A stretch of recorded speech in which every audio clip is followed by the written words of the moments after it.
Welcome to Fiction Audiobooks. If you enjoy the content, like and subscribing would be greatly appreciated. If you have any recommendations for novels, comment below.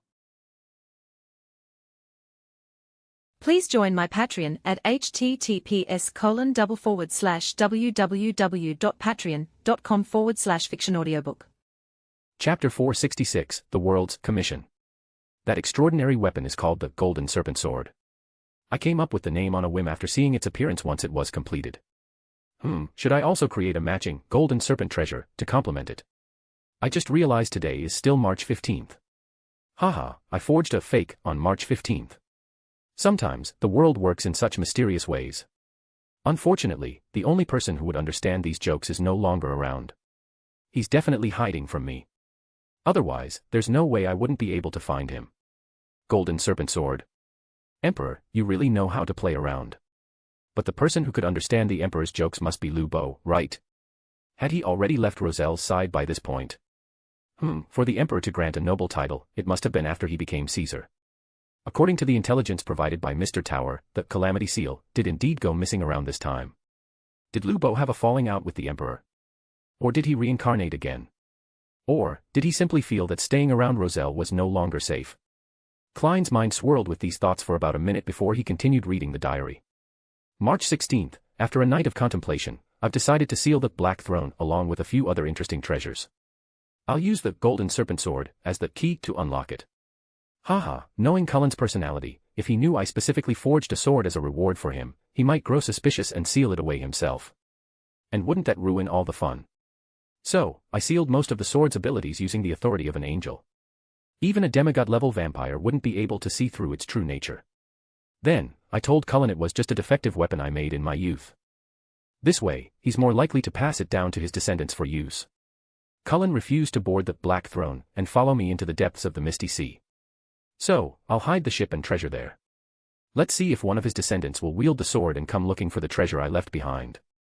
Sigh, come to think of it, Cullen and I used to be so close. How did we grow so distant? Isn't it obvious? Once you became the Supreme Ruler, the Grand Chancellor, the Emperor, and eventually Caesar, your mindset must have shifted. You couldn't tolerate disobedience from others anymore. And besides, you're plotting against his descendants. But perhaps the Emperor was also trying to find Lu Bo through this method. Based on earlier diary entries, Viscount Cullen was very likely a descendant of Lu Bo when he was the vampire Duke Rhine Cullen Eldia. Klein sighed softly, calming his emotions before making the diary pages vanish from his hand. You may proceed, he said with a soft chuckle from his seat at the head of the long bronze table. Immediately after speaking, he manipulated the world to raise his hand. Mr. Fool, I would like to request a private conversation with Mr. Tower. Granted. Mr. Fool nodded slightly before glancing towards Mr. Tower and adding, but you'll need his consent. Ebner paused for a moment, recalling the original story and contemplating what Klein might want from him. He quickly formed a few guesses in his mind. After a brief hesitation, he nodded. I have no objections. Upon hearing this, Mr. Fool tapped the edge of the ancient bronze table, and the perceptions of the other members were immediately blocked. The world spoke in his deep, gravelly voice, Mr. Tower, one of Mr. Fool's blessed wishes to commission you for a task.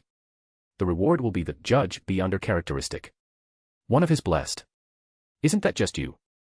But the judge characteristic is incredibly valuable, at least worth 4,000 to 5,000 pounds, if not more. And it's essentially priceless in rarity. What could be so important for Klein to offer this as payment? After a brief internal quip, Ebner cautiously asked, blessed. Are you referring to the hero bandit Black Emperor? Mr. World, are you also one of Mr. Fool's blessed? Klein wasn't surprised by Ebner's deduction. After all, the two had met the hero bandit Black Emperor not long ago, and offering such a precious reward naturally led to associations. Yes, it's that lord, the world confirmed, but he neither admitted nor denied his own status as a blessed. What does he want me to do? Ebner frowned slightly as he asked again. For Klein to offer such a high price, the task must be exceptionally dangerous. It's probably related to angels, sealed artifacts of grade 0, or even true gods or outer deities. Then again, whenever Klein tries to make money, he inevitably runs into these sorts of things. The Lord wants you to ask Iron Man 2 questions. First, who exactly is behind Witch Lena's schemes? Second, how much does he know about the sealed artifact, 0-08? Iron Man. Last time the hero bandit Black Emperor asked me, he seemed quite interested in Dunn's new identity. But why is he focusing on Lena now? That witch's background seems incredibly convoluted. Many powerful entities seem to have used her as a pawn at some point. At least, I'm certain the Psychological Alchemy Council has. Still, asking Iron Man is the right approach. Even if Dunn doesn't know, the Lady Sloth who follows him will likely have answers. As for sealed artifact 0-08, the more Klein knows about it while still in Backlund, the more dangerous it becomes for him. I'm currently in the southern continent, so I won't be able to meet with Iron Man anytime soon. Ebner began to refuse tactfully, but the world cut him off with a laugh. The Lord isn't in any rush. As long as you can provide answers within 3 months, the commission will be considered complete. 3 months. That's quite generous. If that's the case, I can accept it. After hunting the Sphinx Lion, I had already planned to meet with Dunn and Lady Sloth anyway. After all, I might need her help for my Sequence 5 advancement ritual. Additionally, the world continued, the Judge characteristic can be given to you in advance.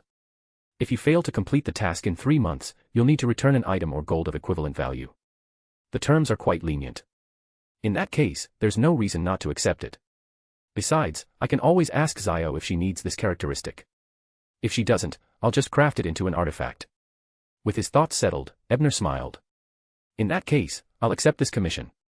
Once the two reached an agreement, the private exchange ended.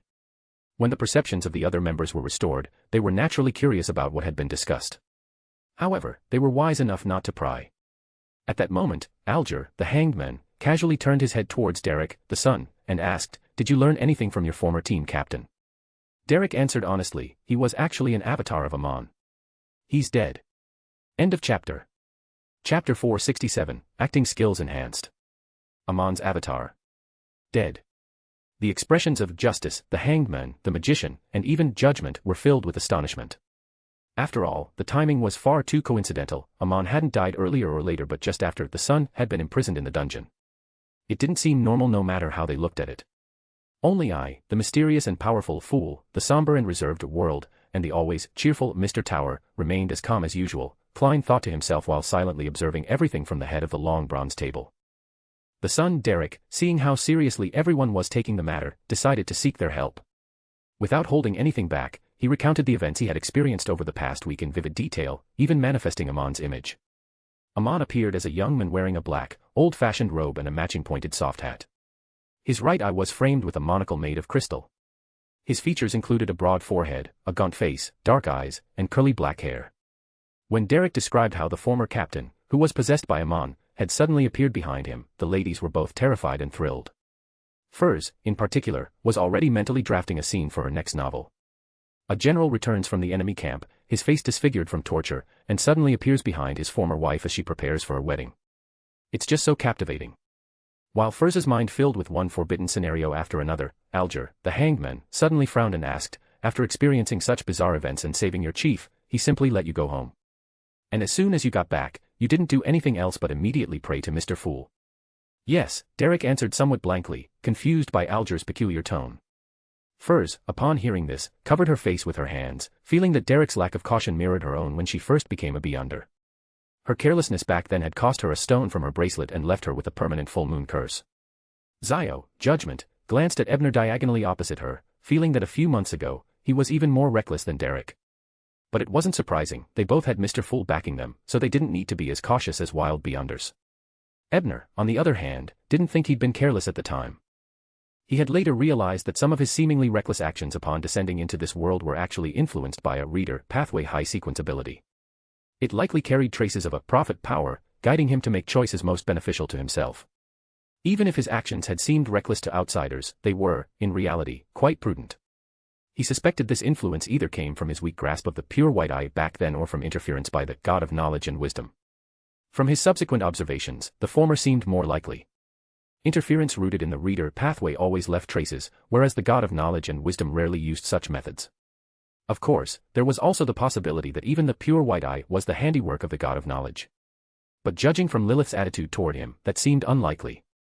While Ebner's thoughts drifted, Derek, prompted by Alger's reminders such as, "The chief might suspect you're possessed," and, "They might be monitoring you in secret," began to realize where he had gone wrong. He cast a worried glance at Mr. Fool and, seeing no reaction from him, reluctantly relaxed and explained further. "I was indeed possessed by Amon at the time." "What?" Alger exclaimed. He nearly rose from his seat, instinctively preparing for combat to guard against any sudden developments. Startled by Alger's reaction, Derek quickly added, "It was Mr. Fool who discovered it during my prayer." As he spoke, Derek manifested the vision that Mr. Fool had conveyed to him at the time, a mon, wearing his black pointed hat and crystal monocle, coiled around Derek's spirit like a ghostly python.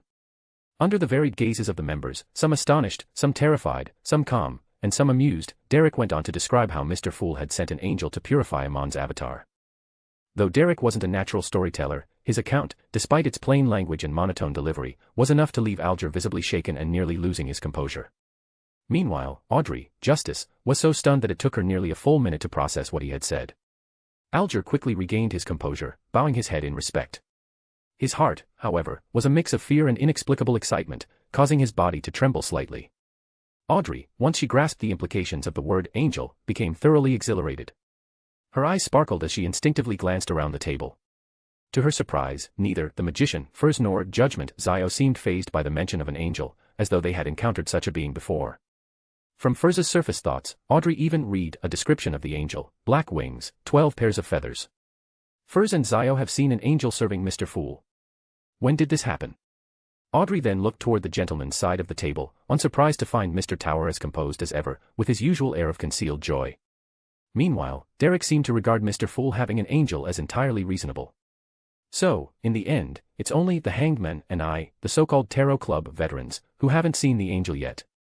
Audrey barely finished this thought when she noticed that the ever-somber The World had straightened up in shock as well. Although his reaction was even slower than hers, it gave Audrey some consolation. Mr. Fool's multitasking still needs practice. Or maybe Derek revealing the angel's existence caught him off guard, leaving Klein unprepared. He was probably distracted by manifesting the image of Amon's possession when Derek dropped this bombshell. After watching The World's performance, Ebner thought for a moment before addressing Derek. There's no need to worry too much. As long as you have no intention of harming Silver City, I doubt your chief will act against you anytime soon. He's likely to adopt a wait-and-see approach. In his eyes, your situation is probably similar to that of the Shepherd Elder. If he allows the Elder freedom of movement, he likely won't restrict you either. I would never harm Silver City, Derek declared loudly. Then, realizing his outburst might be rude, he hastily apologized. Alger nodded. Mr. Tower makes a good point. However, before anything else, you'll need to clear yourself of the suspicion of being possessed. If you can't prove you, trust will be impossible. How do I clear that suspicion? Derek asked, utterly lost. I think we can use the bug of time you expelled earlier, Ebner said, pausing before asking, have the members who accompanied the Shepherd Elder on the expedition returned? The bug of time. Was the translucent object Derek expelled earlier really the bug of time that Ebner mentioned in passing before? Furs and Zio were both surprised as they recalled its appearance. Alger was also taken aback. While he'd heard of the bug of time, this was the first time he'd seen one in person. At the question, Derek remembered his original concern and described how his friends who had participated in the expedition were behaving unusually normal. Finally, he asked nervously, have they been corrupted by the fallen creator? Alger sighed and nodded. There's no doubt. And mere corruption would be the best-case scenario. If they've truly embraced faith in the fallen creator, then they're beyond saving. He glanced at Ebner, who smiled and added, but this can be used to clear your suspicion. You'll also need an item related to the fallen creator. After a long silence, Alger agreed. Yes, that would be the safest approach. Their cryptic exchange left Derek, Audrey, Furs, and Zio utterly confused. Klein, however, understood perfectly and nodded thoughtfully before having The World speak. I possess an item imbued with the spiritual corruption of the fallen creator. However, exposing the expedition members to it might cause them to lose control instantly. Little one, I can lend you this item. But what can you offer me in return? Derek responded quickly, I can help you collect the beyonder characteristic of a shadow of humanity, the mutated pituitary gland of a thousand-faced hunter, or some of their blood. I'll try to obtain whichever comes first and use it as payment. Derek still couldn't fully grasp the plan devised by the Hanged Men, The World, and Mr. Tower, so he asked hesitantly, what exactly am I supposed to do? Furs, Zio, and Audrey perked up, eager to hear the answer. Alger glanced at Ebner, who gestured for him to explain. Without hesitation, Alger launched into a detailed explanation, guiding Derek on how to perform upon returning to Silver City. His instructions were clear and thorough, ensuring Derek wouldn't jeopardize himself. Derek listened intently, quickly absorbing the advice. Though his newfound acting skills were theoretical, he now had a coherent plan and a grasp of key points to focus on. Even Klein and Ebner, as observers, found the explanation insightful and beneficial. As for Audrey, Zio, and Furs, they finally understood the plan and felt a twinge of frustration at not having thought of it themselves. Once Derek's matter was resolved, Zio raised her hand and said cautiously, I have an opportunity to acquire the Beyonder characteristic of a wind blessed. But it requires bidding. She turned her gaze toward Alger as she finished speaking. End of chapter. Chapter 468, Information on the Abraham Family. The wind-blessed Beyonder characteristic Zio mentioned was from the infamous pirate with a 6,000-pound bounty whom she had interrogated on the ship. Of course, the pirate hadn't yet turned into a characteristic, but he was close. Hearing this, Alger, the hanged man, looked over, feeling a mix of emotions. While Beyonder characteristics could indeed be used as main ingredients for potions and were just as effective as traditional materials, this development left him conflicted. Doesn't this mean the formula I purchased from Mr. Tower has gone to waste? Judgment and Tower are quite close. Could they have conspired to swindle me? Probably not. Forget it. I've made a fair amount helping Mr. Tower handle corpses and collect bounty rewards. Still, the thought stung. Alger took a deep breath, adjusted his emotions, and asked in a steady tone, how much will it cost to buy that wind-blessed characteristic? Since Zio had contributed significantly during the earlier battle, she had priority in dividing the spoils. Purchasing the characteristic through the military's internal pricing would cost her only about 3,000 pounds. However, Zio was in poor financial condition, saddled with considerable debt. She decided to make a profit on this transaction and looked diagonally across the table as she said, 4,000 pounds. Even with a 1,000-pound markup, the price was still slightly below market value. Thus, Alger agreed without hesitation, deal. He had prepared himself to be overcharged, so he was pleasantly surprised by Zio's reasonable price. I'll have the characteristic by tomorrow noon. Just transfer the money to me before then, Zio said with a nod. She knew the price was below Alger's expectations and could have asked for more. However, as fellow members of the Tarot Club, raising the price too much might hurt their relationship. People who were too greedy often found themselves treated the same way when they were in need. Alger replied calmly, I'll have the funds ready by tomorrow noon. He appeared confident in his ability to gather the required amount. As an observer to the transaction, Furs, the magician, felt a stir of emotion. Brushing her wavy hair aside, she carefully phrased her question. Does anyone here know much about the Abraham family? I'm willing to exchange a chapter from Glimpses Beyond the Spirit World for information. Although some consider it the ramblings of a madman, my experiences entering and exiting the spirit world suggest that much of it is accurate. Glimpses Beyond the Spirit World was a mysticism journal left to Furs by Madame and Lysa. Its contents were illogical and absurd, and simply reading it could make a person irritable. However, after 3 trips to the spirit world, Furs began to suspect the book was more than mere ravings. Since encountering a man named Lawrence outside Madame and Lysa's former residence, Furs had renewed her interest in investigating the Abraham family. While Ebner had shared some information with her before, it was vague and lacked details about extraordinary matters. After posing her question, Furs directed her gaze at Mr. Tower and Mr. Hangman, recognizing them as the club's problem solvers after several observations. Klein, the fool, immediately grew interested in Glimpses Beyond the Spirit World but refrained from using the world to respond. He knew that the magician was actually Mr. Tower's friend, and based on their private full moon discussions, Furs's understanding of the Abrahams was likely no less than his own. Thus, he stayed silent. Besides, Mr. Tower is in the southern continent. If Furs wants to give him glimpses beyond the spirit world, she'll have to go through me anyway. And knowing Mr. Tower's caution, he'll probably request to read it above the gray fog. Klein leaned back slightly, adjusting to a more comfortable position as he considered this. Hearing Furs's question, Ebner, who had previously considered revealing some information to her above the gray fog, deliberately asked, how much do you already know about the Abrahams? I'll need to tailor my response to avoid repeating information. After speaking, Ebner realized that his tone resembled Edwina's, likely because they'd been communicating frequently lately. Then again, this might be a common trait of those on the reader pathway. Furs thought for a moment. Sharing what she knew wouldn't hurt, as it was unlikely to be of much use to anyone else. It would also make her seem more open. Organizing her thoughts, she replied. The Abrahams were an angelic family loyal to the Blood Emperor. After the War of the Four Emperors, they gradually declined due to the full moon curse plaguing their members. Today, it's rare to encounter anyone from this family. That said, they still possess several Grade 0 sealed artifacts. That's all I know. Anyone with additional details is welcome to share. I don't require a private exchange. That's all. I only know slightly more, that their ancestor was named Bethel and was possibly nicknamed the Door. Klein silently rejoiced that he hadn't spoken up, avoiding potential embarrassment. The magician knows this much about the Abrahams. Even the highly classified detail about their grade 0 sealed artifacts. Could she be a descendant of the Abraham family? That would explain her ability to enter and exit the spirit world. She likely has a corresponding mystical item. Alger suddenly stared at Furs in realization. Furs is part of the Abraham family. She's descended from an ancient lineage dating back to the 4th epoch. Audrey, Justice, nodded thoughtfully, as though deep in contemplation. She's just repeating what Ebner told her at the restaurant, with some embellishments. Zio, Judgment, glanced at Ebner, who was feigning contemplation, and smirked faintly. As for the son, he earnestly tried to remember the unfamiliar names being discussed. Ebner pretended to think for a moment before carefully saying, the founder of the Abraham family was named Bethel, an angel king. During the War of the Four Emperors, he assisted Antigonus in killing Zarathustra but was soon banished by the goddess of the Evernight and the Lord of Storms. Since then, the Abraham family has been in decline.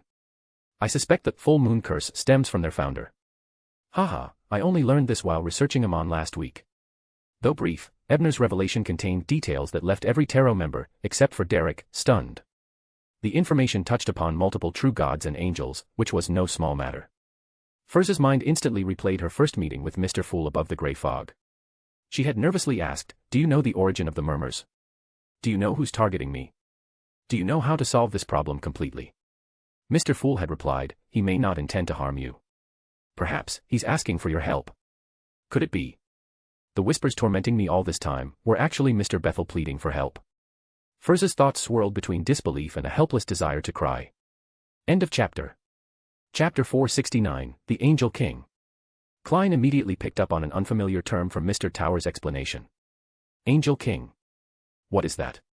He pondered briefly, preparing to use the word to ask, when Miss Justice's curious voice interrupted. Mr. Tower, what is an angel king? Is it the king among angels? Excellent question, Miss Justice. We're truly on the same wavelength. Klein perked up, and immediately made the world lean forward, feigning a keen interest. This time, he wasn't slower than the others. Seeing everyone's attention on him, Ebner smiled faintly behind the fog obscuring his face. After organizing his thoughts, he explained. Angel King has two meanings. In the broad sense, any being that has surpassed the ordinary sequence 1 level but has not yet become a true god is considered an angel king. The ancestor of the Abraham family, Bethel, is one such existence. He was only one ritual away from becoming a true god. Hearing this, the Tarot Club members who had either seen the blasphemy slate or heard Ebner discuss Sequence 0 were merely surprised. However, for those with no prior knowledge, like Furs, the magician, the revelation was almost shocking enough to make her jump out of her seat. Surpassed Sequence 1 but not yet a god. Does that mean humans can ascend to godhood through the potion sequence? What a blasphemous idea. But the others don't seem particularly shocked. Do they already know? Could this be true? Even Mr. Fool didn't deny it. Are gods nothing more than extraordinarily powerful beyonders? Sequence 0.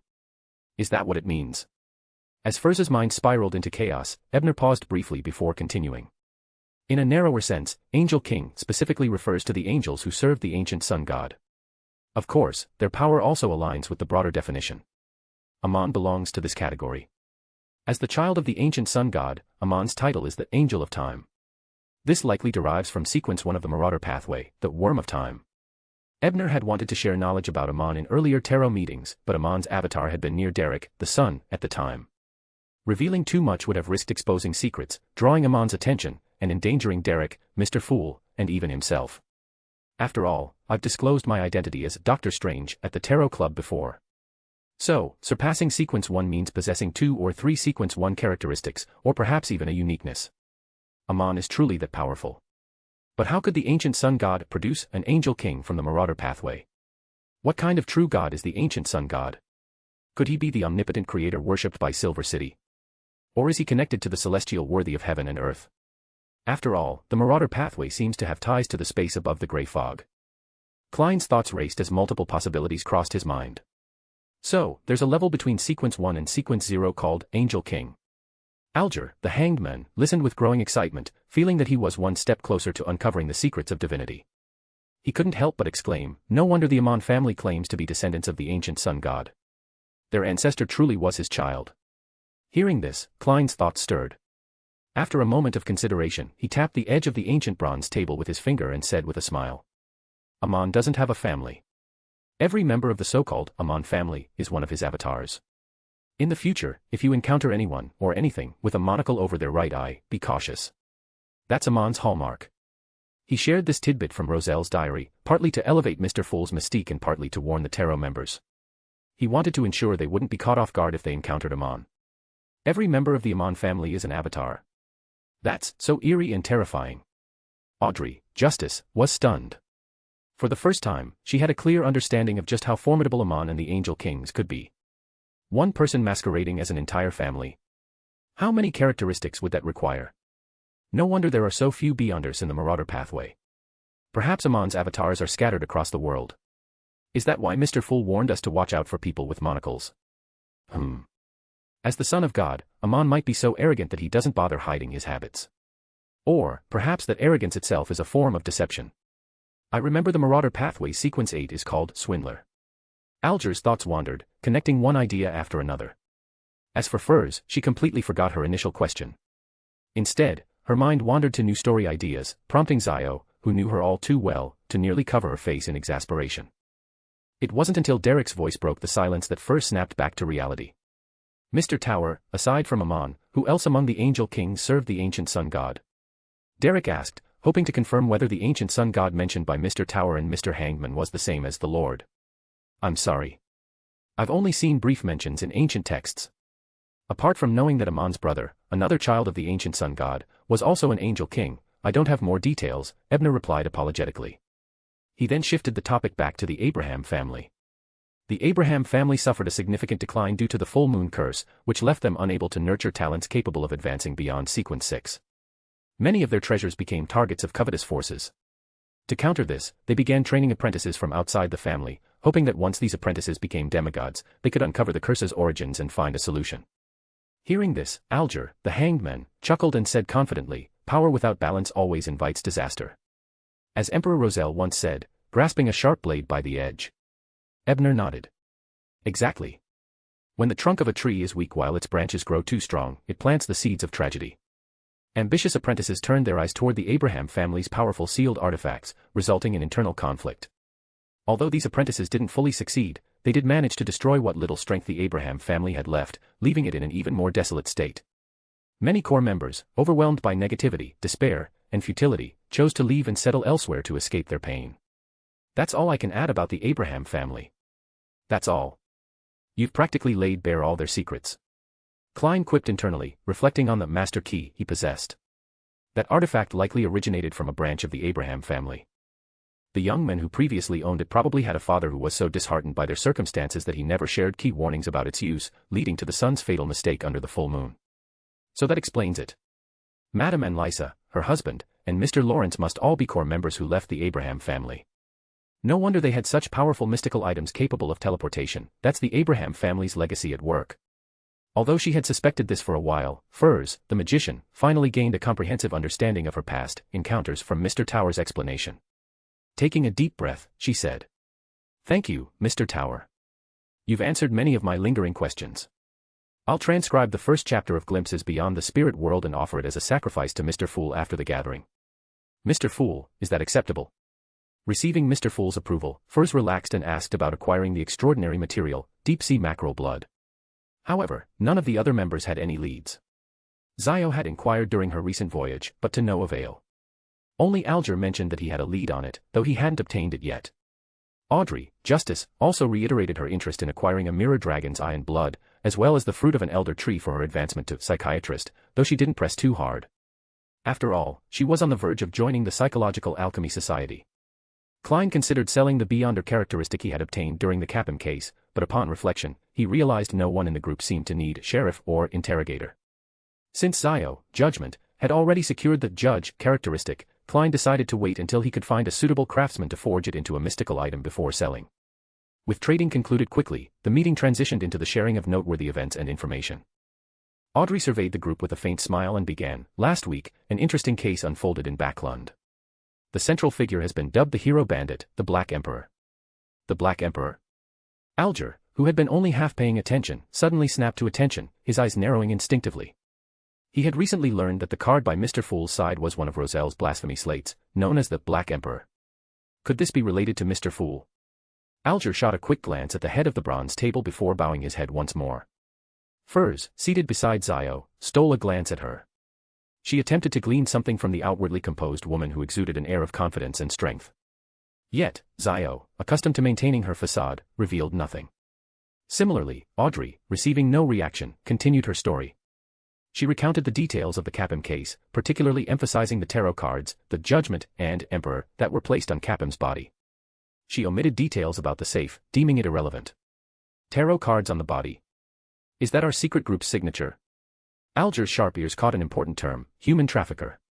He turned toward the head of the table and humbly asked, Mr. Fool, is Capim connected to the disappearance of slaves in the colonies? Alger had been investigating the disappearance of several South Continent tribes and the mysterious vanishing of slaves from islands in the Sonia Sea.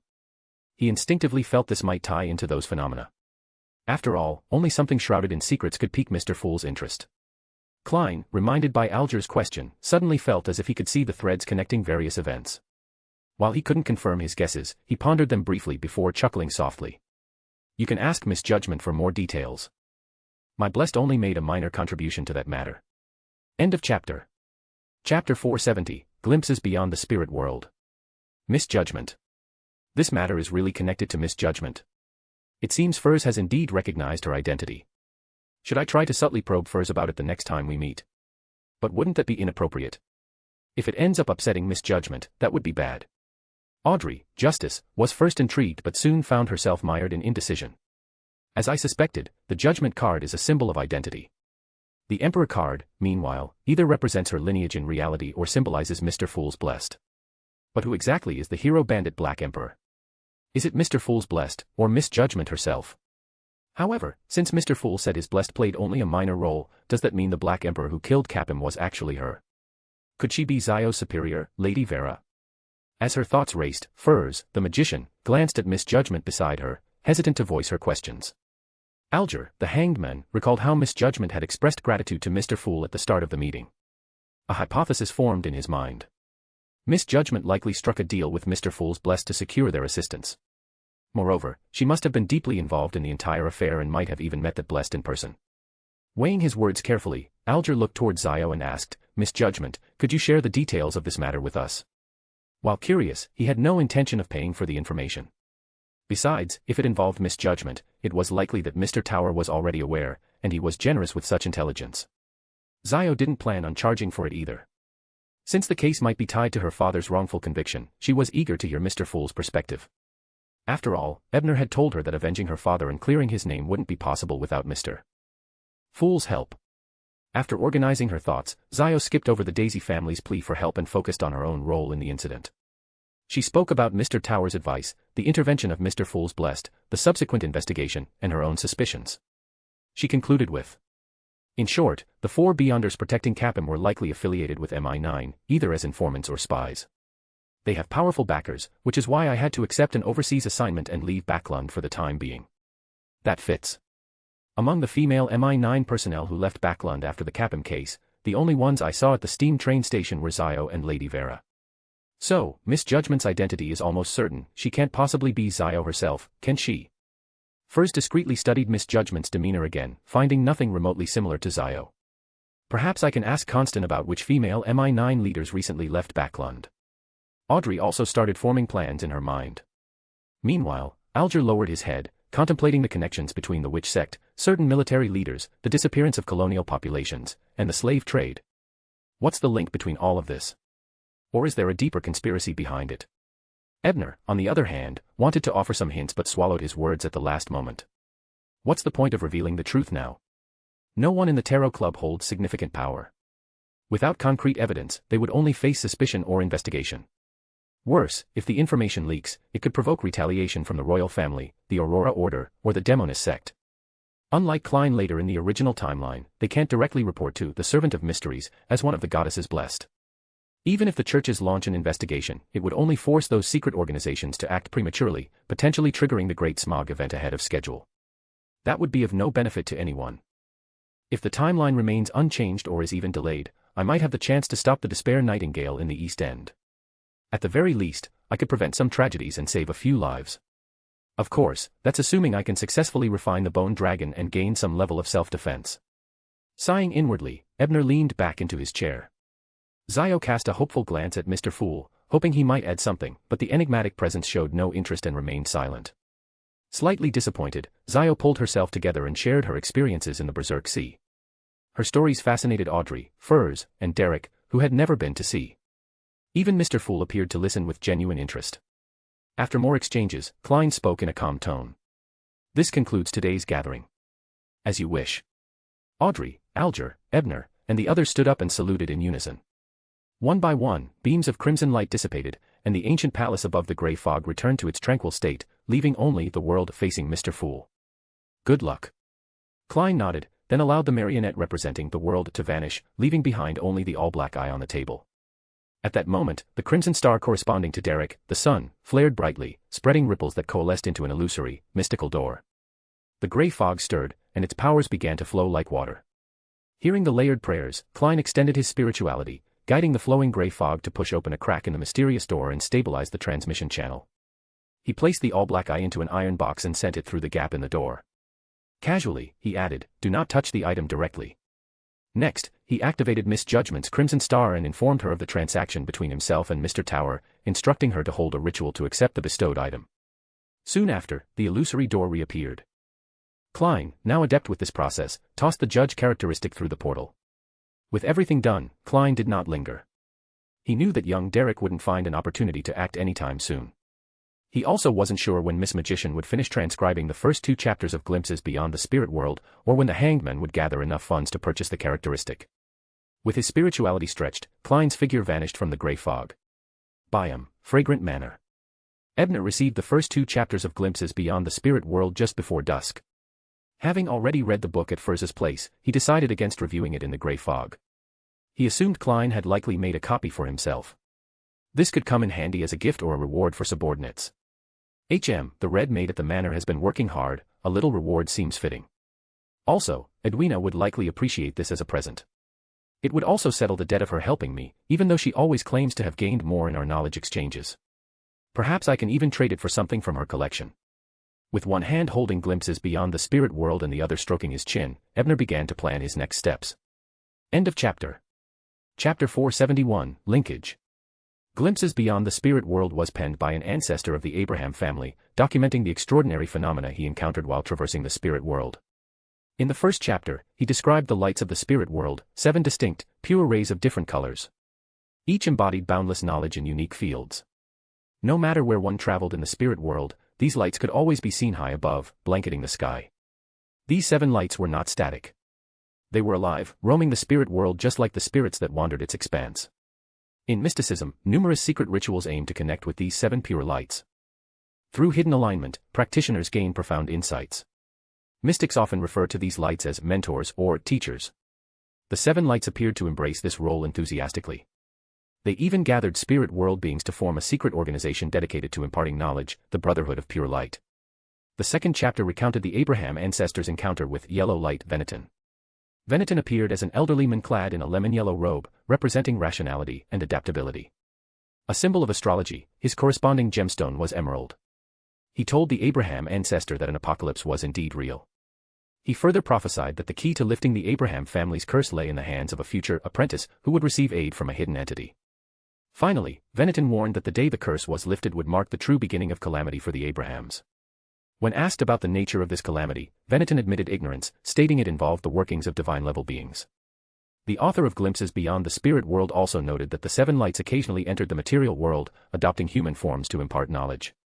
Since the 5th epoch, many mentor figures across disciplines were believed to be incarnations of these lights. He even speculated that Roselle might have been one of them. After revisiting these 2 chapters, Ebner pondered for a while before transcribing 2 copies. One copy was heavily redacted, with key descriptions obscured. The other was an exact replica, though he omitted Veneton's prophecy. Although Glimpses Beyond the Spirit World lacked spiritual imprints and used ordinary paper, its danger lay in the descriptions of certain entities. These could influence the reader's thoughts and spirit. With the pure white eye activated, Ebner was unaffected. However, he knew Helene might become agitated while reading, so he redacted her copy extensively. For Vice Admiral Iceberg Edwina Edwards, Ebner left her copy unaltered. As a mysticism magister, she would undoubtedly have methods to handle dangerous knowledge. Once the transcriptions were complete, Ebner brought the redacted copy to Helene's room. Handing her the still-drying manuscript, he smiled. This is a mysticism notebook originating from the Abraham family. I trust you've heard of them. Consider it a reward for your hard work these past weeks. Helene, though confused, accepted the notebook. Of course, she had heard of the Abrahams, a family once more illustrious than her own Solons but now far more diminished. But a reward? Why mysticism knowledge? Shouldn't it be money instead? Even temporarily holding onto it for me would make more sense. Satisfied with Helene's enthusiastic acceptance, Ebner nodded approvingly. After a few words of encouragement, he left for the basement. Once alone, Helene flipped through the notebook and muttered to herself, "But I don't like studying. All I want is to make more money and pay off the debts my father racked up on drinking, gambling, mistresses, and drugs. Otherwise, even if I return to the mainland, life will still be miserable. It might even be harder than being a maid." In Silver City, Derek recalled Alger's guidance and successfully performed in front of his covert observers. He convinced them that the corrupted exploration team members and the fragment of Amon within him had perished together. Under this pretense, he used a simplified ritual to send the all-black eye back to the grey fog. The observers believed Derek's act. They speculated that Amon might have been an archenemy of the entity corrupting the exploration team and had long worked to sabotage the being's plans. The report was submitted to the chief, who approved the hypothesis. However, out of caution, the chief isolated or executed the corrupted team while assigning a Beyonder of the Dragon pathway to interrogate Derek further. Meanwhile, Shepherd Elder Lovia returned to her room. Using a piece of paper marked with the symbol of a half-eyeless eye intertwined with a half-twisted line, she wrapped a severed piece of her own finger. Placing the wrapped finger in her mouth, she began to chew. Moments later, blood and flesh squirmed at the wound on her right hand, regenerating a pale new index finger. Lovia lowered her gaze to her hand and softly uttered a single word. "Fool." In the basement of a cathedral-like structure in Backlund, Mr. A, draped in a black hooded robe, ascended a staircase to the ground-floor corridor. A faint smirk tugged at the corners of his mouth, his demeanor brimming with satisfaction. Seeing him, several Aurora Order members in the house bowed deferentially, greeting him as messenger of God, and asking for his instructions. "Where is Irene?" Mr. A inquired while leaning over a desk, picking up a pen, and jotting something down on paper. "Miss Irene remains in hiding at the previous stronghold per your instructions," one of the Aurora Order members responded promptly. "Summon her immediately. I have an important task for her." Mr. A set the pen aside and picked up the paper filled with his writing. "Understood." Under the faint moonlight, the member who bowed respectfully glimpsed the text on the paper written in Hermes. It read, "Locate the fool who does not belong to this era, the mysterious ruler above the grey fog, the king of yellow and black who wields good fortune. Followers and believers, in Backlund." Beneath the St. Wind Cathedral, in a hidden chamber, McConaughey, the captain of the Punisher team, found the mysticism Magister Stewart poring over a book. "Our men monitoring Irene have finally reported movement," McConaughey said, his voice charged with excitement. "It appears she's heading toward another secret stronghold, but the woman has somehow become a witch and can now turn invisible. The operatives lost her trail." Pausing, he added with urgency, "We need your mystic skills to assist." Closing his book with a deliberate motion, Stewart rose and strode toward the exit, saying, "Where did they lose her? Hopefully, she left traces of her aura or other clues. That will make things much simpler." "Near the boundary of the West Borough and South Bridge District," McConaughey replied, keeping pace with him. At the Intis Embassy in the West Borough, Tand, a marionettist acting as the envoy's bodyguard, regarded the sorcerer Bianca with an amused expression. She had come to report covertly. "Oh. You saw Stewart and the Punisher captain leave in a hurry?" Tand asked, his tone teasing. Bianca, a former military officer recruited by the late Ambassador Bakerland, nodded earnestly. After her patron's death, her position in the embassy had become precarious, leaving her desperate to attach herself to a powerful figure. Tand had become her chosen target. "Yes, sir," Bianca replied with measured seriousness, doing her utmost to demonstrate her value, both in competence and allure. "Were you able to determine where they were headed?" Tand asked after a moment of silent contemplation. "To West Street at the border of the South Bridge District," Bianca said, seemingly sensing something before responding. Tand smiled with satisfaction and nodded. "Well done, ma'am. Your abilities have earned my recognition. You no longer need to worry about your position." Relief spread across Bianca's face as she offered a dazzling smile. "Thank you, Lord Tand." "Ah, tonight I'm afraid I'll be busy, but tomorrow night, you may visit my quarters," Tand said, patting her shoulder before casually strolling out of the room. Watching the door close behind him, Bianca pursed her lips and muttered with self-mockery, "Let's hope this will be the last one. Why do all my patrons end up in trouble? It was the same at sea, and now it's the same in this embassy." Above the gray fog, within the ancient, majestic palace, the fool Klein stared at the fake persona of the world seated at the far end of the long bronze table and smiled. "Welcome back, Mr. World." "Thank you for your blessings, esteemed fool," the world replied with a bow. Klein was about to enjoy this playful interaction when the crimson star corresponding to Little Sun suddenly expanded, releasing radiant light that condensed into a humanoid silhouette. A fraction of the gray fog's power was subtly stirred, rippling like flowing water. Seeing this, Klein exhaled in relief. This indicated that Little Sun had already dealt with the relatively dangerous preparatory tasks.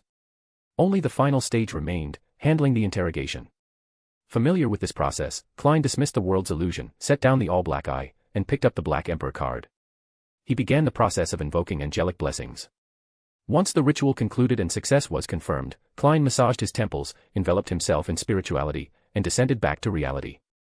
Without bothering to eat, he dressed swiftly, donned his hat, grabbed his cane, and stepped out the door. He had not forgotten Miss Hazel's invitation to meet at the Harvest Church that evening. Aboard the Golden Dream, Vice Admiral Iceberg Edwina Edwards paused her reading of Glimpses Beyond the Spirit World. Resting the book, she began to recover the spirituality she had quickly expended while reading.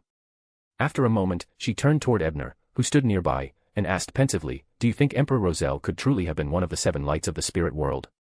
No, he wasn't. According to Klein, he might qualify as a green light at most. Chapter 472, Hidden Arrangements. In the dimly lit West Street, nestled at the boundary between the West Borough and the South Bridge District in Backlund, a member of the mandated Punishers squad led McConaughey and Stewart to the corner of a house. "I followed Irene to this location," the Punisher reported concisely, and witnessed her erase her own presence. She vanished entirely.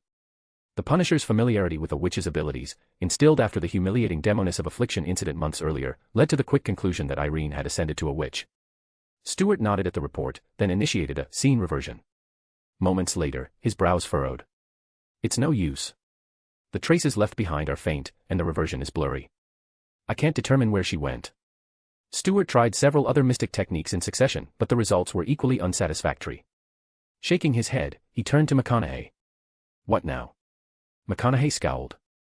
His irritation turned to unease when he noticed Stewart biting his lip, seemingly making a decision. Suddenly, realization dawned on him. His face paled, and his voice cracked as he stammered, "You're not seriously thinking about using that ritual, are you? Do you have a better idea?" Stewart retorted as he retrieved various materials and a small mirror from his coat pockets, preparing for an invocation ritual. Looking around at the surrounding squad members, McConaughey lowered his voice and suggested, "At least let's move somewhere with fewer people." "It's too late for that," Stewart interrupted. "This particular mystic art has been used too frequently.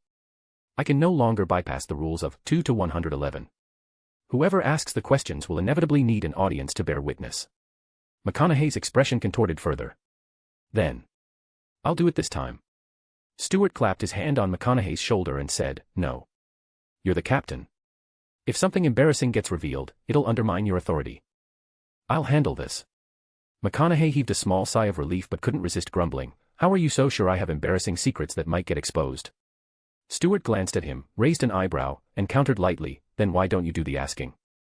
That shut McConaughey up. As the ritual preparations neared completion, Stewart, standing amidst his curious and nervous subordinates, began chanting the invocation. "Executor of thunderbolts, arbiter of contracts, magic mirror with the all-seeing eye, humble servant of the great master, Arad's. I beseech your power to descend upon this mirror. I beseech your knowledge to provide answers to my questions." He burned the written question with his spirituality, letting the ashes scatter across the altar. Soon, the mirror atop the altar flickered, displaying vivid scenes of Irene's journey. It traced her path clearly until it stopped at a 3-story house on Rhine Street in the South Bridge District.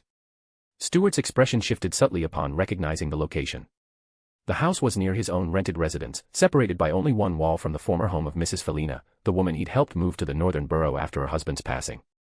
He remembered the house had recently been rented out to 2 women. However, Stewart's busy schedule over the past week had kept him from paying them a courtesy visit. While Stewart's thoughts wandered, the mirror's images faded, replaced by a line of crimson ruined text. "That night, when you mimicked Kuhn's voice and shouted, 'Mrs. Felina,' was it because you truly found her beautiful, or because her demeanor reminded you of your first love?" As if concerned about the poor lighting, the text projected onto a nearby wall with a glowing effect for better visibility. McConaughey gawked at the question, his face frozen in a mix of astonishment and disbelief. It hardly mattered whether Stewart answered or not. Judging by the awkward glances and suppressed snickers among the other Punishers, Stewart's reputation was bound to take another hit, especially with Kuhn involved, as the men had personally overseen Mrs. Felina's relocation. Feeling a mix of pity and schadenfreude, McConaughey decided that Stewart had brought this upon himself. Standing rigid before the altar, Stewart suddenly realized the bitter truth. His mystic technique had likely never truly bypassed the rules of 2 to 111. All those favors he had been compelled to perform, the leverage that odds held over him, were meticulously planned, waiting for the perfect moment to publicly humiliate him. Even his initial success in interpreting Arad's cryptic statements and adapting them into usable mystic arts was likely a deliberate ploy by the mirror itself. What a malevolent personality for a sealed artifact. At least, it was still fair. The information it provided was always accurate. Stewart closed his eyes and replied calmly, both. Correct answer. The mirror's surface displayed these words in bold lone text before abruptly shattering into a cascade of fragments that scattered across the floor. McConaughey, startled by the unexpected event, asked, "The ritual didn't behave like this before. What just happened?" After a brief silence, Stewart's face tightened into a complex expression as he muttered, "It's had its fun with me." 10 minutes later, Tand, the marionettist, appeared at the same corner where the mandated punishers had been moments before. He paused to survey the area before standing his staff upright and allowing it to lean naturally.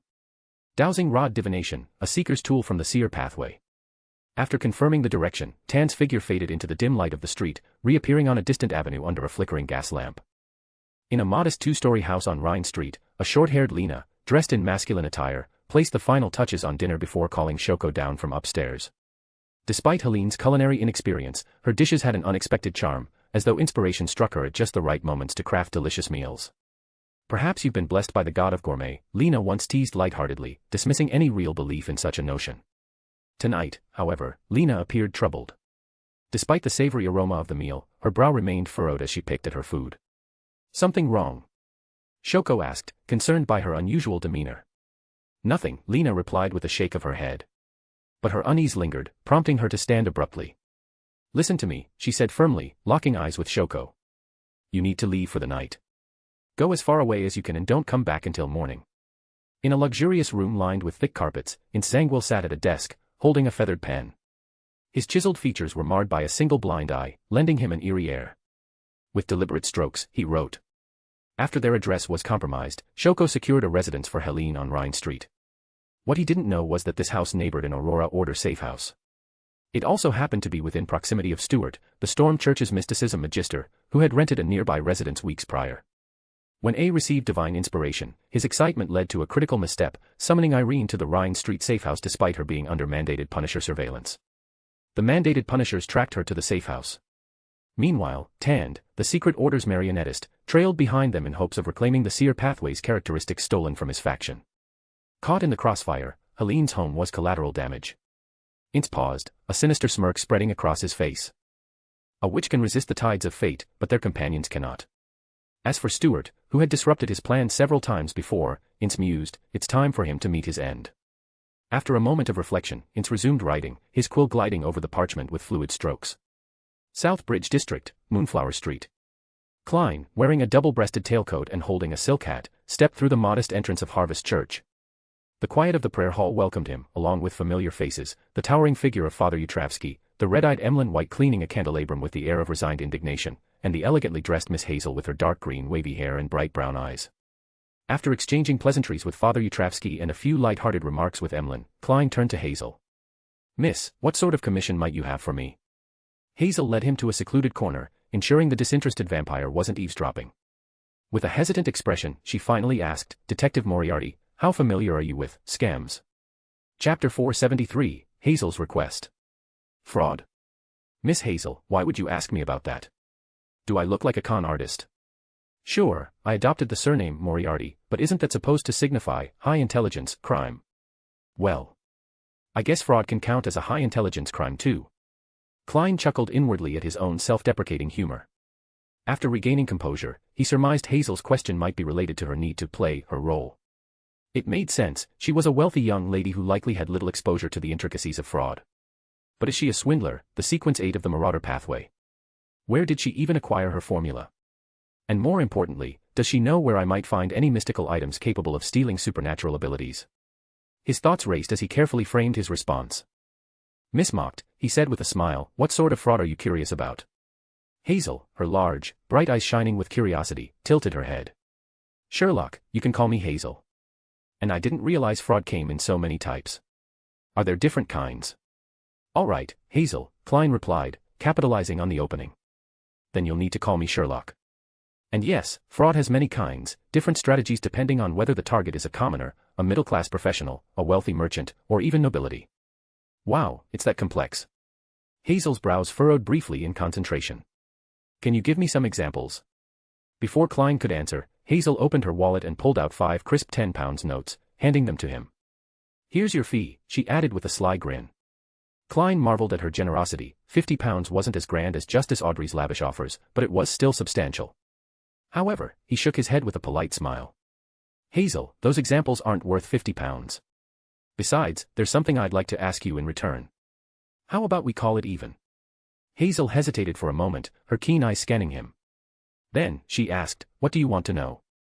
Do you know of any mystical items capable of stealing supernatural abilities? Klein asked, his voice steady and deliberate.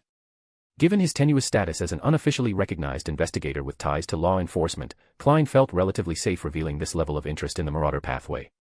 After all, someone like Hazel likely had better connections to such items. Her gaze sharpened as she studied him closely.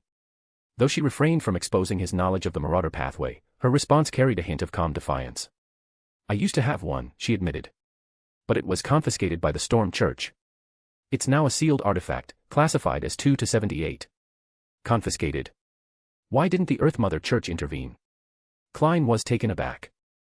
He'd heard whispers in the Tarot Club about incidents involving a marauder near the headquarters of the Daily Observer. Yet, he hadn't pieced together that Hazel might have been involved. Hazel noted his reaction but chose not to elaborate on her past.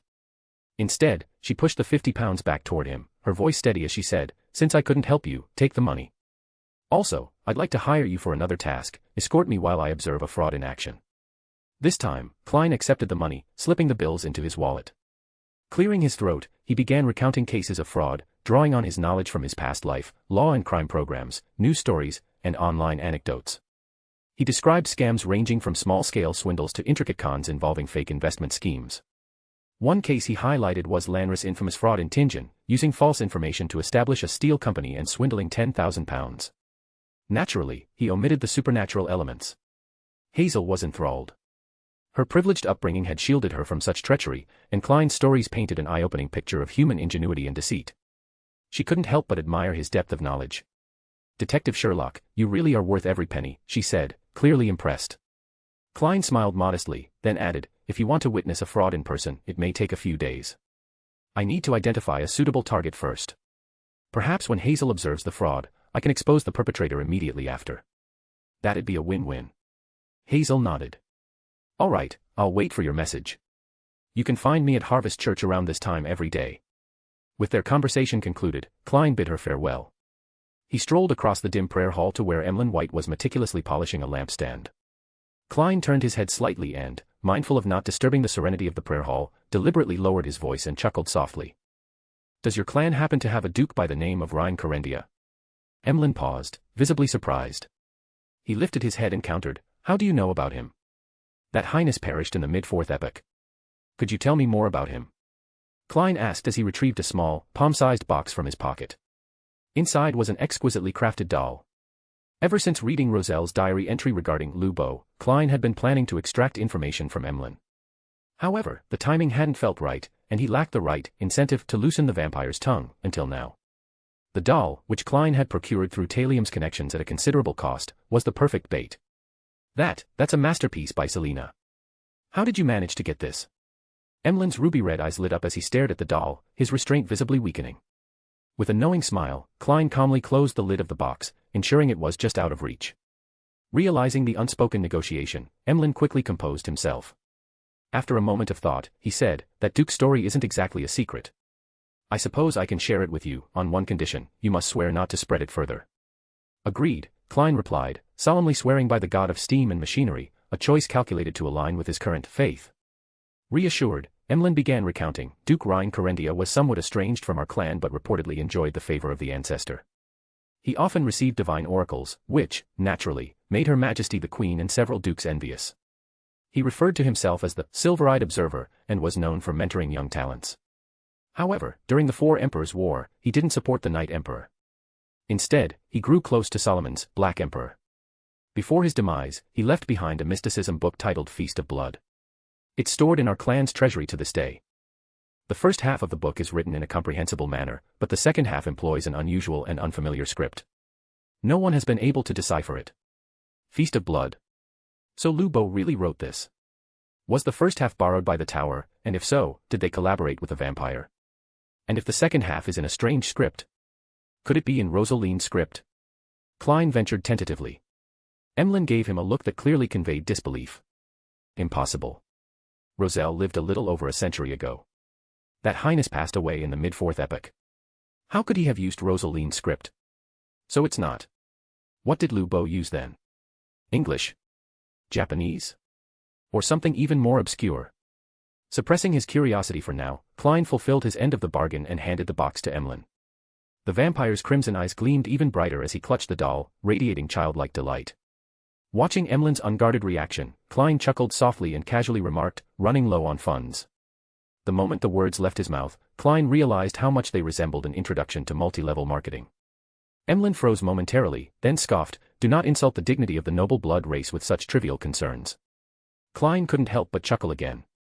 His gaze shifted toward the towering figure of Father Utravsky, and he said seemingly offhandedly, from what I know, finely crafted dolls don't come cheap, especially life-sized ones.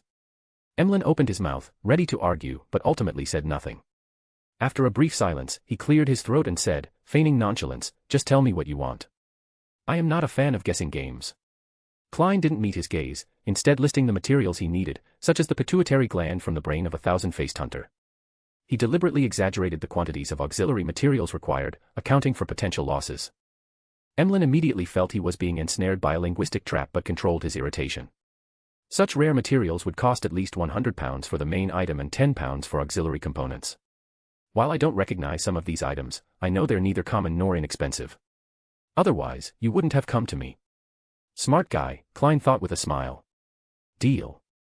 At that moment, Emlyn suspected he had undervalued his services. Klein was about to inquire further about Feast of Blood's second half and any information on the Corendia Viscount when a layered, ethereal prayer resounded faintly in his ears. Judging by the tone, it was from the Tower. End of chapter. Chapter 474, The Book of Astromancy and Elements. In the serene silence cathedral of the Church of the Evernight Goddess, Leonard Mitchell adjusted his black windbreaker, donned his crimson gloves, and entered the office of Senior Deacon Crestet Casimir. Congratulations on officially becoming a Red Glove. May the goddess bless you, Casimir said as he drew a crimson moon on his chest. His face remained partially obscured by the upturned collar of his coat. Praise the goddess, it is my honor. Leonard reciprocated with a clockwise motion of his right hand. Casimir wasted no time and got straight to the point. As per your request, you've been assigned to Soist's team. He's an soul assurer and possesses a powerful mystical item. I've also instructed someone to prepare the extraordinary weapon you need. Additionally, the cathedral has just received notice of a peculiar extraordinary incident related to dreams. The location is in the southern continent city of Gillen. Soist's team is set to depart aboard an airship soon, and they're expected to arrive before the weekend. You'll have only a few hours to pack your belongings. Leonard tilted his head slightly in curiosity. Deacon Casimir, what's unusual about this case? The person involved calls themselves Dr. Strange. They've previously appeared in Tingen and the Sonia Sea. In Tingen, they assisted the Nighthawks in thwarting the blood worship cult schemes. In the Sonia Sea, they intercepted and destroyed a fleet under the King of Immortality, Casimir replied candidly. Tingen. Leonard tensed up at the mention of the city. Only after hearing that the blood worship cult's plans were foiled did he relax, though he found himself puzzled. From the sounds of it, this Dr. Strange doesn't seem to be a villain, much like the Iron Men who appeared in the mountain town not long ago. Casimir shook his head, his tone grave. I've told the same thing to the Nighthawks in Backlund. While these heroes appear harmless for now and have even aided us, they remain unpredictable factors. Take this Dr. Strange, for example, he's been spreading mystical cards in Gillen that forcibly pull people into dreams. It might seem benevolent on the surface, but we cannot rule out the possibility of a covert ritual being conducted through such means. It must be stopped. That does make sense. Leonard, a seasoned investigator, nodded in agreement after some thought. Furthermore, Casimir added, based on their methods, it's highly likely that Dr. Strange is connected to Iron Man, the Joker, and the newly emerged Bandit Emperor in Backlund. During your investigation, keep an eye out for leads regarding the significance of their tarot rituals. Yes, Deacon Casimir, Leonard replied without hesitation. This will mark the beginning of my revenge, he silently declared to himself as he prepared to leave. But just as he was about to step out, Casimir called him back. Wait a moment. There's one more thing. I've heard that Detective Ebner Bryan is currently vacationing in Byam. He's a friend of mine. If you pass through there, pay him a visit for me. Whether or not you meet him, send me a telegraph report. For a moment, Leonard felt transported back to his days at the Blackthorn Security Company, to those moments when Dunn Smith would tack on a final personal errand after issuing a mission briefing. He quickly shook off the nostalgia, chiding himself for his unrealistic sentiments, and pondered Sesamir's instructions. Setting aside the peculiarity of the request and its odd specificity, Leonard couldn't help but question aloud, why would we pass through Byam? Wouldn't it be faster to fly directly to Daisai and then take a ship? Sesamir was silent for a few seconds before replying, you'll be meeting a team of elite mandated punishers there. Together, you'll board a Storm Church warship to Gulen. Leonard frowned. Is this Dr. Strange, who hasn't truly caused any trouble yet, worth deploying elite teams from 2 churches? You ask too many questions, Sesamir thought, casting Leonard a pointed glance. He merely said, you'll understand when you reach Gulen. Understood. Investigating Dr. Strange is likely just a cover. Whatever truly warrants this deployment must be significant. And this method of operation, it's meant to deceive someone, isn't it? Leonard nodded thoughtfully, refraining from further inquiries. As he packed his belongings later, he murmured under his breath, what do you think, old man? It's simple. Such tactics aren't to evade enemies but rather to mislead allies. So, it's likely the Church of Steam or the Lone Government, replied Palaz Zoroast, his parasitic companion. One of them must have undertaken some significant covert actions in the southern continent without informing the Storm Church or your people, prompting this joint operation to uncover the truth. I see. That makes sense now. Leonard's expression turned pensive as he nodded in realization. Aboard the Golden Dream, Vice Admiral Iceberg Edwina had finished studying the Book of Mystical Experiences and, true to Ebner's expectations, showed no inclination to accept such a valuable gift without reciprocation. She walked over to a bookshelf, pulled out an ancient tome bound in thick vellum, and handed it to Ebner. This is another notebook from the Abraham family, titled The Book of Astromancy and Elements. It was written by one of their rare wanderers over the past 1,000 years. It contains a wealth of knowledge about the astral realm and symbolic elements, as well as creative ideas for their application. Ebner listened intently, growing more intrigued as she spoke. Cautiously flipping through the book, he discovered that the content, particularly the innovative applications, mirrored that of the Book of Stars, a manual he had obtained from Mr. Surrey, Fanny's grandfather. It seemed the Book of Stars and Elements was the complete version of the abridged Book of Stars. The Book of Stars had been described by Mr. Surrey as a handwritten copy from his time studying at Lenberg, transcribed from an original pen by a high-ranking beyonder who had edited and condensed an Abraham family notebook. Could it be that this very notebook is the original Book of Stars? A book written by a Sequence 3 wanderer nearly 1,000 years ago. Ebner found himself lost in thought. How could the author avoid contamination from the whispers of Dor or other dangers associated with exploring such perilous knowledge? Seeing Ebner absorbed in his contemplation, Vice Admiral Iceberg Edwina didn't interrupt. She simply pulled up a chair and resumed her study of the Book of Mystical Experiences. Eventually, Ebner abandoned his futile conjectures. He decided not to conceal the fact that he possessed the Book of Stars and directly asked Edwina about the origins of the Book of Stars and Elements. Given their current rapport, he believed Edwina would be forthcoming if she knew. After all, a reader's natural curiosity often made them overly candid in such situations. Edwina set down her book, contemplated for a moment, and began explaining in her measured tone. The Book of Stars, housed in the Lenberg White Tower Library, is actually a summary of this notebook, supplemented with personal insights from my great-grandfather. This notebook was a relic of his friend, Benjamin Abraham, and was gifted to him because the material of the book itself didn't contain any mystical properties. As for the wanderer who authored it, I'm not entirely sure. I only know that they were an ancestor of the Abraham family and the only one from the family to successfully ascend to the level of a demigod, Sequence 3, during the 5th epoch. After their ascension, they reportedly became withdrawn and refused to share the secrets of their success. So, your great-grandfather was the daring high-ranking beyonder who condensed and transcribed it. And Benjamin Abraham. Isn't he one of Roselle's aides? Ebner recalled that in the original timeline, Benjamin Abraham had helped Roselle rediscover the mysterious island where Gleam had been buried. This connection aligned with Edwina's great-grandfather being Edwards, one of the 4 horsemen of the apocalypse. Thinking back, the Abraham family's plight, or rather, the issues surrounding Dor, seemed eerily consistent with the anomalies linked to that mysterious island Roselle explored. Was Edwards acquiring this notebook an inevitable twist of fate? After all, in the original timeline, Edwards not only explored the island but also mysteriously returned there after his centennial death.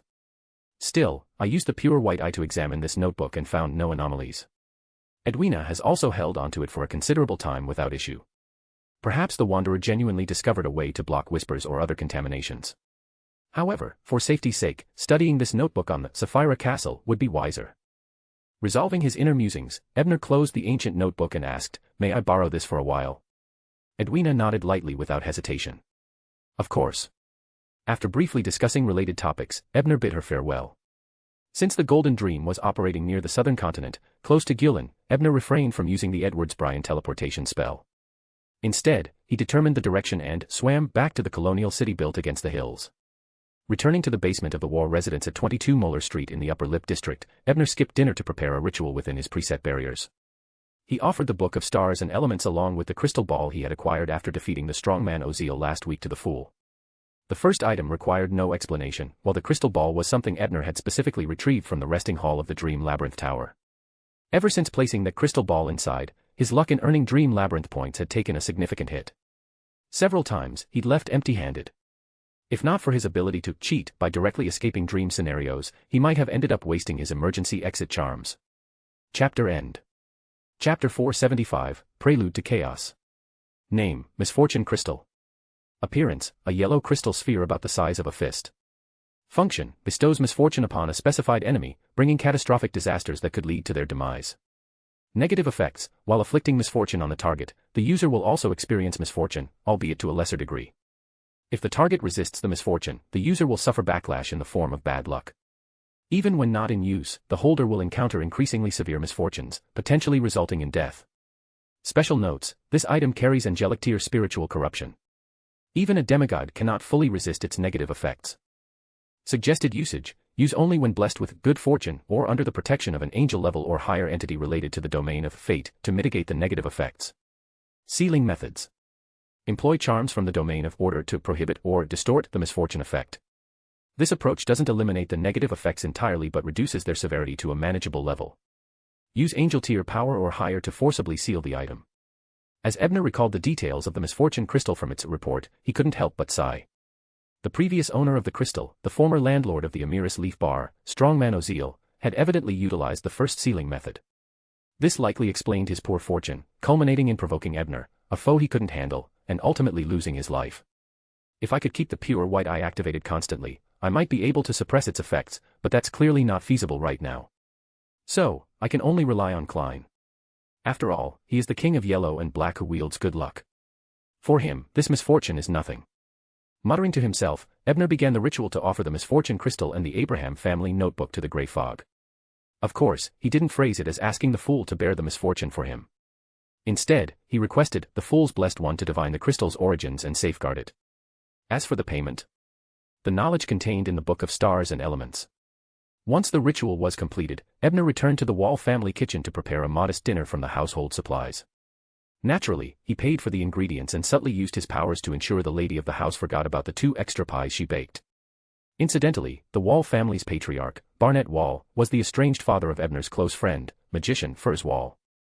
Barnett Wall had left his wife and daughter in Backlund to chase wealth and status in East Balham, joining the influx of officers, adventurers, and destitute farmers venturing to the colonies after the discovery of the new trade routes. Unlike many, Wall succeeded, but his success came at the cost of completely abandoning his old family. He remarried in Gillen and had a new daughter. However, guilt over his late wife's death prompted him to transfer all his Backlund assets to Furs. He even pulled strings to secure her a lucrative job upon her graduation from Backlund Medical College, effectively severing their father-daughter ties. It was this job at the Joseph Clinic that introduced Furs to Annalisa, the widow of an Abraham family member, setting her on the path to becoming a Beyonder. As a result, Furs spoke of her father with a detached tone during their conversations, revealing no strong emotions, neither love nor hate. Their bond had eroded to the point of indifference. Since Furs herself didn't care, Ebner saw no reason to meddle or seek retribution on her behalf. Doing so might even give Barnett Wall the wrong impression that Furs still thought about him. However, Ebner overheard that Wall had recently been assigned by the military to act as a guide for a task force from the northern continent, bound for the Pars Valley. This was why Ebner wasn't in a hurry to hunt down the Finsk's lion. In the unfamiliar southern lands, lacking a reliable guide, he decided it was better to wait a few days and follow this task force instead. Moreover, Zaya was expected to arrive in Gillen soon. Ebner wondered if she might be part of this military operation. Lost in thought, Ebner quickly finished his meal of southern-style pies. Then, opening the door of dreams, he stepped into the Dream Labyrinth Tower. His plan was to grind a few rounds of points before resuming his polymath role-playing for the night. Although the cards from yesterday had disappeared, new ones had started appearing as soon as he swam back to Gillen. Above the grey fog, in the ancient palace. Klein gazed at the ancient notebook and crystal ball before him but refrained from divining them immediately. His body was still in a washroom at a restaurant near Harvest Church, leaving him pressed for time. An Abraham family notebook obtained from Vice Admiral Iceberg. The complete version of the Book of Stars. Written by a Wanderer. Wanderer should be a high-sequence title in the apprentice pathway. I wonder which sequence it corresponds to exactly. Mr. Tower really knows how to make remarkable friends. Could the tabloid rumors about him and the female pirate generals hold some truth? After clicking his tongue in amusement, Klein tossed the two items into the junk pile for later examination. He was about to simulate the feeling of descending back to reality when, suddenly, one of the deep red stars hovering in the endless grey fog began to shine brilliantly, pulsing like rippling water. This wasn't one of the stars belonging to a tarot club member. Shoko. What is he praying for? Klein immediately recognized the source of the star's light. Unknowingly bound to the Fool through a deep mystical connection, Shoko's prayers would ultimately reach Klein no matter whom they were directed toward. As Klein's spiritual perception touched the pulsating star, it unfolded into a vivid vision of the androgynous Shoko fervently praying, along with snippets of his voice. Moments later, Klein understood the predicament Shoko faced and the imminent danger surrounding Lena. So many coincidences. Is this the work of Nsangwil and 0-08 manipulating events? If so, it's likely that reinforcements from the Church of the Storm won't arrive in time. No, I can't just sit back and let Ince's schemes succeed. Moreover, while I might tolerate the Aurora Order's actions, I can't ignore the potential loss of the mandated punishers, Lena, or Shoko. With thoughts racing, Klein formulated a plan. After quickly divining the outcome, he left the grey fog, returned to reality, and hurried back to Harvest Church as fast as possible.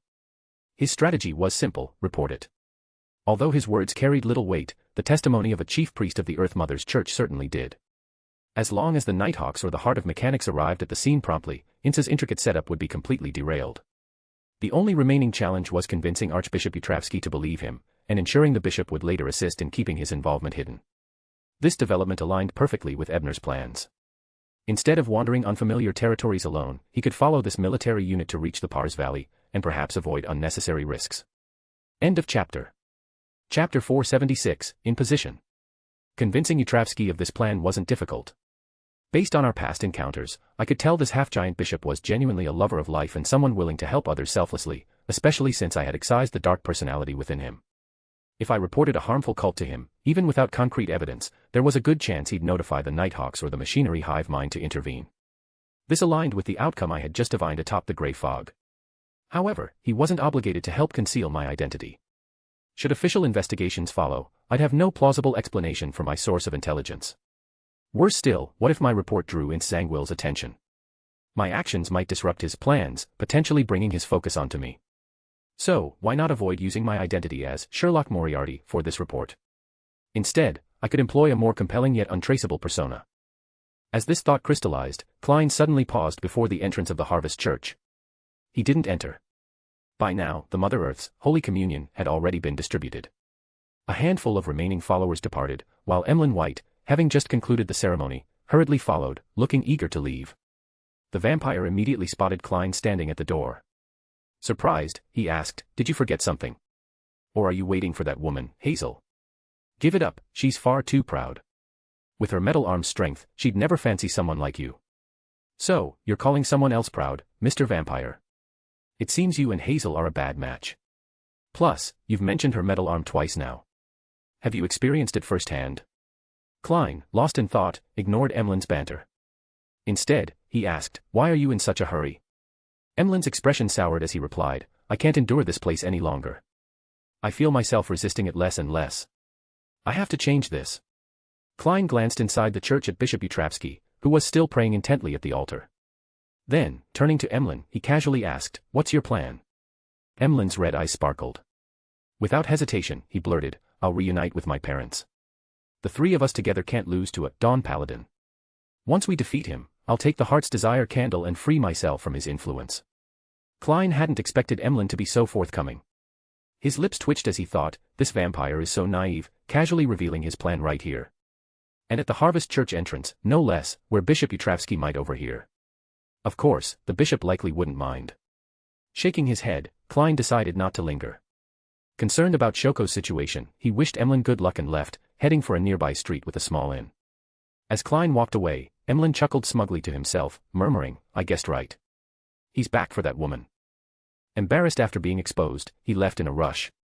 Meanwhile, unaware of Emlyn's gossip, Klein booked a room at the inn and quickly set up a ritual. Using the walls of spirituality to seal the space, he took out the powder of Evernight. He then arranged his altar and began his invocation.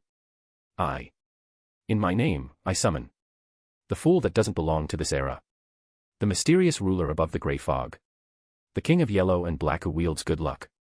Once the ritual was complete, Klein stepped backward, retracing 4 steps to enter the ancient hall above the gray fog. Responding to his own summoning, he picked up the Black Emperor card, lying on the right-hand side of the table and integrated it into his spirit. In an instant, black armor materialized across his body, and a heavy crown appeared on his head. His aura became regal and awe-inspiring, making him impossible to gaze upon directly. At that moment, Klein resembled an emperor preparing to set out on a campaign. The Black Emperor. Yes, Klein's plan was simple: meet Bishop Utravsky not as Sherlock Moriarty but as the hero bandit Black Emperor. This way, even if the authorities investigated, Sherlock Moriarty would remain uninvolved. Besides, this half-giant bishop had previously condoned Miss Hazel's efforts to aid Freya and live in Finding Daisy. Thus, the hero bandit Black Emperor who had rescued countless young girls during the Capim incident would naturally gain a certain level of favor and trust from the bishop. This would make his words all the more convincing. Of course, before setting out, he had performed another divination to ensure there was no danger before taking action. 6 Rhine Street, South Bridge District. Inside a 3-story building, a member of the Aurora Order wearing a black hooded robe approached Mr. A and reported in a deep voice. "Your Excellency, we've confirmed that at least one team of mandated punishers has surrounded this location."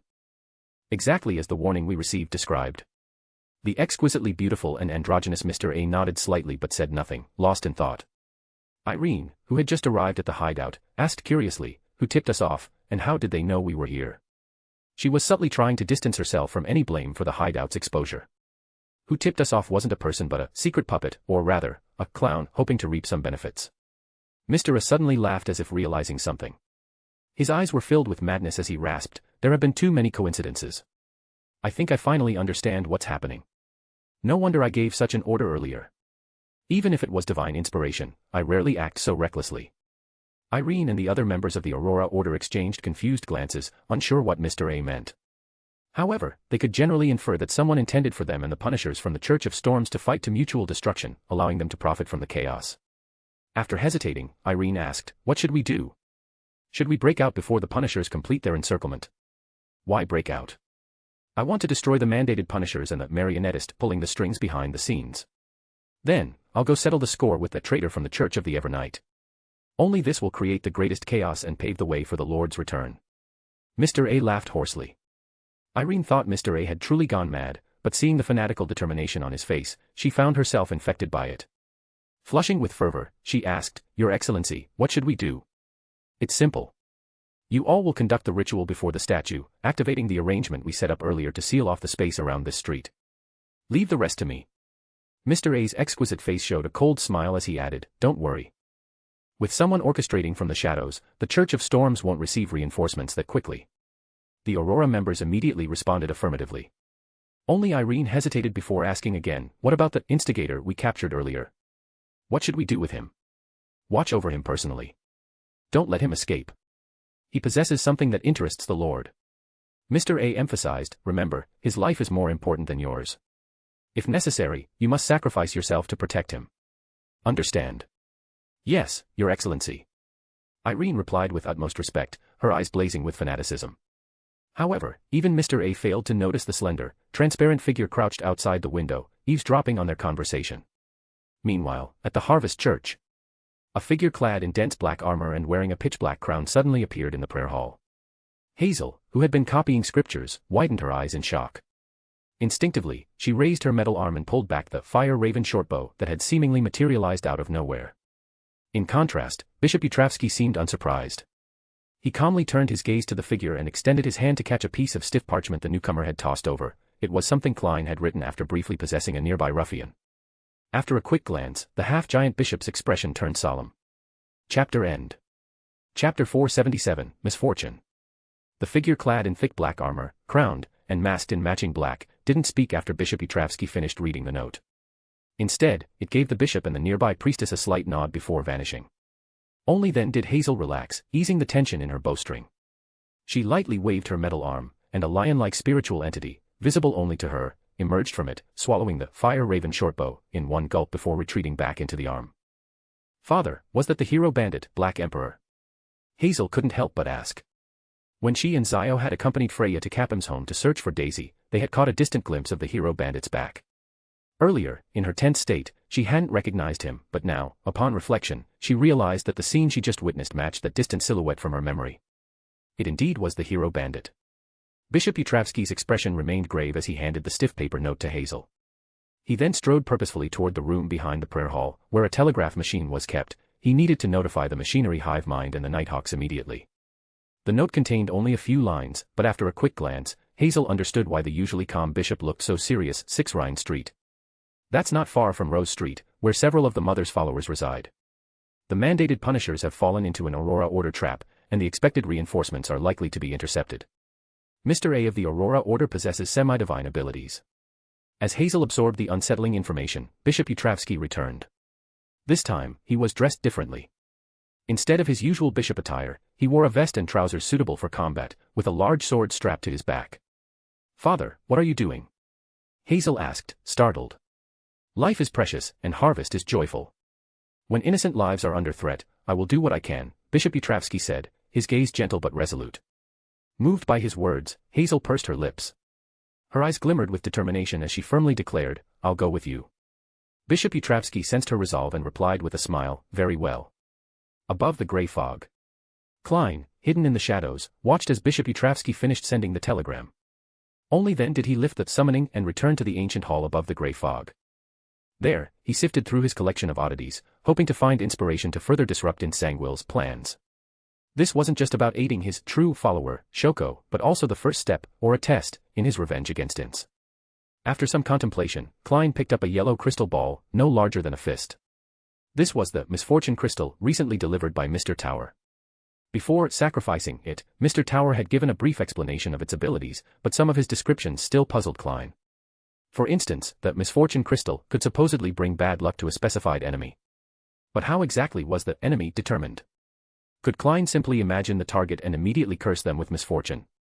With these questions in mind, Klein held the crystal in one hand while manifesting pen and paper with the other. He wrote the divination statement. Its function. This wasn't meant to replace a proper identification, but since Klein already had the item and some knowledge about it from Mr. Tower, he felt there was sufficient basis to attempt a divination for further insights. After reciting the statement, he swiftly entered a dream state, where he witnessed a series of scenes. A ruthless pirate deliberately negotiated with a rival competitor. Throughout the talks, the pirate seized every opportunity to shake hands and even theatrically slapped the competitor's shoulder. After the negotiations concluded, the pirate took out the misfortune crystal, cursing his rival with bad luck. The competitor gradually fell into misfortune, leading to their eventual death. The pirate skillfully avoided the misfortune crystal's negative effects by relying on thorough preparation to evade various accidents. In another scene, he was targeted by a Sequence 5 powerhouse. Feigning submission, he offered the misfortune crystal to the stronger foe, only to ambush and eliminate them after they were struck by bad luck during an encounter with a formidable enemy, reaping the benefits. Opening his eyes, Klein roughly grasped the functions of this extraordinary item and quickly came up with several ways to use it in his mind.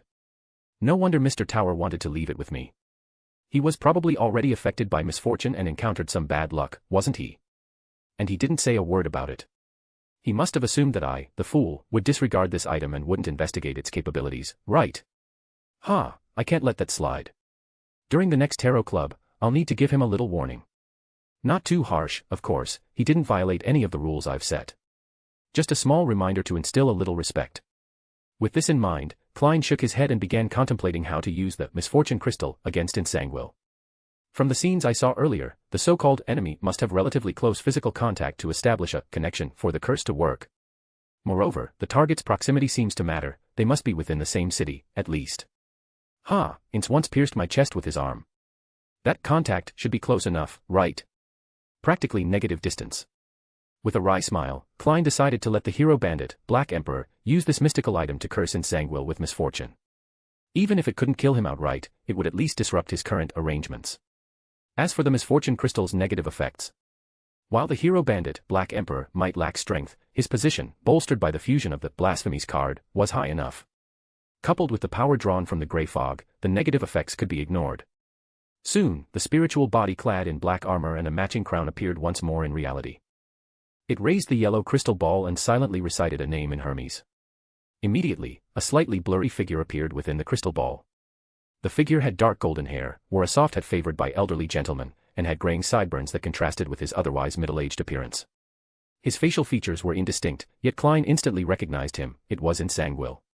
At the same time, seated in a room with thick, soft carpeting, Nsangwil suddenly felt a pang of unease, his spirituality abnormally active. The sensation flashed by, and everything around him returned to normal as if nothing had happened. However, as someone who could impose a degree of misfortune on others, Nighthawks, Nsangwil immediately understood what had occurred. After all, he had previously experienced backlash from his own misfortune-related abilities when the damned pen had nearly deprived him of his manhood. Who is it? Nsangwil narrowed his one intact eye. Suddenly recalling something, he hurried to the desk and grabbed the feather quill, which had already begun writing on its own. After steadying himself, he glanced at the notebook and his expression instantly darkened. Without a moment's hesitation, he extended his left palm, grasping the fallen morning star. Activating its secret techniques, he prepared to combine his spirituality with the gatekeeper ability to escape into the spirit world. This was because the last two lines written in the notebook read: "The hero bandit, Black Emperor, for unknown reasons, used the legacy of the goddess of fortune to bestow misfortune upon Nsangwil." Due to this effect, Isaac Eggers, who was coincidentally traversing the spirit world, keenly detected Nsangwil's presence. Chapter End. Chapter 478, 0-08, seemingly overdrawn. Just seconds after Nsangwil entered the spirit world, the colors in the room he had just vacated suddenly became unusually vivid. The white bedsheets appeared even whiter, the brown carpet more golden, and the dark red curtains seemed to drip like fresh blood. In this kaleidoscope of colors, Isaac Eggers stepped out from rippling waves in the void. He was still dressed in his characteristic shirt, bow tie, tailcoat, and top hat. His bronzed skin gave him an otherworldly air, though his expression was no longer gentle, it was grave. Isaac surveyed the room before quickly locking his gaze on an open notebook. Walking over to the desk, he picked up the notebook and began flipping through its pages. Under Lena's persistent persuasion, Shoko reluctantly left his rented home, intending to stay at the Lever Church for one night before returning early the next morning. Unfortunately, as soon as he stepped onto the street, he accidentally bumped into the invisible Irene, who was rushing to the Aurora Order's hideout. To avoid being exposed, she subdued Shoko on the spot and brought him before Mr. A. Due to the aggregation effect of beyonder characteristics, it is a reasonable development for a provoker to coincidentally encounter a witch. Meanwhile, the marionettist Tand, who had been trailing the mandated punishers to 6 Rhine Street, used his spirit threads to control a stray cat, delivering the punisher's intelligence into Irene's hands as well. Having just received divine inspiration, Mr. A was in an extremely mad state. Although he suspected that Nsangwil was behind everything, he arrogantly decided to trap the punishers and the marionettist delivering the message, offering the ensuing chaos as a sacrifice for the true creator's return. However, for unknown reasons, Mr. A valued Shoko highly, ordering Irene to protect his safety with her life. Mandated Punisher Squad leader McConnor and the Mysticism Magister Stewart, after surrounding the Aurora Order's hideout, refrained from launching a blind assault. Instead, they immediately sent someone to request reinforcements from the Spellsinger of God, a demigod. Unexpectedly, the demigod Zatwin from the Rose School of Thought detected the presence of a Temperance faction member, Sharon, and tracked her to the Hillsden district. The Spellsinger of God, upon receiving the call for reinforcements, flew toward the Southbridge district but happened to encounter Zatwin pursuing Sharon. Both parties realized the encounter was too coincidental. Neither wanted to engage, but their mutual misjudgments of each other's intentions led to an unavoidable clash. Mr. A commanded 4 Aurora Order members to sacrifice themselves, unleashing the terrifying ritual magic, Abyss of Flesh, intending to bury and devour everyone in the entire block. Sensing the magic, Mysticism Magister Stewart and his team couldn't wait for reinforcements and were forced to launch a direct assault. Lena, determined to save Shoko, infiltrated the Aurora Order's hideout during this time. The handwriting in the notebook then changed styles, describing how the hero bandit, Black Emperor, used the ability of misfortune on Ince. It also explained how this misfortune allowed Isaac to sense Ince's presence. Seeing this, Isaac narrowed his eyes, gripping the notebook and quietly sensing for a few seconds. Then, he altered the colors around him once more and stepped into the spirit world to pursue a specific direction. Nsangwil, despite using the secret technique of the fallen morning star to hide himself, was unlucky enough to leave his notebook behind in the room. This mistake gave Isaac a way to locate him. While traversing the spirit world, Nsangwil caught something in his peripheral vision. To his shock, the feather quill of 0-08 had slipped out of his control, now floating before him and writing the very line he had just read. Damn it! Nsangwil cursed. He quickly found an exit into reality and scribbled on a nearby rock with the quill. Test temporarily ceased his operations in the southern continent for unknown reasons. He used sealed artifact 2-103 to return to Backlund and happened to arrive by Insangwil's side. This is reasonable. Test was the military demigod previously seen near Capham's home alongside the Spellsinger of God, the one tasked with escorting Princess Vera. After writing that line, the feather quill visibly dimmed, evidently strained by this illogical arrangement. But Insangwil dared not be careless. Although he didn't know Azek's exact sequence, the spiritual warning he had received made it clear that Azek was not someone he could defeat. At that moment, Int suddenly noticed the colors of the surrounding space shifting, a sign that Azek was about to descend. Realizing this, he decided to strike first, hoping to buy time until Test arrived. With a thought, a burst of light appeared in the area where the color blocks differed most sharply, instantly outlining an illusory double door. The door seemed to be made of bronze. Though not entirely real, it exuded an extraordinary weight. Its surface was covered with countless strange patterns and cryptic symbols. Creak. The door opened slightly, and pale, blood-soaked arms eagerly stretched out from within. Accompanying them were vine-like tendrils with infant-like faces and slimy tentacles with bulging eyes. However, before Insangwil could release all the undead behind the door, he was shocked to discover that the arms, vines, and tentacles had stopped their frenzy. They quieted down, even pressing themselves flat against the ground, as if bowing in worship, welcoming their king. Seeing this, Ince's heart pounded wildly, and he couldn't help but think, what rank is Azek, exactly? Though I'm not a demigod of the corpse collector pathway, my ability to control summoned undead through aberration isn't inferior to that of a demigod necromancer. Yet all of them are submitting to him. And he hasn't even fully descended. Within moments, Ince abandoned his earlier plan of stalling for time with strength. He was left with no choice but to grab the feather quill again and rapidly write on the rock. A powerful spirit world creature was attracted by Azek's aura and arrived nearby, halting his descent. No sooner had he finished writing than Ince sensed a presence nearly equal in strength to his own materialize. The shifting colors around him also came to a halt. Phew. Ince let out a long breath of relief. Just then, a phantom-like door tore open midair, its surface etched with intricate symbols. The door opened silently, and a man in a crisp suit and golden mask stepped out. "You've finally arrived, Test." Seeing the military demigod appear, Insangwil felt a momentary sense of relief. But before he could fully relax, the feather quill once again slipped from his control and began writing. Insangwil's luck was truly abysmal. The powerful spirit world creature that had been attracted chose to submit to Azek Eggers. Now, he will face attacks from two formidable opponents. Damn it. Ince couldn't stop himself from cursing aloud. Meanwhile, the military demigod Test was staring in confusion at the strange-looking spirit world creature and the emerging Azek from the distorted colors. Who are they, and why are they hostile? Why am I here? What was I supposed to do in Backlund again? Southbridge District, Rhine Street. Mysticism Magister Stewart gazed at the ominous house emitting a sinister aura. Using his mysticism to investigate, he immediately started coughing violently, eventually spitting out a chunk of his own organ before finally stopping. Seeing this, McConnor, standing beside him, was startled and asked with concern, "Are you all right?" "No worries. I can simulate flesh magic and regrow it," Stewart replied, glancing at the large portion of lung he had just expelled. After a moment's hesitation, he decided against picking it back up to eat. After all, though he could simulate it, he simply couldn't bring himself to embrace the grotesque habits of the true creator's followers. Chapter End. Chapter 479, Aurora Order vs. Mandated Punishers. What exactly did you discover? How did things get this bad? McConnor asked with a deep frown, watching Stewart use spiritual fire to burn the lung fragment he had coughed out. Only then did McConnor breathe a small sigh of relief. The members of the Aurora Order are sacrificing to the true creator, borrowing a portion of his power to unleash a ritual spell called Abyss of Flesh. When I used mysticism to probe it just now, I was almost contaminated by his presence. Stewart said, still visibly shaken. When we get back, you'll have to undergo an inspection by the church, McConnor said gravely. Then his expression turned grim. Abyss of Flesh. The one that caused nearly 500 deaths in Fasak. Though the Aurora Order had a notorious reputation, large-scale massacres like that were rare, which made the incident in Fasak unforgettable for McConnor. Yes, that's the one. The main function of the spell is to seal off space and gradually grind the selected sacrifices into flesh and blood as offerings to the true creator. During this process, the sacrifices will have their power suppressed. What's worse, the suppression will grow stronger as the ritual progresses. Stewart, having regained his composure, explained quickly. So, we and all the civilians on this street have been designated as sacrifices. Damn it. The members of the Aurora Order deserve nothing but death. McConnor cursed furiously, immediately turning to the other mandated punishers and barking orders. All team members, follow me to storm the target building. Spare no cost and destroy the ritual as quickly as possible. There's no time to wait for Lord Spellsinger of God to arrive. Yes, Captain, the team members responded one after another, not a single one hesitating.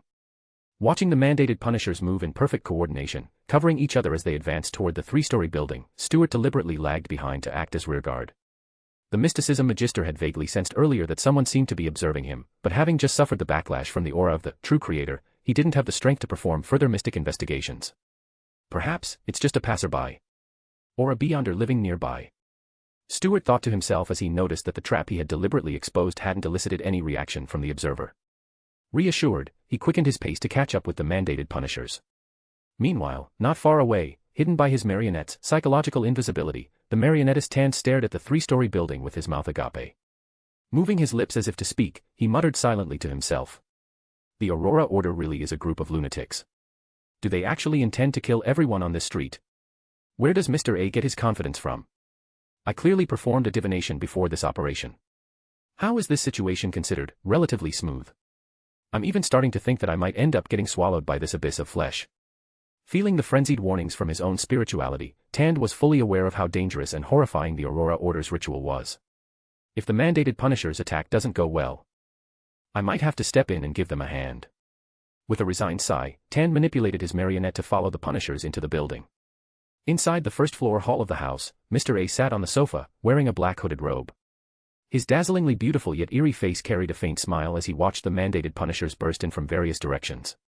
In a hoarse voice, he sneered. Crawlers, you couldn't hold back any longer, could you? Perfect.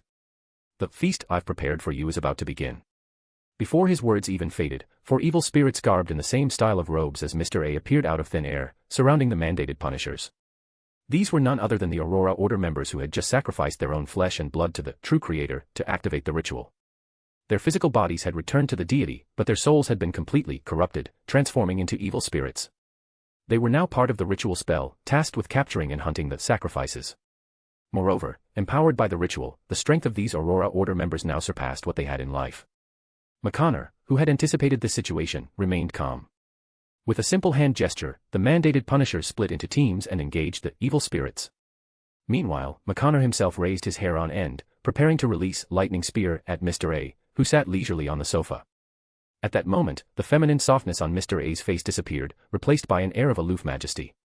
He pushed his left palm forward and, in ancient Hermes, solemnly declared. Lightning is forbidden here. Gales are forbidden here. Singing is forbidden here. As he retracted his hand, a cruel smile appeared on Mr. A's face. Before him, an ancient, transparent, and illusory book materialized in the air. An ethereal, lofty voice echoed. I arrive, I witness, I record. The three forbidden decrees were clearly abilities recorded by the scribe he had shepherded. With Mr. A's proclamations, the flashes of lightning and roaring gales within the hall vanished instantly. This sudden nullification of abilities nearly caused the mandated punishers fighting the evil spirits to falter disastrously. Fortunately, the team members equipped with sealed artifacts quickly provided support, preventing casualties in the initial assault. Where did the Aurora Order get the chance to record so many judge abilities? McConnor, a seasoned ocean singer, realized the situation was becoming more complicated. Even so, he remained composed, having considered various contingencies beforehand. Instead of panicking, he glanced toward the rearmost member of their group, Stuart. As expected, despite suffering backlash earlier, the mysticism magister Stuart had forcibly completed a simulation. His eyes darkened instantly as he extended his right hand and uttered a word in Hermes. Distort. In an instant, Mr. A's forbidden intentions were twisted. Instead of complete prohibition, the restrictions now allowed abilities to be used as long as their names were shouted out loud. To demonstrate, Stuart acted immediately. He bellowed, lightning strike. A silver-white bolt of electricity shot from his hand, striking an evil spirit attempting a sneak attack. The blow dispersed a significant amount of the black mist enshrouding the spirit. Lightning strike is a nemesis to the undead, an attack they cannot evade and must endure directly. Seeing this, McConnor instantly grasped the essence of Stuart's distorted workaround. His lips twitched slightly as he inwardly complained, Stuart, have you been broken by 2 to 111? How did you manage to distort the effect into something so embarrassing? However, the situation was critical, and there was no time to wait for Stuart to adjust the distortion. Bracing himself, McConnor shouted, lightning spear. Sure enough, arcs of electricity once again crackled around his hair. In the basement, beside the statue of the true creator, Irene kept her unblinking gaze fixed on Shoko, who was bound tightly by spider silk. She paid no attention to the battle raging upstairs, nor did she glance at the nearby blood-colored altar. Her focus remained solely on fulfilling the task Mr. A had given her, even though Shoko appeared to have fallen asleep. But just then, a figure clad in black armor and wearing a pitch-black crown suddenly emerged from above Shoko's head. Chapter end. Chapter 480, The Fool. Seeing the strange ghost suddenly appear, the ever-alert Irene reacted immediately. Deep, tranquil black flames materialized out of thin air, descending onto the ghost's black armor in an instant. The black flame of a witch burns with spirituality as its fuel, and it quickly turned the ghost into a blazing torch. No matter how peculiar, a ghost was still a spiritual body. Crackle, crackle. Accompanied by sounds akin to burning firewood, the ghost's body could no longer hold itself together, shattering into countless fragments. However, what shattered along with it was everything Irene could see in front of her. To her shock, she realized that while she was still standing near the altar, the provoker, whom Mr. A had tasked her with guarding, had been relocated to the base of the staircase. Above the provoker floated that same strange ghost, who now extended a single finger toward her and whispered a word in ancient Hermes. Divine. As the dark golden sunbird brooch on the ghost's chest emitted a faint light, an air bullet was launched with a bang.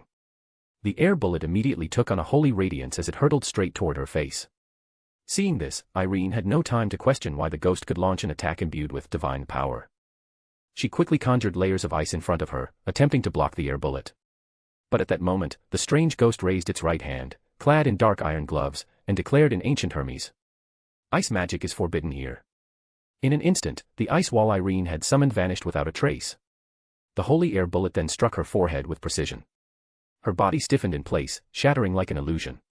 In the corner of the basement, a small mirror cracked with a snap, quickly disintegrating into shards scattered on the ground. It was the mirror doppelganger technique. Nearby, Irene's true figure, dressed in a purple dress and fur-lined coat, emerged beside the now broken mirror. But before she could catch her breath, she felt countless invisible spider threads wrapping around her body. Some were rigid, others supple, teasing various parts of her, triggering sensations that transported her mind to the nights she had spent with her many good friends. Her body instantly went limp, tingling with numbness. However, as someone who had devoted her mind and body to the true creator, she quickly overcame this psychological pleasure, realizing that there must be another enemy in the vicinity. Struggling to handle the strange ghost alone had already pushed her limits. If she were to face another opponent, especially one who seemed to be at least sequence 6 like a witch, the provoker would surely escape. Failing her mission to guard him would mean disobeying her lord's messenger. For the Lord. Without hesitation, Irene cast a fanatical gaze at the statue of the true creator and the blood-red altar beside it. She began chanting an incantation to sacrifice herself, transforming into a powerful evil spirit as part of the ritual. Only in this form could she hope to keep hold of the provoker, someone valued by her lord. But the strange ghost, Klein, who had transformed into the hero bandit, Black Emperor, wasn't about to let her complete the ritual unimpeded. He tilted his head back, opened his mouth, and unleashed a sharp, inaudible screech. Buzz. Irene's head jerked back, her body swaying. The ground seemed to ripple beneath her feet, and her incantation was forcibly interrupted. At the same time, behind Irene, another figure, slender and clad in black tights, materialized from thin air. It was none other than the pleasure witch Lena, who had infiltrated the basement after discovering that Shoko had been captured. However, Klein's screech had also affected her, leaving her slightly dizzy and unable to maintain her invisibility. Klein immediately recognized the witch who had once saved Cohen Lee. Aside from their memorable encounter in Tingen, Klein had occasionally seen glimpses of Lena's daily life through Shoko's mystic communion.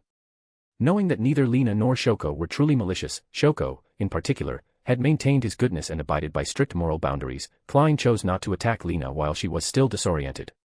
Instead, he prepared to launch another air bullet to take down the witch loyal to the true creator. But at that moment, phantom black flames suddenly ignited among the spider threads binding Irene. Her body trembled uncontrollably.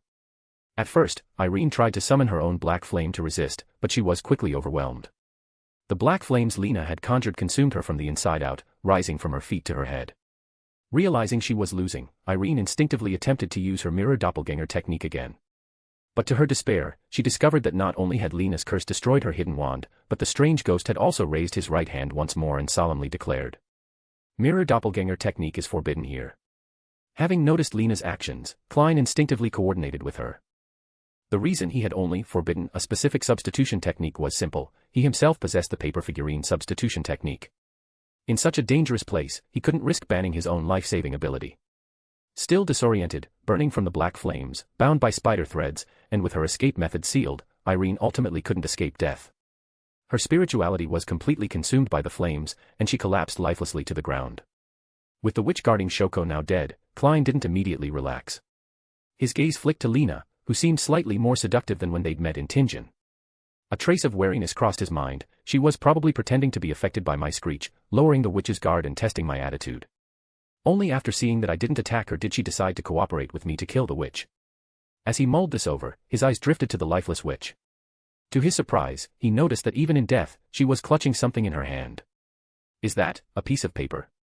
Just as he was about to step forward to inspect it, Lena sheathed her black dagger, turned to him, and asked with a smile, "Hero Bandit, Black Emperor, is it?" Without waiting for Klein's response, she glanced at the unconscious Shoko, her future sister, by the staircase, then crouched down and retrieved the paper from Irene's hand. She gave it a quick glance, her eyes narrowing sharply as she read the contents.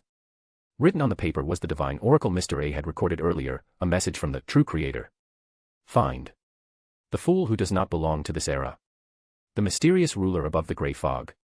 The king of yellow and black, who controls good fortune. Believers and followers, in Backlund. The fool's believers and followers. Lena thought. To have such an honorific name, to be so valued by the true creator, someone referred to as the fool must be an evil god on par with him. Wait.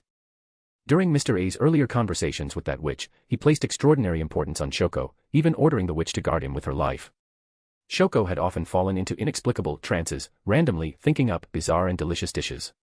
I once teased him, saying he'd been blessed by the evil god of cuisine. Just now, the hero bandit, Black Emperor, emerged directly from Shoko. Could it be? Shoko has become a follower, no, even a favored one, of this so-called fool. And perhaps the hero bandit, Black Emperor, as well. I've heard that when he saved the girls from Capim, he left many tarot cards on the slave trader's corpse. And the fool is the main card of the tarot deck, the beginning and the end of it all.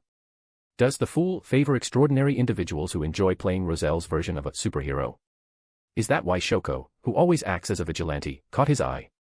As these thoughts raced through her mind, Lena stood up, raised her eyes toward the towering figure in black armor, and made a decision. She smiled and asked, "You're a follower of the fool, aren't you?" "Shoko mentioned you before, Your Excellency, Black Emperor." She was testing him, trying to verify her suspicions. Hearing the term the fool, no matter how much Klein prided himself on his composure, he couldn't help but feel an intense jolt of disbelief. Shoko has a mystic connection with me, but he shouldn't know anything about this. How could he possibly have told Lena the name, the fool? Could he have gained some knowledge during our interactions? But I specifically set the part where I granted knowledge to focus on culinary skills. A mystic connection involves using various means to align oneself with a great or hidden being, gaining corresponding spiritual experiences or assistance. The outcomes are often unknown, depending on what the great or hidden being grants. Depending on the nature of the being, the connection can yield different knowledge and powers. No, even if Shoko somehow learned my name during the connection, it's impossible for him to confirm that the hero bandit, Black Emperor, is a follower of the fool. At most, he might have speculated because of the tarot cards. Lena is testing me. It seems she improvised after reading that paper. What was written on it? As Klein tried to suppress his shock and analyze the situation, Lena had already discerned clues from the subtle shifts in his emotions. She smiled even more brightly and took a few steps closer to the hero bandit, though she remained at a safe distance. Holding up the paper she had taken from Irene, she said, "It seems I was right. Since Shoko has become a follower of the fool, as his dear sister, wouldn't I have the honor of learning the teachings of the fool as well?" But at that moment, Klein had no attention to spare for her questions. His focus was entirely on the content of the paper. The Aurora Order knows about the fool. They know my honorific name. Has the true creator locked onto me? Klein immediately felt as though he were facing a monumental threat. If not for the fact that this magician's performance wasn't over yet, and the Aurora Order's ritual magic hadn't been interrupted, he might have immediately cancelled the summoning and returned to the Grey Fog. However, he quickly ruled out the possibility of being directly targeted by the true creator. If that were the case, standing in front of an altar powered by his strength would have already resulted in a saint descending from the heavens to crush him. This meant the Aurora Order only knew of the fool and his honorific name, and that there were clues pointing to Backlund. Who leaked this information? Klein frowned, deep in thought. Soon, a possibility came to mind.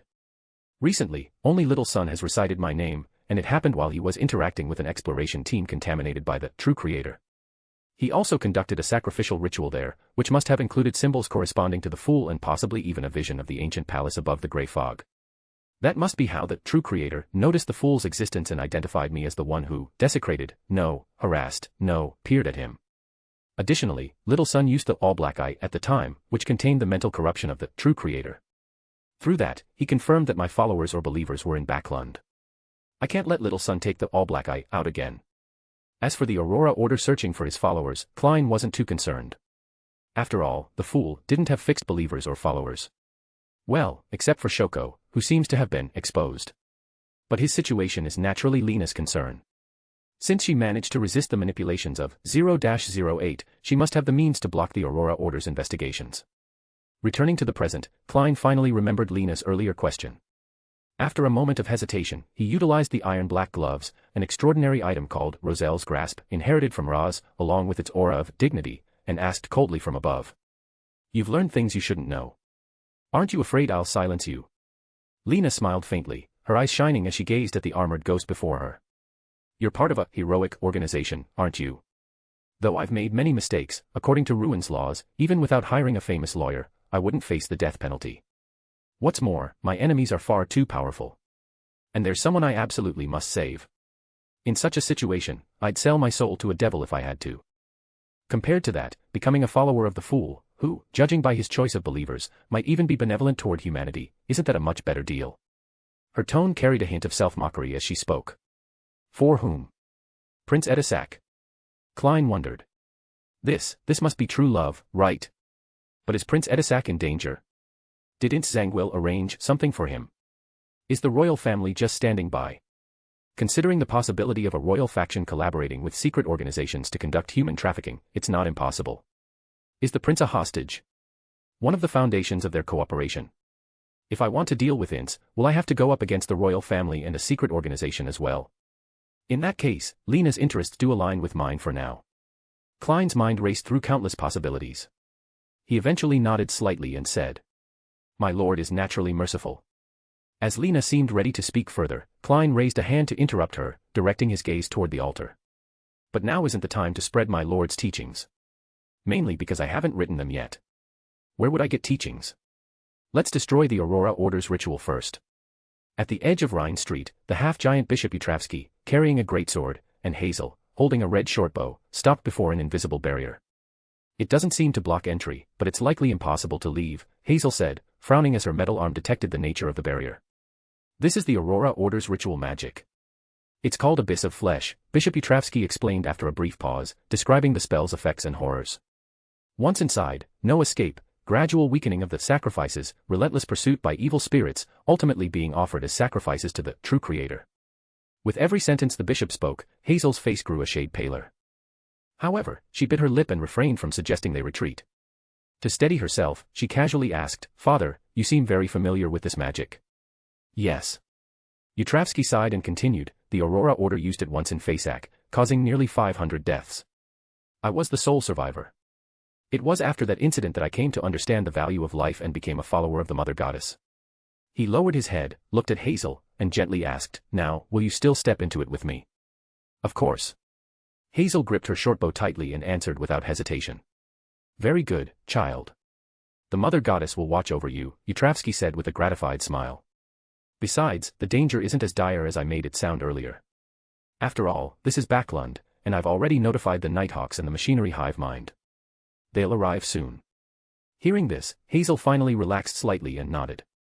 Then, the tall and short figures resolutely stepped through the invisible barrier. End of chapter. Chapter 481, arriving just in time. At 6 Rhine Street, inside the Aurora Order's hideout hall, the battle between the mandated punishers and the evil spirits was still raging. Although Stewart had managed to distort Mr. A's prohibitions, allowing their teammates to fight by shouting out the names of their abilities, the effects of the ritual spell Abyss of Flesh grew increasingly oppressive over time. The spell drastically increased the spiritual consumption of each ability used, making it several times more draining than normal. It also progressively weakened their control over their abilities. Even McConnor, a powerful ocean songster, was forced to stop advancing on Mr. A.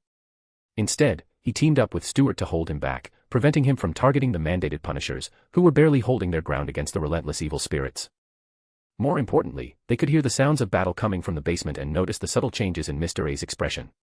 This made it clear that other Beyonders had already infiltrated the ritual site below. They couldn't afford to let Mr. A or the evil spirits escape. At that moment, Mr. A suddenly changed his direction, abandoning his attempts to approach the basement entrance.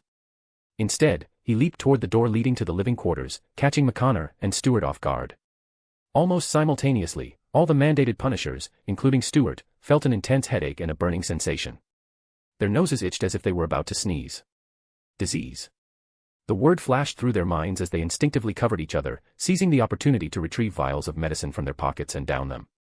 Since the Demoness of Affliction incident, it had become standard practice for the mandated punishers in Backlund to carry potions that suppressed disease symptoms.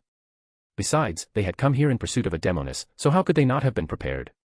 But just because they were prepared didn't mean a certain marionettist present was as fortunate.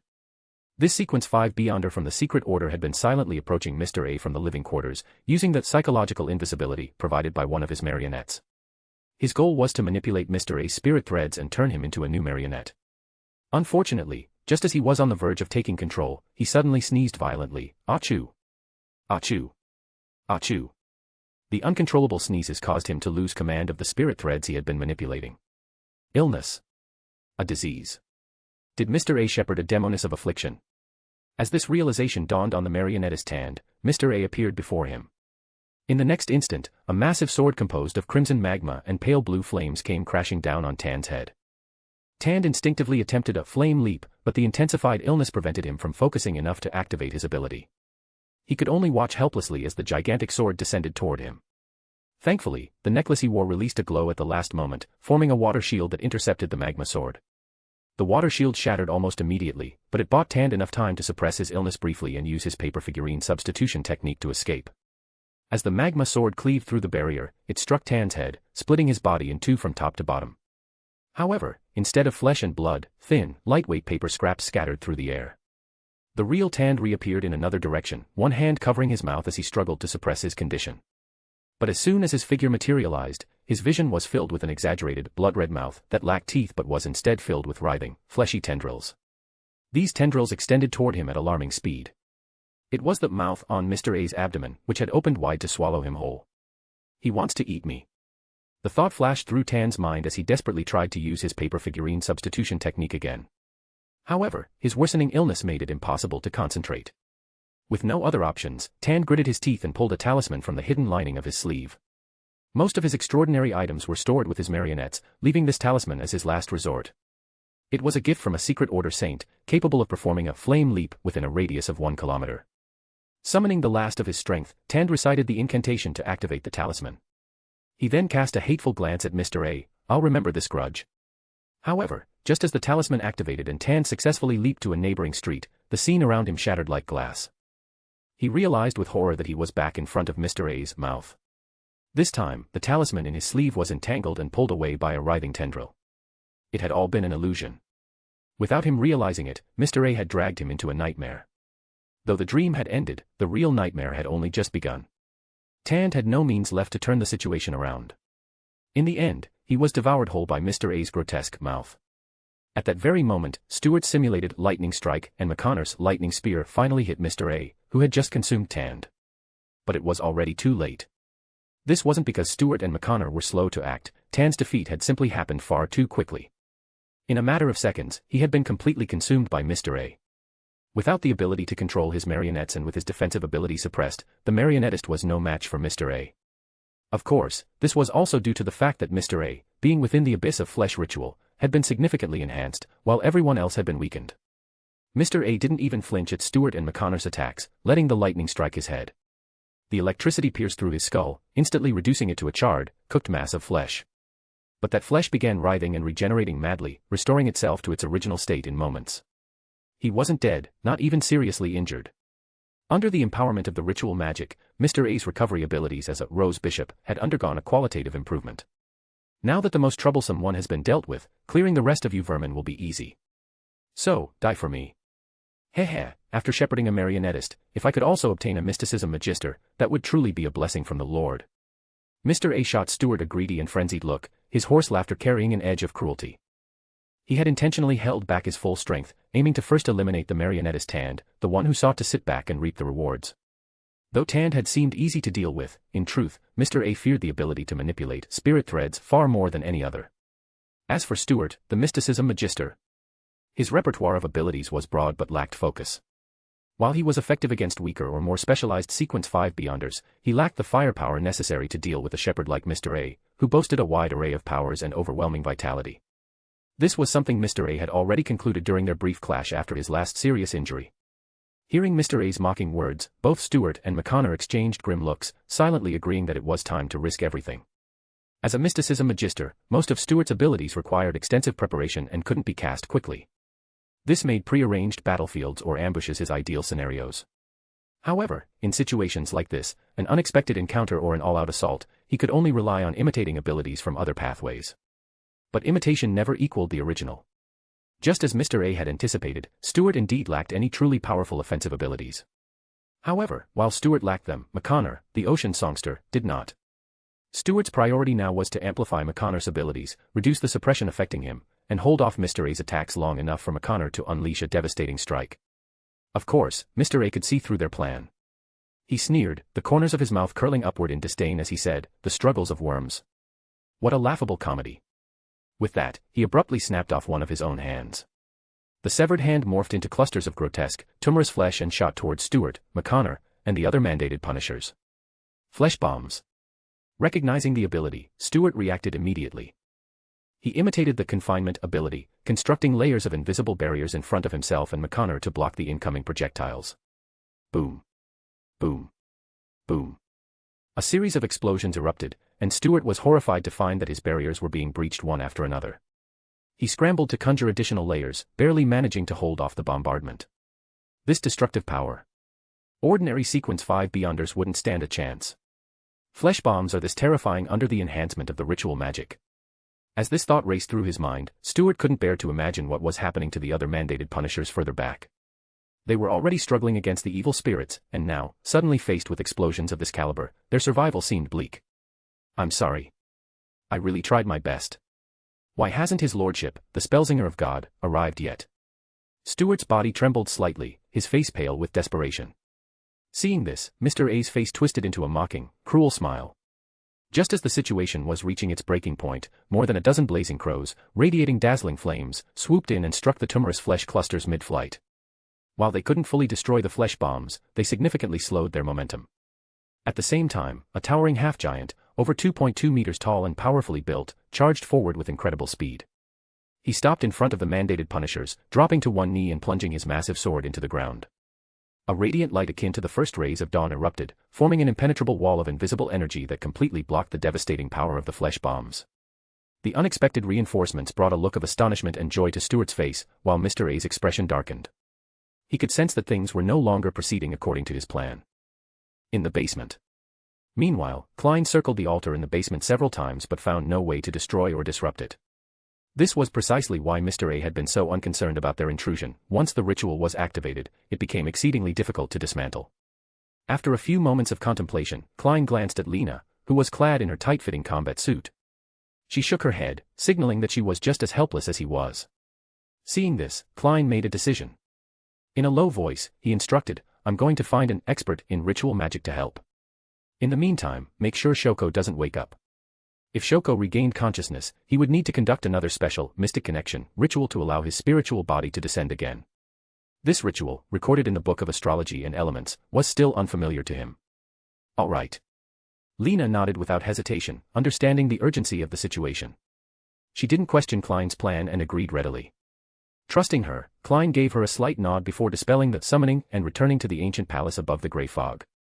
There, he quickly manifested the image of the fool, while he himself assumed the guise of the hero bandit, Black Emperor. After completing these preparations, Klein took a deep breath, adjusted his emotions, and extended his spirituality toward the crimson star symbolizing the tower. Chapter end. Chapter 482, The Solution. South Continent, Gillen City, in the underground wine cellar of the Wall family.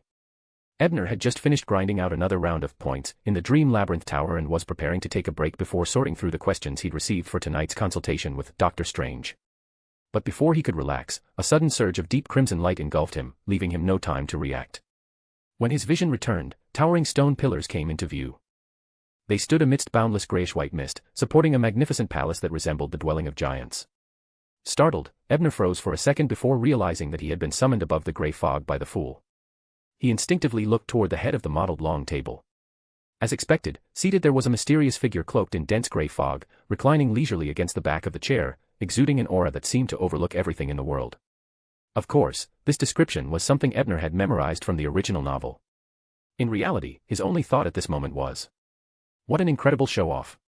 Even though he was well aware that Klein was putting on an act, Ebner still cooperatively performed a respectful bow and said, "Honorable the Fool, what instructions do you have for summoning me here?" The figure enveloped in gray fog let out a low chuckle and replied, "It is my favored one who seeks your assistance." As soon as the words were spoken, the hero bandit Black Emperor stepped out from the shadows. He first bowed respectfully to the fool, then turned to Ebner with a low laugh, "We meet again." Ebner maintained a calm expression as he watched Klein's performance, though inwardly he couldn't help but critique, "Your acting skills have really leveled up. Looks like the live lessons from Mr. Hangman at the last tarot gathering didn't just benefit me and Little Sunday." Still, no matter what he was thinking, Ebner outwardly responded with enthusiasm, "Thank you for your assistance with judgment last time. Even at sea, I've heard tales of your heroic exploits as a vigilante." He paused for a moment before adding curiously, "So, what brings you to me this time? What heroic exploits? Are you talking about looting Capham's safe? That wasn't even my doing." Klein silently grumbled but quickly got back on topic, saying directly, "I've heard that you're an expert in ritual magic. I hope you can help me break a ritual that's currently in progress. As payment, I'll assist you in investigating or divining the origin of the misfortune crystal without requiring you to give up the notebook written by the Wanderer.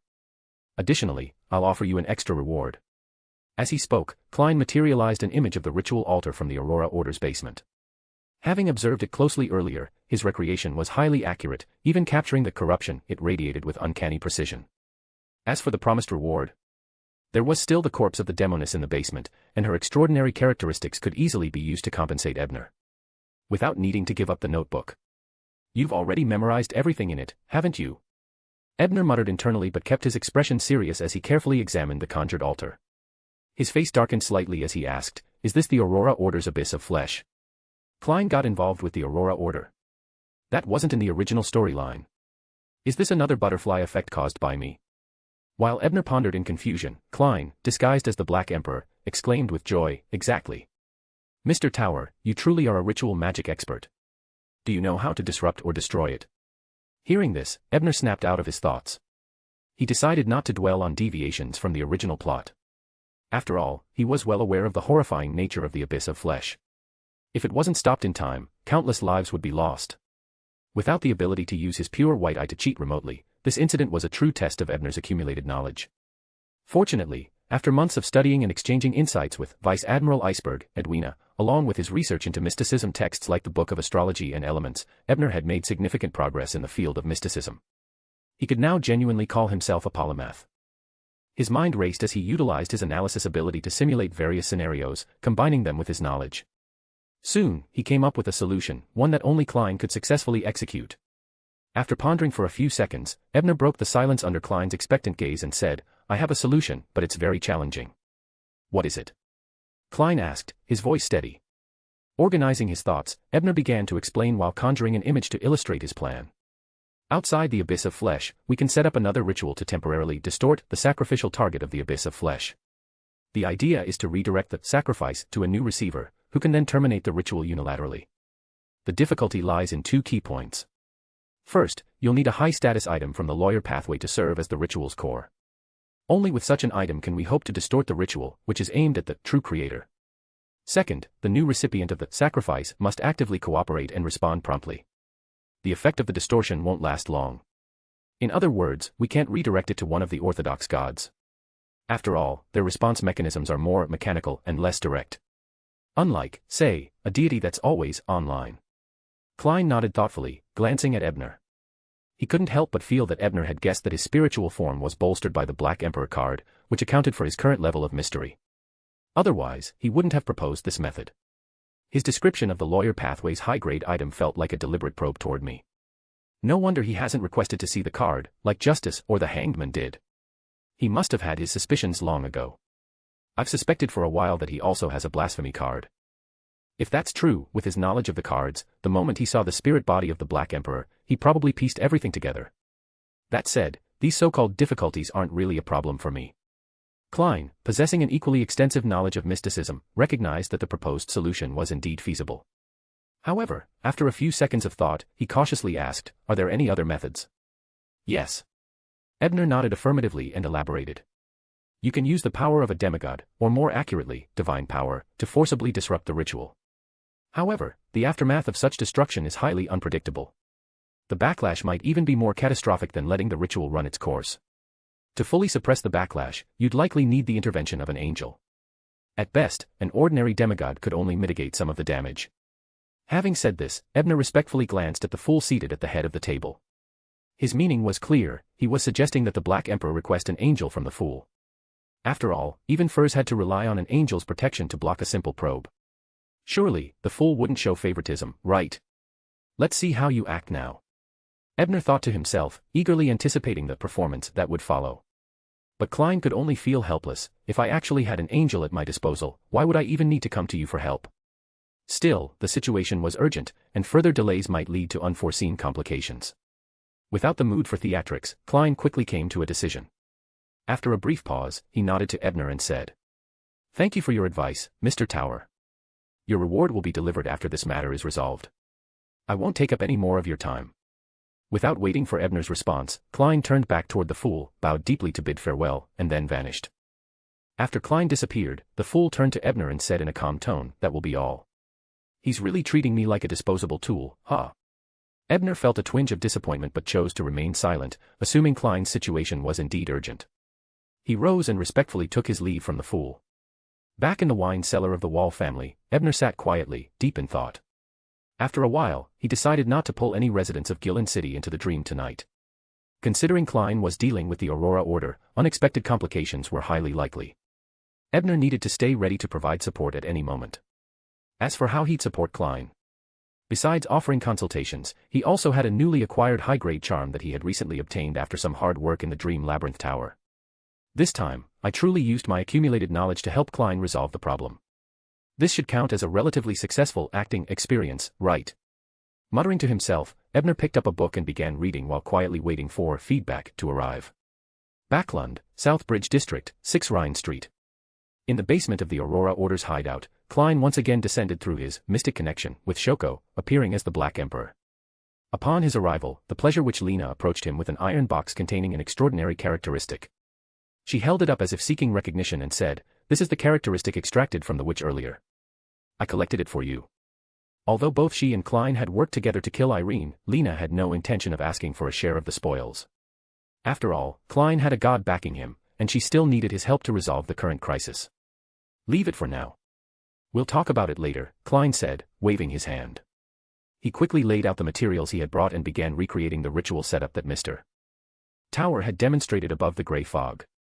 Finally, Klein stepped into the center of the altar. After all, the core of this distortion ritual was the Black Emperor card that he had integrated into his spirit body. Watching the scene unfold, Lena couldn't hide her amazement. With her knowledge of mysticism, she could barely make out the function of this newly arranged ritual. Whoever he consulted for this ritual magic must truly be a master to come up with such a method. And that mysterious god behind him, the one called the Fool, must have been watching this place all along. Could it be because of Shoko? She instinctively glanced at Shoko, who was still dreaming and drooling slightly, and quickly dismissed the thought. Chapter end. Chapter 483, The Bandit's Final Curtain Call. In the first-floor hall, with Bishop Utravsky and Hazel joining the fray, Mr. A, sensing the unexpected turn of events, decided to stop holding back. He ordered the 4 evil spirits to pin down Stuart, while he personally charged toward the mandated punishers, intent on eliminating these nuisances as quickly as possible before focusing on the mysticism magister. Though the mysticism magister lacked powerful offensive capabilities and struggled to harm him, Mr. A was well aware that Stuart's versatile abilities also made him extremely difficult to kill. As for the ocean songster McConnor, who was preparing a powerful attack, Mr. A hadn't taken him seriously from the start. The mandated punishers felt an overwhelming sense of pressure as Mr. A slowly approached, his every step exuding an oppressive force. Even with the half-giant bishop's protective barrier, they couldn't suppress the fear in their hearts, falling into disarray. Some of the younger members even broke down completely, their faces suddenly sprouting scales that resembled those of deep ones.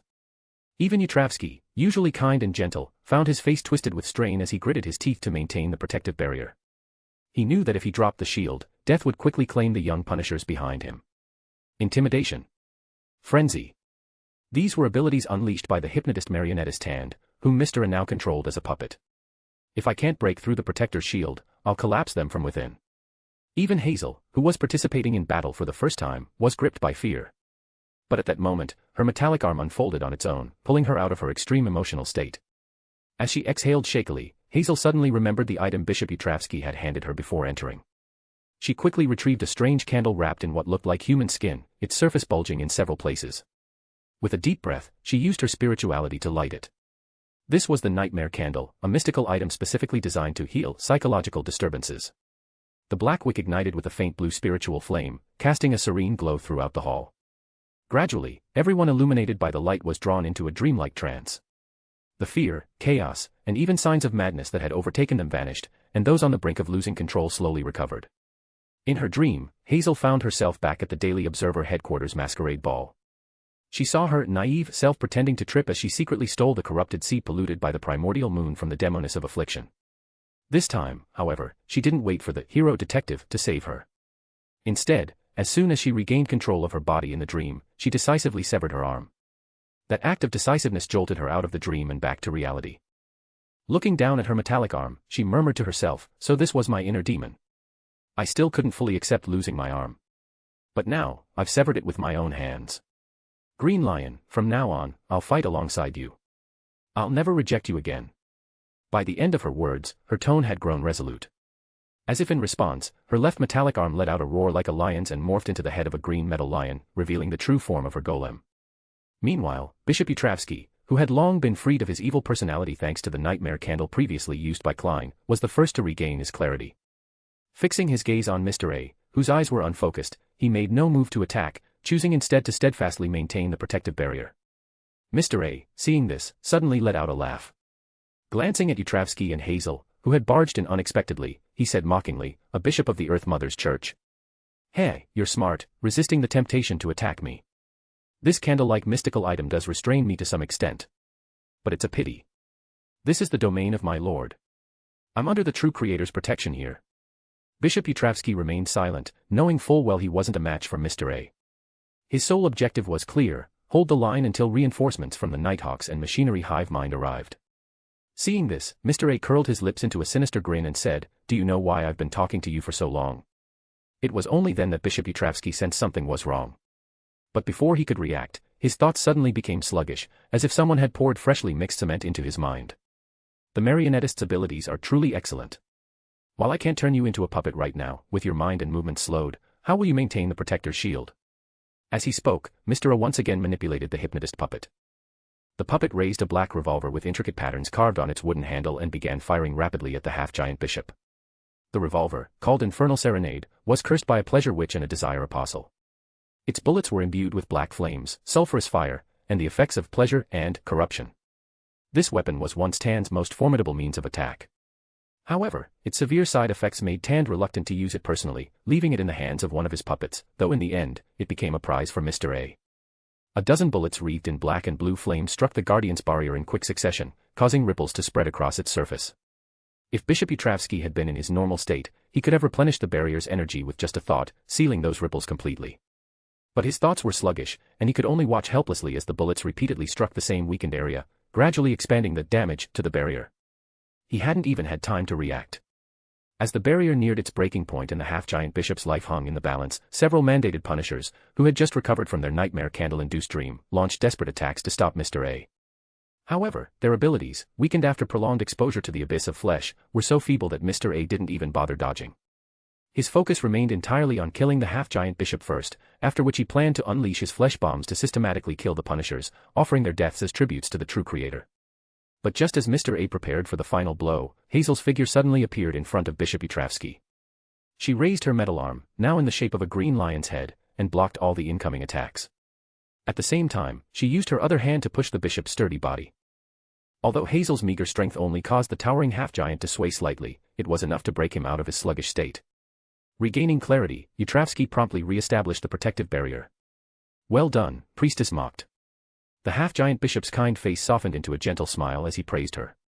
I just remembered a story Ebner once told me during a casual chat, about sealed artifact 2-049.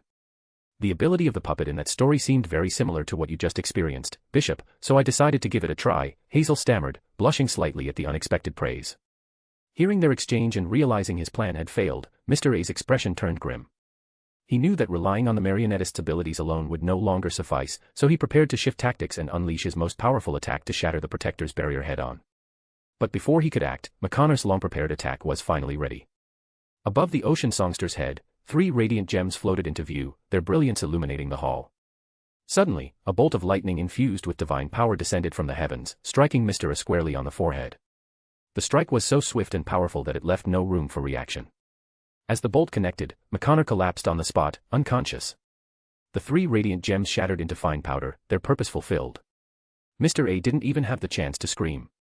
The divine lightning fried him instantly, reducing him to a puddle of blood. Witnessing this dramatic turn of events, Hazel gasped in shock before her expression shifted to one of joy. "Is he dead?" she asked, her voice trembling with relief. She could sense the terrifying power of that lightning bolt and didn't believe any mid to low sequence beyonder could survive such an attack.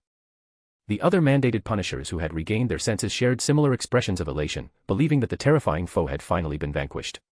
But Yutravsky didn't lower the barrier. Narrowing his eyes, he murmured, "One of the evil spirits is missing." "What?" Stewart, who had also thought Mr. A was doomed, suddenly felt a chill run down his spine as he realized the possibility of what the bishop was implying. His fears were soon confirmed. The puddle of blood that Mr. A had been reduced to began writhing and reassembling before their very eyes. In mere moments, he had reformed into his previous form, his stunning yet eerie features as intact as ever. With a dark, piercing glare, Mr. A looked at Yutravsky and sneered, "You old bastard, you really are cautious." Then, casting a cold glance at the unconscious McConnor, Mr. A's lips curled into a cruel smile. "After that attack, your ocean songster might never wake up again. And as for me, under my lord's protection, I can resurrect endlessly. Your so-called strongest attack is meaningless to me. As long as this ritual persists, you'll never kill me. Even your so-called archbishops would be powerless against the abyss of flesh." As he spoke, Mr. A secretly shifted into his demon state, preparing to exploit any sign of despair or frustration among his opponents. Once those emotions surfaced, he would detonate them, creating chaos to breach the protector's barrier. But before he could act, the oppressive atmosphere of blood and corruption that had filled the room abruptly dissipated. The remaining 3 evil spirits dissolved into nothingness, as if erased by an invisible hand. It was clear to everyone, the abyss of flesh ritual had been neutralized. At that moment, a figure clad in black armor and a matching mask emerged from the floor. Hovering in midair, the hero bandit Black Emperor appeared through the hole in the roof left by McConnor's lightning attack. With a hand placed over his chest, he bowed to the room, as though taking a final curtain call for an extraordinary performance. Sensing something, the armored figure turned toward the sky and spotted an elderly man in a priest's robe from the Church of Steam, flying rapidly toward their location. The hero bandit Black Emperor bowed again, this time toward the approaching figure, and then vanished into thin air before anyone could say another word.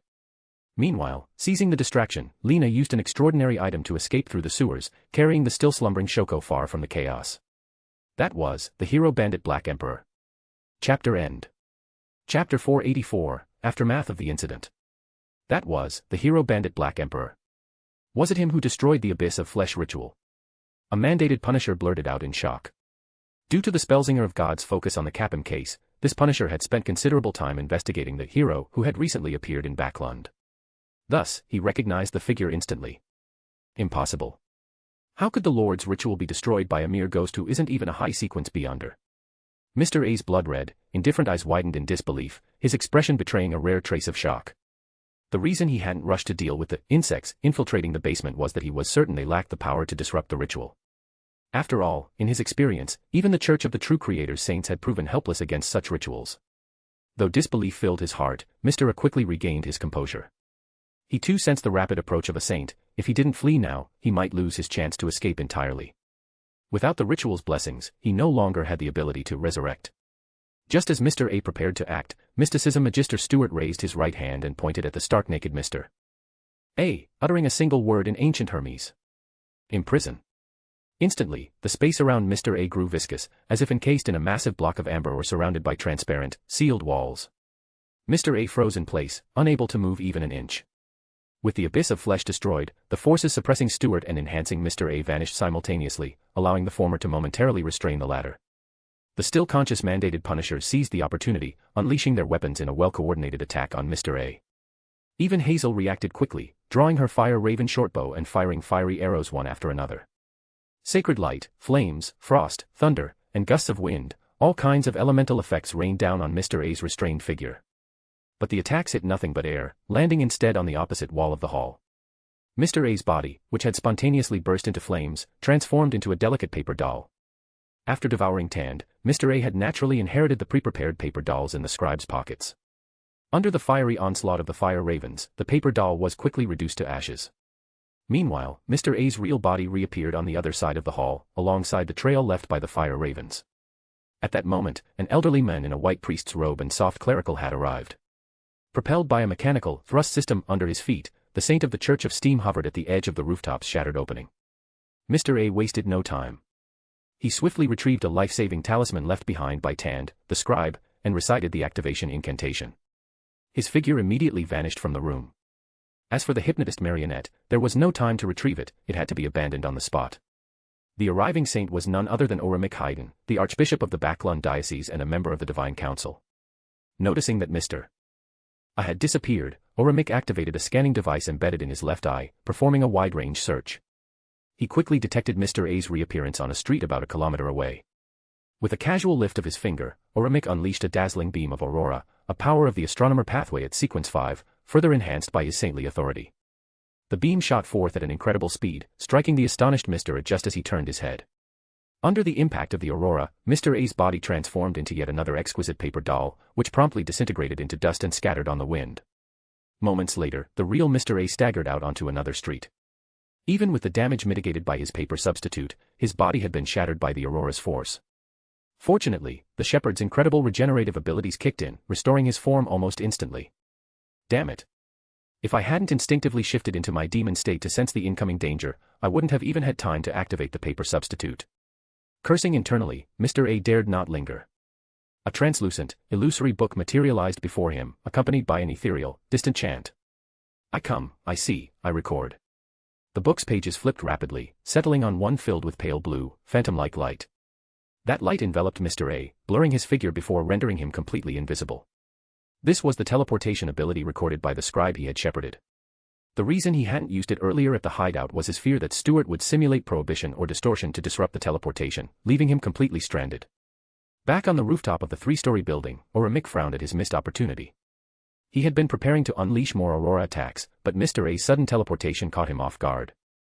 As for the railgun he had used against Viscount Capham, that weapon was part of his latest generation mech suit, which had been damaged by sealed artifact 1-025 during a previous battle and was still under repair. His current suit, an older model, wasn't compatible with the railgun. Sighing with regret, Oramic gradually reduced the thrust power of his mechanical boots and descended through the rooftop's hole into the hall below. The mandated punishers, along with Bishop Utravsky and Hazel, all greeted the saint respectfully, expressing their gratitude for his timely intervention. No need to thank me, Oramic replied with a wave of his hand. I only came because I received an urgent telegraph from the Harvest Church. Surveying the scene, he asked, what exactly happened here? The man who escaped was clearly the true Creator's envoy. And who was the ghost that bowed from the rooftop? The mandated punishers, realizing that their reinforcements had been summoned by the half-giant bishop, directed grateful gazes toward Utravsky and the beautiful young lady by his side. Bishop Utravsky responded with a calm nod, while Hazel, under the weight of their appreciative stares, grew visibly flustered. After briefly tending to the unconscious McConnor, Stuart gave a detailed account of the events that had transpired, including the potential identity of the ghost. He ended his explanation by asking expectantly, Your Grace, was Mr. A killed by your attack? That was, the hero bandit Black Emperor. Was it him who destroyed the Abyss of Flesh ritual? A mandated punisher blurted out. Thanks to Bishop Utravsky's timely guardian, no punishers had died, but many were gravely injured, especially those affected by the hypnotist marionette's frenzy. A few still hadn't awoken from the nightmare candle's dream. It's unfortunate, Oramic Haydn said as he shook his head. That man had teleportation abilities, and I couldn't stop him in time. He narrowed his mechanical eye, his expression turning serious as he asked, Are you certain the Aurora Order set up an Abyss of Flesh ritual this time? And that it was disrupted by a so-called hero, the hero bandit Black Emperor, who isn't even a high-sequence beyonder. The Abyss of Flesh was a notoriously sinister ritual, one whose few appearances in history always resulted in hundreds of deaths. In past incidents, even the timely intervention of church-affiliated beyonder teams had proven futile. Once initiated, the ritual couldn't be forcibly stopped, and even its destruction would result in horrifying mutations and consequences. For the ritual to end with no casualties this time was simply inconceivable. Hearing that Mr. A had escaped, Stuart felt a twinge of disappointment but quickly adjusted his mindset. He respectfully replied, "I'm certain it was the abyss of flesh. Though I can't believe it myself, the hero bandit Black Emperor truly accomplished what even saints have struggled to achieve." "Is that so?" Mick mused for a moment before glancing at Stuart and Utravsky. In a calm tone, he instructed, "Let's go to the site of the ritual and confirm whether it's truly been terminated. As for the rest of you who can still move, search this building thoroughly. If you encounter anything dangerous, you may leave it for now. Reinforcements from the machinery hive mind will arrive shortly." As if recalling something, he added, "There's been another saint-level battle in the northern suburbs. Archbishop Anthony of the Church of Evernight has gone to investigate that and won't be able to assist here for the time being. Similarly, Archbishop Snake of the Church of Earth Mother is tied up by a Rose School of Thought demigod and can't make it either. He contacted me through special means and asked me to look after you all." As the Archbishop of the Church of Steam, Mick understood that directing the mandated punishers required a legitimate excuse to avoid conflict between churches. Using Spellsinger of God Anthony's supposed request as justification solved this neatly. Whether Anthony had actually made such a request didn't matter. Horimick's other outdated mech had already been sent to assist Snake, making this retroactive authorization easily justifiable. "Understood, Your Grace," Stuart and the others responded without suspicion. After entrusting the unconscious McConnor to another team member's care, Stuart followed Mick, Utravsky, and Hazel down the stairs into the basement. In the basement, which Irene's corpse had vanished, and the idol of the true creator lay broken into two pieces on the ground. Surrounding it was a ring formed by tarot cards, including cups, wands, and other numbered cards. At the center of the shattered altar before the idol lay two main tarot cards, the Emperor and the Tower. The entire scene resembled a bizarre ritual. Seeing this, Stuart instinctively cast retrospect, only to discover that the cards had been scattered after the Abyss of Flesh ritual was already terminated. This wasn't a ritual, it was more like some kind of symbolic habit. Moreover, there were no traces of anyone left behind. Either the ghost had methods to erase their presence and tracks, or they possessed a high-ranking item that shielded them from his abilities. As these thoughts passed through his mind, Stuart, combining this with the Punisher's prior investigations, spoke up. "A scene covered with tarot cards. This is the third such case in the past 2 months. The last two were confirmed to be the work of the hero bandit Black Emperor. The second was the Capim case, right?" "I've heard of it. What about the first?" Mick asked in a deep voice. Stuart replied succinctly, "The first was the incident where the true creator attempted to descend using a con artist as a vessel. In that case, not only were tarot cards scattered at the scene, but 2 other heroes appeared who were distinct from the hero bandit Black Emperor. Their aliases were the Fool and Iron Man, so we speculate that these so-called heroes, who always leave tarot cards at their crime scenes, belong to a single organization, a newly emerging organization." While carefully analyzing the scene's traces with his mechanical eye, Mick said thoughtfully, "Also tied to the true creator. This organization's patron may well be an enemy of the true creator, which explains why they consistently thwart and disrupt the Aurora Order's operations. We should investigate the Capim case more deeply. His abduction of girls and trafficking of slaves may also have connections to the Aurora Order." Stuart nodded slightly, about to add something, when a lightly injured Punisher came down from above, holding a stack of documents. Presenting them to Mick and Stuart, the Punisher reported, "Your Grace, Exarch, we found these imprinted directives in one of the offices. They're marked as oracles." "Oracles?" Mick, Stuart, and even Utravsky grew serious. They each took a page and began to read carefully. "The Fool? The true creator is searching for the believers and servants of the Fool. The Fool. Could this be a deity on par with the true creator? Otherwise, why would he care so much?" After pondering for a while, Mick turned to Stuart and asked, "What's your opinion?" "The Fool. That's also the name of a tarot card's major arcana. Today's events might be part of a conflict between 2 deities," Stuart said solemnly. At the same time, in the northern suburbs of Backlund, Zangwill and the military's demigod Testier were in a dire situation under Azek's relentless assault. Once again, the feather pen slipped from their control, scribbling on a nearby rock. "Today truly is Insa's unlucky day.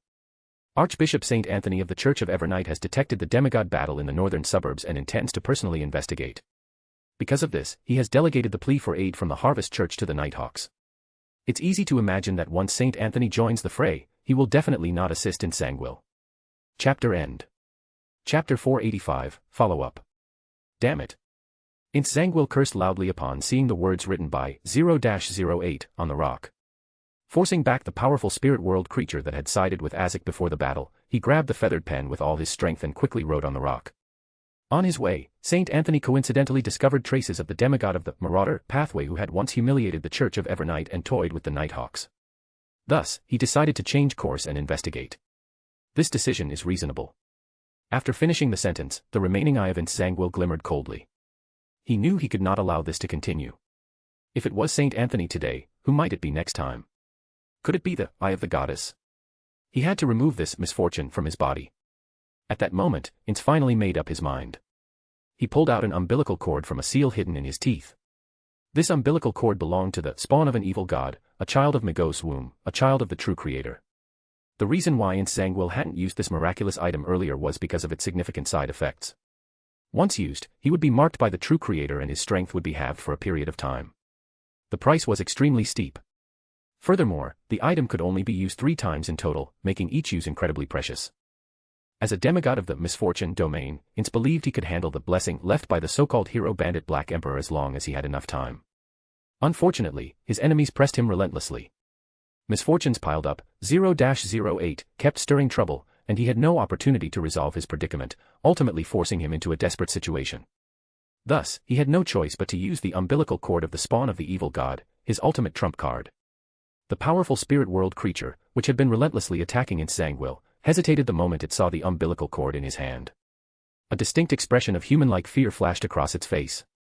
Even 0-08, which had been causing chaos the entire time, suddenly quieted down, pretending to be nothing more than an ordinary feathered pen. Seeing that the umbilical cord had frightened the spirit world creature and subdued 0-08, Nsangwil finally breathed a sigh of relief. Confirming that the misfortune lingering on his body had been suppressed by the aura of the evil god, he turned his attention to assisting Testier in fending off Azek's attacks. This bought the military demigod enough time to activate an artifact and prepare for teleportation. At this point, Testier had no intention of continuing the fight. The entire battle had been inexplicable from the start, and their opponent was absurdly strong. Grasping the chance to retreat, he immediately opened a door of teleportation and dragged Nsangwil with him, returning directly to a secret base of military intelligence 9 near Backlund. Before leaving, Nsangwil didn't forget to order one of his sealed spirits to self-destruct, obliterating the rock covered in 0-08's writing. Mr. Azek watched the spot where the two had vanished, refraining from pursuing them. He turned to the spirit world creature, who was now bowing in apology, and waved his hand to indicate he bore no grudge. Then, covering his forehead, he muttered softly, as though to himself. That golden-masked man's fighting style felt so familiar. It's as if I've fought against many like him in the past. Trunsoist. Tamara. Augustus. Castilla. In the northern district sewers, Archbishop St. Anthony, who had lost track of his target, suddenly frowned in confusion. Why did I insist on chasing that marauder pathway demigod? Clearly, the saint-level battle in the northern suburbs or the situation mentioned in the Earth Mother Church's telegram are far more important. Could it be that the marauder pathway demigod stole critical memories from me, making me forget why I was pursuing her? After some thought and weighing his options, he ultimately abandoned the chase, resurfaced above ground, and headed toward the northern outskirts of the city. This allowed a certain demigod, hiding deep within the sewers, to finally breathe a sigh of relief. However, she didn't dare remain there for long. Instead, she followed the pipes into Backlund's safest yet most perilous district, the Queen's District. There, she infiltrated a noble family's household, searching for a new host to parasitize. She had avoided choosing a host until now because she needed time to recover from her injuries. However, just as her wounds were beginning to heal, her first trip outside to procure supplies ended with her running into the Archbishop of the Church of the Evernight. While lamenting her dreadful luck, she resolved to find a host as soon as possible. At 6 Rhine Street, in the basement of the Aurora Order's hideout. Steam Church Archbishop Oremik had already departed, seemingly to provide support to the Spellsinger of God. However, members of the Machinery Hive Mind and the Nighthawks had now arrived in succession, bringing together extraordinary members from 4 different churches. After hearing Stuart's detailed account of what had transpired, the gathered individuals couldn't help but feel a mix of fear and relief. The fear stemmed from the infamous reputation of the Flesh Abyss ritual. Had it not been disrupted, no one in this entire district would have survived. It would have been a massacre significant enough to force the king and prime minister into public mourning. The relief, on the other hand, came from the fact that it had been stopped, though it seemed the one who intervened was a subordinate of some unknown evil god. The fool. Hero. Tarot cards. Were you resurrected by an evil god? Thought Daly, a member of the Nighthawk squad called in as reinforcements. She was gazing at the piece of paper containing the fool's honorific name, lost in thought. She had her suspicions about the identity of Iron Man, and while she was worried about a certain someone's safety, her priority now was to gather as much information as possible about this so-called fool. After some consideration, she broke the silence and asked, in the Lenivus incident, the fraudster had the cards Emperor and Wheel of Fortune placed above his head. In the Capim case, the slaver's corpse was adorned with Emperor and Judgment. And in this event, the destroyed altar was surrounded by the cards Emperor and the Tower. What do these combinations mean? Are there any reasonable theories? I have a guess.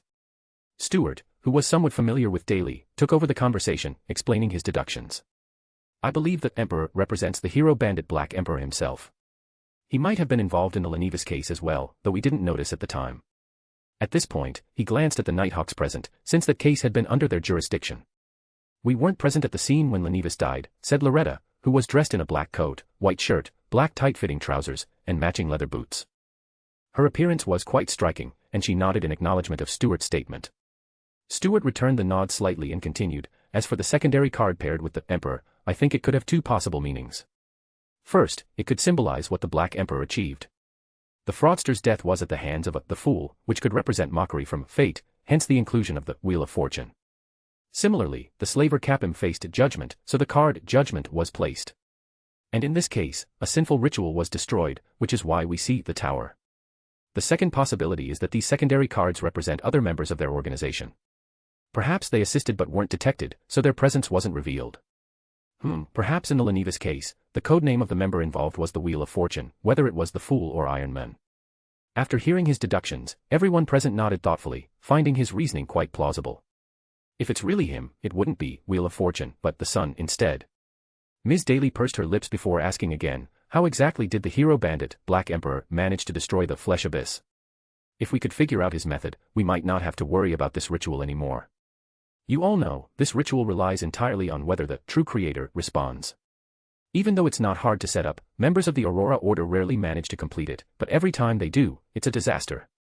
There were no useful traces left at the scene, and backtracking couldn't uncover any valuable information. Stewart shook his head first before turning to Machinery Hive Mind Steward, Ecancer Bernard, and asking, you brought 2 to 111, right? The perpetually disheveled-haired Ecancer immediately understood Stewart's meaning and, after a brief consideration, pulled out an ancient silver mirror with intricate patterns. Just as Daly had pointed out, everyone present was eager to know the method used by the hero bandit, Black Emperor, and Machinery Hive Mind was no exception. Upon seeing the silver mirror, the mandated Punishers and Machinery Hive Mind members instinctively took a step back. Only Stewart remained unmoved as he looked at Ecancer and asked, you or me? Ecancer glanced at Stewart with surprise, impressed by his courage. But feeling guilty for having tricked him once before, Ecancer ultimately said in a solemn voice, I'll do it. With that, under the curious gazes of the Nighthawks and Hazel, and the pitying stares of the mandated Punishers and Machinery Hive Mind members, Ecancer took the silver mirror, gently stroked its surface 3 times with his right hand, and asked in a deep breath. Respected Erodes, my question is, how was this altar destroyed?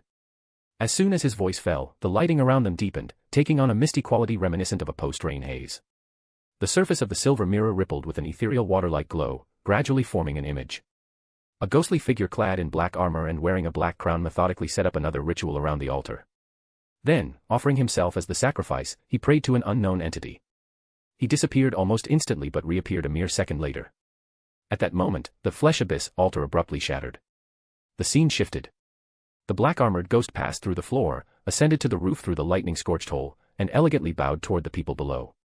As he stared at the final, frozen image, Stewart couldn't help but feel as though the hero bandit, Black Emperor, in the mirror appeared even more dashing and charismatic than in real life. Perhaps it was the composition and angle of the scene. Stewart quickly found a reasonable explanation for this impression and ceased to dwell on it. Instead, he focused on analyzing the ritual depicted in the image. After a moment of thought, he seemed to catch on to something and exclaimed with excitement, I get it now. He used a ritual to distort the Flesh Abyss's target, redirecting it to the Fool. That's how he managed to successfully end the ritual. Hearing his explanation, a few people showed expressions of sudden understanding, while the majority still looked confused, completely unable to grasp what he was saying. But before they could delve further into the matter, the surface of the silver mirror displayed a series of blood-red words. What is the other name of the Virgin's Hound? 2 to 111, actually asked a serious question. Is it in a good mood today, or is it laying another trap? Stewart's face betrayed a look of surprise, thinking Ecancer was having a lucky day. But Ecancer himself didn't share the sentiment, because he didn't know the answer. Inevitably, his hair was once again electrocuted into stubborn spikes. In the southern continent, near a valley base by the port city of Alasar. White Saintess Katerina, along with her daughter, Vice Admiral Ailment, Tracy, quietly infiltrated a heavily guarded research facility. Suddenly, Katerina paused and softly exclaimed, "Huh," causing Tracy to glance at her in confusion. "Test isn't here. He didn't personally oversee that item. How is that possible? Did he leave early? Or, is this place just bait?" End of chapter. Chapter 486, Feedback and Digestion. Hearing her mother's words, Vice Admiral Ailment Tracy turned her gaze toward a patch of dim, blurred mist, representing, in the real world, a mirror. Though she did not yet possess the ability to traverse the mirror world, being accompanied by Demoness of Unaging Katerina allowed her to barely sense what was happening in reality through the mirror's surface. But at that moment, she felt an overwhelming pull, an irresistible suction force, dragging her toward a manifested mirror. Fortunately, Katerina swiftly used spider silk to bind her, preventing Tracy from being dragged out of the mirror world and into reality. This lone military outpost has set up surveillance against the mirror world. It seems they were prepared to guard against us. No, perhaps they're actually guarding against the Rose School of Thought. After all, wraiths are also adept at traveling through mirrors. Pulling her daughter back to her side, Katerina remarked thoughtfully, "I think I've figured out what they transported to the southern continent." Tracy, realizing her earlier attempt to peek had been reckless, glanced at her mother's beautiful profile. Feeling uneasy, she asked, "Could what I just did have alerted them to something unusual?" They did notice, but it seems Test really isn't here. Otherwise, by now, he would have sealed the entire base. Katerina smiled as she spoke. The people in the base will likely assume it's the Rose School probing again. They won't think of us. "You seem very familiar with that military demigod named Test?" Tracy asked instinctively. "Of course I'm familiar. I think you can guess why." Katerina shot her daughter a sidelong glance, her lips curling into a teasing smile. "I shouldn't have asked. That was a mistake." Tracy regretted her question immediately, awkwardly shifting the subject. "So, are we still investigating today? You said this place might be bait. Logically speaking, with Test absent, no one in this base should be able to stop me. But my intuition tells me that stepping out of the mirror world would lead to significant danger. This place might indeed be a carefully prepared trap. Yet Test's departure has exposed a flaw in the trap. After all, how can an important outpost not have a demigod stationed?" Katerina's lips curved slightly as she turned to wink at her daughter. "They've likely transported that item to the southern continent in a way no one would expect. Whether it's you, that warship still en route to Gillen, or Test's teleportation, it's all probably just bait to divert attention. That item has likely already reached the southern continent.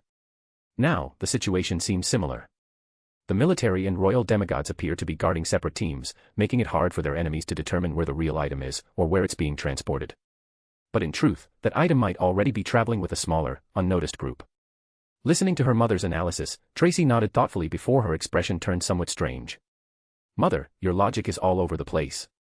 Your grammar is worse than mine, and I'm a pirate. How did you ever manage to charm all those men with such a sloppy way of speaking?" The 1,000-year-old Demoness of Unaging, Katerina Pell, whose grammar is still a mess, showed no anger at her daughter's jab. She looked at Tracy, her eyes sparkling as she chuckled softly. "Men don't care what I say, they only care if my tone is gentle. It seems you've been spending too much time around that hunter lady, you've even started talking like her." As she finished speaking, Katerina paused and glanced at her daughter, who had begun displaying an expression of bliss the moment she heard herself being compared to Helene. Katerina then demonstrated in her melodious, song-like voice.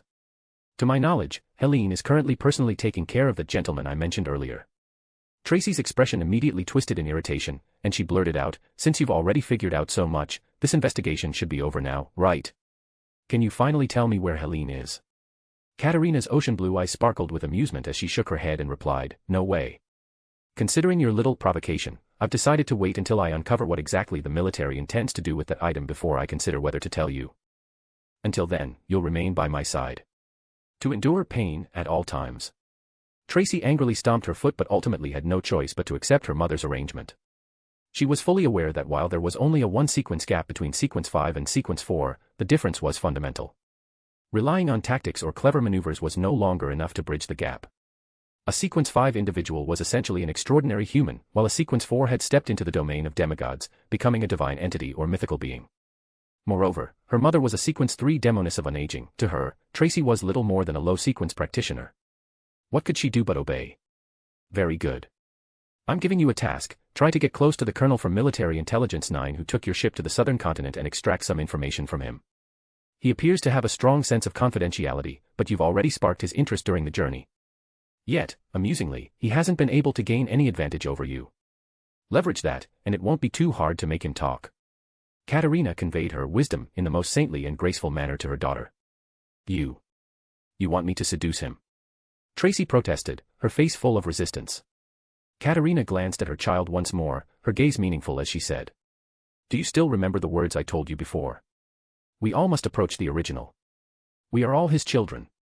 As her words fell, a dim and illusory path materialized in front of the demoness of unaging. It connected to similar objects in the surrounding area, forming a complex and mysterious web that intertwined into a world different from reality, an uncanny and strange realm. Katerina grabbed Tracy's hand and swiftly traversed this mirror world, heading toward a full-length mirror aboard the Black Death. In the basement wine cellar of the Wall family in Gillen City, Ebner had just finished setting up the altar when he received the payment sent by the hero bandit Black Emperor. It was a Sequence 7 interrogator pathway characteristic. An interrogator characteristic? That must have been what Klein obtained during the battle against Capim, right? Thanks to my butterfly effect, has Mr. Fool become this generous now? Of course, it could also be that no one in the Tarot Club needed it, and selling it in Backlund would be too conspicuous, making it hard to liquidate. Or maybe Mr. Fool gained something significant at the Aurora Order's stronghold. As Ebner fiddled with the characteristic while letting his thoughts wander, his spirituality suddenly underwent a noticeable shift. The digestion progress of his potion advanced significantly. Is this feedback from Klein or the Aurora Order stronghold? The effect is this substantial? Is it because I helped resolve a high-level issue or a long-standing problem that had stumped countless others? Perhaps, it's both. I should add another principle to the polymath's guidelines. The more difficult the problem, the higher the level, and the more people it has confounded, the better the feedback I'll receive upon solving it. The involvement of the true creator and the fool must have made this feedback so abundant. Looks like I'll need to be even more selective in choosing the problems I address going forward. At the current pace, I estimate that with the revised guidelines and proper role-playing for just another month, I'll fully digest the polymath potion. That's faster than I anticipated. If all goes well, Helene will likely be out of a job before the new year. Having summarized his thoughts, Ebner decided to get a good night's sleep. When morning came, he would head to the harbor outside the city to wait for Zio's warship to arrive and see if he could meet with her. Earlier, after passing Mr. Fool's advance payment, the arbiter characteristic, to Zio, he had briefly communicated with her through the gray fog comm and learned that she would arrive in Gillen City on Tuesday. End of chapter. Chapter 487, Meeting. Tuesday morning, in a coffee shop located in Backlund's Hillston district.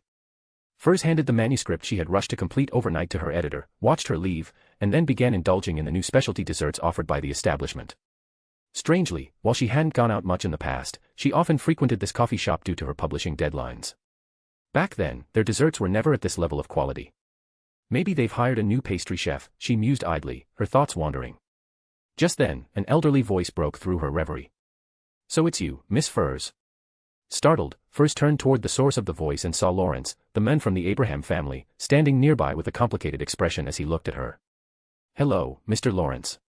I didn't expect to meet you here. Furs dabbed her mouth with a napkin, her heart on guard even as she maintained a polite demeanor.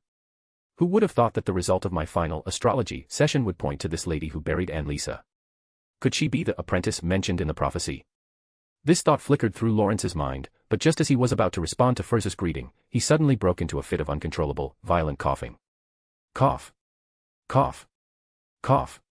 He coughed so hard that his legs gave out, collapsing into the seat beside Furs as if he might suffocate to death at any moment. As a formally trained medical professional, Furs didn't hesitate to bend down and administer first aid. From behind the cafe counter, a boyishly dressed young woman ran over, seemingly wanting to help. However, the shopkeeper quickly pulled her back, as though not wanting her to get involved in trouble. After all, the old man's condition looked anything but promising. After a flurry of effort, Lawrence's condition finally stabilized. Wiping the saliva from the corners of his mouth, he offered a weak smile to Furs and said, Miss, could you help me back to my hotel? Of course, Furs replied, assisting him to his feet. Since her editor had already settled the bill, the two encountered no obstacles as they left the cafe. Before stepping out, Furs glanced back curiously. Last week, the shopkeeper and waitstaff had been completely different people. She didn't dwell on it, though. In Backlund, it wasn't uncommon for shops to change management. Besides, this solved her earlier mystery. No wonder the desserts were so good, they'd changed owners. Out on the bustling street, Lawrence stared ahead, his gaze slightly unfocused. He coughed lightly, then chuckled with a mix of sorrow and self-mockery. It seems my life may have reached its end. In the cafe's kitchen, a woman whose face looked to be in her 40s but whose exposed neck and hands were as smooth as a young girl's, poked the forehead of the boyishly dressed youth. After sealing the space with her spirituality, she scolded in a low voice. "You actually ran over to help just now. If I hadn't pulled you back, were you planning to help that old man back to his hotel too? Use your head. If that seemingly important old man suddenly dies, you'll at least be summoned by the police for questioning since you were the closest to him. I may have used a mystical item to make the original owner of this shop think we're relatives, but our identities won't hold up under scrutiny. Especially after what happened last night." The boyishly dressed youth lowered their head, meekly taking the reprimand without a word of protest. "Forget it. Maybe it's that personality of yours that caught the attention of that being." Seeing this, the cafe's owner sighed before muttering under her breath, "But why does he keep stuffing your head with cooking methods? I've never seen such a strange deity." According to Emperor Rosel's interpretations, the Fool card in the tarot symbolizes innocence, simplicity, and possibility. In its upright meaning, it often represents the pursuit of novel dreams, courage to adventure, yearning for freedom, and an artistic temperament. The first few traits all fit Shoko, so no wonder he could resonate with a deity. But as for the artistic temperament, could it actually refer to culinary arts? Hearing her words, the boyishly dressed youth blinked and asked, "That being? Are you talking about the one who saved me last night? This isn't the time to discuss that. Tonight, after you recite the honorific name I gave you on that piece of paper, you'll understand." In the southern continent, just outside the city of Gilin, an old, battle-scarred sailing warship slowly glided into the military port. Moments later, Zio Dericha, dressed in a Navy officer's uniform, followed behind Vera, leaping off the deck onto the pier. Under the guidance of the reception staff, they were led to a villa near the naval port, where they settled in. After unpacking her luggage, Vera called Zio over and instructed her. "Our mission isn't over yet, but you have a day and a half of leave to explore Gilin City and enjoy the exotic scenery. This is your benefit as a traveling officer, and also part of the mission. But you must be back by 10 p.m. on Wednesday night. We'll depart early Thursday morning to complete the follow-up tasks." Hearing this, Zio pondered for a moment and then said, "Are we still bait? Maybe, maybe not. I'm not sure how the higher-ups have arranged this." Vera shook her head, then added, "If possible, visit bars, dance halls, and other public venues. Any expenses incurred can be reimbursed. Drinking isn't good." Zio replied seriously before nodding, "I'll complete the task." After confirming the rendezvous time again, Zio picked up a small handbag and left the villa, heading toward the city. Standing by the window on the villa's second floor, Vera glanced at Zio's distant figure, then turned her head to gaze at the warship in the naval port. Inwardly, she speculated. The lone military has planned something big this time. It's likely that Rose's school of thought will be successfully deceived.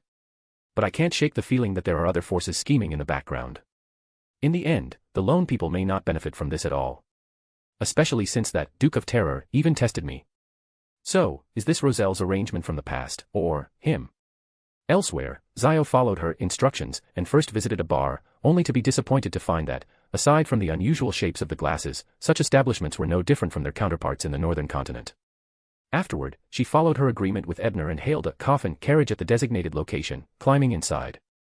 Curious about this novel mode of transportation, Zio quickly identified its flaws. Lying inside, she couldn't see the road at all. If the driver took a detour or harbored malicious intentions to take her elsewhere, she'd have no way of noticing. As it turned out, her suspicions were correct. When Zio slid the lid of the coffin open and got out, she found herself in a place entirely different from the address she had given. The coachman was nowhere to be seen, replaced by Ebner, who stood nearby with a cheerful smile. Long time no see. End of chapter. Chapter 488, Reminiscence and Reflection. Since the coffin carriage had stopped in a slightly secluded area but not a truly suitable spot for private conversation, Ebner kept things brief during the initial greetings. He took Zio's hand and used his psychology invisibility mimicry to ensure that neither of them could be seen by anyone else. Ebner's mimicked psychology invisibility only worked when he was in direct contact with another person or object, bringing them into the invisible state along with him. As for the original owner of the coffin carriage, he returned to his horned goat-drawn cart after a while, remembering only that his stomach had acted up and he'd rushed off to relieve himself. To his surprise, he also found a shiny one-soul coin that he'd accidentally picked up. Ebner and Zio walked along the spiraling road that led upward and soon arrived at a house marked 22 Tooth Street, Upper Lip District. Zio read the name on the plaque aloud in surprise, Wall Family. "Ah, great. Your habit of reading everything you see hasn't changed at all." Ebner muttered inwardly. Outwardly, he replied, "Just as you guessed, this is Furz's father's new home." Zio instinctively clenched her fists, but then, remembering that her good friend had long since let go of her resentment toward her father, she relaxed again. Still, she couldn't help but ask, why choose his house? Because it's convenient. Ebner offered no further explanation. He led Zio straight through the door and skillfully navigated his way to the underground wine cellar, specifically to the area he had cleared and prepared for his teleportation ritual. He then retrieved a teleportation charm he'd exchanged from the Dream Labyrinth Tower and activated the ritual, pulling Zio along as they stepped through a flaming, shimmering portal that appeared midair. Where is this? Zio, already familiar with teleportation, wasn't too surprised. She surveyed the steam workshop in front of her, her curiosity piqued. Ebner, now on his home turf, let go of Zio's hand, canceling the psychology invisibility. Smiling, he replied, "This is my estate in Byam. Welcome, Miss Cha." Hearing her friend's playful formal tone, Zio rolled her eyes but quickly became engrossed in exploring the workshop. Before long, her eyes landed on the steam engine she had helped Ebner purchase. A small, involuntary smile crept onto her face. While Zio toured the facility, Ebner seized the opportunity to leave the basement and head to the kitchen. He gathered some snacks and drinks, making a point to show his presence to the estate's butler and servants to maintain appearances. It wasn't that he didn't want to catch up with Zio in the dining room, but emerging from the basement with an unfamiliar woman would undoubtedly raise eyebrows. It could harm his reputation, not to mention the potential risk of exposing the secret of his teleportation. Worse still, if some overly righteous servant jumped to conclusions and reported him to the church for allegedly imprisoning a young woman in the basement, things could escalate disastrously. Shaking his head to dispel his wild imaginings, Ebner returned to the basement with a food tray in hand. By this time, Zio had lost interest in the machinery and was instead setting up a ritual altar. She began praying to the fool. She was conducting a sacrifice ritual to transfer a wind-blessed beyonder characteristic, purchased at an internal discount, to Mr. Hangman. The infamous pirate captured by the military hadn't survived long enough to reach Gillen with the Navy. Soon, a summoning door appeared. The wind-blessed characteristic placed on the altar automatically floated through the portal and disappeared. With the ritual complete, Zio tidied up the remaining materials and pulled out a bundle of cash worth 1,000 gold pounds along with bank certificates totaling 3,000 pounds. She handed them to Ebner, explaining, "That wind-blessed characteristic only cost me 2,500 pounds at the internal price due to the merits I've accumulated during battles at sea. So I made a net profit of 1,500 pounds in this transaction with Mr. Hangman. Additionally, I sold the golden feather of gondola I previously bought from Mr. World to a colleague aboard the ship. There was a bidding war for it, and it ended up fetching a high price of 2,500 pounds. All of this together should roughly equal the value of that judge characteristic." Ebner, knowing Zio's insistence on fairness in such matters, didn't refuse. He accepted the money and the banknotes before casually asking, "Have you finished digesting the interrogator potion yet?" "I completed the digestion after interrogating that infamous pirate. However, it wasn't convenient to consume the potion while on the ship, so I haven't advanced to judge yet," Zio replied. As she spoke, her stomach suddenly growled audibly. She froze for a moment, then instinctively turned her gaze toward the food box in Ebner's hands. The warship had docked shortly after noon, and Zio hadn't had the chance to eat lunch. The enticing aroma of the food naturally made her feel hungry. As for feelings like embarrassment or awkwardness, those didn't exist for her anymore. After spending so much time with Ebner, she'd embarrassed herself in front of him far too many times to count. A small thing like this was nothing. Seeing his friend staring at the food box with such longing, Ebner chuckled and shook his head. He opened the box and took out roasted chicken, fried fish, sausages, creamy soup, and other kitchen staples.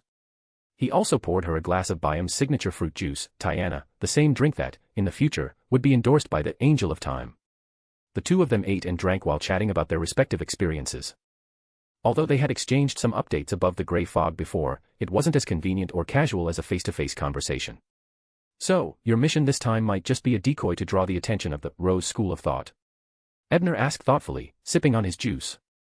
At the same time, he furrowed his brow slightly. From the information Zio had inadvertently revealed, it seemed highly likely that the military's destination was also the Posse Valley, a fact that the Rose School could probably guess as well. The only thing they might not know was the military's specific objective. He also felt fortunate. Fortunate that he hadn't recklessly rushed to the Posse Valley to find the Sphinx Lion as soon as he arrived on the southern continent. Doing so might have resulted in him stumbling into an ambush set by the Rose School to target the lone military's forces. Her Highness Vera said that our route might actually be the real one. But regardless of whether it's genuine or a decoy, we'll definitely be attacked. The other side seems determined to stop the military, Zio said, popping a piece of roasted chicken into her mouth and speaking around her chewing. Determined? Could it be that they've received a divine oracle? What exactly is the lone military's goal? Ebner's frown deepened. If Zio weren't already committed to the mission and unable to withdraw, and if the Sphinx Lion weren't a key material for his next potion, he would have preferred to avoid this murky situation altogether. Still, based on the intensity of the previous attack on Zio's warship, it seemed that the high-ranking combatants on both sides, likely including demigods and even angels, were busy countering each other. The actual fighting was likely to be carried out by mid- and low-sequence Beyonders. From this perspective, while the Rose School was resolute in its opposition, it didn't seem to be treating the matter with the utmost seriousness. If they were, there wouldn't be this game of mutual containment among the top-tier powerhouses, they'd have escalated to a true high-level confrontation instead. Chapter 489, Tuesday. After pondering for a while, Ebner decided to stick to his original plan, following the military team into the Pasa Valley. First, given the current circumstances, it would be nearly impossible to find a guide unrelated to the military or the Rose School of Thought. Second, if Zio's team were truly in danger, he could step in to help in time. As for the risks, Ebner, confident that his strength was not inferior to that of a pirate admiral and with Edwina's support, was not afraid of any opponent below the level of a demigod. And even if a demigod were to act, backed by the Tarot Club and the Dream Labyrinth Tower, he had means to hold his ground for a time. As long as he could escape the demigod's sensory range, he was confident he could either evade pursuit or hide effectively. Of course, if he were unlucky enough to encounter an angel-level being, all he could do was pray that the Earth Mother or the God of Knowledge and Wisdom truly favored him. Ebner hadn't considered temporarily abandoning the mission and returning after the dust settled. In this world, nothing came without risk. Securing the main material for the Sequence 5 potion was impossible without taking risks. If he gave up now, wouldn't he be tempted to give up in similar situations in the future? Besides, he had a feeling that if he missed this opportunity, it might take a long time before he could locate the main ingredient for Mysticism Magister again. Having made up his mind, Ebner looked at Zio, who had just finished eating, and started telling her about his experiences in the Dream Labyrinth Tower. Since both of them had signed a contract with Mr. Gaston, they had never discussed this topic above the grey fog, so it was the first time Zio was hearing about it. After listening, Zio pulled out the Solomon gold coin that Ebner had entrusted her to keep.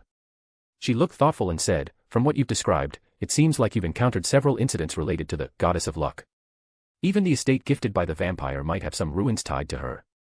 Could this Solomon gold coin also be something she left behind?" Ebner was taken aback by her words. He had never considered this possibility before. He had always assumed that the coin was the handiwork of Will, the little snake, especially since Will had specifically warned him about it. But now that he thought about it, could the coin also be the remnant of some poor soul who had stumbled upon the expelled characteristics of the Goddess of Luck and been transformed? As he recalled, the analysis report had stated that this item originated from a Sequence 7 Lucky One, whose Beyonder characteristic had corrupted this coin from the Solomon Empire. And since this Lucky One had been slain by a disciplinary paladin, the coin had a lingering fear of orderly powers, which allowed it to be sealed using the blood of a Beyonder from the Arbiter pathway. Looking back now, the coin's effects far exceeded what a Lucky One could achieve. Its abilities even rivaled the accumulated luck stored in the extraordinary item held by the witch Lena, known as the Winner. What was even more suspicious was that a mere Sequence 7 level Beyonder item had been significant enough to warrant the intervention of a Mercury Snake, which had warned him not to use it outside of Backlund. If the coin was truly part of the snake's scheme, it would make sense. But if it wasn't, then its origins might be even more problematic. What is this? Some kind of fated connection between me and the Goddess of Luck. After mulling it over, Ebner decided it might be best to take the coin above the grey fog at some point and entrust it to Mr. Fool for investigation, or, more accurately, to test its origins. After all, Klein was the real expert in such matters. Still, this could wait. Having recently handed the Misfortune Crystal to Klein's Blessed for investigation, presenting another item so soon didn't seem appropriate. For now, Ebner resolved to focus on gathering advancement materials and actively role-playing the polymath. Everything else could be postponed. Having made up his mind, Ebner didn't dwell further on the topic. After telling Zio to put the Solomon gold coin away, he asked, "While we have the opportunity, would you like me to help you through the 6th level of the Dream Labyrinth Tower?" Zio thought seriously for a moment before ultimately shaking her head. The 6th level moves in sync with real-world time, so it would take too long. I have to report back to my unit tomorrow night, so I doubt I'd have enough time. Ebner wasn't surprised by her decision. He was about to change the subject when Zio smiled and said, "However, since we have some time now, I could challenge the first 3 levels and earn enough points to exchange for an escape talisman. I could use some points myself." Ebner readily agreed, and the two quickly stepped into the dream door together. Backlund, Hillston District, Quelag Club. After helping Judgment mistransfer the Wind-Blessed characteristic to Mr. Hangman, Klein headed straight to the Quelag Club. The moment he entered the hall, he spotted Talum Dumont, the horse-riding instructor, sitting in a quiet corner, lost in thought. Thinking of how he had used gourmet food to cultivate a believer, and recalling the demoness who accompanied that believer, Klein approached with a smile and greeted him. "Good afternoon, Talum. You seem to have another dilemma on your mind." Talum jolted out of his thoughts and hurriedly shook his head. "And no, not at all. You look like someone caught red-handed." Klein muttered inwardly, taking a seat across from him. At this moment, Talum seemed to remember something. Glancing around, he said in a low voice, "Sherlock, a certain influential figure took an interest in your exploits after I mentioned you. This person wants to meet you. Would you be interested? Honestly, I'm envious. Opportunities like this are incredibly rare." "Wait a second, what exploits?" "Apart from intercepting Lenivus, killing members of the Rose School of Thought, blowing up Capham's home, and dismantling an Aurora Order base, all done under aliases, what could you even know about? Helping Mrs. Mary catch her cheating husband. Escorting Mike the reporter to a brothel. Investigating life in the East Borough. At most, he might know that I contributed to the serial killer case and helped Dr. Allen resolve his nightmares through consultation. And a big figure. It must be referring to Prince Edisac, right? Even Lena, that somewhat mysterious demoness, couldn't resolve his issues and ended up desperately praying to an unknown, mysterious god, like the Fool. Wait, saying this makes me sound bad. It should be, a mysterious and formidable being like the Fool, not, mysterious god." Klein grumbled internally before cautiously replying. "Talum, I'm sorry. As a detective, I have my principles, one of which is to avoid getting involved in matters concerning high-ranking figures. What might just be a sneeze-level friction on their stage could bring me disasters I cannot bear. I won't label myself, so I won't meet the big figure." This had been one of Klein's preset rules since before becoming a detective. Getting entangled with high society makes it easy for others to dig into your past. Before becoming a faceless, Klein couldn't afford to take that risk. Besides, Prince Edisac was likely the royal family's goodwill gesture for cooperating with mysterious organizations. How could he dare approach someone like that? "You're very rational," Talum said after some thought. That big figure anticipated this kind of response and believes that such a cautious detective is even more trustworthy. Hence, he hopes you will take on a commission, one that doesn't involve high society. "What sort of commission?" Klein asked. Talum chuckled and said, "It's about the Capham case you discussed with Mike previously. That big figure is very interested in the organization symbolized by tarot cards in the case. He mentioned that similar incidents have occurred more than once, and he hopes you can find relevant clues." "What? Investigating myself? Is Prince Edisac bored? Or is this an arrangement? Or was someone nudging him? Or is he genuinely curious about an organization symbolized by tarot cards?" Klein, puzzled and filled with questions, was initially inclined to refuse. However, Talum added with a smile, "Sherlock, there's no need for you to take any risks. That big figure merely wants you to pay more attention and collect relevant information or rumors. Here's £10 in cash as activity funds. Even if you don't find any valuable information, you won't need to return it. And if you do find useful clues, he'll pay for each one and reimburse all expenses incurred during the process." Reimbursement. It's been a long time since anyone promised me something like that. Though, compared to Miss Hazel, this prince doesn't seem as generous. Klein muttered inwardly before reconsidering. But the other party has gone to such lengths to phrase it this way. If a private detective were to refuse, it would make them look suspicious. And investigating myself should obviously be handled by me. After hesitating for a few seconds, Klein didn't immediately agree. Instead, he excused himself to the restroom and performed the four-step ritual to ascend to the Grey Fog's ancient hall. Taking a seat belonging to the Fool, he began to analyze seriously. An arrangement is possible. The bandit, Black Emperor, used misfortune to target Insanguil. There's a high probability he's already sensed it through 0-08. Given that the latter half of last night's events showed little sign of deliberate arrangement, the misfortune effect likely succeeded. Ince might have even suffered a major setback. It's only natural for him to want to identify who ambushed him. On the other hand, nudging also makes sense. From Lena and Talum's conversation that night, it's clear that the demoness placed near the prince by a certain mysterious organization wasn't very willing. She might be trying to incite conflict between the tarot card-using organization and the royal family or other mysterious groups, using the chaos as an opportunity to escape. Too bad she miscalculated one thing: I neither have the courage nor the strength to confront them head-on. If this is her scheme, it's bound to fail. As for simple curiosity, well, that's possible too. After all, I don't really know what kind of person Prince Edisac is. When Lena finishes setting up a detection-shielded area tonight, I could use the bandit, Black Emperor, persona to talk to her. Having thought this through, Klein used his pendulum for divination and received a no danger result. Only then did he return to reality, step out of the restroom, and accept the 10 one-pound notes from Talon with a polite demeanor. He planned to submit one vague piece of information each week to earn reimbursement funds. Biome, Fragrant Manor. In the evening, after spending the afternoon grinding points with Zio, Ebner had dinner with her before escorting her back to Glarian City. His estate, though spacious, wasn't suitable for hosting Zio, who was supposed to be in the southern continent. Doing so might expose the existence of the teleportation ability. As for Ebner himself, he used another talisman to return to Biome. He then called Helene, who had rested for nearly 2 days, to the underground workshop to boil water. Ebner intended to craft the interrogator characteristic, which Klein had sent as consultation payment, into a mystical item. This item would serve as the highlight for the Beyonder gathering set to be held at the Amiris Leaf Bar the following night. Chapter ends. Chapter 490, Leonard visits. Name, Unstoppable Fear. Whether it's directed at enemies or oneself. Appearance, a pair of crystal glasses with a metal frame. Function. The wearer of these glasses gains a convincing charisma and sufficient authority, capable of detecting abnormal factors within a certain range and identifying subtle traces. When close enough, it can sense unshielded things related to evil, chaos, or madness. Pressing the button on the right side of the frame releases a whip of pain, causing extreme and uncontrollable mental agony to the target reflected in the wearer's pupils. Pressing the button on the left side of the frame unleashes a psychic piercing that strikes the target's spirit body, directly attacking their mind. Negative effects. The wearer will develop an irrational fear of toxins and violent explosions. This fear grows more severe the longer the glasses are worn. If worn for over half an hour, even the sound of a popping balloon or the faint smell of gas will render the wearer paralyzed by fear, leaving them trembling and unable to act. If the glasses are simply worn, the above effects will gradually fade after removal. However, if the wearer uses the psychic piercing or whip of pain abilities, the fear persists even after removal and requires supplemental psychological treatment or fear immunity to recover. Usage: apply the fear immunity ability of a sun priest to oneself while wearing the glasses to mitigate the negative effects.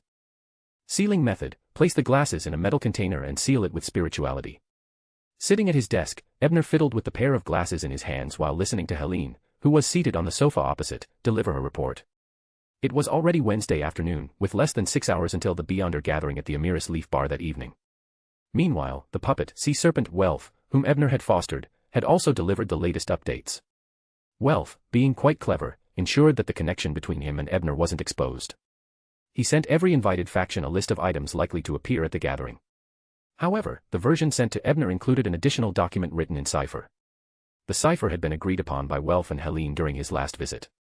Having previously helped Vice Admiral Ailment Tracy with similar work on the Black Death, Helene was quite familiar with it. Welf reported that there might be 3 kinds of troublemakers at tonight's gathering. First are the uninvited pirates or adventurers who happen to stumble upon the event. They might cause disruptions due to their unwillingness to follow the gathering's rules or simply to test the waters. Welf mentioned he's already made arrangements to handle such individuals. Second are agitators sent by competitors. These people often present challenges to the organizers, aiming to undermine the gathering's reputation. Welf isn't entirely confident he can resolve such situations. Third, and the most unpredictable, are those who lost to Welf in the past and have returned seeking revenge.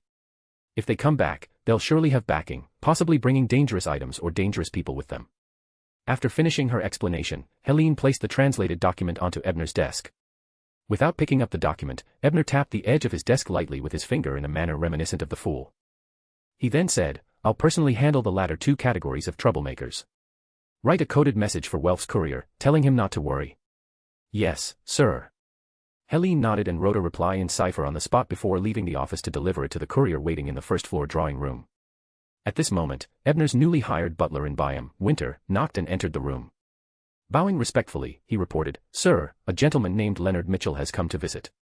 He claims to be here on behalf of your friend, Crestet Sesamir, to convey his greetings." "Leonard? Why is he visiting me?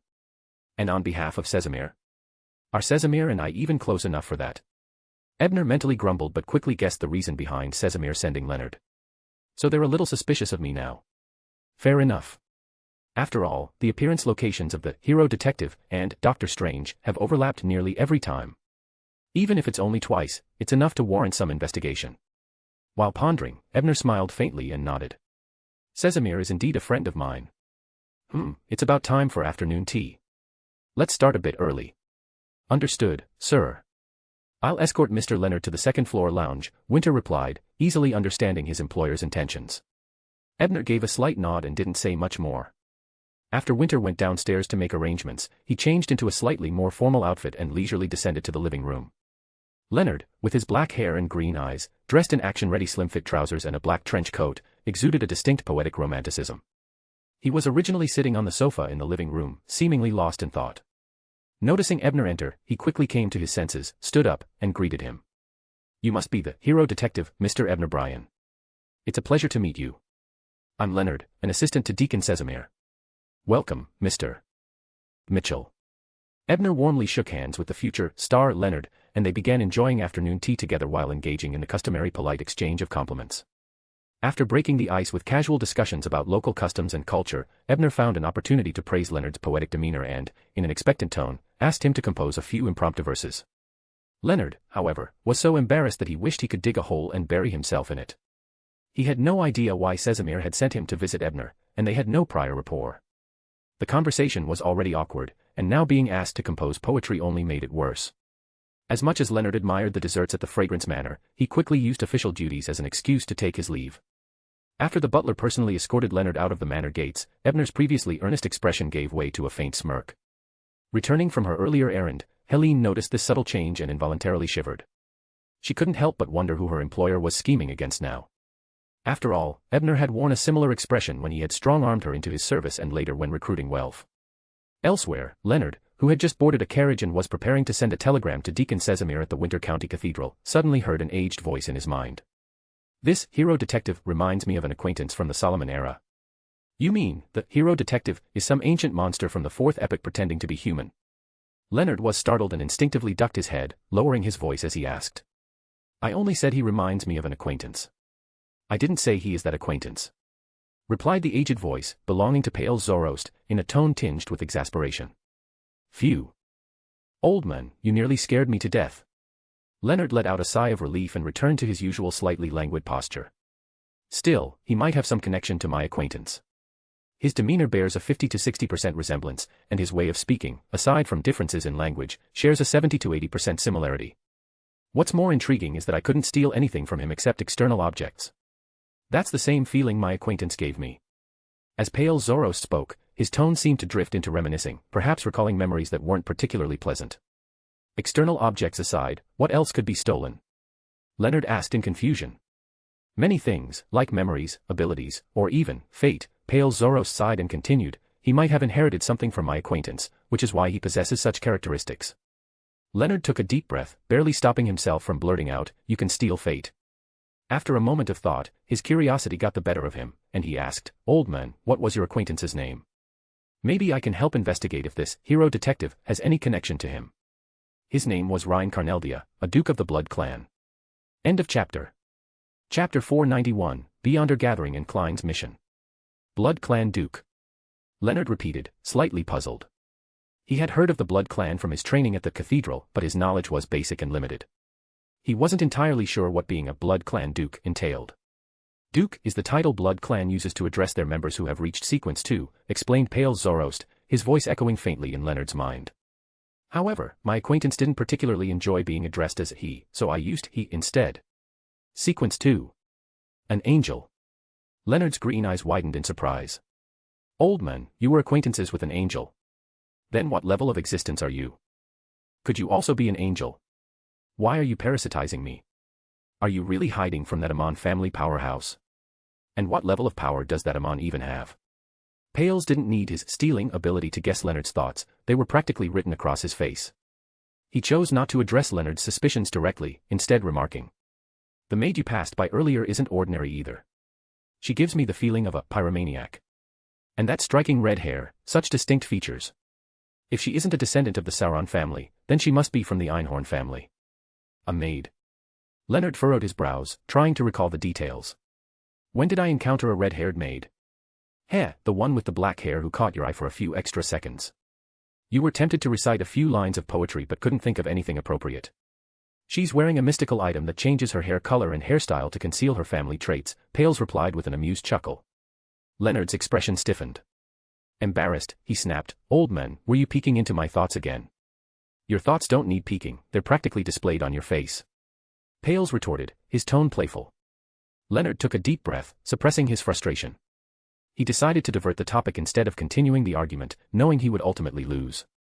Actually, it's not surprising for Detective Brian to have a beyonder maid. From the intel I gathered before visiting, this detective seems to have a certain charm among women. He's got plenty of female friends, and many of those relationships seem ambiguous. Having a Sauron or Einhorn girl willing to disguise herself and serve as his mistress doesn't seem all that unusual. Pales remained silent for a moment before letting out a soft sigh. This just makes him even more like my old acquaintance. Evening at the Amiris Leaf Bar. As the evening fell, Ebner used his faceless ability to disguise himself, taking on the appearance of a renowned physicist from his past life, Planck. Alongside Helene, he departed from a small inn in the city and took a hired carriage to the Amiris Leaf Bar. Ebner wore a black overcoat, a silk top hat, and a badge adorned with motifs clearly indicative of the sun pathway. Perched on his nose was the irresistible fear eyewear he had crafted just the previous day. Meanwhile, Helene was clad in a black hooded robe, her features concealed. Only her black hair flowed out from under the hood, cascading down her chest. The moment they arrived, they were warmly received by subordinates of Sea Serpent Welf. They were guided through the bustling, odor-mixed bar into a private card room. After exchanging predetermined code phrases under the watchful eyes of several guards, they descended a concealed staircase to a spacious underground area. This underground zone resembled the typical black market trade hubs found across the northern continent. It featured vendors selling herbs, essential oils, ancient texts, charms, and a variety of common occult materials. What set it apart was the inclusion of firearms and ammunition, from standard revolvers to antique muskets. Welf's organizational skills are impressive. He set this up to look quite professional in such a short amount of time, Ebner thought, glancing around with satisfaction. After all, this could be considered one of his investments. Just then, Welf approached with a welcoming smile. Under the curious, probing, and speculative gazes of the crowd, he enthusiastically escorted Ebner and Helene to the far end of the underground marketplace. They entered a dimly lit room where the faint light was just enough to discern the surroundings. The room was spacious and resembled a small theater. Ebner was seated at a spot near the stage area. Inside, more than 20 people had already gathered. There were men and women, some cloaked in hooded robes to conceal their faces, while others openly displayed their true appearances. When they noticed Ebner sitting in such a prominent position, they all cast inquisitive glances in his direction. Ebner remained calm, activating his pure white eye inconspicuously to assess the attendees' details. Before long, something caught his attention. He discreetly glanced at a hooded figure seated toward the back. Spreading seeds subtly across the floor, encircling Welf's position, a harvest priest or a biologist. This must be one of the Avengers Welf mentioned. As this thought crossed his mind, faint black flames silently emerged beneath Ebner's feet. They slid across the floor, burning away the seed's latent spirituality. As more attendees trickled in, the atmosphere remained orderly despite a minor scuffle at the entrance. Whatever the disturbance, it was quickly resolved without disrupting the overall proceedings. 7 or 8 minutes later, Welf, seated on the opposite side of the small stage, stood up, walked to the center, and smiled. Let's begin. If you have any needs or items to sell, you can raise your hand and speak directly, or write them on a piece of paper and hand it to a servant. I will facilitate the transaction on your behalf. As soon as he finished speaking, a man raised his hand and stood up, scanning the crowd before announcing, I want to sell the Sequence 8 Swindler potion formula for £450. Another man sitting in the corner replied in a low voice, I happen to need this formula, but how can you prove it's genuine? The man selling the formula chuckled, his tone laced with insinuation. I can't prove it, but I assume a gathering of this scale wouldn't lack a notary, would it? Good heavens, what a cliché line, and such terrible acting skills. Ebner couldn't help but complain inwardly. He then nodded toward Welf, who visibly relaxed and smiled. Our gathering does offer notary services, but we charge a fee of 10% of the transaction value. Do you require this service? You can negotiate who pays the fee between yourselves. The two men exchanged glances, uncertain if Welf was bluffing. After a moment, the man selling the formula nodded. All right, I'll cover the fee.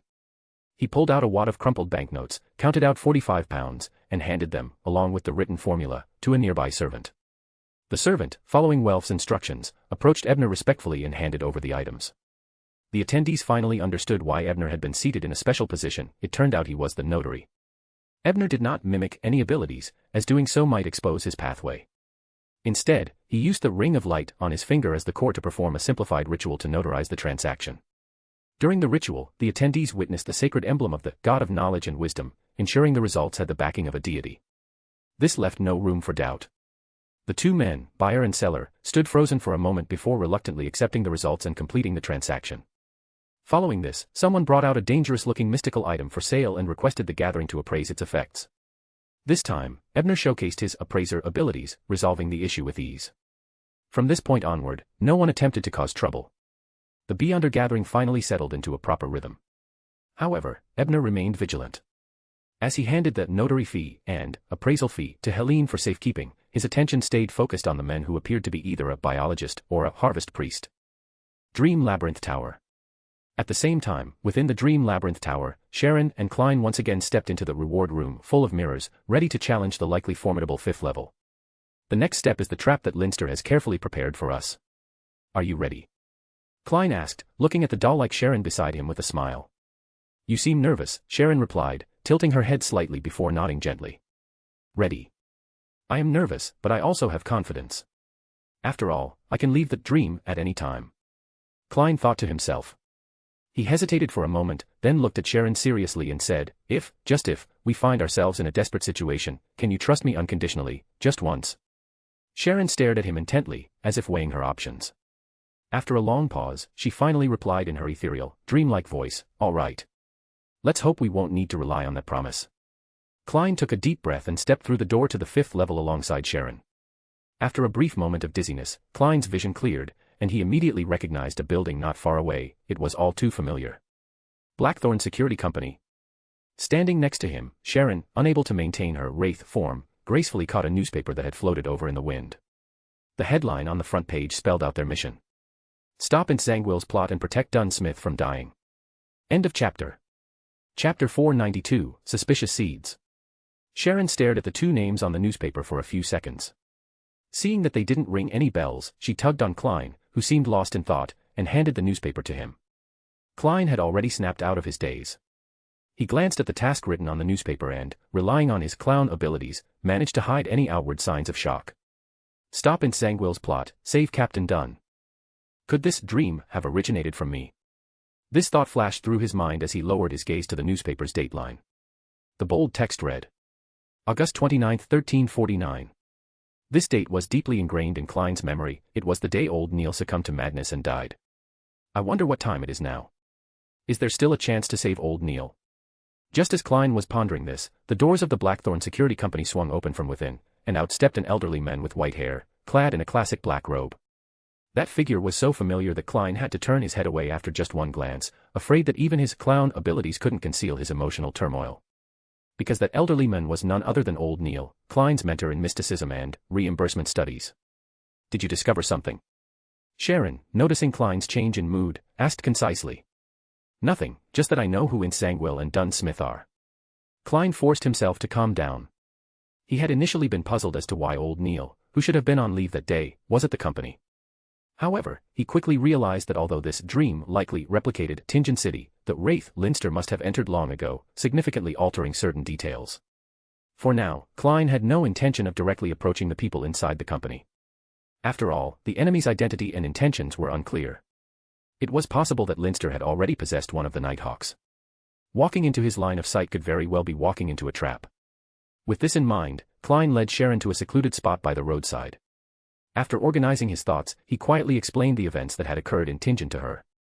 Meanwhile, on the other side of the street, old Neil glanced at a man and a woman whispering under a tree. He paid them no mind and headed straight for the public carriage station. Sharon listened in silence. Once Klein finished recounting, she calmly said. There's no way this includes a Real, Grade 0 sealed artifact. And the scene of the true creator's offspring being born. That's equally impossible to recreate. Klein immediately understood her point. He thought to himself, she's right. Judging from the scenarios in the earlier levels, these trial scenes for mid to low sequence beyonders rarely touch upon higher level matters. Even if such things appear, they're usually facades or props. The true creator's offspring, then, is likely replaced with some vague, evil god's offspring. While still potentially of demigod level strength, it wouldn't be the real thing. Similarly, the so-called 0-08 is probably just a tool created by the Dream Labyrinth Tower to manipulate this dream. Its influence likely doesn't extend beyond the dream. Anyone not fully integrated into the dream's framework, like Sharon and myself, would be largely immune to its effects. However, this also means that seeking help from the church might be pointless, as the church figures in this scenario are likely just background props as well. Having pieced this together, Klein deliberated for a moment before cautiously saying, the worst-case scenario is that Leinster has possessed either Ensanguil or Dunn Smith. If it's the former, his plot might change, it might no longer involve stealing St. Selena's ashes. If it's the latter, things would be far worse. While protecting Dunn, we'd also have to guard against him. Worse yet, if he decides to go down with the ship, he could deliberately get himself killed, causing us to fail the mission and remain trapped in this scene until our real bodies perish. Sharon shook her head slightly. Unlikely, this tower is fair. Klein thought for a moment, nodding in agreement with Sharon.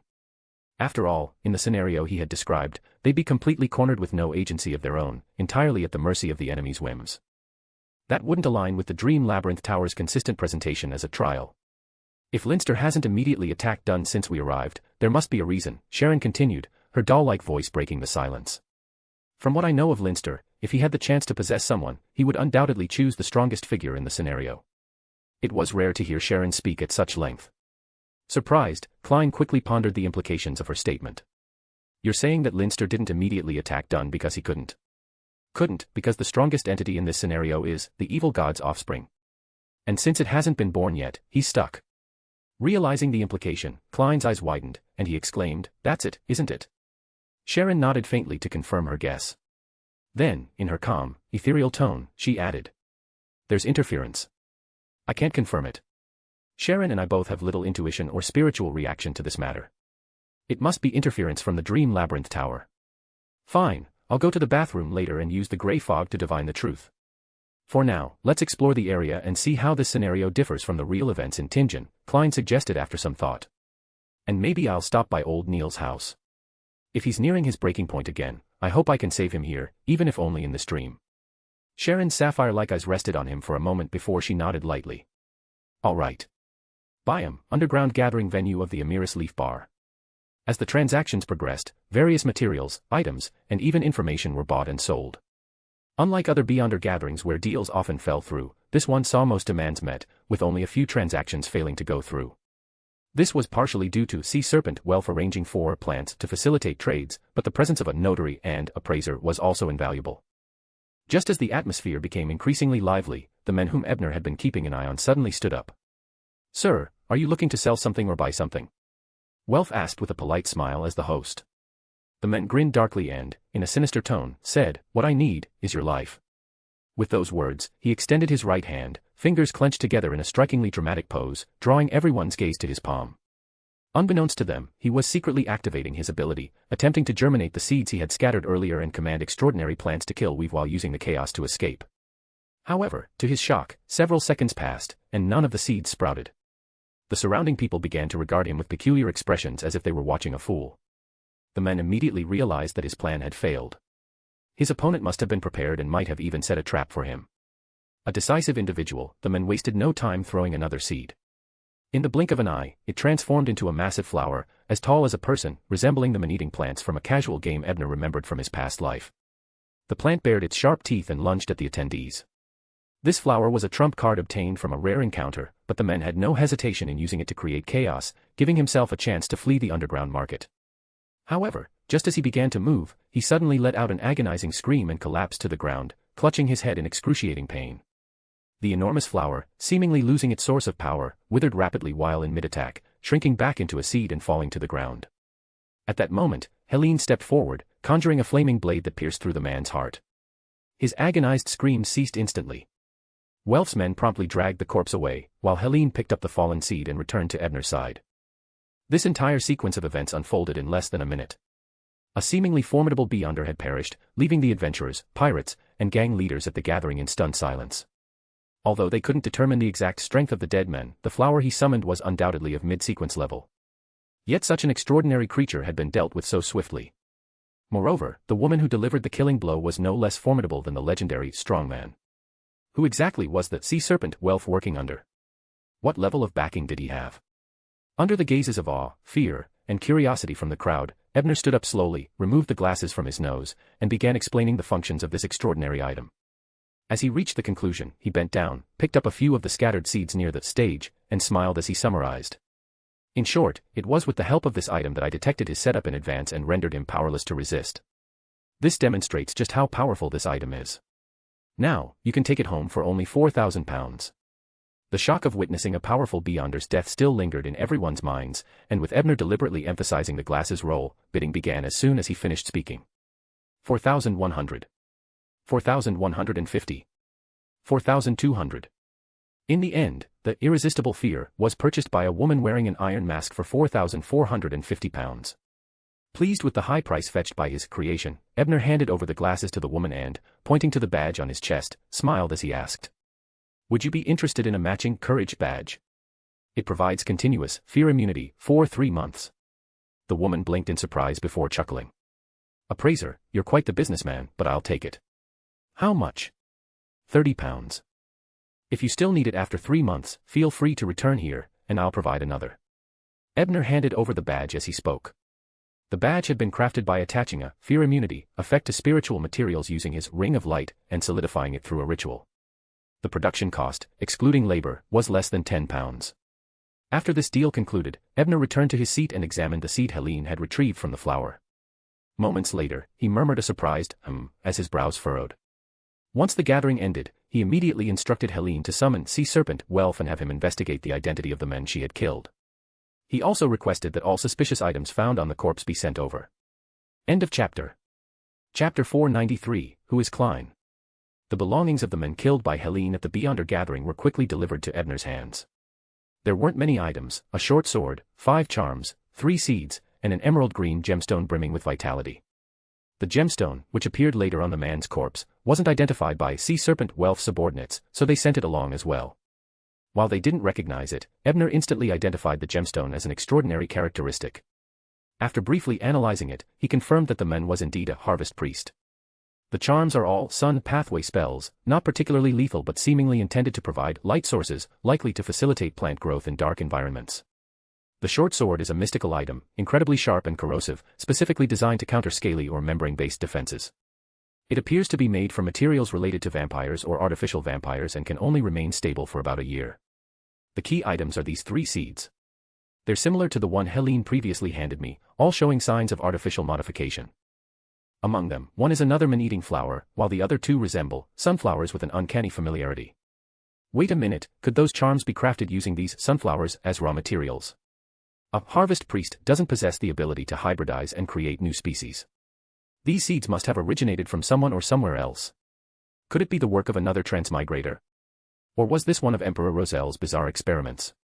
As Ebner analyzed the seeds, he fell into deep thought, suspecting that the person who created these man-eating flowers might also be a transmigrator.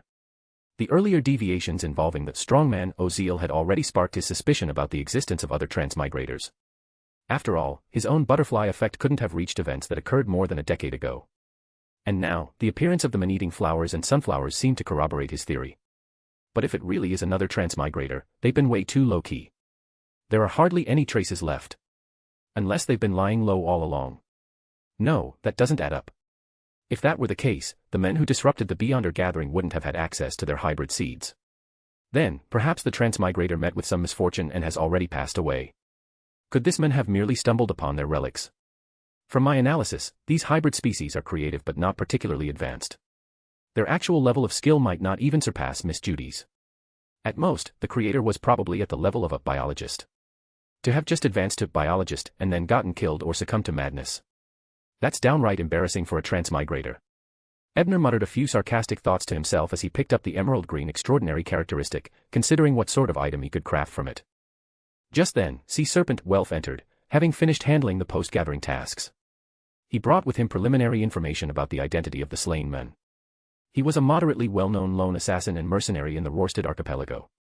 His real name is unknown, but he went by the codename Dr. His most notable achievement was assassinating the leader of the notorious Byam gang, the North Party. Since then, he's been on the North Party's wanted list. Most people believed he had already left Byam, but it turns out he was still here all along. As for tonight's incident, it seems he accepted a contract from Prowse to assassinate me. If not for your foresight in exposing his tricks, I fear I would have been devoured by those horrifying plants. Welf expressed his gratitude while reporting, his tone both respectful and sincere. Prowse was a rival competing against Welf for control of the Amiris Leaf Bar. Ebner didn't care whether Welf's gratitude was genuine or feigned, it didn't matter to him. His only concern was one thing: do your best to locate this doctor's previous hideout and bring back everything he left behind for me. He couldn't help but regret having Helene kill the men outright for the sake of establishing dominance. If they had captured him alive, it would have saved a lot of trouble now. Of course, he could still ask Klein to divine the origins of the seeds. Knowing Klein, he'd probably be quite interested. But relying on the fool too frequently felt disrespectful. It was better to exhaust mundane investigative options first, and only turn to Klein if absolutely necessary. Yes, sir, Welf agreed without hesitation. He seemed confident in his ability to accomplish this task, and the day's events had thoroughly demonstrated Ebner's strength. Any stray thoughts he might have harbored before were now completely extinguished. Although the contract binding Welf ensured he wouldn't dare or be able to betray Ebner, it was human nature to entertain unrealistic fantasies. After assigning the task to Welf, Ebner collected his spoils from the gathering and, together with Helene, boarded a carriage to return to the inn where they had rented a room earlier. Numerous spies from various factions saw this and quietly followed behind the carriage. When the carriage finally stopped, the spies trailing it were dumbfounded to discover that it was completely empty. The so-called appraiser and his maid had vanished under everyone's watchful eyes.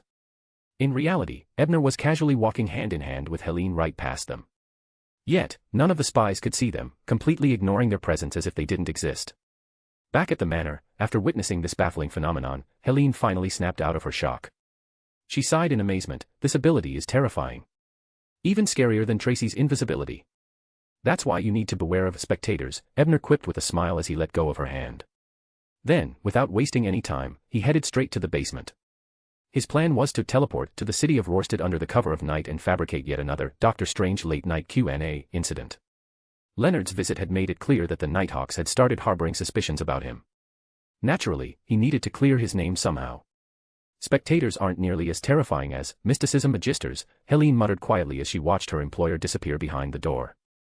Byam, headquarters of the mandated Punisher's local squad near the Waves Cathedral. Leonard had just followed Captain Sost of the Red Gloves into the building when he overheard a mandated Punisher reporting to their squad captain. The new owner of the Amiris Leaf Bar, Sea Serpent Welf, had the support of a backer who appeared at today's Beyonder gathering. There were two of them, a man and a woman. The man is suspected to be an appraiser, but based on the number of mystical items he displayed, there's a strong possibility he's actually an artisan. Additionally, when he used a mystical item to authenticate something, he invoked the faith of the God of Knowledge and Wisdom, and received a response. The woman, on the other hand, is likely a pyromancer. Judging by their interactions, she appears to hold a subordinate position to the men. However, during their journey back by carriage, the two of them mysteriously disappeared, so much so that even Mary's, the Watcher, couldn't detect any clues. The squad captain of the mandated Punishers thought for a moment, then said thoughtfully, there are indeed many people in the Church of Knowledge adept at crafting items. It wouldn't be strange if they're connected to the aristocracy in Luen, especially those in the Hunter pathway. Should we immediately arrest Sea Serpent Welf? Asked the Punisher team member. He knew that their lord and the God of Knowledge and Wisdom were sworn enemies. Even if Welf was a legitimate believer, arresting him wouldn't be out of line. The squad captain deliberated for a moment before shaking his head. Welf donated £1,000 to the cathedral just last week. He's a follower of our lord. Arresting him without cause would make our future operations more difficult. Additionally, detaining him would drive gatherings like this deeper underground, making them harder to monitor and giving truly dangerous individuals more room to operate.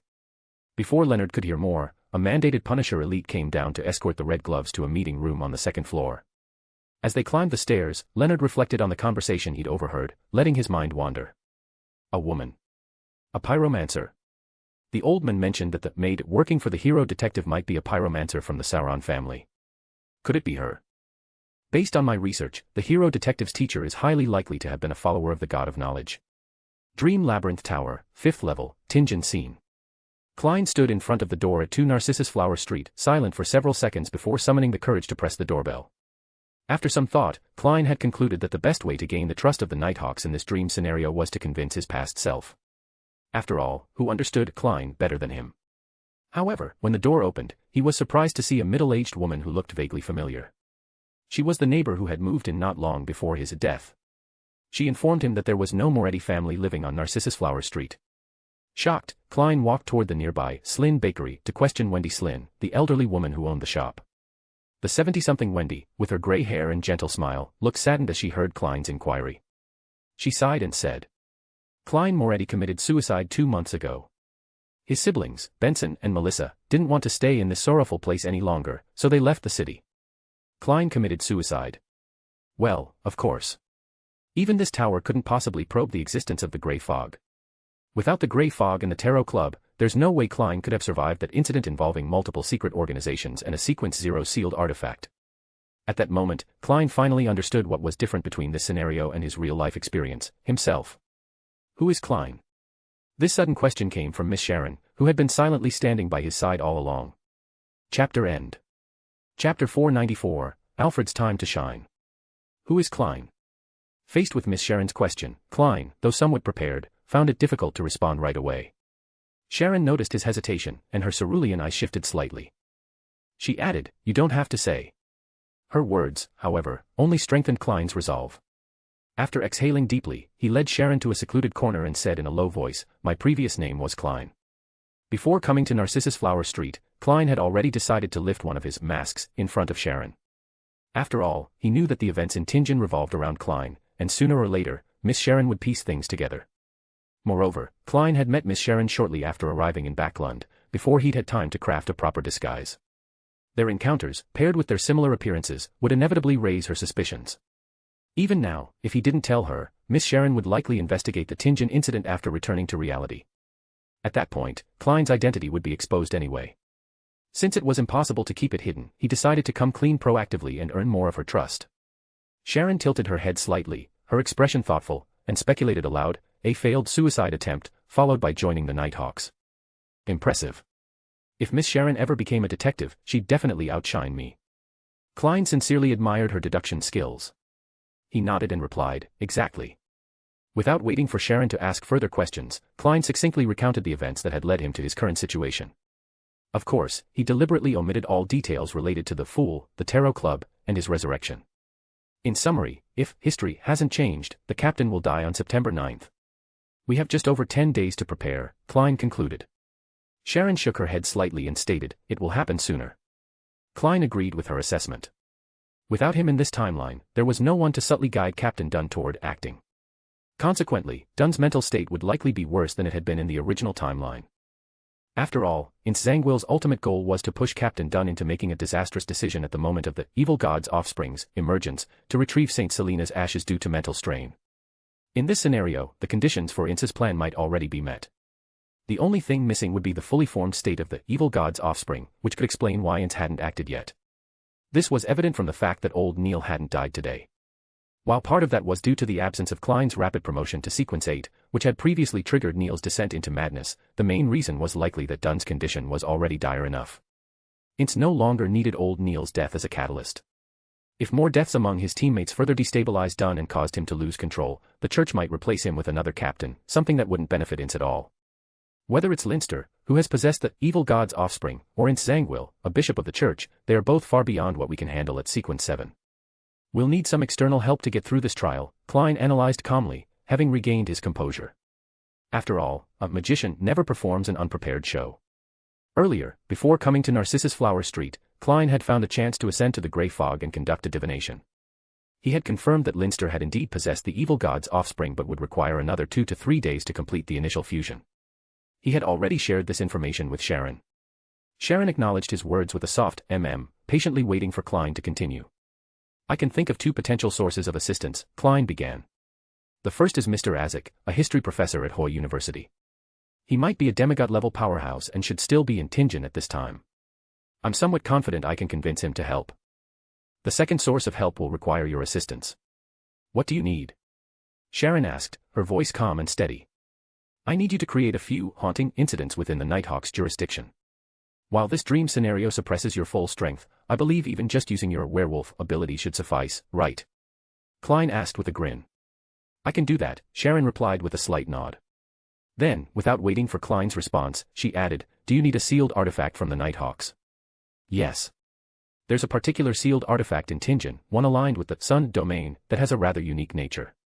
I need to confirm whether it retains its original power in this dream scenario," Klein admitted frankly. "I'll control my strength," Sharon said softly, tipping her small black hat slightly. "Control her strength?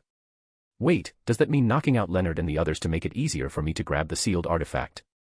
"Miss Sharon, I was just planning to pull them into a dream and craft some solar flare charms while they were distracted.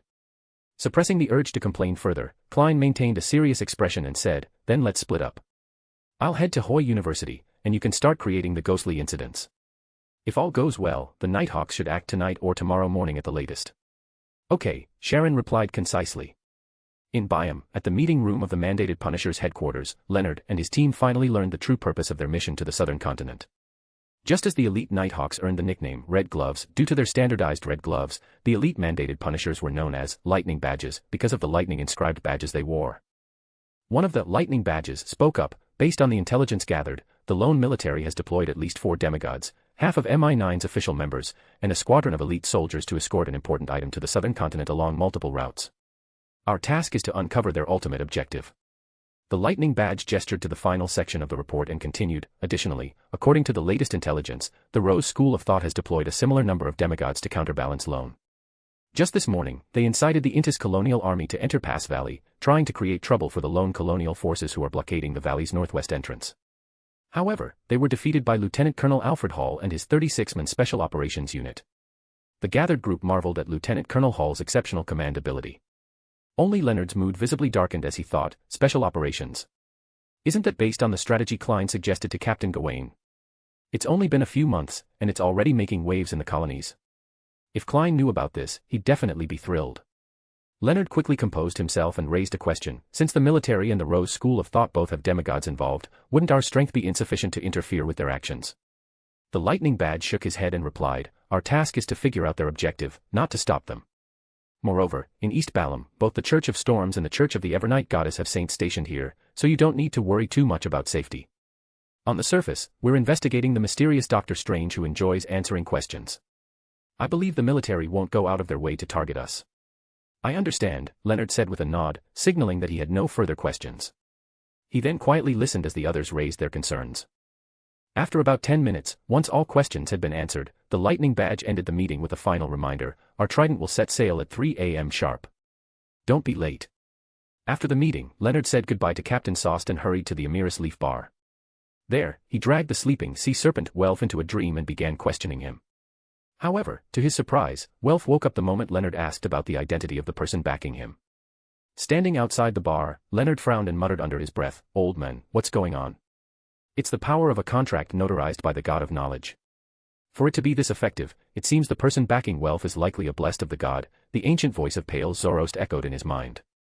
In the southern continent, in the city of Gillen, Ebner had just walked out of the Wall family residence after a busy night. He planned to have breakfast with Zio when he heard a newsboy shouting, extra. Extra. Lieutenant Colonel Hall leads 36 warriors to defeat 1,000 Intis troops. Chapter end. Chapter 495, Dr. Strange's Retribution. Zio had gone out early in the morning to buy a local Balam-style breakfast from a nearby restaurant. She seemed to be in a good mood, humming a tune as she made her way back to the rented inn. However, the moment she stepped into her room, something felt off. Although this wasn't her jurisdiction, her arbiter pathway abilities, which granted extraordinary insight, allowed her to sense subtle irregularities. Who's there? She asked warily. Her words had just left her lips when Ebner emerged from the shadows. Recognizing him, Zio exhaled in relief. After shutting the door and using her spirituality to seal the room, she cast him a sideways glance, expressing her annoyance at being startled. Then she asked, how did you find out I was staying here? You need to trust a detective's expertise. Some traces don't fade overnight, Ebner replied with a pause, before adding with a smile, and as expected, basic stealth and shadow concealment aren't enough to completely evade an arbiter's senses at close range. I'm already a judge, Zio corrected him proudly, puffing out her chest. Then, reflecting on what she had sensed, she added, actually, I didn't notice your presence directly. I've just become familiar with this room after staying the night, so it wasn't hard to detect something unusual. Ebner nodded thoughtfully, unsurprised by Zio's recent promotion. Given the dangers of her current mission, it made sense for her to boost her strength by advancing as soon as possible. Seeing that Ebner had also brought breakfast, Zio placed it together with her own on the table.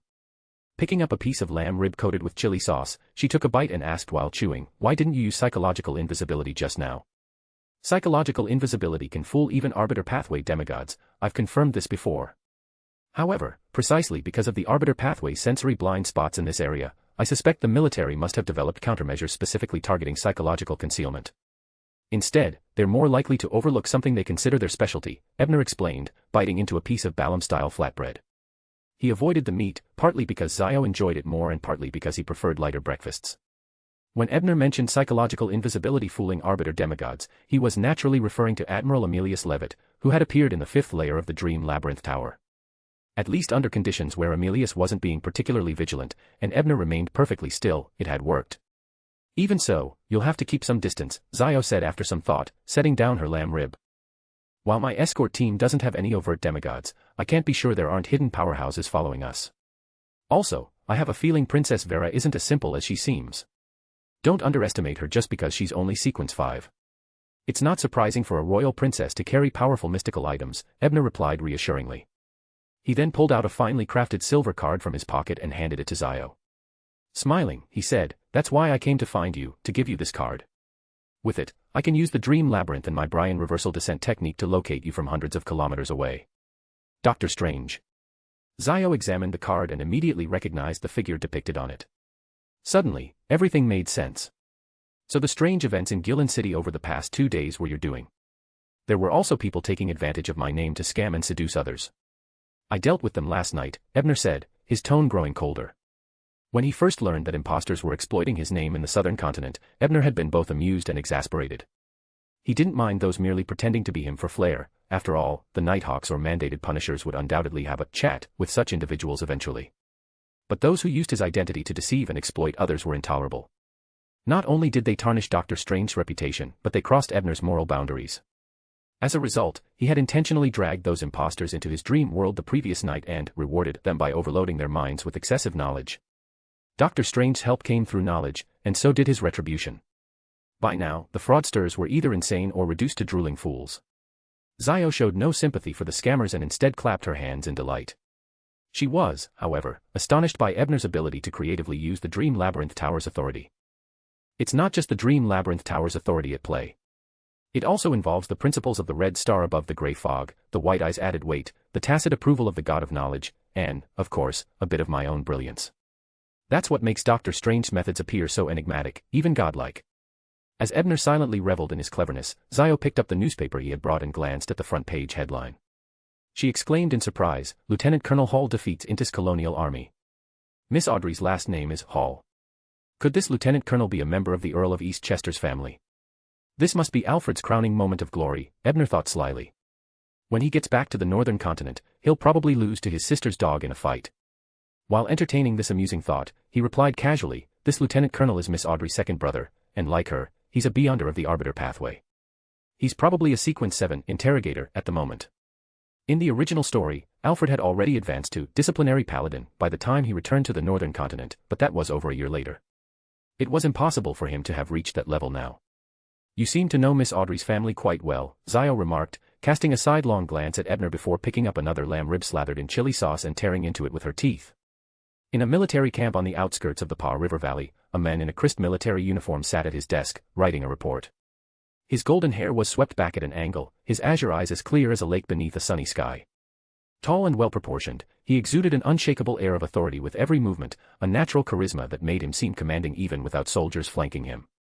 Just then, a dark-haired, brown-eyed man in his late 20s entered the tent, holding a newspaper in one hand. "Alfred, you're famous," he exclaimed. Alfred glanced up, shook his head regretfully, and said, "I'm afraid we'll soon have to leave the Special Operations Unit." "Why?" the dark-haired man asked curiously, stepping further into the tent. "Because as long as I remain in this unit, it will lose its anonymity. The enemy will no longer overlook us, and many of our surprise tactics will become impossible to execute. For a Special Operations Force, fame itself marks failure." Alfred put down his pen and sighed. "Is that an insight you came up with?" the brown-eyed man asked, casting a glance at the resignation letter lying on Alfred's desk. "No. It's a suggestion written to the military by a knight named Gawain. He has a deeper understanding of special operations than someone like me, who's merely a frontline commander. Truly a knight of remarkable experience." Haha, it said that one of his apprentices had a lot of creative ideas, many of which proved highly effective in practice. Alfred spoke with genuine respect for the knight named Gawain. "So there are still knights from the old era who haven't been completely outpaced," the dark-haired man said with a click of his tongue.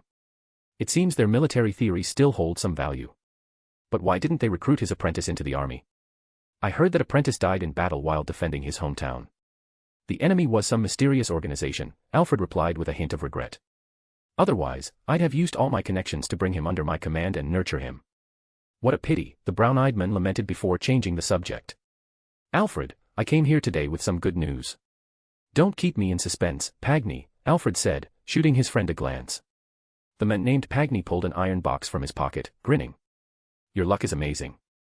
Just after you earned your accolades, the gondola's golden feather you needed conveniently showed up. Haha, I bought this from a naval officer aboard the newly arrived Covenant battleship in Gillen. It cost me a full £3,500 to get him to part with it. Alfred's azure eyes reflected the golden glow of the feather inside the box. Suppressing his excitement, he said steadily, don't worry, you won't lose out. I'll pay £4,000 and give you £500 as a broker's fee.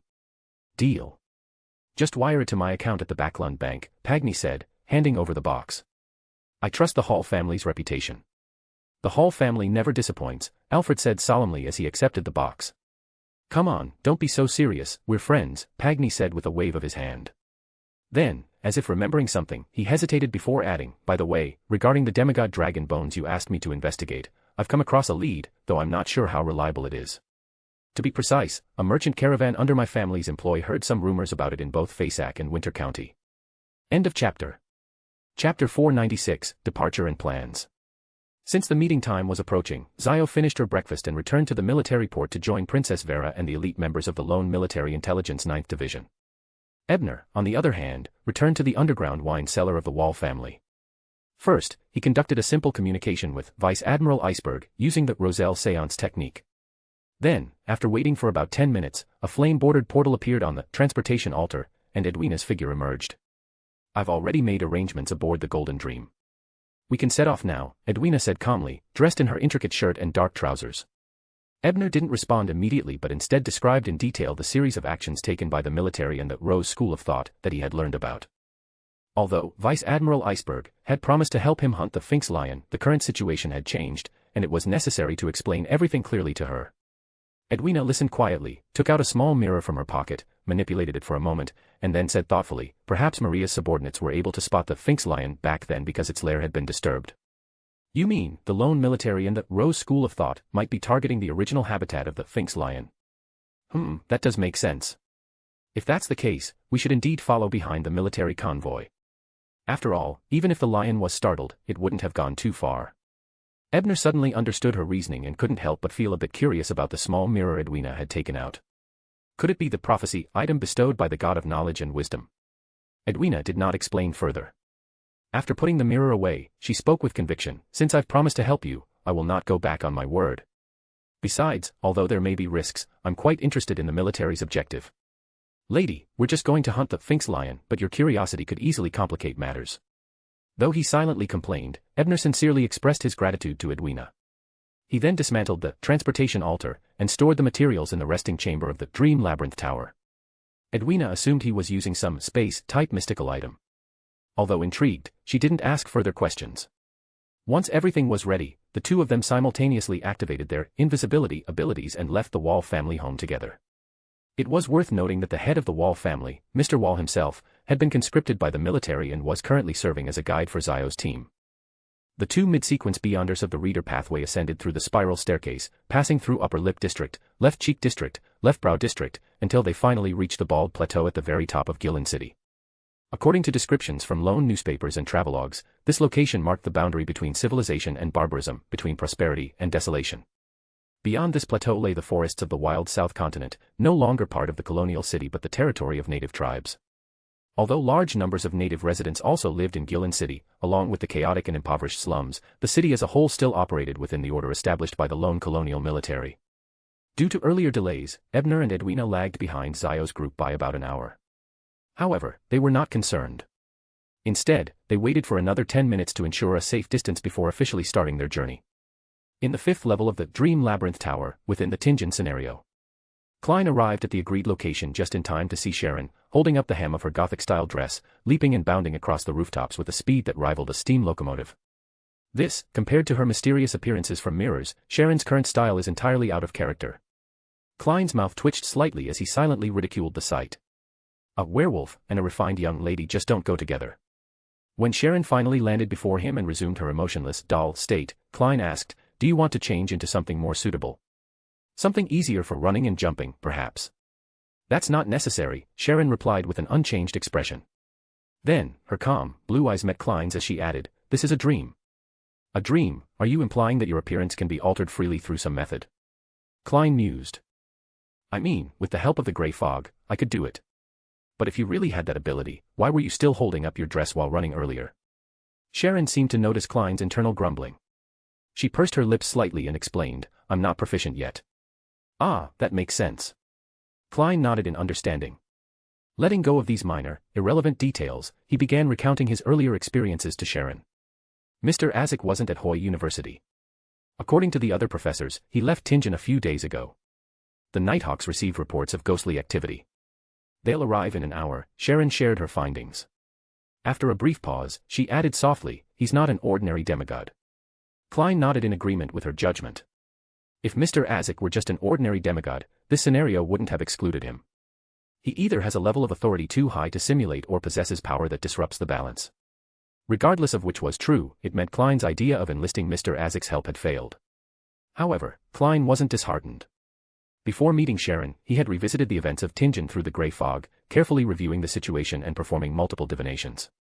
After some thought, and by combining his insights into the Dream Labyrinth Tower's apparent rules, he had come up with a new plan. Klein carefully considered his words before speaking under Sharon's calm gaze. From the previous levels we've experienced, and given the restrictions placed on our abilities, it's clear that this labyrinth isn't focused on testing our combat prowess. Instead, it examines our ability to gather information, analyze logic, and use intelligence to solve problems. And our ability to cheat. Of course, Klein kept the last thought to himself. Sharon listened silently, nodding faintly to show she agreed with his assessment. And I believe this level is no different. Although Linster merging with the evil god's offspring seems overwhelmingly powerful and impossible to defeat, there must be tools or methods in this scenario designed to counter him. Linster hasn't attacked us or Captain Dunn right away, which suggests that the scenario has intentionally given us time to break the deadlock. Scenes with high difficulty are still designed to be solvable, even if they seem dire.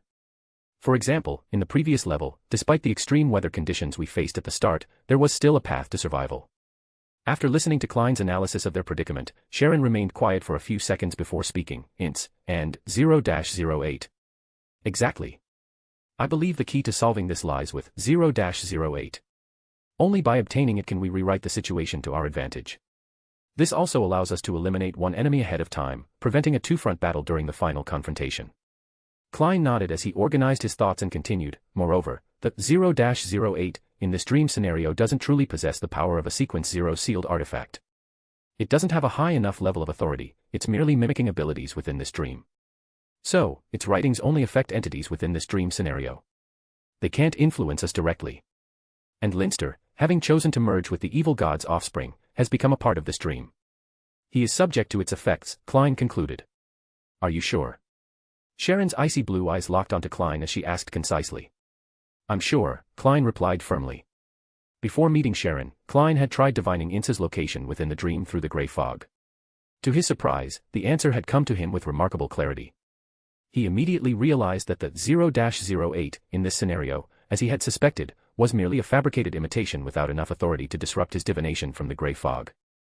Only after confirming this through a series of divinations did Klein finalize the plan he just laid out. End of chapter. Chapter 497, Rainy Night. In the dreamscape version of Tingen City, within a dimly lit room, corpse collector, Fry, sleepless Royale Re-Ideen, and midnight poet, Sika Tiaun lay unconscious on the floor.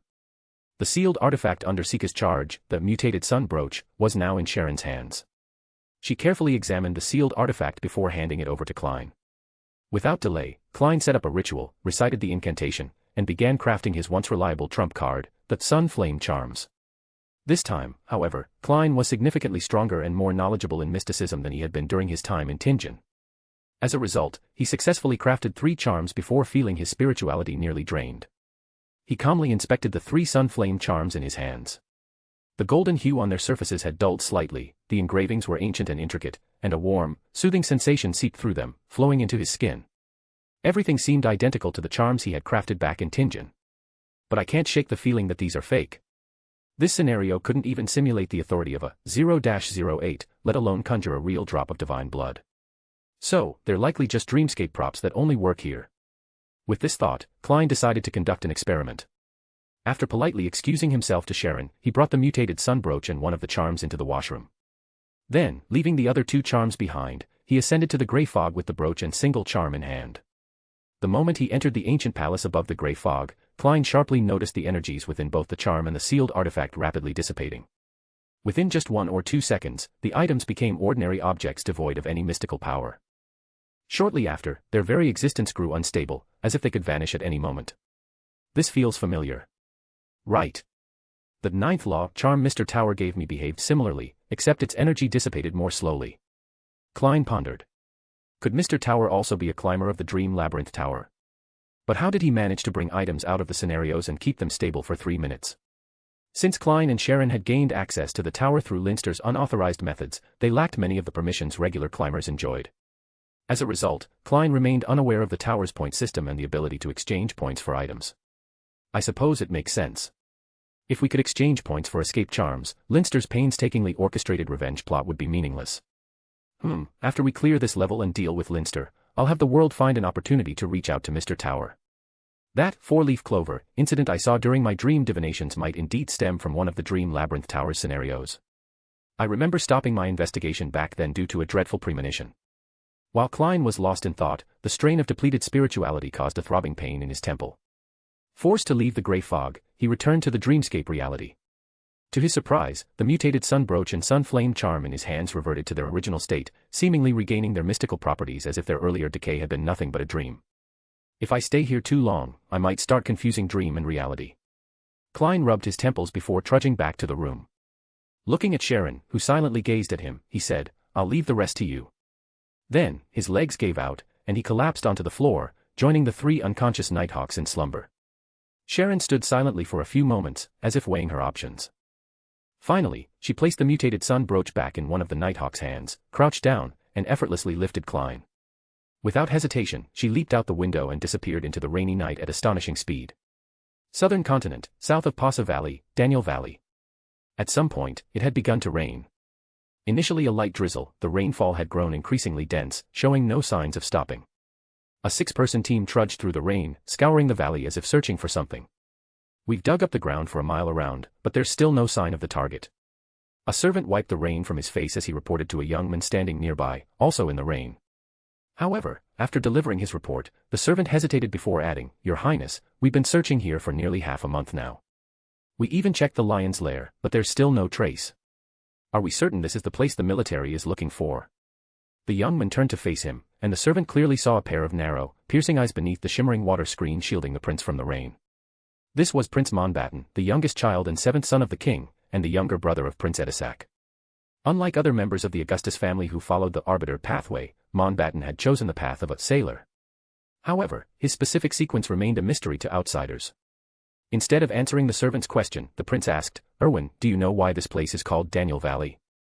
"I've heard it used to be Daniel Lake, but a few hundred years ago, the river flowing through it suddenly changed course, causing the lake to gradually dry up and form this valley," the servant, whose name was Erwin, replied promptly, clearly having done his homework beforehand.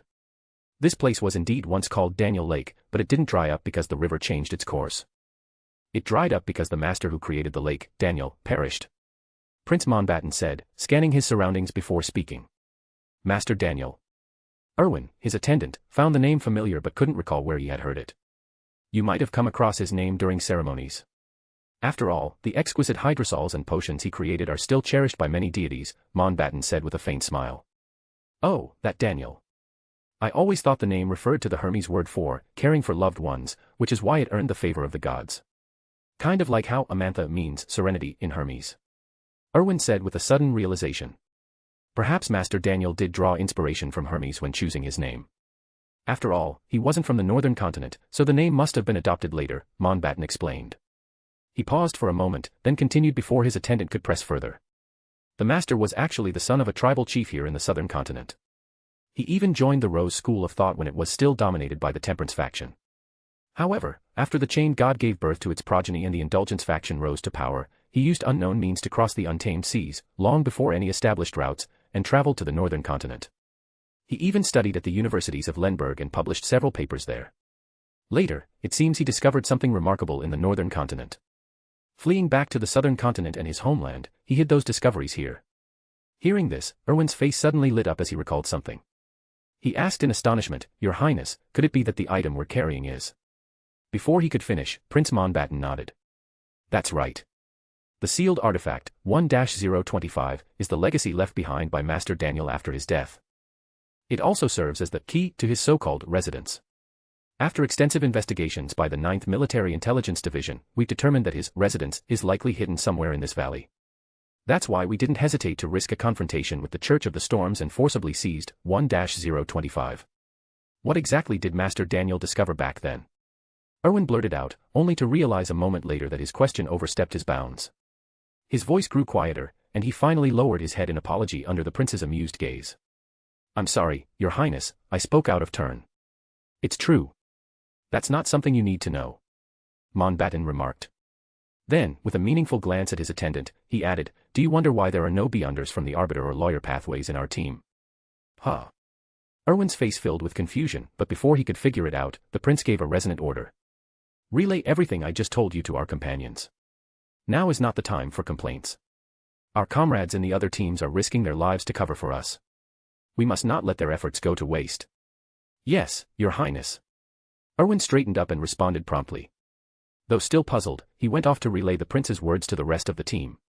Mountbatten watched the servant's retreating figure before murmuring to himself, the trail of the Ghost Empire. Father, is the Black Emperor not enough to shield our family from the calamities to come? Such greed. Would the 7 gods truly allow this? And the responses from the Church of the Storms and the Church of Evernight have been rather strange this time. I clearly. Meanwhile, elsewhere in Pasa Valley, Jane, who had ventured alone, confronted a spirit guide that was supposed to show her the way. The translucent guide questioned her, are you sure this is Daniel Lake? Why do I see nothing here? To the north of the valley, Zio's squad had just repelled an assault led by a member of the Rose School of Thought commanding local militia forces. Now, amidst the pouring rain, they were regrouping, gathering the scattered soldiers. This isn't sustainable. Princess Vera muttered as she glanced at the faint silhouettes of enemy scouts in the distance. She summoned the guide, Mr. Wall, and instructed, we'll move south to Daniel Valley. You'll lead the way. She paused, then turned to the elite squad of Beyonders by her side, adding, the military has authorized us to retreat there if necessary and regroup with other teams. Their deliberate and clear direction in marching would serve as a lure, once again drawing the Rose School of Thought's attention. No one objected to this plan. After all, without proper logistical support, it was impossible to endure the continued harassment of enemy forces. Meanwhile, Zio reached into her pocket, her fingers tightening around the silver card Ebner had given her. End of chapter. Chapter 498, Various Forces. To the southeast of Pasa Valley, another lone military squad was similarly ambushed by armed forces led by a member of the Rose School of Thought. However, this squad was far weaker compared to the one led by Princess Vera. They failed to repel the enemy and were instead routed, forcing them to scatter and flee in different directions.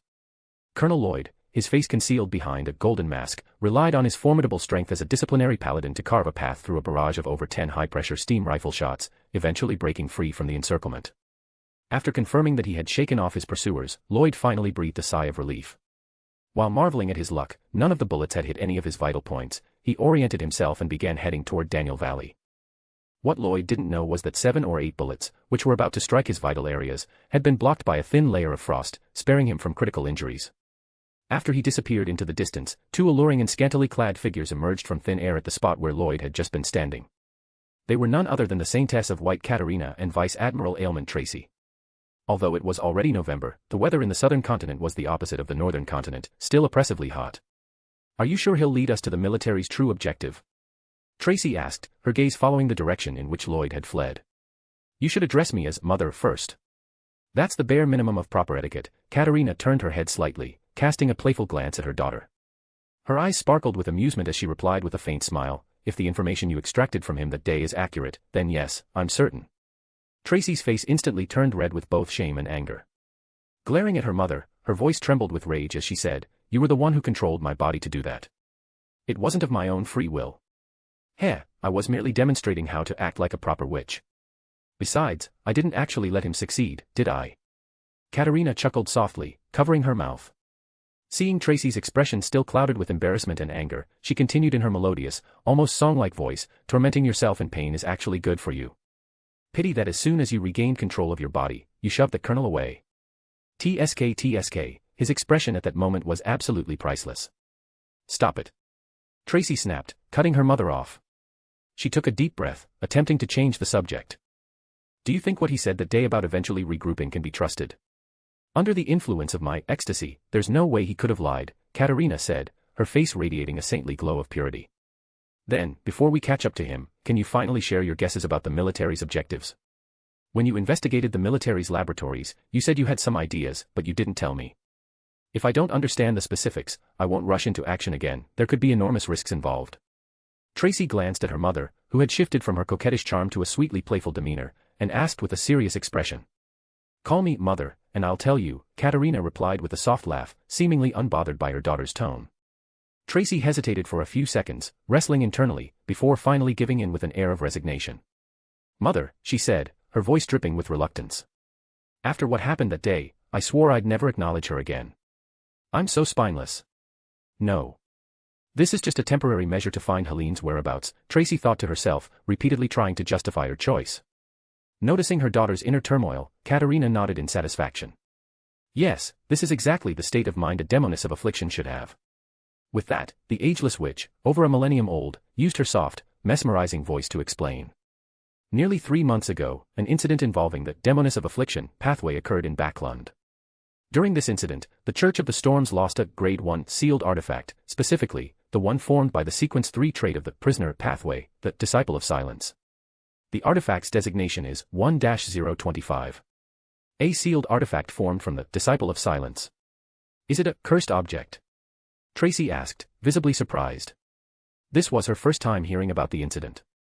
At the time, she had still been the Plague Maiden, wandering between the northern continent and East Biome sea routes, paying little attention to events on land. The Disciple of Silence was also known as the cursed object, a term more familiar to witches skilled in curses. Exactly. Katerina nodded as she crouched down, picking up a rock stained with Lloyd's blood. She continued, that cursed object eventually ended up in the hands of the military. However, instead of returning it, they defied the pressure from the Church of the Storms and kept it for themselves. The military's elaborate deployment of so many decoys this time is likely to ensure the safe transport of 1-025 to the southern continent. They plan to use it to unlock Daniel's treasure. Hearing this, Tracy furrowed her long, straight brows and asked in confusion, who is Daniel? And why is the Rose School of Thought so determined to contend with the military for his treasure? The Rose School likely isn't after the treasure itself, they just don't want Lone to succeed. After all, Daniel was once a member of the Rose School of Thought, and there are rumors that he was even a disciple of the Chained God.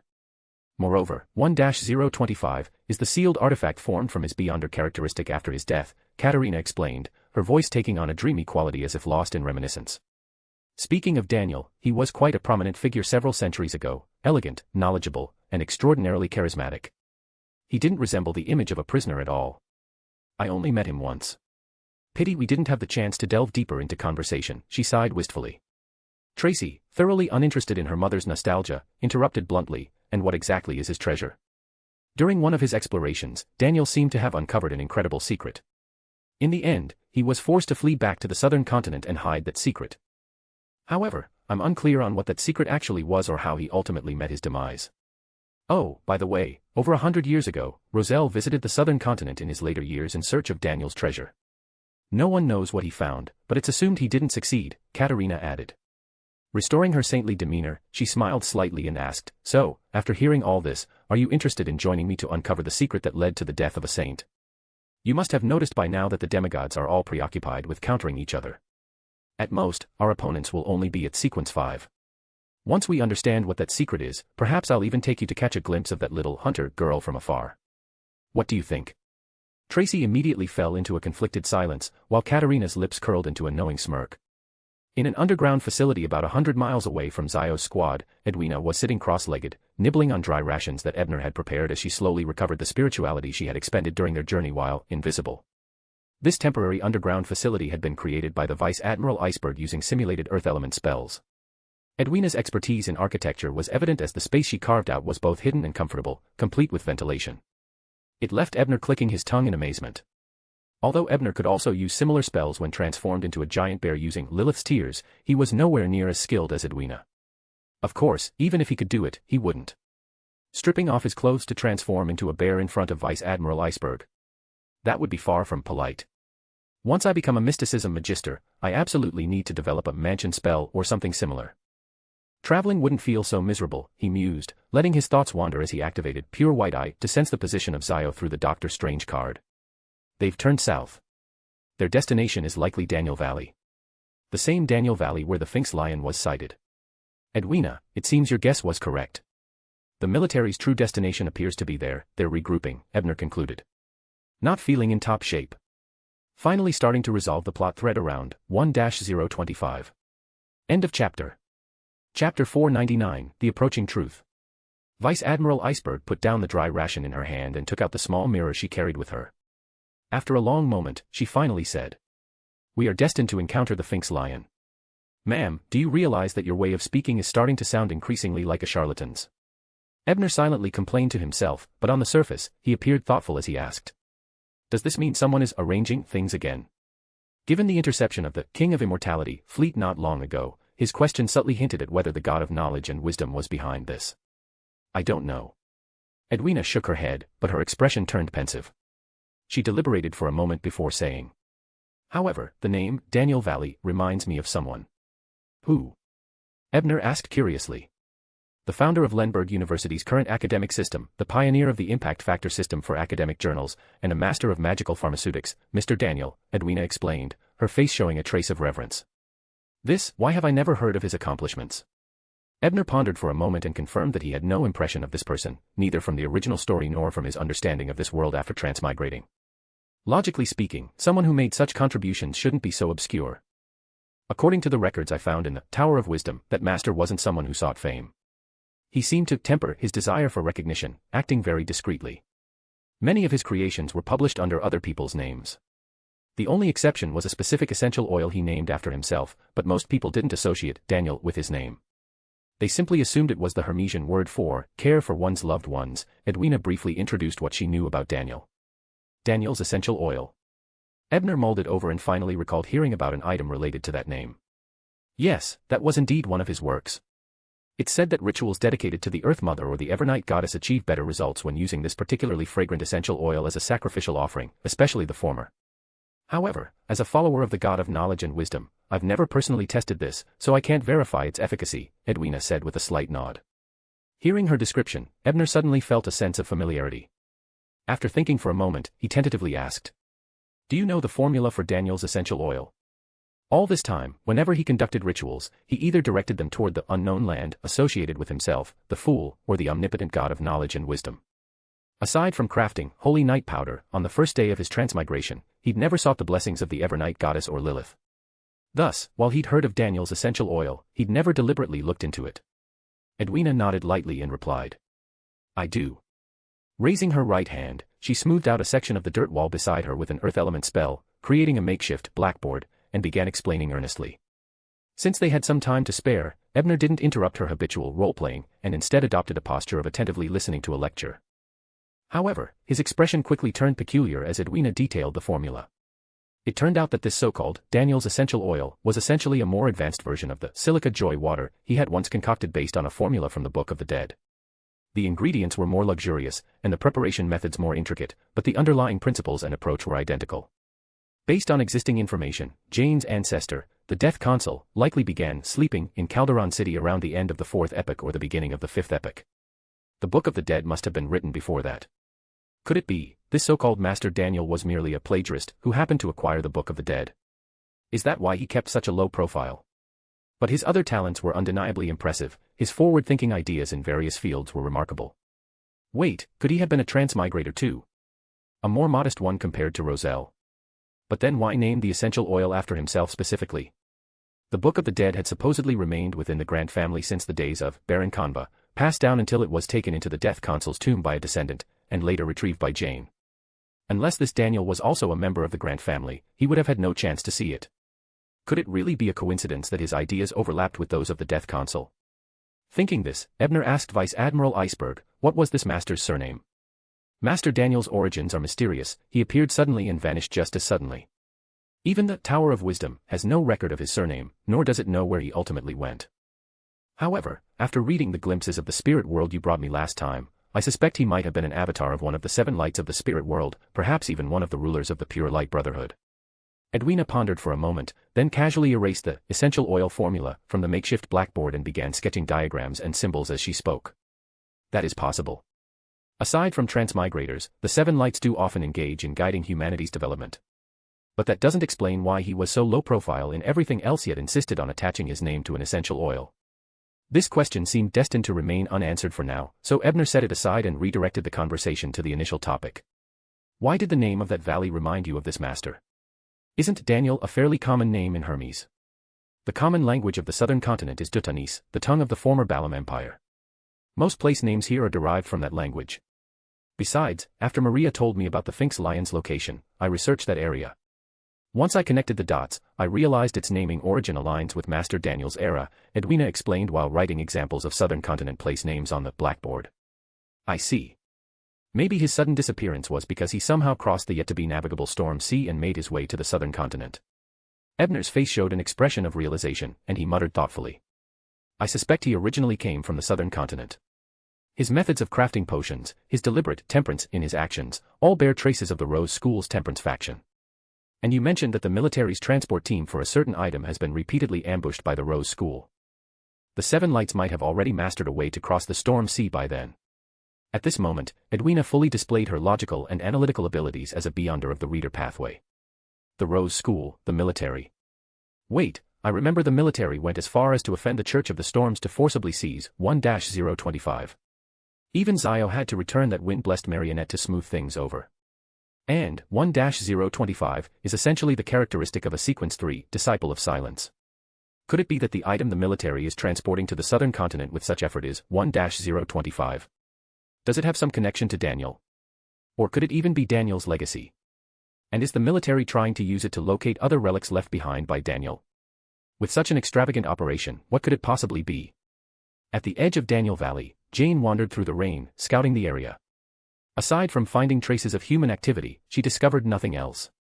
Although the Queen called this place Daniel Lake, it really has turned into a valley. The Queen wants me to find the lair of an extraordinary creature called the Sphinx Lion here. According to her, that lion was deliberately released into the wild here by Emperor Roselle. And she wants me to retrieve a card that might exist in its lair. But there's no sign of a lion here at all, let alone a lair. Could it have been hunted by others active in this area? Muttering to herself, Jane raised her head to look at the thick layer of clouds above. She frowned slightly, her thoughts silent as she observed the intensifying downpour. This rain, it seems to be getting heavier. End of chapter. Chapter 500, Leinster's Faith. When Klein awoke in Tingen City, it was just past 4 a.m., and the sky was still dark. After adjusting to the faint candlelight in the room, he noticed Miss Sharon sitting quietly, reading a book. How long was I asleep? Klein asked hoarsely, his voice still thick from rest. He glanced around the room, then poured himself a glass of water from the pitcher on the table to soothe his throat. Despite this being a dream, the physiological feedback of his body felt incredibly real. Miss Sharon closed the book in her hands and answered concisely, 4 hours. Putting down the glass, Klein's attention shifted to the cover of the book she was reading. Thanks to the nightmare emblem he wore, which provided enhanced night vision, he managed to make out the words, Ladies' Aesthetic, printed on it. Is Miss Sharon considering swapping her gothic dress for something more combat-suitable?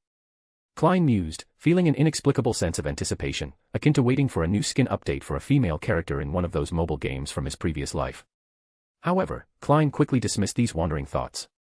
After ensuring that his spiritual energy had fully recovered, he composed his words and said, After all, this is a scenario Leinster created specifically for revenge. Even if the Labyrinth Tower has balanced it by giving us time to investigate and prepare, that time won't last long. We need to find Intzangwil immediately and seize sealed artifact 0-08. Understood, Sharon replied simply. After speaking, she pursed her lips slightly, and the outfit on her body began to transform rapidly. In mere moments, her gothic dress had changed into a sleek hunting outfit, making her appear sharp and valiant, with a beauty quite different from her usual appearance. Noticing Klein's look of admiration and surprise, Sharon's azure eyes flickered slightly. However, she quickly suppressed any unnatural reactions and reverted to the precise demeanor of an immaculate doll. On the other hand, Klein had only taken a few extra glances out of curiosity. Knowing that staring at a lady in such a manner wasn't polite, he quickly averted his gaze, collected his equipment, and left the room with Miss Sharon. Instead of hiring a carriage, the two moved swiftly along the streets, finally reaching the outskirts of Tingen before dawn.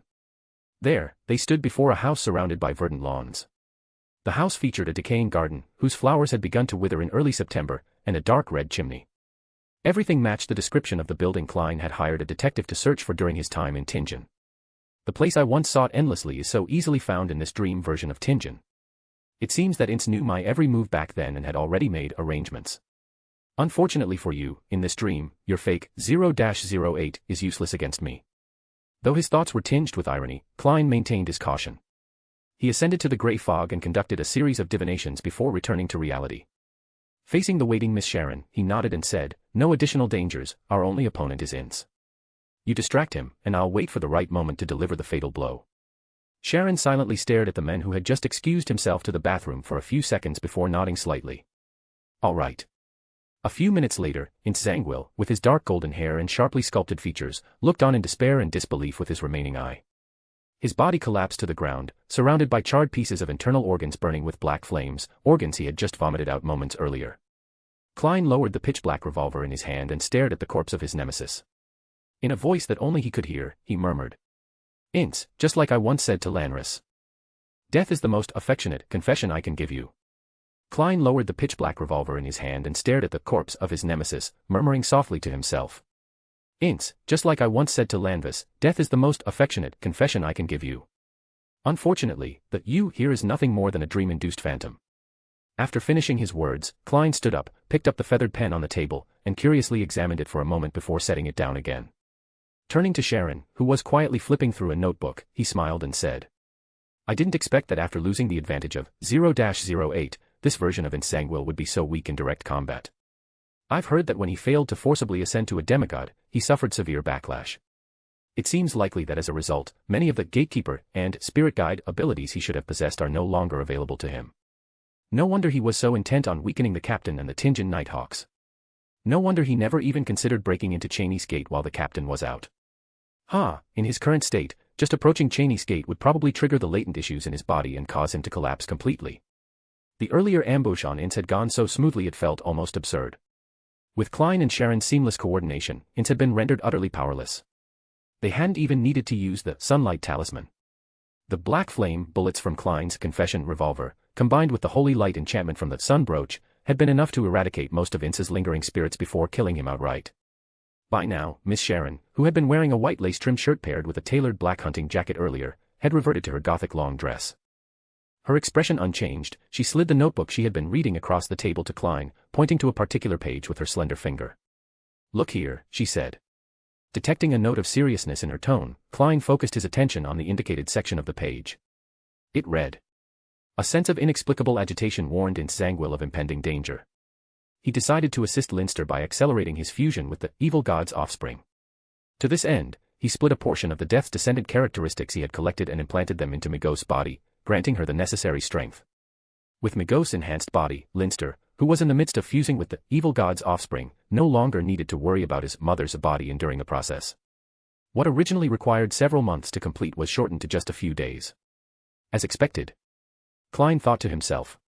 He flipped further back in Ince's notebook, piecing together more of the story behind this dream-created scenario. The events described were eerily similar yet clearly distinct from the ones Klein had personally experienced. In this dream version of Tingen, there was no true creator, no Aurora Order, and no Lanvis. From beginning to end, the one collaborating with Ince was none other than Leinster, the wraith who had dragged both Klein and Sharon into the Dream Labyrinth Tower. However, if there was no Lanvis, how had Migos come to bear the evil god's offspring? And if this so-called evil god wasn't the true creator, then who, or what, was it? Could it really be as Klein suspected, a god without clear attribution? As this thought flitted through his mind, Klein frowned and seemed to recall something. Turning to Miss Sharon, he asked. What was Leinster's faith within the Rose school of thought? The chained god. Miss Sharon, wearing her black soft hat, remained silent for several seconds before answering in her ethereal, dreamlike voice. The original moon. End of chapter. Chapter 501, Klein's preparations and the appearance of the Sphinx lion. The primordial moon. Klein was no stranger to this name. Not only had the tower mentioned it during the Demoness of Affliction incident, but two of his mysticism books, Feast of Blood and the Book of Secrets, also described this mysterious entity. Especially in the Book of Secrets by Sorcerer King Klarman, there were detailed rituals for bypassing the Crimson Goddess and directly praying to the primordial moon. All of this indicates that the primordial moon is either a high-ranking and exalted entity, or, like me, possesses some sort of cheat akin to the mysterious space above the gray fog. However, Klarman explicitly mentioned in his book that the primordial moon existed during the fourth epoch. Meanwhile, Emlyn once told me that the author of Feast of Blood, Ryan Callan-Ryder, who was also Lu Bo in his days as a vampire duke, perished in the mid to late fourth epoch. This means the primordial moon had already existed by then, or it wouldn't have been recorded in his work. From the fourth epoch to now, at least 1,400 years have passed. Even if the primordial moon started as a fraud, much like me, by now it must have become a near god or even a true deity. In fact, I once suspected that Lilith, the ancient god recorded by the City of Silver and the progenitor of the vampires, might actually be the primordial moon. However, I later dismissed this theory. According to the Emperor's diary, Lilith was close to Lu Bo. As a deity, she even shed a tear for his death. While that might just be Lu Bo exaggerating, it does suggest their relationship was familiar. Meanwhile, Lu Bo's descriptions of the primordial moon in Feast of Blood show no respect or affection whatsoever. If anything, they are filled with disdain. This starkly contrasts with Klarman's humble tone when discussing the primordial moon in the Book of Secrets. So, it's unlikely the primordial moon is Lilith. Considering its traits, such as bringing dangerous outcomes to its supplicants, it might be an incarnation of some evil god or high-ranking demon. Klein mulled over these thoughts as he turned to Sharon and began asking her a series of questions. Does the Rose school of thought still harbor faith in the primordial moon? Doesn't the chained god suppress it? And what do you know about the primordial moon? Since the Book of Secrets had been a reward from Sharon, Klein figured she probably knew more about this entity than he did. If he could gather enough information, he could risk divining the state of the evil god's offspring above the gray fog. Dressed once again in her elaborate and intricate long gown, Sharon remained silent for a moment before her lips moved slightly. The chained god, who became the embodiment of the mother tree of desire, and the primordial moon are mortal enemies. But they both oppose and collaborate with one another. The faith in the primordial moon was introduced into the Rose school of thought by a sorcerer king who revered it.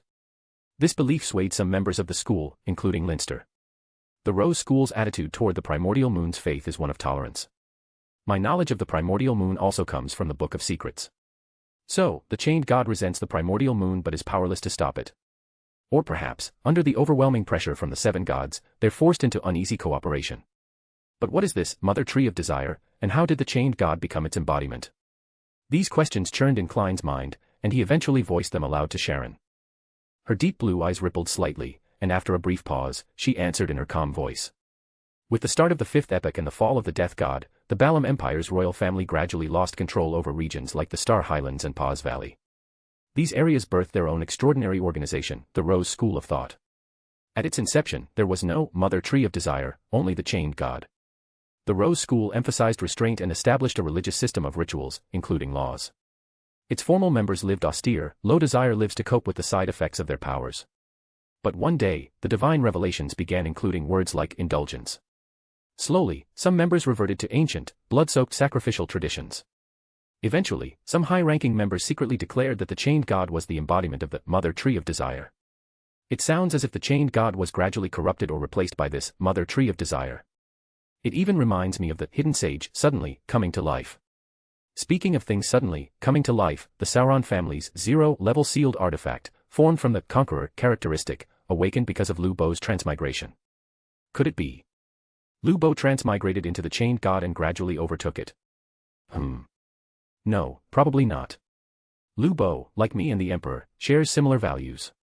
Indulgence might suit him, but he'd likely reject blood-soaked rituals. It's highly unlikely. After contemplating for a moment, Klein carefully said to Sharon, I need to step into the washroom. Once I return, we'll decide how to proceed. He knew the excuse sounded suspicious, but with such a formidable enemy looming, he couldn't afford to care. Moreover, he was starting to consider introducing Miss Sharon to the fool. While she seemed trustworthy, she now knew too many of his secrets. It wouldn't hurt to have a contingency plan. Though he hadn't yet found the perfect opportunity. Sharon fixed her gaze on him for several seconds before calmly replying. All right. Klein quickly entered the washroom, locked the door behind him, and took 4 steps counterclockwise to ascend to the gray fog. Sitting on the high-back chair that belonged to the fool, Klein took a deep breath and removed the spirit pendulum from his cuff. The evil god's offspring fused with Leinster originates from the primordial moon within the dream labyrinth tower. He silently recited this phrase 7 times and then opened his eyes to observe the yellow crystal pendant. It remained completely still, unmoving. Divination failed. Klein frowned. He tried changing the phrasing and the divination method, but the result was the same, failure. This doesn't make sense. When I divined whether Leinster was fusing with the evil god's offspring earlier, I received clear results. This indicates that neither Leinster nor the offspring has the rank or items to block divination. Could it be because I mentioned the primordial moon? Does this mean the primordial moon's power isn't something simulated by the dream labyrinth tower, but real? So, the so-called evil god's offspring might be fake, part of the dream, but its power source is real. If that's the case, could this fake eventually become real? Klein was startled by the thought but quickly calmed himself. Having previously faced the offspring of the eternal blazing sun and the true creator, he reasoned that the primordial moon couldn't possibly be more powerful than those two. He steadied the pendulum again and recited another phrase. Stopping the birth of the evil god's offspring in the dream will bring me danger. After 7 repetitions, the yellow crystal pendant began to rotate clockwise, though slowly and with a small amplitude.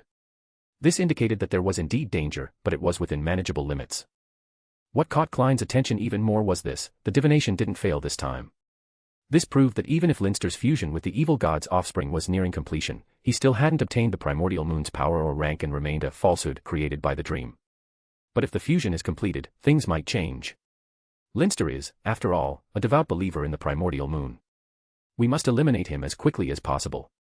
If the evil god's power truly enters the dream, I might have no choice but to escape with Miss Sharon. With his decision made, Klein simulated the sensation of descending and returned to reality. Exiting the washroom, he walked back to the parlor where Miss Sharon was waiting. The doll-like lady sat in a chair, flipping through another notebook that had belonged to Insangwil. When she noticed Klein's return, she raised the notebook in her hand and gestured toward Insa's lifeless body on the floor, speaking succinctly. His journal. Klein wasn't particularly interested in Insa's sob stories. After confirming that the journal didn't contain any valuable information, he picked up 0-08 and wrote in the notebook. Madame Sharon of the Demonist sect accidentally discovered that Migos was nurturing the evil god's offspring. Understanding that the child's birth would bring destruction to Tinjin City and ruin her years of efforts, she used her channels to report the matter to the machinery hive mind and the mandated punishers. The mandated punishers and the machinery hive mind did not take the situation lightly. They immediately sent a telegram to the Nighthawks while dispatching personnel to corner Migos in her house.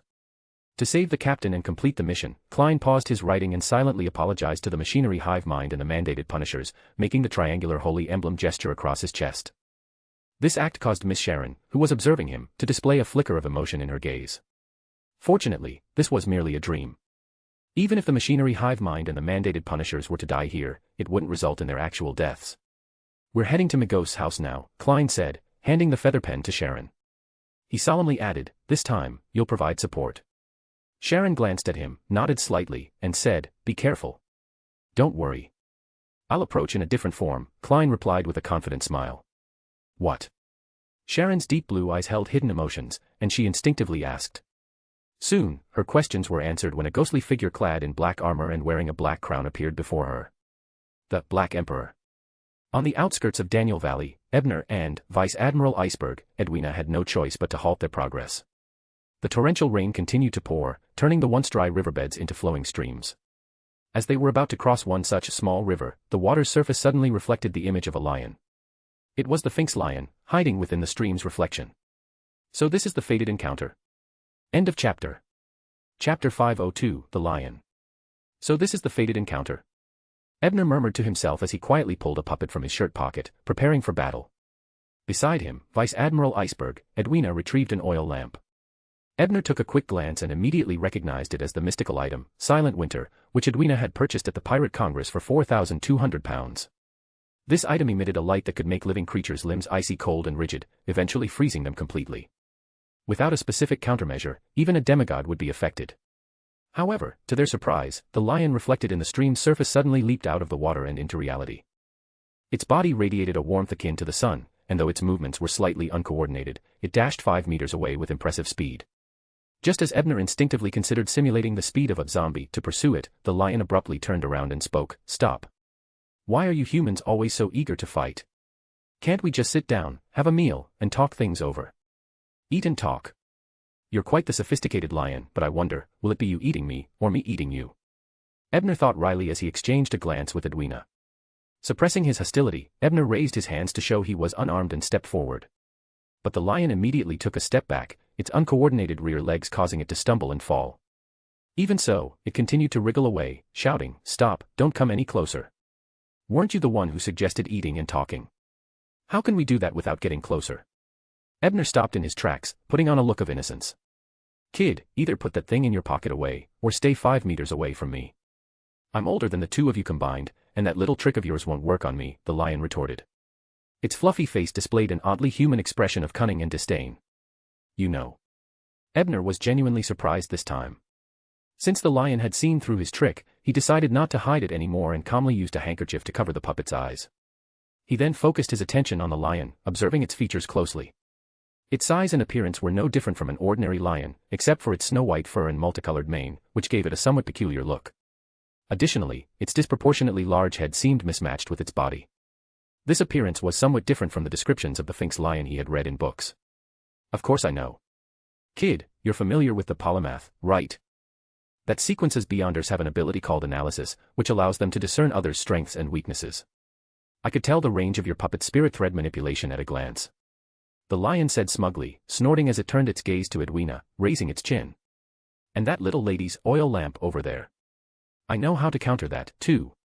That tone, that attitude, it's showing off, isn't it? Truly fitting as the main material for a mysticism magister. But its level of analysis seems quite advanced, it might be able to simulate and counter many pathways abilities. This won't be easy to handle, Ebner thought, clicking his tongue twice as he quickly devised countermeasures. You two are decent, though. Unlike those idiots who woke me up before, attacking me on sight without giving me a chance to speak. You know, I've been trapped here by that bastard for over 100 years without anyone to talk to. It's been maddening. The lion rambled on, seemingly oblivious to Ebner's calculations. Halfway through its tirade, the lion suddenly let out a soft, Its expression shifted to one of surprise and delight. You're both mid-sequence beyonders of the reader pathway. The lion's statement interrupted Ebner's train of thought. He exchanged another glance with Edwina before cautiously asking, how do you know that? You've heard of polymath's exchange technique, right? Over the past 100 years, I've developed a new mystic art based on it, specifically to detect whether any polymaths are nearby. The lion seemed incredibly forthcoming, almost eager to answer every question.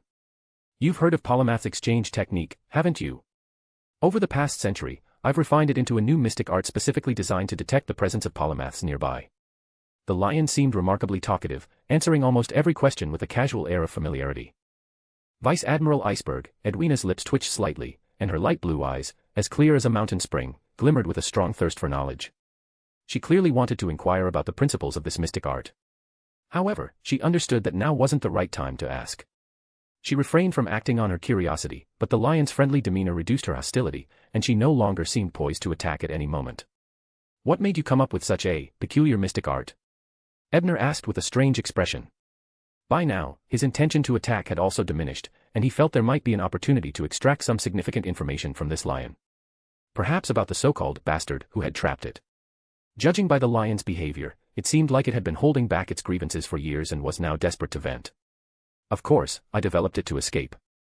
The lion began to speak but abruptly stopped itself, forcing a simple and honest smile onto its furry face before countering with a question. I'm a Sphinx lion. Do you know what Sphinx means? Sphinx originates from ancient Fasak, and it means, to disseminate hidden knowledge, Edwina answered without hesitation. So it does. And here I thought this lion was just stalling for time. Ebner also knew the meaning of the name, but since his companion had already spoken, he chose to remain silent and instead focused on the lion's reaction. Exactly. And, similar to the Sequence 5 mysticism magister in the reader pathway, whose acting guidelines involve collecting mystic arts, creating mystic arts, teaching mystic arts, and ultimately demystifying mystic arts, I, as a Sphinx lion, have a rule: I must pose a question about a secret to anyone I meet. If they can answer it correctly, I'll grant them a reward. As it spoke, the lion shot Ebner a sly wink and continued with a tempting tone, even if you want my brain, I'll give it to you. What's with this lion? It's practically inviting me to take its brain. Could this be a trap? Also, the acting guidelines for a mysticism magister are collect, create, teach, and demystify mystic arts. To reveal such critical knowledge so casually, this lion truly lives up to the name Sphinx, spreading secrets left and right, Ebner thought to himself. He glanced at Edwina, who had moved to his side.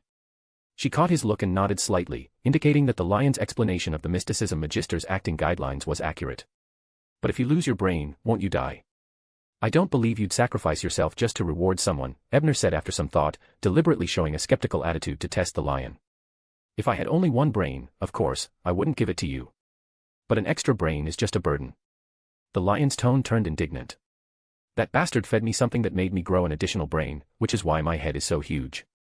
And, to make matters worse, he imposed a rule that prevents me from removing or expelling it myself. Realizing it had said too much, the lion hurriedly tried to change the subject.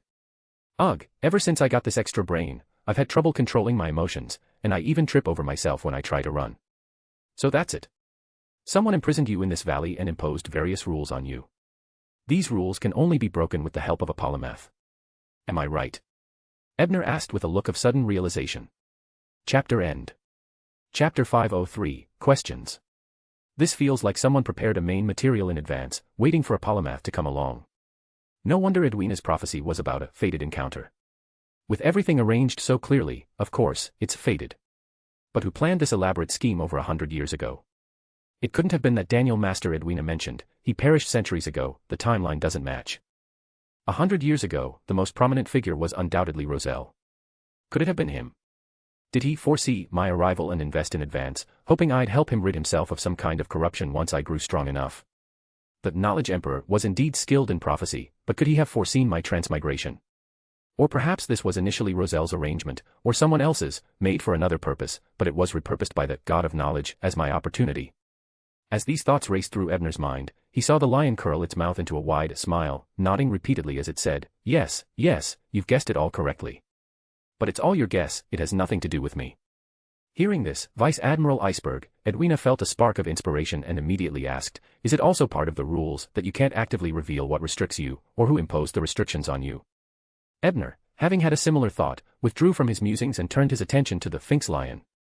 However, the lion, now thoroughly soaked by the downpour, looked quite pitiful. Its once pristine white fur clung wetly to its body, further emphasizing its oversized head. The lion glanced at Ebner and Edwina, who were still shielded by their water barrier. Muttering something under its breath, it plucked a few of its multicolored mane hairs with its paw. Suddenly, an inexplicable force surged, and the water barrier surrounding Ebner and Edwina extended outward, forming a large dome with a 5-meter radius to shield against the intensifying rain. Seizing the opportunity, the lion moved into the barrier's range but still maintained a distance of over 5 meters from Ebner.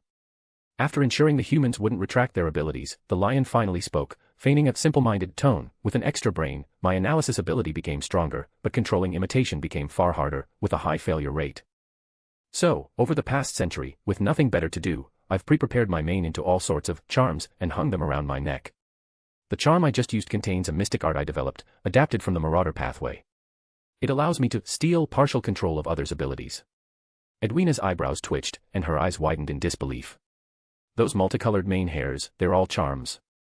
So, it's stealing, but not fully stealing. Why are all the mystic arts this lion develops so weird?" Ebner inwardly complained. He wasn't too surprised, though. His constantly active pure white eye had long since revealed the true nature of the lion's multicolored mane. This was also why he hadn't chosen to fight outright. After all, the lion had at least tens of thousands of charms in its mane. Such an overwhelming stockpile was absurd. In a direct confrontation, even with Edwina's help, they might not be able to subdue it quickly and risk it fleeing to hide. Of course.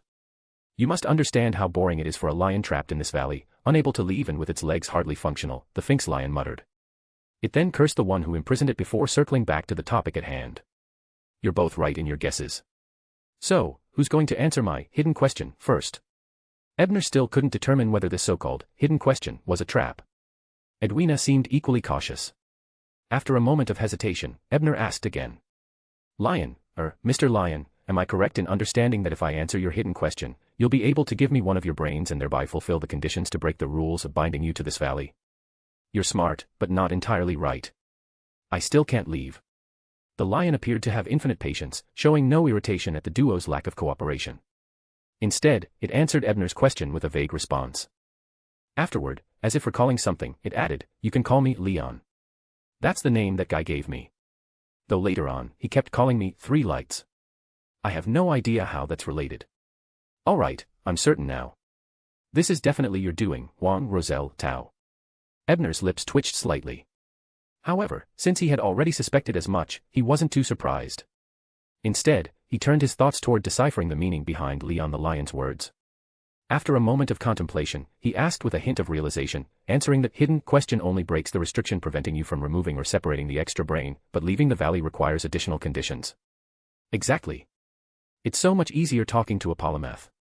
In the past, there were other Beyonders who recklessly entered the valley. Some attacked me on sight, while others couldn't grasp the meaning behind my words and were too timid to accept my questions. Of course, there were also a few brazen idiots who had the guts but empty heads. Forget hidden knowledge, they couldn't even answer simple questions.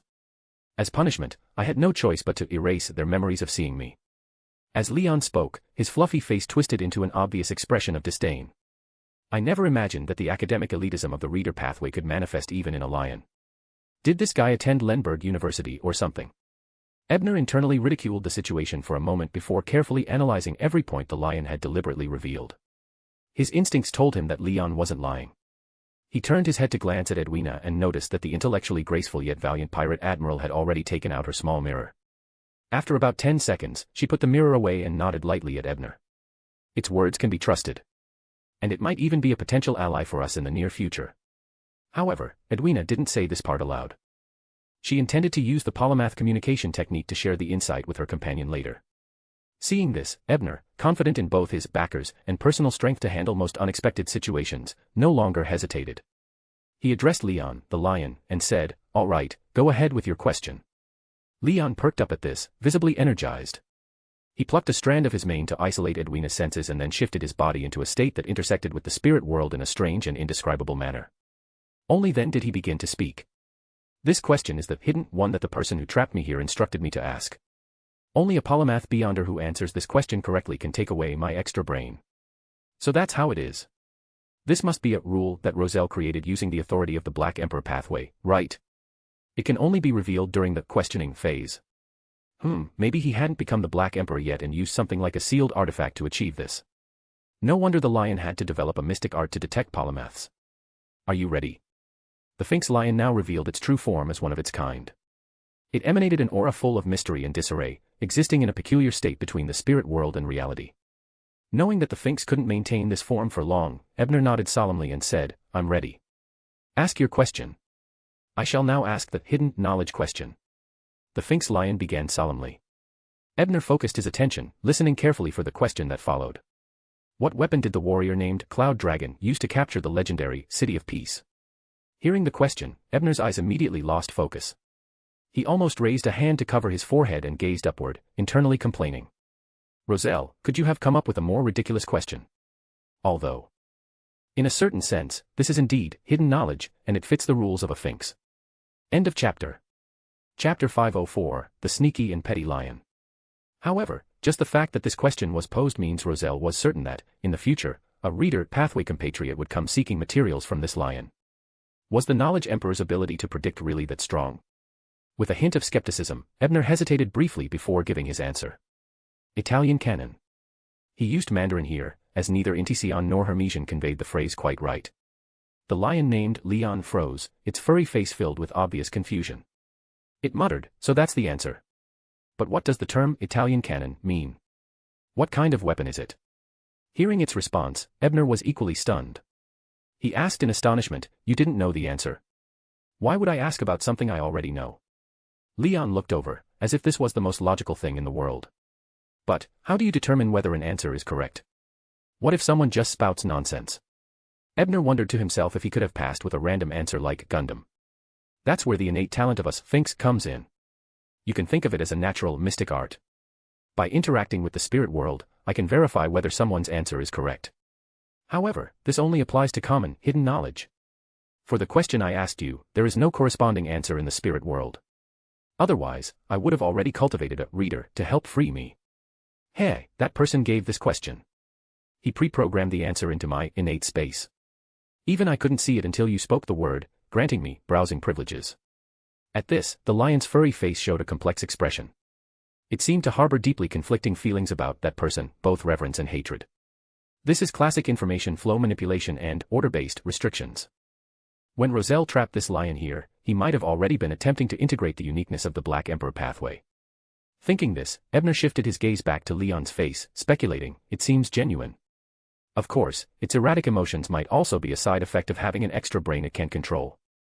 This lion might have been Roselle's pet back then, which would explain its mix of admiration and resentment.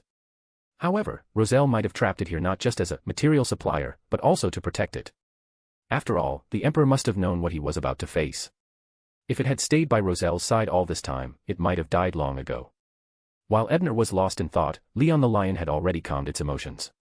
It disengaged from its connection with the spirit world, and Ebner's focus returned to reality. It was then that Ebner noticed Vice Admiral Iceberg Edwina standing face to face with an uninvited guest wielding a long-handled black scythe. The newcomer was cloaked in a hooded black robe, her face hidden. However, the way the rain-soaked fabric clung to her body suggested that she was a woman with an impressive figure. Yet, Ebner immediately recognized the scythe and, consequently, the identity of its wielder. After all, the scythe was the cursed scythe he had personally forged for Jane not long ago. And the figure beneath the rain-soaked robe overlapped perfectly with a memory from a rainy day in Backlund, a figure who had suddenly appeared in his study. Indeed, this uninvited guest was none other than his classmate and friend, Jane Grant Miranda. Seeing his friend, Ebner was naturally thrilled. However, he currently bore the face of Doctor Strange, making it inconvenient to reveal his true identity to her. After all, while Edwina might be trustworthy, the lion Leon was certainly not. Vice Admiral Iceberg, I mean no harm. I simply wish to ask the Sphinx Lion a question, Jane said, her hoarse voice carrying as she leaned on the scythe. I have no intention of stopping you, but you'll need to wait until he's finished his business with the Sphinx Lion, Edwina replied politely yet firmly, standing in Jane's way. She even retrieved a palm-sized brass mirror, far smaller than the silver one she had used for divination earlier. Jane glanced at the brass mirror, sensing its danger. She then looked past Edwina toward the men currently locked in eye contact with the Sphinx Lion. Just as she was about to say something, her gaze suddenly froze. That was because a copper whistle had appeared in the man's hand. It was the whistle she had given Ebner for summoning her as a messenger. Upon seeing this, Jane initially furrowed her brows, exuding a faint aura of danger. But soon after, as if realizing something, her expression brightened. She then took a closer look at Edwina, scrutinizing her carefully before finally saying, "All right, I'll wait." Edwina had been moments away from making the first move when Jane's initial hostility flared. However, she noticed that the sense of danger had vanished in an instant, as if it had never existed. Furthermore, Jane's attitude had shifted significantly. Though Edwina couldn't figure out why this unexpected visitor had changed her stance, she wasn't one to provoke unnecessary conflicts. She stowed the brass mirror back into her pocket. At that moment, Leon the lion cast a few curious glances at Jane before muttering under its breath with a strange expression, "Today might just be my lucky day. Not only am I about to get rid of this extra brain, but it seems the opportunity to completely break free of the rules has also arrived." "What are you mumbling about?" Ebner, who had just put away the copper whistle, turned his attention back and missed the lion's earlier words. "Nothing." Leon, the lion, shook its oversized head and solemnly announced, "Your answer matches one of the alternate answers that person provided, fulfilling my hidden question. Now, tell me, what reward do you want?" At this point, it couldn't resist adding once more, "Even if you want my brain, I can give it to you. If I actually asked for something else right now, would you go berserk on the spot?" Ebner grumbled silently to himself but maintained a serious expression as he said, "I want the complete brain of the Sphinx Lion." "As you wish." The lion Leon's furry face relaxed into a relieved smile. It then plucked a strand of its mane and tossed it toward its own massive head. Immediately, a fully intact sphere, several times larger than a human brain, appeared in the lion's paw. However, it didn't immediately hand it over to Ebner. Noticing this, Ebner activated his pure white eye, both to appraise the brain's authenticity and to exert some high-level pressure on the lion, discouraging it from making the wrong move. In truth, Ebner and Vice Admiral Iceberg Edwina had already considered the possibility of the lion turning hostile after freeing itself from the rules. They had prepared contingency plans but couldn't guarantee they'd be able to stop it. However, Jane's unexpected arrival had increased Ebner's confidence. After all, the lion didn't know it might face a 3-against-1 scenario. Still, given the lion's strange and varied techniques, it was better to avoid a confrontation if possible. So Ebner kept his pure white eye trained on the creature, smiling as he said, "What's this? Are you planning to pocket the reward?" The lion flinched under Ebner's gaze, its spirituality issuing warnings. It hadn't intended to renege on its promise, it merely wanted to tease him a little. But this reaction was terrifying. It reminded Leon of the Emperor's old seal, equally horrifying. With this thought in mind, Leon's face twisted into an oddly human-like grin as it said, "Of course not. I was just helping you inspect the goods to ensure I didn't accidentally steal an incomplete version earlier." With that, it conjured a gust of wind, which carried the brain directly to Ebner. Without the burden of its extra brain, its success rate for mimicry soared. Meanwhile, Ebner sighed in relief after verifying the brain. If he could avoid fighting a mystical creature with such diverse abilities, he would. Placing the brain into a prepared case, Ebner thought of Leon's earlier remark and casually asked, "Steal?" "That's right. This is another mystic art I developed, a refined version of theft, specifically designed for precision brain extraction," Leon said proudly. "Your mystic arts couldn't possibly get any weirder, could they?" Ebner couldn't help but mutter. "Of course they can. That bastard, oh, I mean Roselle the Great, the one who trapped me here, told me all kinds of bizarre ideas and stories, Leon began. Then, after glancing slyly at Edwina and Jane in the distance, it deliberately adopted a shifty expression and whispered. I remember the Emperor telling me about a story from an island nation, about a marauder boy with the ability to specifically steal women's undergarments. I got bored one day and developed a mystic art with the exact same effect, the lingerie theft art. Want me to teach you? I can. Though Leon pretended to be whispering, it was loud enough for the two women nearby to hear every word. Both women initially reacted with surprise and clarity at Leon mentioning Roselle, but as they heard about the sleazy mystic art, they spoke in unison. We don't want to learn that. One of them was the envoy of Roselle's daughter, and the other was the descendant of one of Roselle's knights. Both harbored some degree of admiration for the men who had reshaped an era. But neither could have imagined Roselle the Great would share such distasteful ideas with a lion. At that moment, even someone as composed as Vice Admiral Iceberg Edwina felt the image of the Emperor in her heart utterly collapse. Seeing the mischievous glint in the lion's eyes, Ebner covered his forehead and thought. Emperor, your reputation is beyond saving this time. But this isn't my fault, it's entirely your own doing. While the lion is clearly throwing shade at you, it's not baseless. That island nation boy who steals undergarments, isn't he the protagonist of some anime from another world? End of chapter. Chapter 505, Daniel's Labyrinth. However, while covering his face, Ebner still noticed that the lion had directly mentioned Roselle's name, signaling that some of the restrictions placed upon it were gradually lifting. The Sphinx lion, Leon, glanced at the three people before him, each with different expressions. A cunning smile spread across his face as he thought to himself, what a pity Princess Bernadette isn't here, otherwise, well, actually, if she were, I wouldn't dare speak up. Just like how that seal never dared plot the Emperor's social death in front of the princess. Hey, that strange term the Emperor came up with is actually spot on. At this point, Ebner fully composed himself and politely declined, I don't need that kind of mystic art, but thanks for your generous offer. That's truly unfortunate. Leon shook his massive head in mock disappointment, then looked toward Edwina and Jane with a grin. This young man has claimed his reward. Now, do either of you wish to answer my hidden question? Jane, who had recognized Ebner's identity through the copper whistle, stepped into the expanded water screen area created by the lion. Removing her hood, she revealed her true face and glanced at Edwina, raising an eyebrow as she asked, do you want to go first, or should I? Edwina had initially been interested in using the question as an opportunity to exchange knowledge with the Sphinx lion, but her enthusiasm had completely waned after hearing about that improper mystic art. She simply made a gesture of invitation. I'll go first, then. Jane stepped forward, subtly winking at Ebner as she passed him, signaling that she had received his message. Ebner gave a nearly imperceptible nod but didn't move far away. He remained a few steps behind Jane, ready to offer support at any time.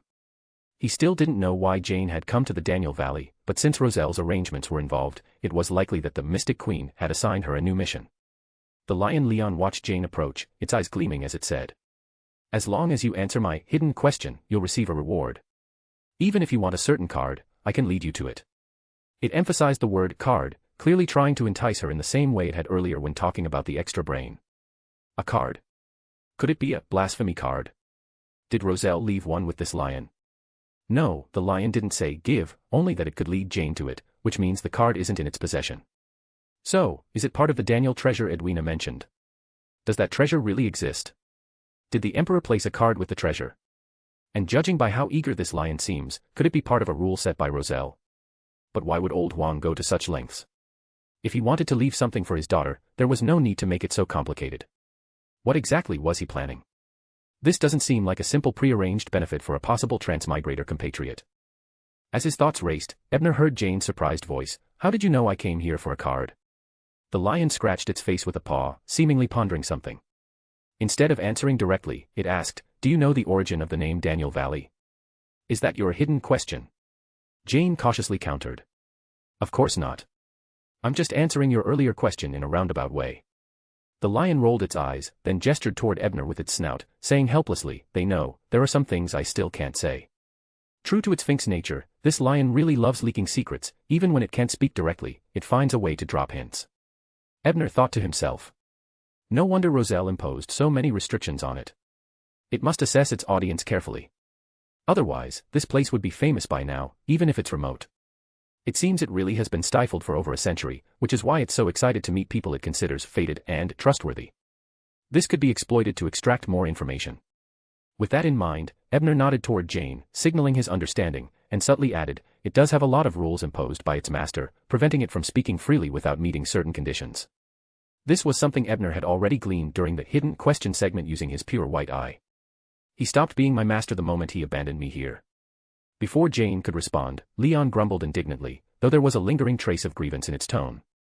Seeing Ebner's hint, Jane quickly understood his meaning. Instead of rushing to ask her hidden question, she struck up a conversation with the lion.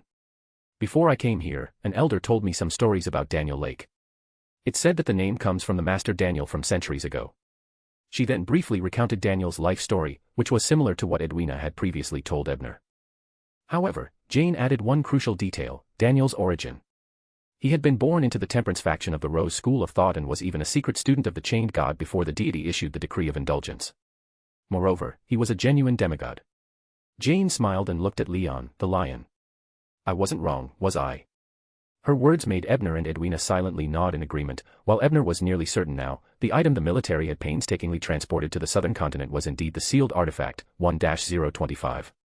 It was likely Daniel's legacy and the key to unlocking his treasure. "Mostly correct, but there's one thing you didn't clarify. Do you know what Daniel discovered that forced him to return to the southern continent, only to be killed in the end?" Leon nodded and raised his head to ask. "What was it?" Jane asked curiously. "Daniel discovered the ticket to the Ghost Empire, which had vanished in the fourth epoch," the lion revealed dramatically without further suspense. "The Ghost Empire?" Ebner, Jane, and Edwina exclaimed in unison, their eyes widening. Especially Vice Admiral Iceberg Edwina, whose clear blue eyes sparkled with intense curiosity. As a treasure-seeking pirate admiral with diverse interests, she naturally knew about the Ghost Empire. According to legend, before the destruction of the Trunsoist Empire in the fourth epoch, a massive ship, equivalent to an entire city, was built to carry away all the Empire's treasures. However, the designated passengers and crew never made it to the port, and none survived. Yet, the ship mysteriously vanished on its own, and to this day, there were claims of sightings, a massive vessel silently sailing through misty nights. That was the Ghost Empire, said to appear in various locations across the Sonia Sea, though no one had ever truly boarded it. Both Ebner and Jane were also familiar with this legacy vessel from Trunsoist. Ebner knew of it from the original work, while Jane had heard about it during her time aboard the Future. "Yes, the ticket to that treasure ship," Leon confirmed. "As long as you possess it, you can board the Lost Empire at the right time."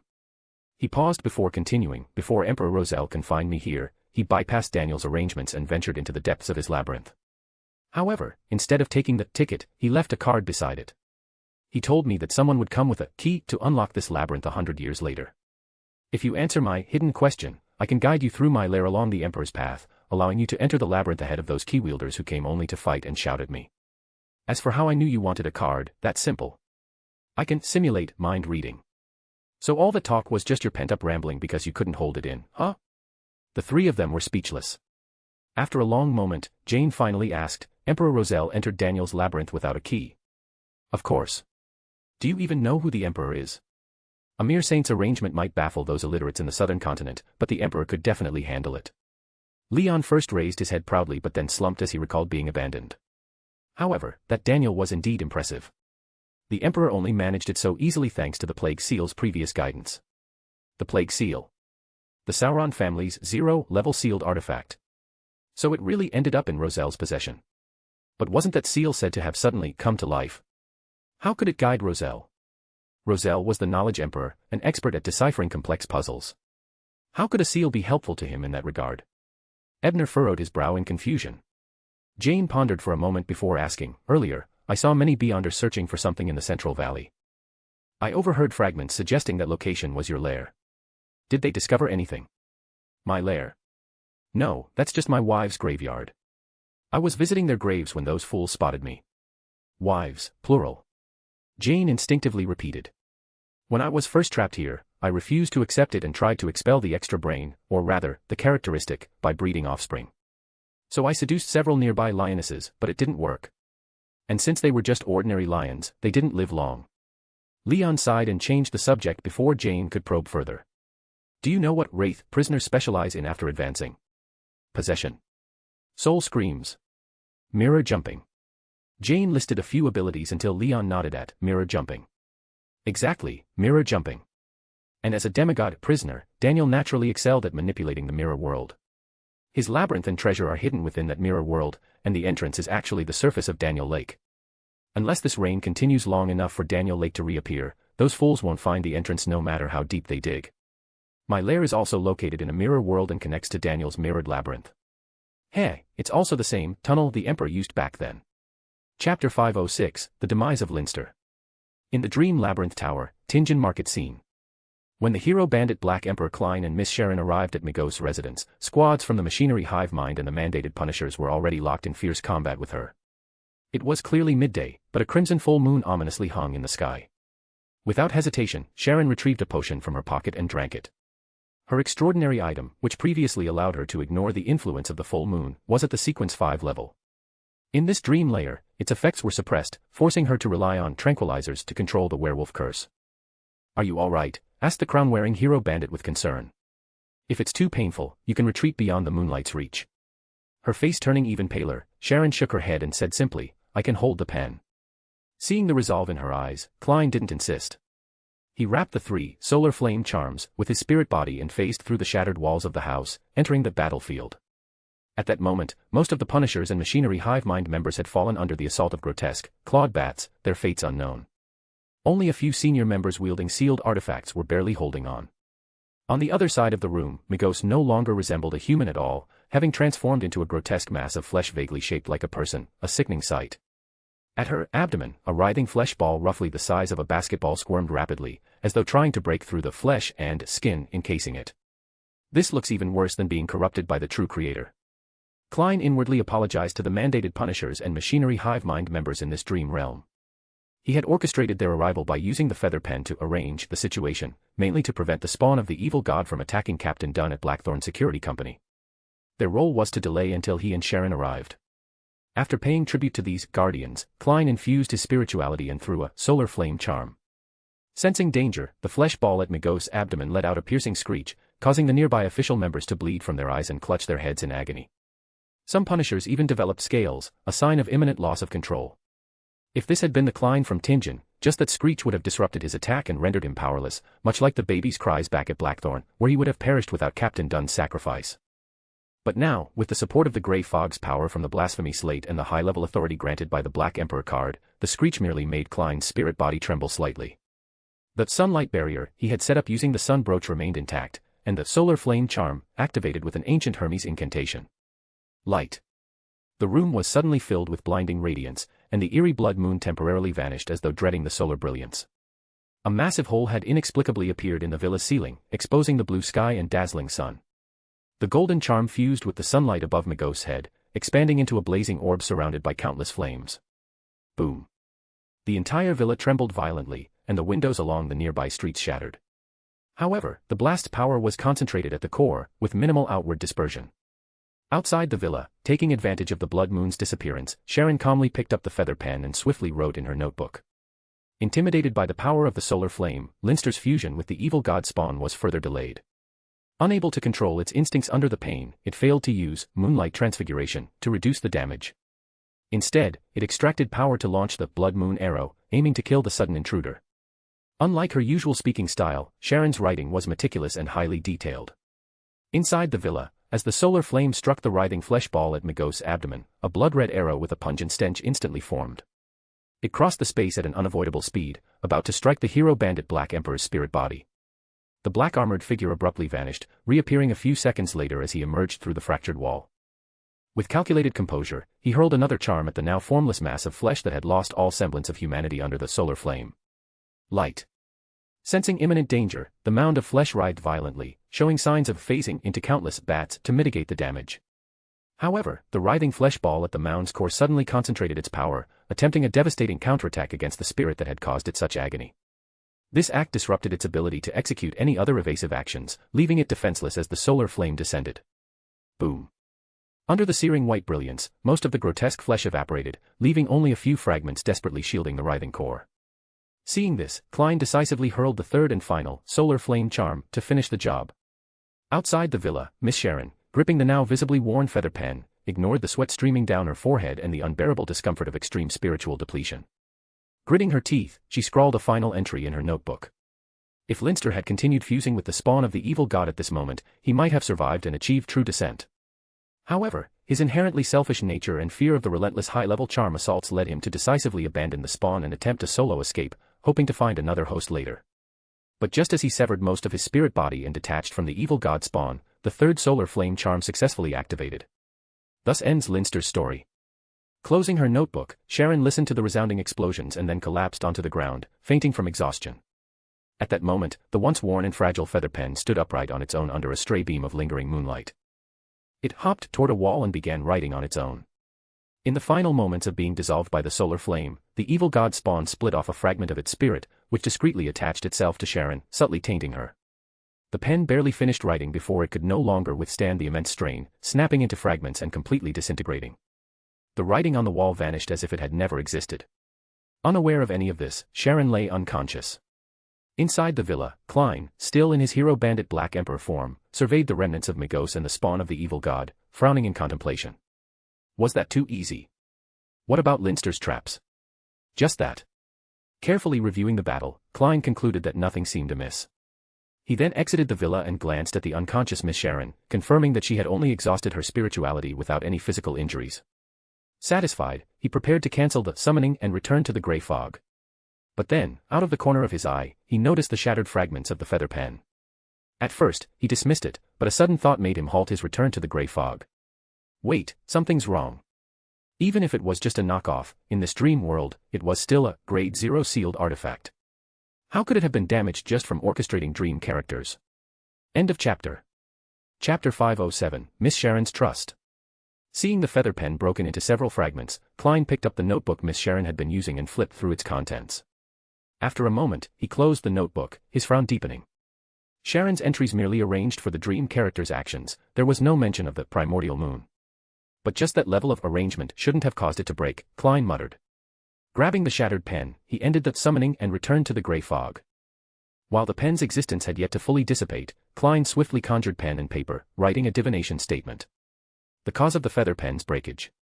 After reciting the phrase 7 times, he leaned back with the parchment and the rapidly fading 0-08 in hand, slipping into a dream state. In the hazy dreamscape, Klein witnessed Miss Sharon fainting, saw the moonlight flicker across the feather pen, watched it write words on the wall, break apart, and then the mysterious disappearance of the writing. The dream quickly faded, and Klein awoke, his expression grim. His concern for Miss Sharon was compounded by the unsettling ease with which Linster had been defeated. This dream labyrinth tower may not just be a test for climbers. Its depths might seal a hidden entity, perhaps the primordial moon itself. Linster, as a follower of the primordial moon, likely triggered the sealed entity's awareness by offering his soul as a sacrifice under certain conditions. That entity probably never intended to help Linster with his revenge since Linster was already a part of the labyrinth. Corrupting him further held no value. The true targets were Sharon and me because only we had the chance to leave the labyrinth and aid its escape. The spawn of the evil god ritual within this scenario served as an ideal conduit for a fragment of its power, subtle enough not to arouse suspicion. This is why we had relatively ample time to prepare, why Linster and the spawn's fusion remained incomplete. That entity likely wanted to pollute us covertly during the battle, then let us triumph and naturally return to reality. Its primary target was probably me. Too bad I was fighting in the form of the hero bandit Black Emperor, protected by the Grey Fog's power and the high rank of the blasphemy card. That setup must have exceeded its expectations, making it unable to corrupt me at the time. So, it turned to Miss Sharon, who was further from the battlefield. To avoid the labyrinth's possible monitoring, it had to make everything seem reasonable and resorted to the power of 0-08 to orchestrate events. That misuse exposed its flaw, because the fake 0-08 in the scene couldn't bear the weight of its real power. Though Linster seemed to be the mastermind, he was just a pawn. The true orchestrator was likely the entity sealed in the labyrinth's depths. Having sorted his thoughts, Klein began divinations to verify his theory. A little over a minute later, he dispelled the conjured pendulum and sighed. My speculation seems mostly correct. The feather pen broke because it carried power beyond its level. Miss Sharon has indeed been polluted by real power. The power leaking through the seal isn't strong but operates at a high level, making it hard to detect. Since the pollution is recent and shallow, I should be able to cleanse it using the Grey Fog's power. He paused briefly, then bitterly chuckled, muttering self-deprecatingly. But the real problem now is, how do I convince Miss Sharon to pray to a highly suspicious god and perform a secret ritual? Even though we're friends, I doubt we're at the point where she'd trust me with something that absurd. If she were in a desperate situation, that might work, but the pollution probably isn't easily noticeable. At least I didn't detect anything unusual from her unconscious state. Scratching his chin, Klein was at a loss when inspiration suddenly struck. Why hadn't he received a task completion prompt after defeating Linster and Ince? By all logic, Linster, after taking that solar flame strike, couldn't possibly threaten Captain Dunn's life anymore. The task, thwart Ince Zangwill's plot and protect Dunn Smith from death, should have been completed by then. Pondering this, Klein cautiously divined Linster's state, confirming that he no longer existed. He then turned his attention to the conjured task slip. Ince's plot. He's already dead, so the plot was naturally thwarted. Protect Captain Dunn from death, wait. From death. Repeating those words several times, Klein's eyes lit up as he realized something crucial. The captain wasn't a god or an angel, he was mortal and destined to die eventually. If interpreted literally, the task was fundamentally impossible to complete. In normal circumstances, the Dream Labyrinth Tower wouldn't do something like this, but if it detected a prisoner trying to escape, employing some extraordinary measures wouldn't be surprising. Temporarily twisting the rules. That's well within its capabilities. After figuring everything out, Klein didn't panic. After all, he had the mysterious space above the gray fog as his trump card. Forcing himself to wake up and leave the Dream Labyrinth Tower was entirely possible. This isn't necessarily a bad thing. I can use this as a way to convince Miss Sharon to pray to the fool. With this thought flashing through his mind, Klein immediately formulated a plan, carefully crafting his words before simulating a sense of descent to return to the dream scenario. By the time he reached Sharon's side, the doll-like lady had just regained consciousness. Her demeanor and posture were as impeccable as always, though a trace of confusion lingered in her blue eyes. Seeing Klein running toward her, her first words were, "This scene itself is Linster's true trap." No, he didn't have that capability. The scene's anomalies were a product of the labyrinth's struggle with another entity. Klein kept this thought to himself but nodded on the surface. This task itself was a trap. Sharon remained silent for nearly a minute before calmly stating, "If our bodies die in reality, we'll be trapped here forever." After a brief pause, she added, "I haven't found a solution." "Miss Sharon is scared, huh?" Klein carefully adjusted his tone and said, "Actually, I have an idea." Sharon suddenly turned toward him, her gaze coming alive with movement. Her voice remained cold, but it couldn't hide a glimmer of hope. "What idea?" Klein didn't answer directly but instead asked, "Do you remember what I told you before we entered this scene?" Sharon recalled seriously for a second and repeated his words. "If we fall into a desperate situation, can you trust me unconditionally just once?" "Exactly that. Do you trust me?" Klein locked eyes with Sharon's blue gaze, asking earnestly. Sharon stared back at him for a long moment before nodding. "I trust you." She then asked, "What do you want me to do?" Clearly, she had already guessed some of his intentions. "Recite the name of a great being and perform a ritual to seek its aid," Klein said without flinching. "Who?" Sharon asked calmly, showing no surprise. "The fool, who does not belong to this era, a benevolent deity." Klein watched her closely as he spoke. "The fool. The sworn enemy of the true creator." Sharon nodded slightly, her voice steady. "No wonder you didn't go mad back then." Although the battle at the Aurora Order base had only been a few days ago, some details had inevitably leaked out. The fool's name had become known to many factions, and even Sharon had heard about it during a gathering. The fact that the hero bandit Black Emperor was a follower of the fool was no longer a secret. Thus, Sharon wasn't surprised to hear Klein mention that name. "Miss, you remember the blasphemous speech, charm incident, huh?" That experience was indeed unforgettable. Klein silently griped before asking seriously again, "What's your decision?" Sharon gazed at him with her blue eyes and nodded. "I have no other choice. And I trust you." Hearing this, Klein let out a relieved breath, a smile forming on his lips. After Miss Sharon followed Klein's guidance and completed the ritual, Klein hurried back to the gray fog, activating the newly appeared Crimson Star. What he saw left him utterly stunned. In the hazy image, Sharon was barely discernible, but her body was entwined with a slender blood-red figure. The figure's body was twisted, though its head remained eerily human. That wasn't the most shocking part. Klein had seen stranger things on the sun, even from Amon. What truly stunned him was the figure's face. Chestnut-colored wavy hair, blue eyes, a high nose bridge, thin lips, and two impeccably groomed mustaches. The appearance was identical to the image on the Black Emperor card in Klein's hand. Huang Rosel Gustav Tao. This pollution came from him. Could he be the primordial moon? End of chapter. Chapter 508, Temperance. No, the primordial moon already existed in the fourth epoch. There's no way the Emperor was it. Could it be that the Emperor was corrupted by the primordial moon, just like how the chained god was gradually replaced by the mother tree of desire, becoming its incarnation? Was that why he was sealed beneath this tower? Ugh, there's too little information to deduce. As his thoughts raced, Klein picked up the Black Emperor card. His level and authority instantly rose, compelling the forces stirred atop the gray fog to submit one by one. He then grabbed a paper figurine, flicked his wrist, and threw it toward the crimson star representing Miss Sharon. The figurine fused with the power of the gray fog, rapidly expanding into a massive angel with 12 pairs of dark wings, overlapping with the silhouette within the crimson glow. Immediately, the angelic force clashed violently with the blood-red image of Roselle entwining Sharon. Initially, the crimson force resisted, contending with the angel infused with the gray fog, but it soon lost momentum and was gradually devoured. However, just before the corruption was completely purged, Klein, seated in the fool's chair, suddenly heard chaotic mutterings that left him momentarily dazed. These whispers originated from the corruption expelled from Sharon's body, which was transmitted to his ears through contact with the gray fog. Fortunately, the whispers had been processed and were harmless, somewhat akin to the howls he always heard upon ascending the gray fog. Master Key. Full Moon's Murmur. Solution from the Calamity Seal. Separation of pollution was not entirely successful. Beware of the moon. Help me. Find Lu Bo to save me. Don't recklessly enter the first layer. Place important items in every tomb or treasure vault of Lu Bo's incarnations to strengthen the bond with his newest reincarnation. Calamity Seal has collaborated with the Betrayer Dragon, they cannot be trusted. I should have listened to Lu Bo from the start. I'm not me, yet I am me. Beware the Mother card. My words may be trustworthy but could also mislead, judge for yourself. Trust me. Tell Bernadette and Three Lights I'm sorry. These chaotic, contradictory whispers buzzed incessantly in Klein's ears. Though harmless, they left him feeling distinctly uncomfortable. He couldn't help but rub his temple. What is this? Information deliberately leaked by the Emperor. This feels just like the persistent Hornassus. Phlegria. Whispers I hear after consuming potions. Could this be a high-level seer pathway ability?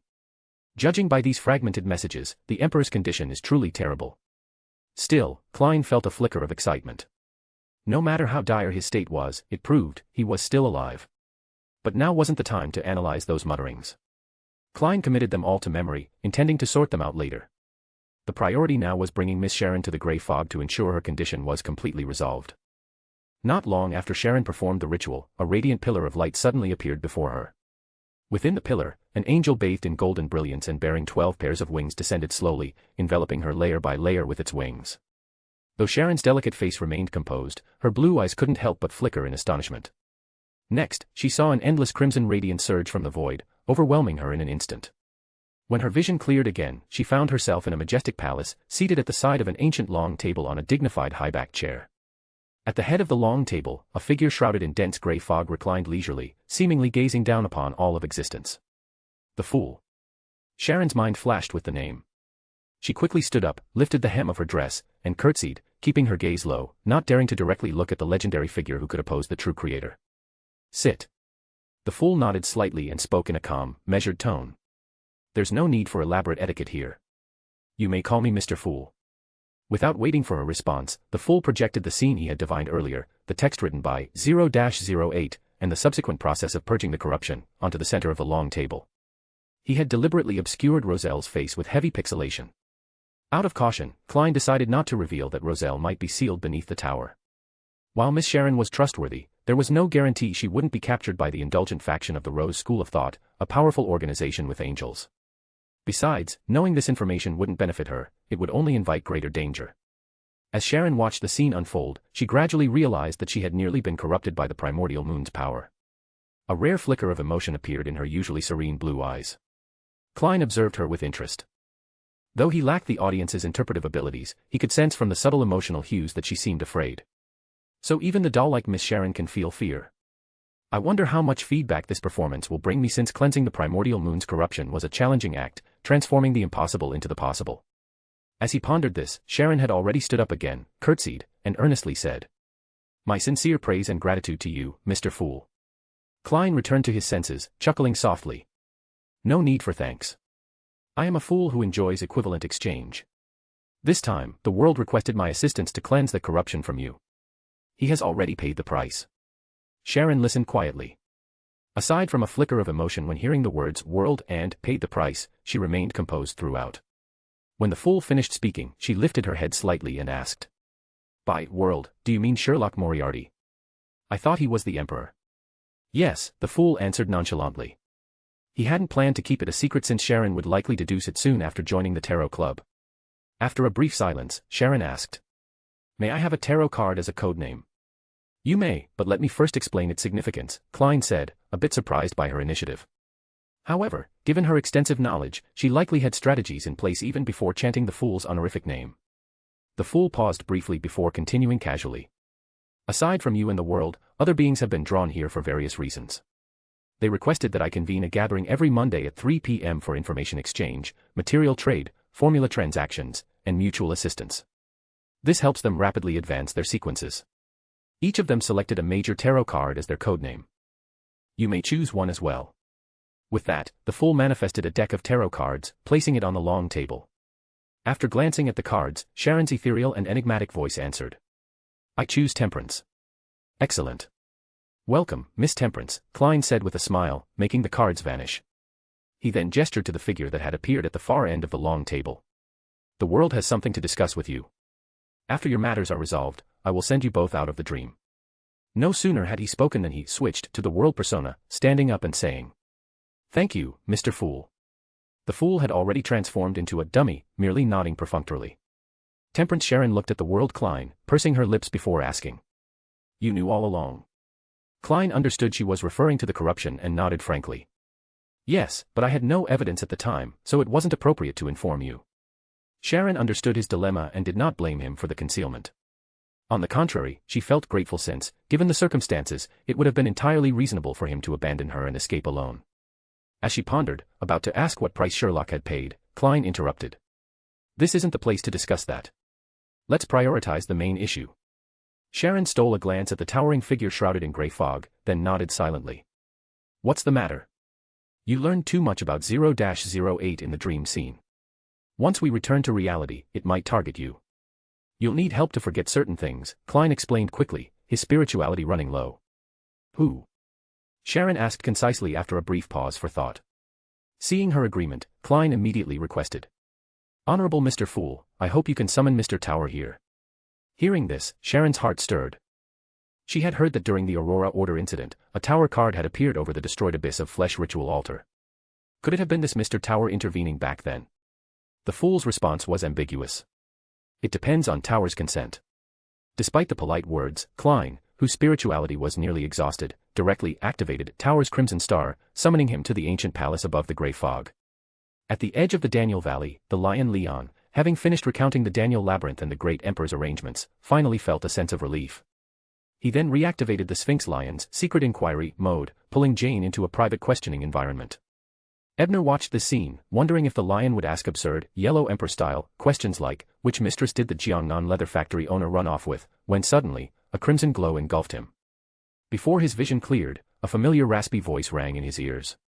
"Mr. Tower, I would like to ask for your help." Chapter 509, Transaction. "Mr. Tower, I'd like to request your help." Hearing this, Ebner didn't immediately reply. Staying professional, he first bowed respectfully to Mr. Fool seated at the head of the ancient long table, then shifted his gaze to its opposite end, where Mr. World sat as expected. Just as he was about to speak, Ebner caught sight of someone new seated diagonally opposite him. This figure wasn't one of the familiar ladies, Justice, Magician, or Judgment. Who could it be? Has the Tarot Club gained a new member? The Hermit? Or has Klein completely abandoned his scruples and crafted a female dummy persona for himself? As these thoughts raced through his mind, Mr. Fool's leisurely voice echoed. "This is Miss Temperance, a new member of the Tarot Club." "Temperance?" Ebner silently repeated the code name.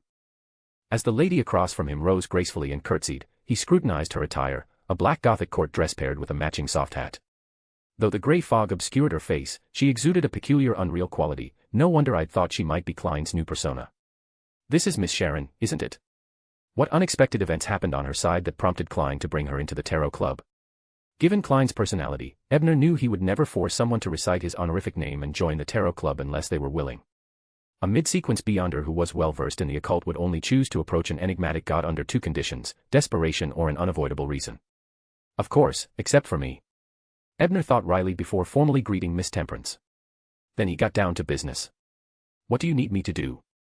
"We hope Mr. Tower can use suggestion to help us forget information related to sealed artifact 0-08, World Klein rasped. 0-08 again. Ebner was a bit surprised. having just helped with this matter a few days ago. Behind the gray fog, Klein forced a bitter smile, acknowledging his persistent entanglement with that sealed artifact. However, he refrained from elaborating, simply having the world say, "Yes, it's still about 0-08. I'm troubling you again. As for the payment." Before he could finish, Sharon, who had been quietly listening like a doll, suddenly interjected. "I'll handle the payment." Since she hadn't clarified the debt regarding the previous purification, she didn't want to owe Sherlock more favors. World Klein quickly deduced her intentions and, without fuss, gestured for her to proceed. "I can offer knowledge in mysticism and procure various types of potions," Sharon said in her ethereal voice. "Mysticism knowledge? What kind?" Ebner asked, intrigued. "The Book of Secrets by Klein, the Shaman King." Sharon looked at him calmly. "All right, now it's confirmed, she's definitely Sharon. I didn't expect her to get so close to Klein. Judging by their seamless cooperation, it's just like my dynamic with Zio." As he pondered how the butterfly effect had disrupted the original plot so drastically, Ebner's eyes gleamed as he feigned surprise.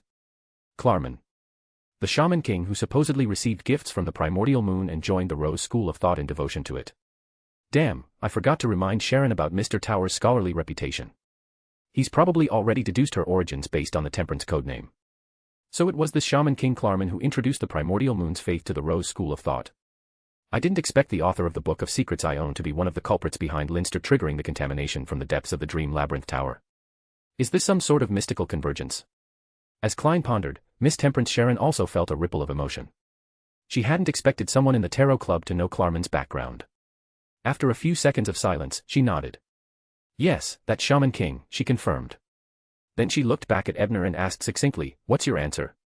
Ebner thought for a moment. Seeing this as a chance to ask Sharon some questions, he negotiated. "A fair deal. But considering Klein's status as a Shaman King, some of his mystical knowledge might overlap with what I already know.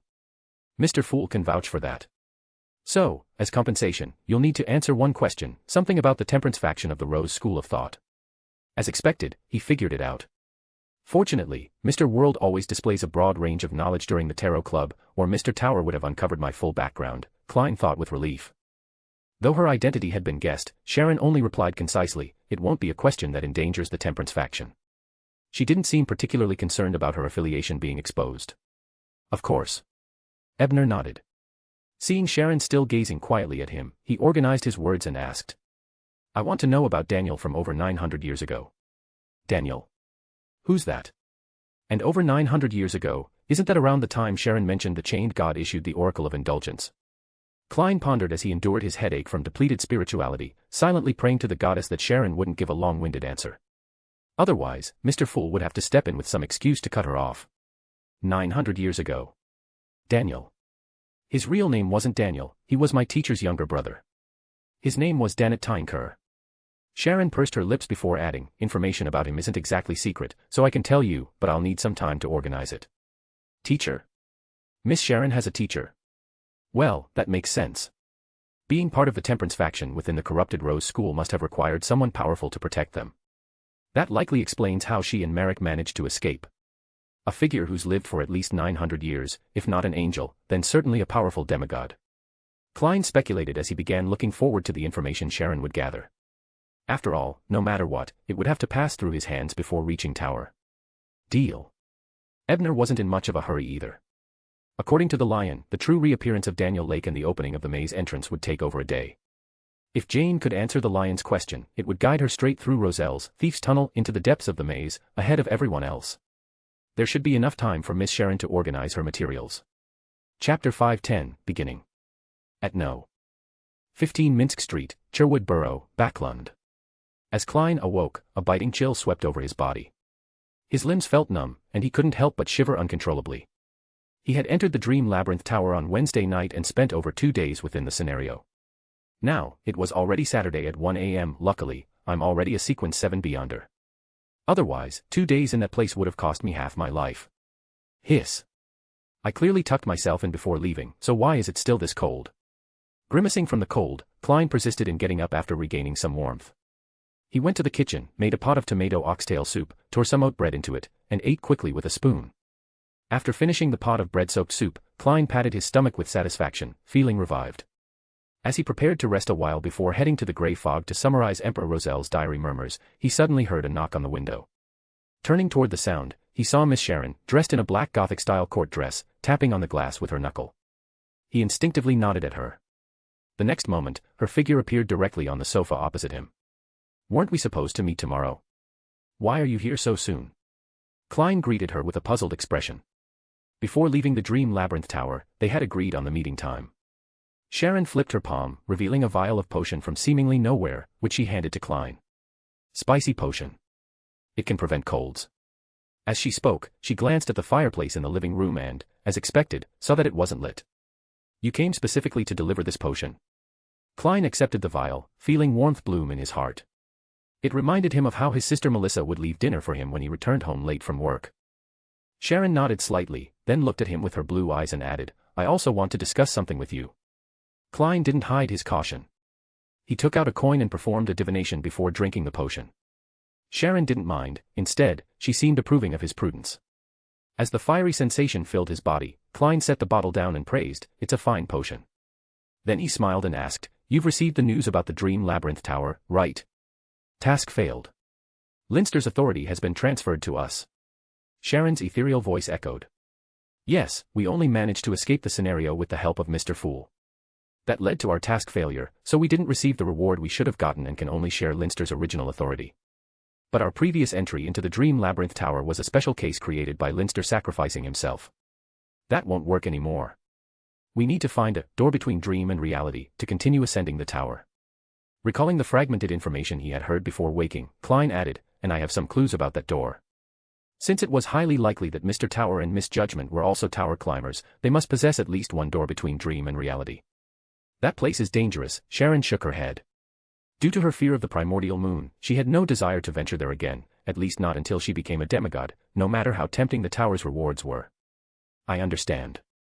I won't go back anytime soon either," Klein said. After all, a magician never performs without preparation. He wouldn't risk it until he fully understood Rozel's situation and the Maze Tower's secrets. Moreover, the current rewards from the Maze Tower wouldn't satisfy his desire for hidden knowledge. After that, both of them fell silent for a while. Finally, Sharon broke the silence. "What did you pay?" "Nothing much, just some contributions I accumulated with Mr. Fool," Klein answered with a casual wave. He knew exactly what she was asking. "How do you gain contributions?" Sharon asked succinctly. After pondering for a moment, Klein replied, "Mr. Fool is collecting Emperor Rozel's diary." "Diary?" Sharon's blue eyes flickered briefly before she calmly remarked with a tone of realization, "No wonder that time you requested it as payment." She then looked seriously at Klein and added, "I'll try to collect them." Her implication was clear, she'd use Emperor Rozel's diary to help Klein replenish his contributions with Mr. Fool. "Miss, with your current generous posture, I almost can't bear to fleece you, though I wasn't exactly soft when milking Mr. Tower either. Then again, this is fair exchange, Mr. Fool did help remove the pollution, so charging a fee is perfectly reasonable." Thinking this inwardly, Klein was about to politely decline when he saw Sharon's lips part slightly before she closed them again. She then spoke solemnly, "This is my gift of thanks. Don't refuse." "All right, it's hard to refuse such kindness." Klein accepted her goodwill and, after some thought, asked, "Do you want to learn more about the Tarot Club?"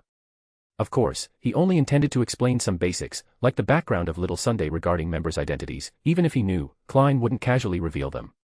That was not only to protect others but also to protect Sharon and himself. "Yes," Sharon answered succinctly, her gaze flickering slightly. "On the southern continent, at the edge of Daniel Valley." After placing suggestions on Miss Temperance and Mr. World, Ebner left the ancient hall above the grey fog and returned to reality. So Daniel's real name was Danit Tyne-Kerr. And he's the younger brother of that messenger lady who loves giving nicknames. I recall in the early 5th epoch, after the death of the god of death, there was a wave of resistance against the Bearn Empire's rule in places like Star Highlands and Paz Valley on the southern continent. Sharon's teacher Renette Tyne-Kerr was the daughter of one of the leaders of those movements. This aligns with what the Lion said earlier about Daniel being the son of a tribal chief. Maybe in its eyes, all southern powers were just tribes, even though Renette's father later established the Highland Kingdom with the Chained God's support. A daughter as a favorite of a deity and a son as a student of a divine incarnation, the Tyne-Kerr family must have been incredibly prominent back then. Too bad the Chained God was gradually taken over by the Mother Tree of Desire. Shaking his head with a sigh, Ebner then noticed that the mysterious aura surrounding the Lion and Jane had dissipated, signaling the end of the hidden question session. Jane's pleased expression suggested she had successfully answered the question. Ebner wanted to ask what the question had been but refrained, as they were still pretending not to know each other. However, the lion seemed somewhat reluctant to end the exchange. Knight jumps to c4. So that's a valid interpretation too. Was that chess? Could it be that the Queen of Mysteries trained Jane specifically for this? As Ebner mulled over this surprising thought, the lion snapped out of its daze. It glanced at Jane, then at Ebner, and finally at Vice Admiral Iceberg Edwina standing at a distance. With a playful tone, it asked, "I can fulfill my promise now and take you to my lair. But is it just the little lady going, or are all three of you coming?" Chapter 5:11, Entering the Mirror. Did the lion figure out that Jane and I know each other? Is it testing us? While this thought crossed Ebner's mind, he maintained a calm expression and said indifferently, "That depends on what the lady wishes." Enough with the pretense, the lion snorted, raising its head disdainfully. "I wasn't paying close attention before, but I can use scene retrospection. Besides, I've seen Roselle pretend not to know a lady one moment and be in bed with her the next. Compared to him, your acting is pretty amateurish." This statement left both Ebner and Jane visibly awkward. Jane swallowed the words she was about to say, while Ebner silently grumbled, did Roselle really bring this lion along during his escapades? Wasn't he afraid of scaring people? Or did the lion hide using psychological concealment or lurk in the mirror world to spy? At that moment, Vice Admiral Iceberg Edwina's calm voice broke the tense atmosphere. "If possible, I'd like to explore Master Daniel's labyrinth," she said, her clear blue eyes tinged with anticipation as she glanced at Jane, who wielded the large black scythe. It didn't surprise her that Ebner and Jane knew each other. After all, as a mystic art magister, she was skilled at retrospection herself. Completing a discovery or invention that shocks the world is the ritual for advancing as a prophet, the lion said meaningfully, looking at Edwina. "Are you aiming for your demigod promotion?" "Unfortunately, Daniel's treasure alone might not suffice. But if you secure the ticket to the Ghost Empire, that would certainly do it. This lion is truly worthy of being a sphinx, blurting out all kinds of secrets. So the prophet advancement ritual is about completing a groundbreaking discovery or invention. No wonder Edwina is so keen on treasure hunting, it's likely a personal interest, but also, as the lion said, tied to her ritual." As Ebner pondered this, Edwina didn't refute the lion's words. She simply said, "Pursuing knowledge and truth is an aspiration in itself."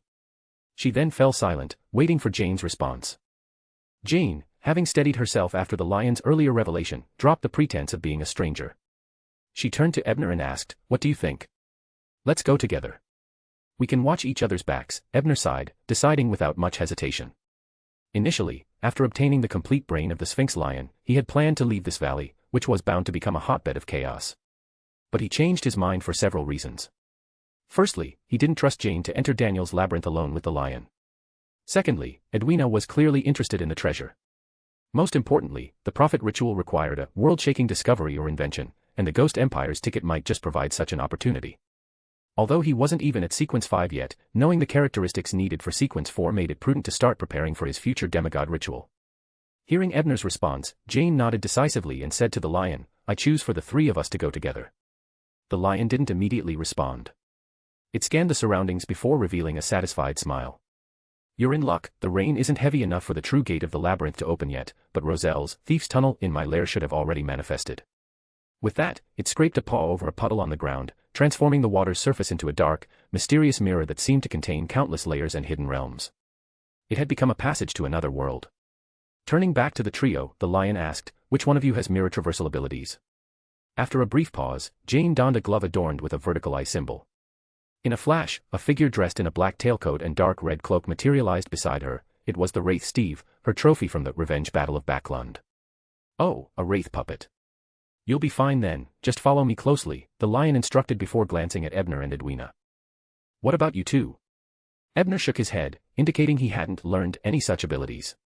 As a polymath, even with his pure white eye, he couldn't simulate many Sequence 5 abilities, and most were limited to the 5 omniscient pathways. Vice Admiral Iceberg Edwina, although having seen witches and wraiths use similar abilities, hadn't had the chance to analyze them thoroughly. She calmly stated, "I don't have such abilities either. In that case, the two of you can ride on my back. Hold on tight, if you get thrown into the gaps between the mirror worlds, don't blame me," the lion said lazily, crouching down and patting its back with a paw. "I haven't walked properly in ages because of that extra brain I grew, so things might get a little bumpy." Ebner and Edwina exchanged a glance. After she touched a silver mirror at her side and nodded, they climbed onto the lion's back without hesitation. Ebner sat in front, and Edwina behind him. After a brief hesitation, she placed her hands on his waist to steady herself. Seeing this, Jane pursed her lips, suddenly regretting summoning her puppet. Ebner, however, paid no mind. Initially, he reached for the colorful mane encircling the lion's neck, only to remember that it was essentially a collection of various charms. Heaven knows what might happen if he grabbed it, so he reluctantly withdrew his hand, muttering, "No reins or stirrups. Want a saddle too?" The lion rolled its eyes. Then, as if recalling something, it sighed. Roselle said the same thing. Its mood shifted as quickly as it had come. Soon, it was back to a mischievous grin. The lion glanced at Jane, who was distracted by Edwina's actions, and said, "Keep up." With that, it leaped into the puddle, slipping into its depths without a trace. The water surface, or rather, the mirror, revealed layers upon layers of a fantastical, shifting world before Ebner's eyes, which swiftly receded as they traversed through.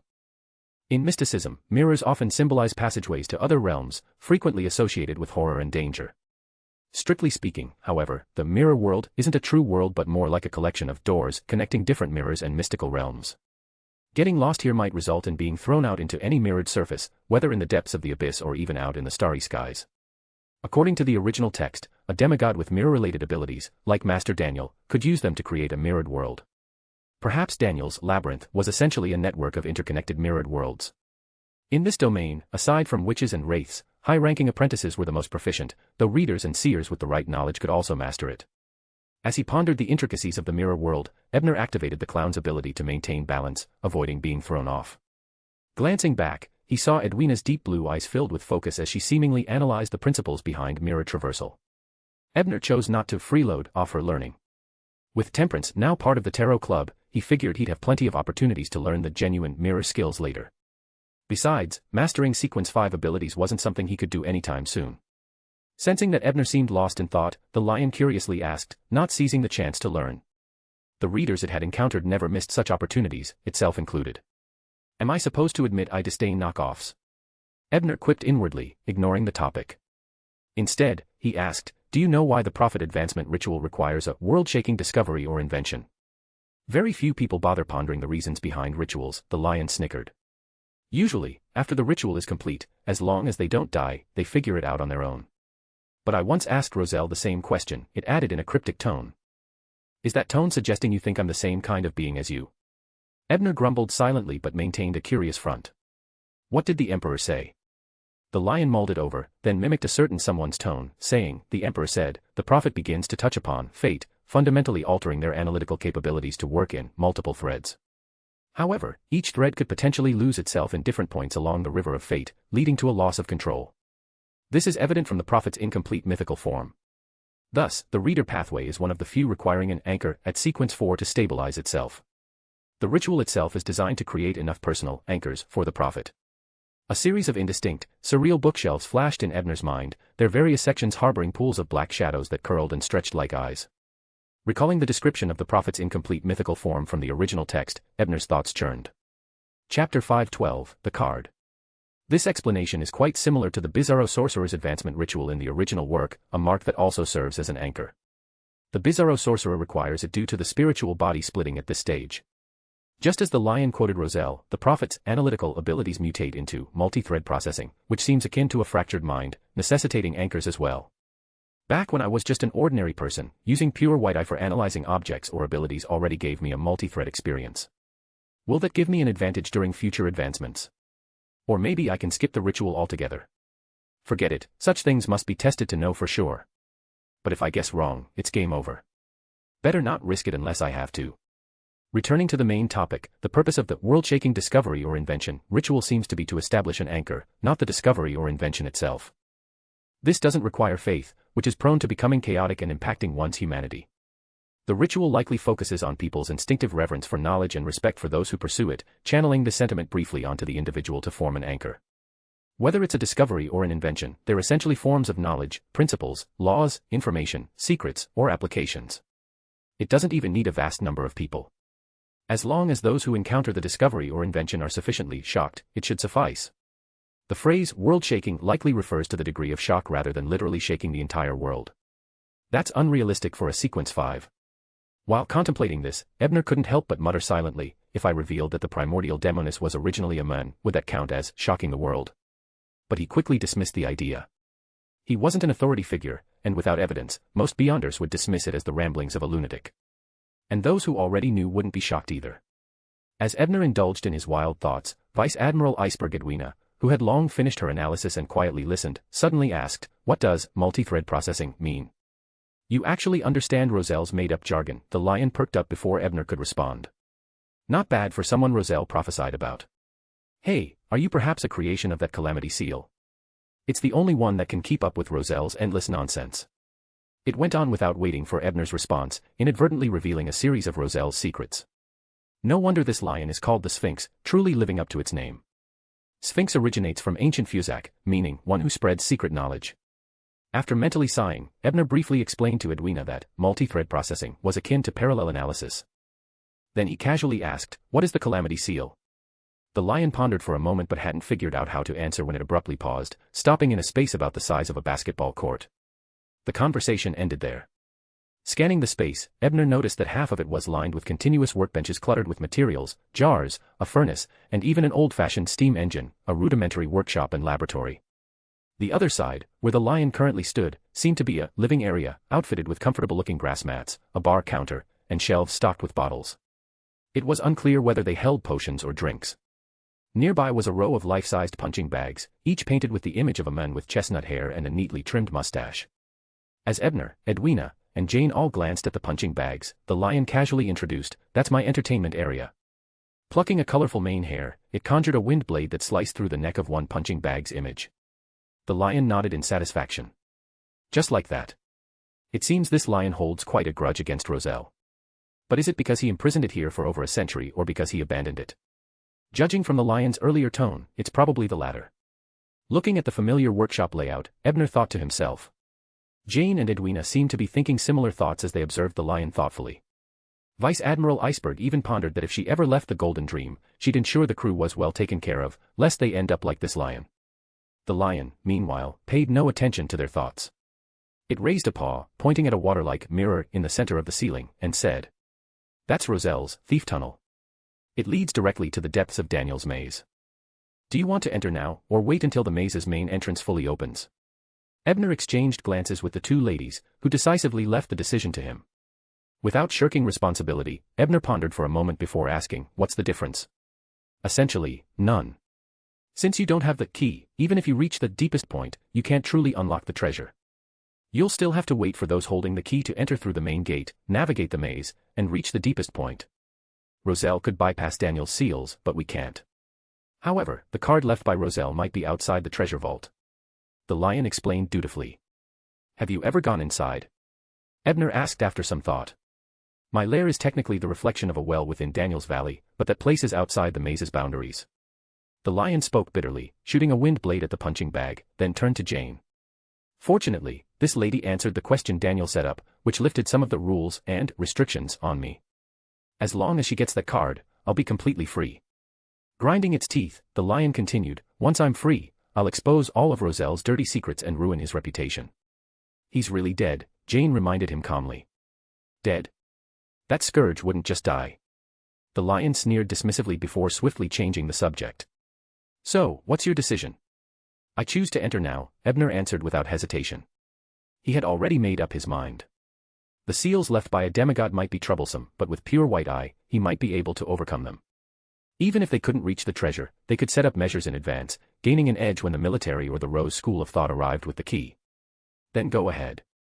This time, I don't need to carry you. Even without mirror world abilities, you can directly reach the destination." Roselle solidified that door. The lion shook its head and said. Ebner activated pure white eye, analyzing the door carefully. Seeing no deception in the lion's words, he beckoned the two ladies to his side. After a brief discussion, Edwina and Jane each grabbed one of Ebner's arms, allowing him to lift them with wind manipulation as they ascended toward the door on the ceiling. A dizzying sensation, like passing through a teleportation gate, swept over them. When their vision cleared, they found themselves standing before a grand palace of gold and crimson, straight out of a fairy tale. On the first step of the main hall, a solitary card lay silently. At first, it appeared completely ordinary. But the moment the trio entered, a radiant brilliance began to rise from its surface, transforming it entirely. Ebner's eyes focused, quickly recognizing the image of Roselle blowing a trumpet on the card. It was a judgment card.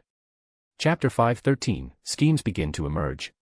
Jane and Edwina's gazes similarly fixed upon the radiant card, which shimmered with brilliance. Above Roselle's image, where he blew a trumpet, a line of text formed from dazzling starlight. Sequence 0, Justiciar. Justiciar. Sequence 0. So this is Emperor Roselle's blasphemy card. So that's what blasphemy truly means. Edwina murmured, her eyes gleaming with newfound understanding. Jane, however, appeared far less surprised. After all, she had once retrieved a death card from her ancestor's tomb. While Roselle's depiction on that card had been different, the essence remained the same. Without moving personally, Jane donned the glove adorned with a vertical eye and commanded the wraith Stephen to retrieve the card. Once she confirmed that there was no danger, she brought it closer. Placing her finger lightly on Roselle's depiction, Jane caused the card to transform into a miniature, three-dimensional book. The book fluttered open on its own, revealing lines of text written in ancient Fasak. Sequence 9, Arbiter. Possesses persuasive charm and sufficient authority, along with exceptional combat skills for handling unexpected situations. Potion Formula. Jane merely brushed her fingers across the page, prompting the book to turn itself. Sequence 8, Sheriff. Sequence 7, Interrogator. Sequence 6, Judge. Sequence 5, Disciplinary Paladin. Attacks against enemies who violate the Paladin's established rules will be enhanced by an unknown force and possess guaranteed accuracy. Potion Formula. Main ingredients, the stinger of an Adal queen bee, the forehead crystal of a mist tiger. Supplementary materials. Ritual, consume the potion in the nest of a Baroth mountain ape. Sequence 4, Imperative Mage. Sequence 3, Chaos Hunter. Sequence 2, Balancer. Sequence 1, Hand of Order. Sequence 0, Justiciar. Potion Formula, 3 portions of the Hand of Order's characteristics, along with the uniqueness. Ritual, judge a deity who has violated your established rules, exact sufficient retribution, and make it public. A succession of potion formulas and rituals flashed before them. Only after Jane finally put away the card did Edwina withdraw her gaze, sighing in awe. So this is the secret to godhood. A discovery like this would definitely shock the world, but the gods would never allow it. Neither the righteous nor the wicked ones. Lion the lion interjected, unexpectedly entering the grand hall and seamlessly picking up the conversation. Although Ebner and the other two had most of their attention on the blasphemy card, they maintained enough caution in unfamiliar territory to have noticed the lion's presence long before, so they weren't surprised by its sudden appearance. Blasphemy truly lives up to its name. Jane nodded in agreement. Having seen another blasphemy card, she was far less shaken than Edwina. As someone who already knew several pathways godhood rituals from the original work, Ebner wasn't overly awed by the divine. In fact, he silently speculated.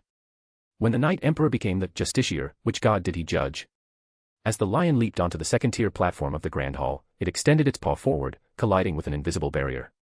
Fixating on the rippling distortions of the barrier, it observed intently for a while before shaking its head and grumbling, as expected, this is beyond my ability to break. Makes sense. Roselle merely exploited part of the seal's rules and still managed to trap me outside the valley for over 100 years. The trio had focused on the lion from the moment it acted.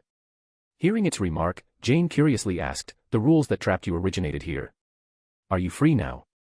Actually, Roselle only leveraged the seal. The true core that bound me was the blasphemy card. When you picked it up, I was set free.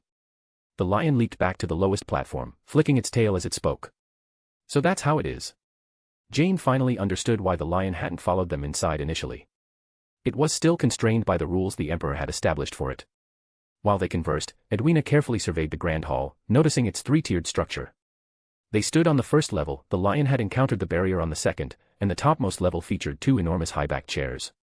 Red-tiled steps connected each platform, leading toward the golden pillars that supported the hall and ultimately to the 2 thrones. After trying to break through the barrier on the second platform without success, Edwina deliberated and spoke, this architectural style belongs to the Trunsoist Empire. But the color scheme is off. And this seal is incredibly advanced. I have no means to bypass it.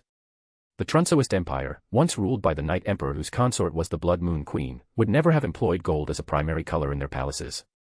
Gold is associated with the sun and symbolizes light.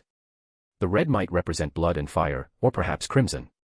Could this be symbolic of some ritual? Ebner mused, rubbing his chin while glancing at the lion. Don't look at me. I don't know either, the lion huffed. Maybe Daniel just liked these colors. That possibility couldn't be ruled out, but it felt unlikely. Turning to Edwina, Ebner noted her subtle headshake, indicating she had no solution. Jane's expression was similarly resolute. Despite her formidable combat prowess, she lacked expertise in mystical constructs. I'll give it a try, Ebner said after a deep breath, stepping toward the second platform. The Ghost Empire's ticket was most likely on the top platform. Having come this far, he had to try. Though the MI9 operatives with their keys could unlock the seal eventually, doing so would forfeit their current advantage. Gently touching the invisible barrier, Ebner activated his pure white eye and began analyzing it intensely. Streams of data flickered before his eyes. Several minutes later, as he circumvented a mechanism designed to thwart analysis and was on the brink of locating the barrier's weak point, a figure suddenly materialized before him. The figure wore ornate clothing, had chestnut-brown curly hair, blue eyes, a high nose bridge, and thin lips. It was none other than Roselle Gustave in his prime. Due to continued rainfall, the Daniel Valley was now inundated with water, with the deepest areas reaching past Zio's knees and up to Princess Vera's calves. Their team had already joined forces with Prince Mountbatten, MI9 Colonel Lloyd, and several other squads. Among them were 6 Sequence 5 Beyonders and more than 10 Sequence 6 combatants. Ordinary soldiers had long since withdrawn from the valley and were now facing off against certain Southern Continental tribal forces at its perimeter.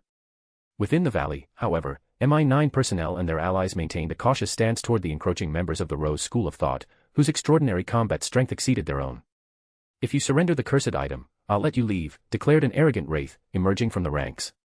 "It's clear you failed to find the entrance all this time, proving that Daniel's treasure was never meant for you." His tone exuded a commanding arrogance, evidently someone accustomed to issuing orders. "Hey, do you think that's possible, Chief Fat?" Prince Mountbatten stepped out from under the rain curtain, scoffing with disdain. "Our forces are evenly matched, and the Saints are still restraining each other in unknown areas. What gives you the right to decide?" The wraith known as Chief Fat immediately contorted his face into a grimace upon hearing this and let out a piercing shriek. As a member of the Indulgence faction, he never bothered to suppress his temper. Unfortunately for him, the shriek had barely begun when Prince Mountbatten opened his mouth and sang Roselle's Serenade. The tune instantly nullified the wraith's spiritual attack on their side. "Starting a pointless fight before we even see the treasure, don't you think that's foolish?" Mountbatten said with a smile, showing none of the typical irascibility of a sailor pathway beyonder. Seeing his attack neutralized, Chief Fat's face darkened further as he prepared to unleash another powerful ability. However, an elderly bald man stepped forward and stopped him. The old man seemed highly respected, even someone as hot-tempered as Chief Fat begrudgingly backed down, merely letting out a cold snort. After pacifying Chief Fat, the elder turned to the MI9 forces and said, "Since you can't find the entrance, why not hand over the key to us? Isn't this just a waste of time?" "Hey, we actually found the entrance long ago," Prince Mountbatten said indifferently. "Why do you think we're waiting here?" The elder frowned, then his expression shifted to one of astonishment. "You mean Daniel Lake?" "Exactly. The rain started as soon as we entered the valley with the key, and it's been getting heavier and heavier, a clear sign. When Daniel Lake reappears, the treasure will be in the lake's mirrored world. No wonder your school has never found anything here for centuries," Mountbatten explained with a triumphant tone. The elder's eyes glinted as he gave Mountbatten a half-smile. "Then we'll wait a little longer." Battling in the mirrored world would be more advantageous for the Rose School of Thought, so there was no need to act rashly now. Relieved, Mountbatten returned to his group and nodded at a short young man with black curly hair standing behind Ivan. "Your name's Bas, right? Good job figuring out where the true entrance is." The young man, who seemed to be one of Ivan's subordinates, humbly replied, "It was all thanks to you and Boss Ivan, Your Highness. I merely offered an insignificant idea." After speaking, he avoided Ivan's approving gaze, lowering his head with a subtle glint of amusement in his eyes. On Sonia Island, in a Fasak Empire colonial town. At the same time that Ebner saw Roselle's image during his parsing process, Niango Aziamai Panin, a senior deacon of the Church of the God of War, suddenly looked south as he listened to his subordinate's report. Squinting, he thought to himself. "It's starting, huh? Then I should act as well. Heh, I might as well help you this time." But just as the thought crossed his mind, his eyes rippled violently, and it took over 10 seconds for him to suppress the disturbance. Fortunately, the reporting subordinate remained bowed and unaware. "Hey, Panin, I've already gained control of your mind. You won't be getting any chances." A faint smile tugged at Panin's lips as he conversed internally with an unknown entity. The subordinate finished his report and stood respectfully to the side, awaiting orders. Panin rose to his feet and said casually, "Select 666 pirates from those recently captured and have them encircle the newly constructed Silent Town as a prison." "Understood, Your Grace," the subordinate replied, perplexed but not daring to question a demigod. After the subordinate left, Panin looked southward again, his smile deepening. "I wonder if your 1,000-year-long scheme will succeed. I can only offer a little help at best." Chapter 514, Gathering of Saints. In the deepest part of the Daniel Maze, within the Grand Palace, Ebner stood on the second platform and deactivated the pure white eye. The Roselle, who had just appeared before him, was naturally not the real Emperor Roselle, but a mere phantom left behind at the core of the sealing mechanism. Or more precisely, it was a recording, a footage captured when Roselle had twisted and modified part of the seal. In the recording, Roselle casually adjusted the sealing effects while speaking. "I've modified the palace's rules according to our agreement. Now, the ticket will only be obtainable by someone who unlocks the seal using the key. The others at most will find secondary treasures here. This is my repayment for the method you provided to separate the pollution. Thanks to you, I've gained more awareness of my condition, though I still can't break free from it. But now another problem troubles me. I can no longer tell whether I'm still normal or already abnormal. Sigh, your sudden departure made me sad, but you were right. Everything changed after that trip to the moon. Forget it, there's no point in talking about this. I recorded this message because I was sure you'd see it. So please allow me to say thank you and sorry." As Ebner recalled this recording, he sank into deep thought. Who was Emperor Roselle confiding in? It sounded like a very close friend. This person not only provided a method to separate pollution but also seemingly advised Roselle not to go to the moon. Unfortunately, he didn't listen. Roselle believed this person would see the recording. Considering the rules he set for the lion and the question he left behind, it's plausible he meant either me, the lion, or Jane. Firstly, the lion is unlikely. Although it could be considered both Roselle's pet and friend, it was merely left to roam in the valley, not someone who voluntarily left Roselle's side, so I can rule it out. As for Jane, her uniqueness lies in being another contingency of the god of death, a descendant of the death consul. Roselle personally visited that consul's tomb, perhaps they formed a connection then. That consul might not be truly dead, there might even be arrangements tied to Jane herself. This could explain Roselle's certainty that she would come and see this message. The only issue is, I was the one who actually saw it. How did Roselle know I would relay it to Jane? Finally, there's me. From the lion's earlier question, it's clear that Roselle anticipated the arrival of a fellow traveler.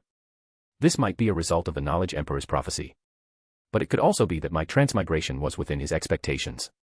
If that hypothesis is true, then the most reasonable deduction is that the pure white eye has brought transmigrators to this world before, and Roselle knew its previous owner. This would explain why that person could warn Roselle about the dangers of going to the moon. Of course, this is all conjecture without solid proof. So either of the last two guesses could still be valid. In fact, I find the speculation about Jane more likely. After all, since I'm now the owner of the pure white eye, it means the previous owner probably died not long after leaving Roselle, which is how I ended up crossing over. To possess such a powerful, golden finger, and die so quietly, it seems unlikely. Not every transmigrator can be as useless as the biologist or druid who cultivated plants in some idle game, right? Speaking of which, it's been several days. I wonder if Waver has found any clues about that person. With that thought, Ebner shook his head, discarding the chaotic thoughts in his mind, and turned his attention to the matter at hand. Roselle said that only the one who holds the key, perhaps the sealing item 1-025, can get the ticket after opening the seal.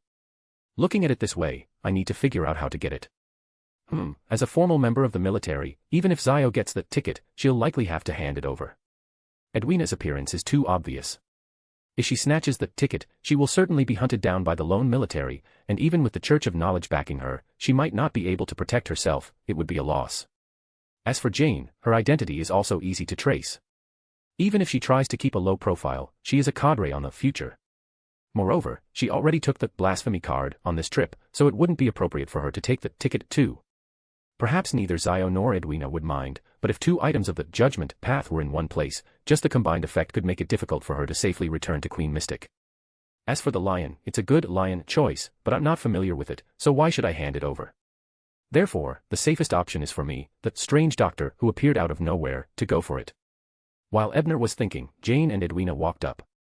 Jane, curious, asked, "Any leads?" "Yes.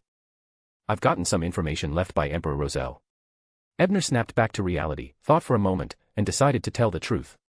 After all, both Jane and Edwina were people he could trust. Emperor Roselle. What information did he leave? Jane's eyes widened immediately upon hearing this. On this trip to the southern continent, Queen Mystic had tasked her with not only retrieving the card but also collecting any clues left by the Emperor. Although she didn't know the exact relationship between the Queen and Roselle, it was clear from the tasks she had been assigned that the Queen paid close attention to the world-changing figure from over 100 years ago.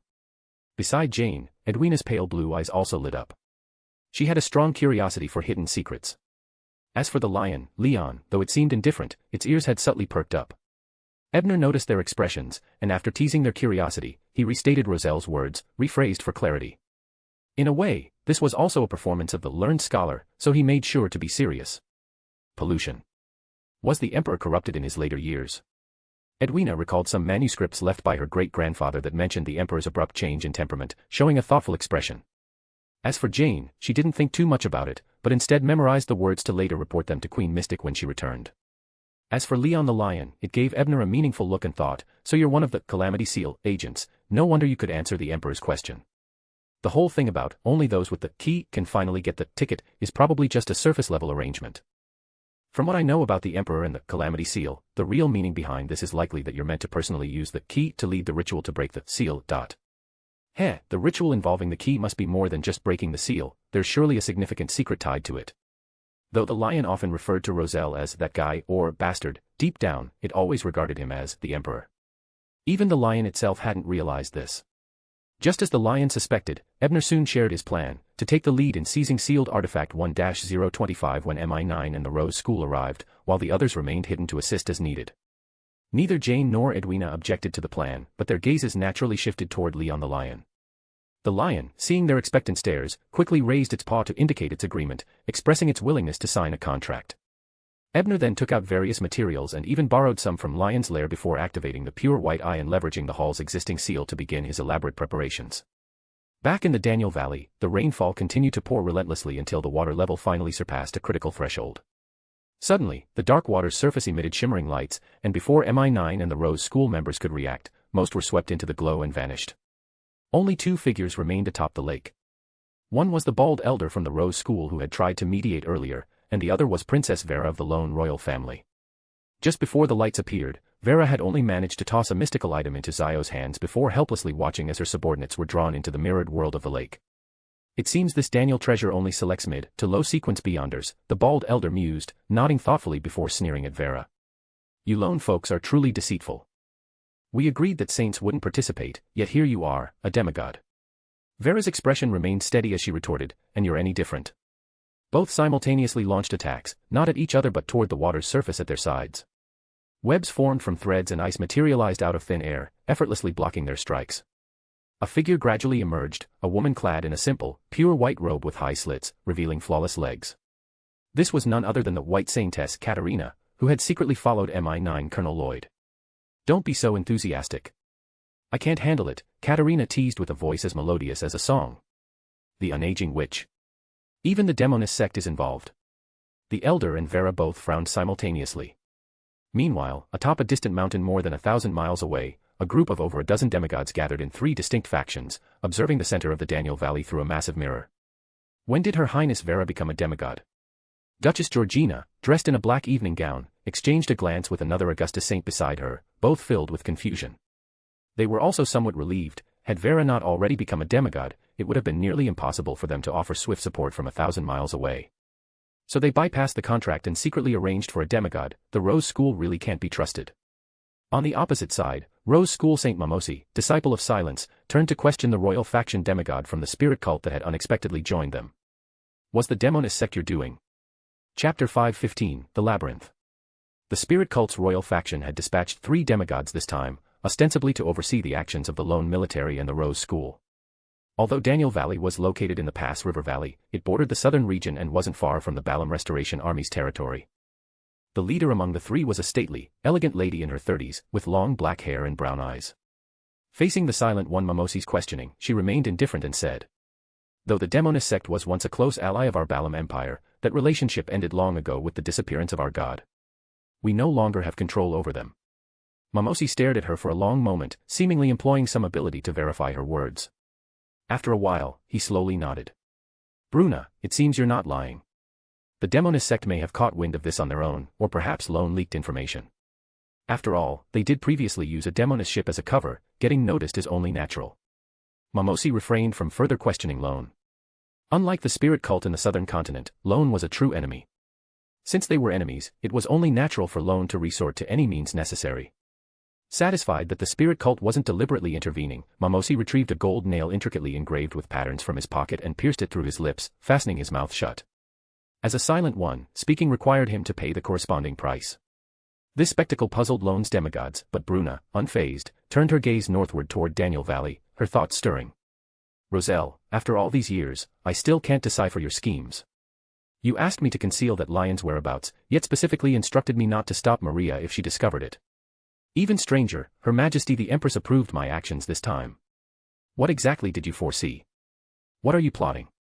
Even in death, you refuse to let us rest in peace. As Bruna pondered, Duchess Georgina, leader of the lone delegation, proposed. Since there's been an incident at Daniel Lake, standing here in a standoff is meaningless and might let the Demoness sect take advantage. Why not work together to break through Daniel's setup? The Rose School didn't object and even invited the spirit cult to join them. Bruna readily accepted their proposal. In the mirrored world of Daniel Lake, as Zio sensed herself landing on the ground, she instinctively raised her black revolver in one hand and gripped a transparent dagger adorned with dozens of interlinked star-like lights in the other, assuming a battle stance. She soon realized, however, that she was alone in a roughly 100 square meter space with no signs of other people or objects, just 6 inconspicuous doors embedded in the 6 walls of this cubic room. A message echoed in her ears, explaining her current situation. This shadowy world beneath the lake was called the Daniel Labyrinth, constructed by a long-fallen saint. Hidden in its depths were the saint's lifetime collection of treasures. All the mid to low sequence beyonders who had been confronting each other outside were now scattered across different parts of the labyrinth. By choosing any door, they would enter a similar space and face another choice of doors. However, the path to the deepest part was singular, only by selecting the correct door at every juncture could one reach the ultimate destination. Each mirrored space contained hidden clues to indicate which of the 6 doors led closer to the true path. Of course, abilities such as divination, prophecy, or luck manipulation could bypass the need to search for clues, allowing one to reach the depths more quickly. Similarly, those with mirror jumping abilities could remember the coordinates of specific spaces and shuttle between them to systematically test each door, employing brute force to find the path. This place has both rules and the possibility of exploiting loopholes. After processing the information from the space, Zio, though still vigilant, was no longer as tense.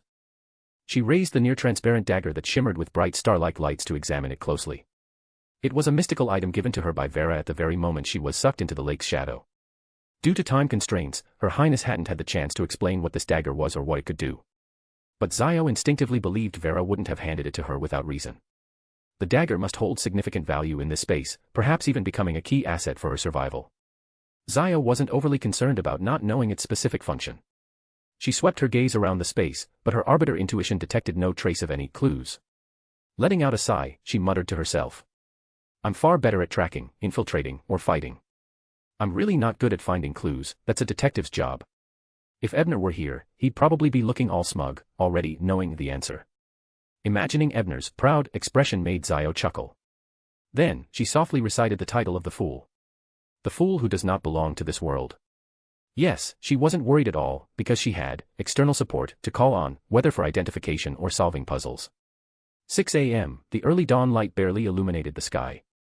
Klein, fast asleep, wasn't awakened by the church's customary chimes but instead by a soft and ethereal voice that roused him to sit up abruptly. A woman's voice. Did Miss Temperance manage to organize the information about Daniel for Mr. Tower so quickly? Or was it from another member? It couldn't be Miss Magician, she would never be up at this hour. Besides, she just returned from a tense meeting with an Abraham descendant at Pritz Harbor and was still mentally drained. Was it Miss Justice? Or Miss Judgment? Though a bit grumpy from waking up, Klein got up nonetheless. The room remained cold, but his body felt comfortably warm without the usual chill of leaving the covers. Miss Sharon's potion is remarkable. I thought I'd be sick for days. I'll have to ask her where she bought it next time. After a brief moment of admiration, Klein skipped washing up, reversed 4 steps, and entered the space above the gray fog. Seated in the fool's high-back chair, he activated the crimson star representing Miss Judgment and was immediately surprised. The mirror world. How did Miss Judgment end up there? My Beyonder abilities don't touch that domain at all. Forget it for now. Is it to identify an item that I can handle? But can a normal sacrificial ritual even work in the mirror world? Let me think. From my previous tests, mirror divinations can tap into the power of the gray fog, forming a spectral pathway to me. There's no reason a sacrifice wouldn't work. Still, I should divine whether that item poses any danger first.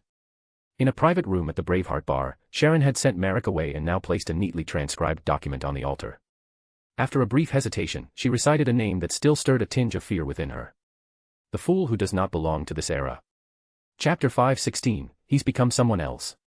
In the ancient palace above the gray fog, Klein sat at the head of the bronze table, awakening from a dream before enthusiastically playing with that transparent dagger strung together by a dozen or so bright star-like points. I didn't expect this to be not only a high-sequence item but also forged using the characteristics of two different pathways. Klein sighed as he placed the dagger on the table. Other than the sealed artifact 0-08 he had used in the Dream Labyrinth and Azek's copper whistle, which only served to summon a messenger while having the side effect of attracting undead, this was his first time seeing another high-sequence item, naturally sparking his curiosity. Through a recent dream divination, Klein had roughly understood the dagger's functions. It possessed 5 primary abilities. First, it could record laws in the dozen or so bright stars on it. By channeling spirituality into the stars, the user could unleash the recorded laws, which were comparable in power to Ninth Law charms. After releasing a law, the star would re-record a new one within a day. The effect could be specified by the user or would otherwise randomly record a previously released law. Second, anyone who violated the released laws would be banished to coordinates associated with the star that recorded them. The coordinates could be preset by the user but could not exceed 1,000 kilometers from the dagger's current location. Third, carving a door anywhere with the dagger would allow the user to step through for a random teleportation. The destination was uncontrollable, with a maximum range of 1,000 kilometers, though with bad luck, it could be high in the sky or deep underground. Fourth, any stab to a target with the dagger would cause severe damage far beyond a typical piercing strike.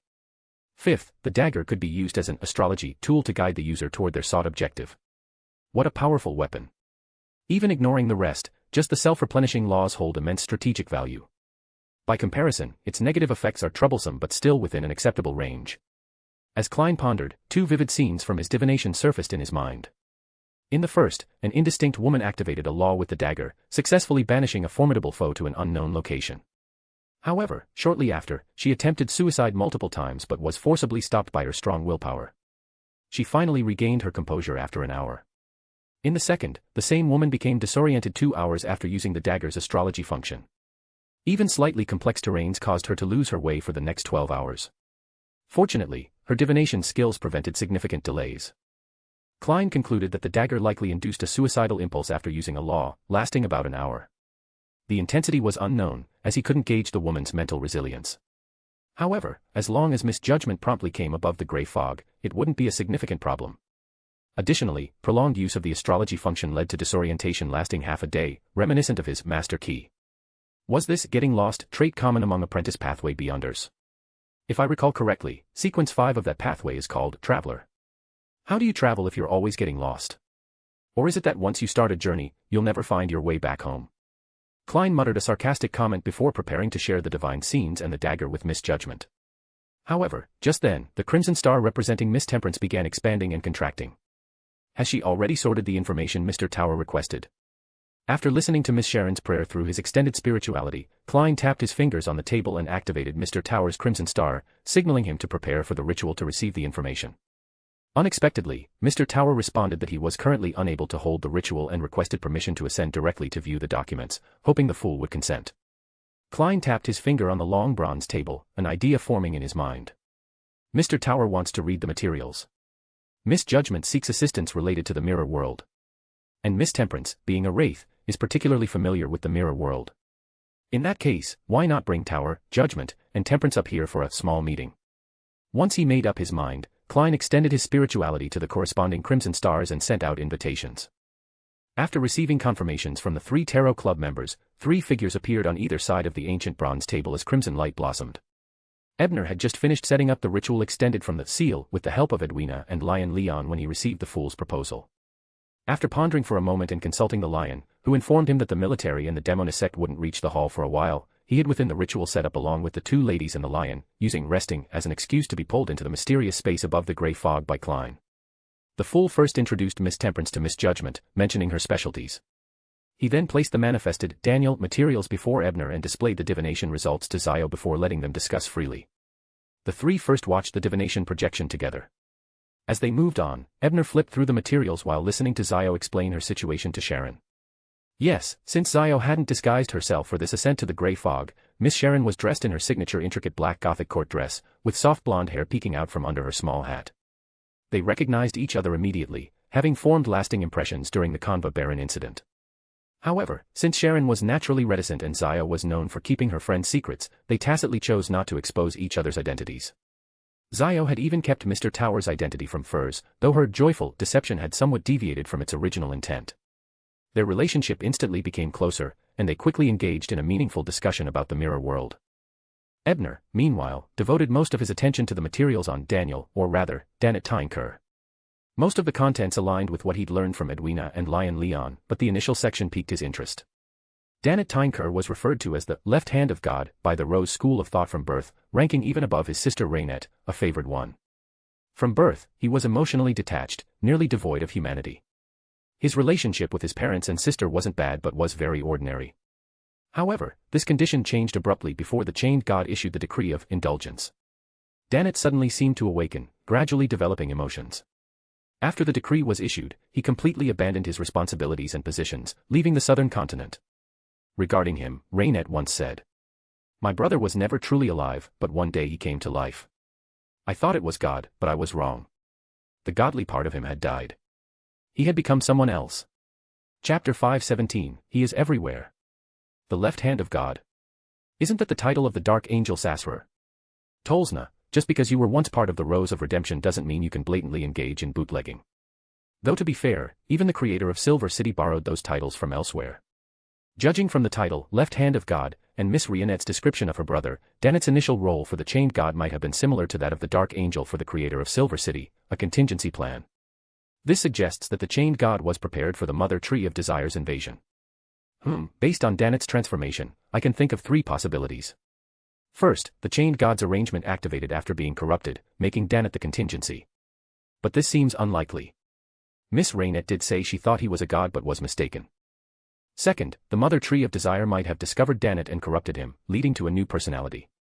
But if that were the case, why would he immediately flee, running all the way to the knowledge god's domain? Third, which builds upon the second theory, is that he was indeed discovered by the Mother Tree of Desire, who sent someone to deal with him. However, after his death, an unknown entity took over his body, perhaps a transmigrator.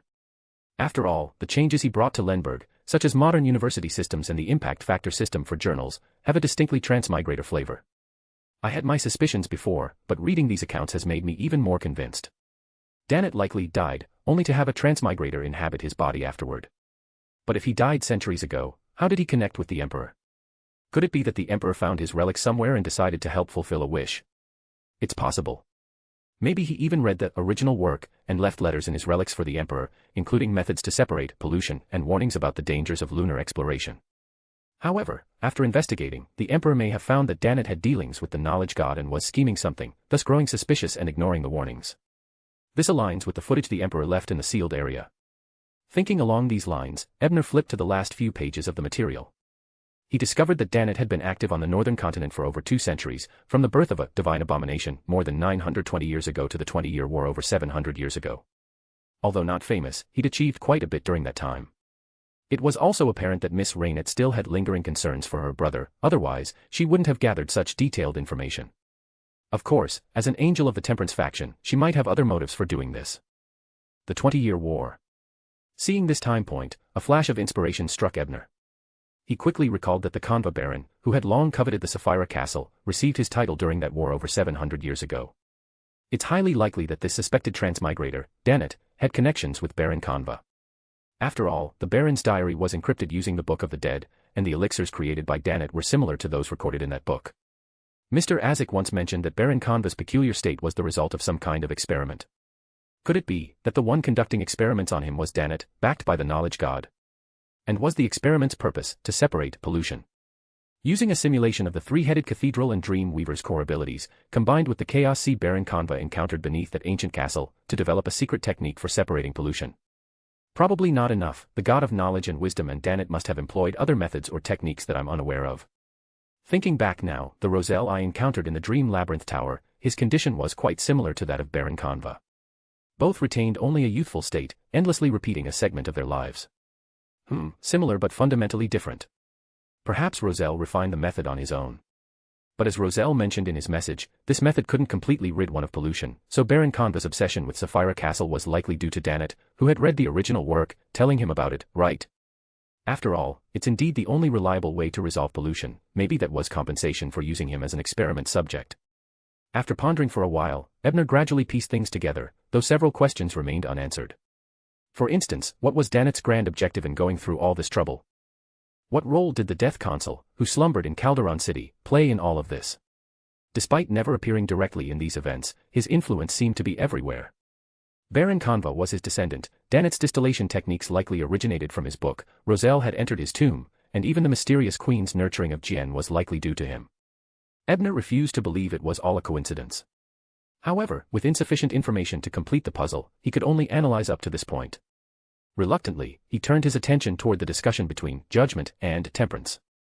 Meanwhile, seated at the head of the table, Klein had finished reading Danet's records. Unlike Ebner, he didn't have so many questions. Only 2 words echoed in his mind: Lubo. He's everywhere. So modern university systems were his contribution. I thought it was Roselle. Haha, is this some kind of transmigrator aggregation effect? I always seem to come across information about him. Klein chuckled self-deprecatingly and focused on the situation described by Miss Judgment, who had finished narrating her predicament. The 3 formally began their discussion. Miss Temperance rested her left palm on her right elbow, supporting her chin with her right hand. Though expressionless, it was clear she was contemplating seriously. After a dozen seconds, she offered a suggestion: the mirror world is a reflection of reality. Even if sealed and modified, it won't change too drastically. What does that mean? Zio blinked, not quite grasping the point, and instinctively looked toward Ebner. Noticing her reaction, Sharon's azure eyes shifted subtly as if something had come to mind. Chapter 518, Analysis. Seeing Zio looking over, Ebner pondered for a moment and hesitantly asked, Miss Temperance, do you mean that the complete Daniel's Labyrinth is actually a projection of the geography of Daniel Valley, just segmented into small mirror worlds? Perhaps with the arrangement of these segments shuffled. Yes, Miss Sharon nodded lightly, simply adding, the doors connect non-adjacent mirror worlds. Connecting non-adjacent mirror worlds through doors essentially shuffles their order, doesn't it? Or perhaps she means that the mirror worlds inherently rely on doors for connection, making the concept of sequence irrelevant. Talking with Miss Sharon is really challenging. Klein must have quite the talent for always understanding her correctly. Ebner silently complained, then relayed his judgment and knowledge of mirror worlds to Zio. Only then did she grasp Sharon's meaning but remained puzzled. How does this help us? She asked. We were drawn into the labyrinth at dawn, Sharon reminded her. Dawn. Zio frowned, turning back to Ebner. After a moment of contemplation, Ebner's eyes lit up. The position of the rising sun and the setting crimson moon. Or perhaps their reflection on the lake surface. As he spoke, he recalled the dominant colors of the grand hall deep within the labyrinth, gold and red. They likely symbolized the sun and the crimson moon. Sharon said nothing, merely nodding silently to affirm his deduction. As for why she was sure the treasure was at the sun or crimson moon's reflected position, she did not elaborate. However, from the information he'd read earlier, Ebner had a guess: Danet was born at sunrise and died on a crimson night. Considering the season is November and the latitude of Daniel Valley, it should be near the direct solar point at dawn. The sun's reflection should be positioned slightly eastward. So, the hint is actually the direction and angle of the light. Just keep choosing the doors in the direction of the light source. Hearing Ebner's analysis, Zio's eyes brightened with realization, though she still asked, what if the light comes from the intersection of multiple angles? What if there are 3 possibilities? Each segmented mirror world was a hexagonal cube, so light entering from the intersection of 3 walls was plausible. In fact, in the initial space where Zio found herself, light came from the shared edge between the floor and the front wall. Luck, Sharon answered concisely. Zio looked troubled at that. Her luck was sometimes good but often terrible. This wasn't Backlund, and she couldn't use the Solomon gold coin here either. Ebner chuckled, if you're unsure, use that magical item your superior lent you for astrology. I suspect that's why your superior entrusted it to you. Just make sure you reach the deepest part of the labyrinth within 2 hours. With both the blasphemy card and the Ghost Empire's ticket, 2 top-tier treasures of the Justiciar pathway present, a magical item imbued with the traits of an imperative mage would naturally exhibit a convergence effect. Even without using astrology, it had a high chance of guiding her to the labyrinth's deepest part. Of course, after 2 hours, when the dagger's negative effects kicked in, who knew where she'd end up wandering? Zio's eyes sparkled as she finally understood why Princess Vera had handed her the dagger. She promptly thanked the fool, Miss Temperance, and the tower while inquiring about Sharon's preferred form of compensation.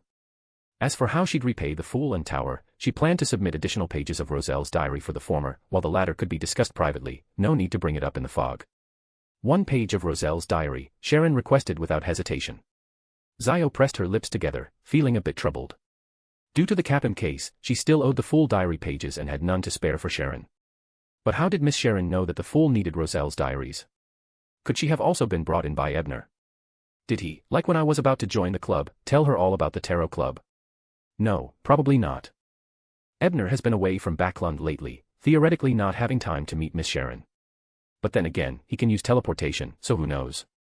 As Zio's thoughts drifted far off course, Ebner called her back to the present.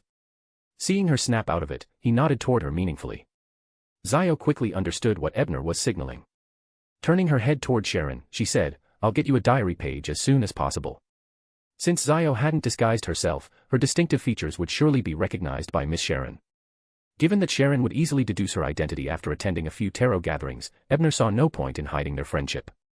As for the diary, that lion had spilled so much dirt on Roselle, including some highly useful, insider facts. With that as a basis, it wouldn't be too far-fetched to compose a few diary entries. Besides, the lion might actually possess genuine Roselle diaries. It wouldn't hurt to ask when they returned. Sharon looked at the two silently for a few moments, then unexpectedly found herself feeling less intimidated by this meeting organized by the fool.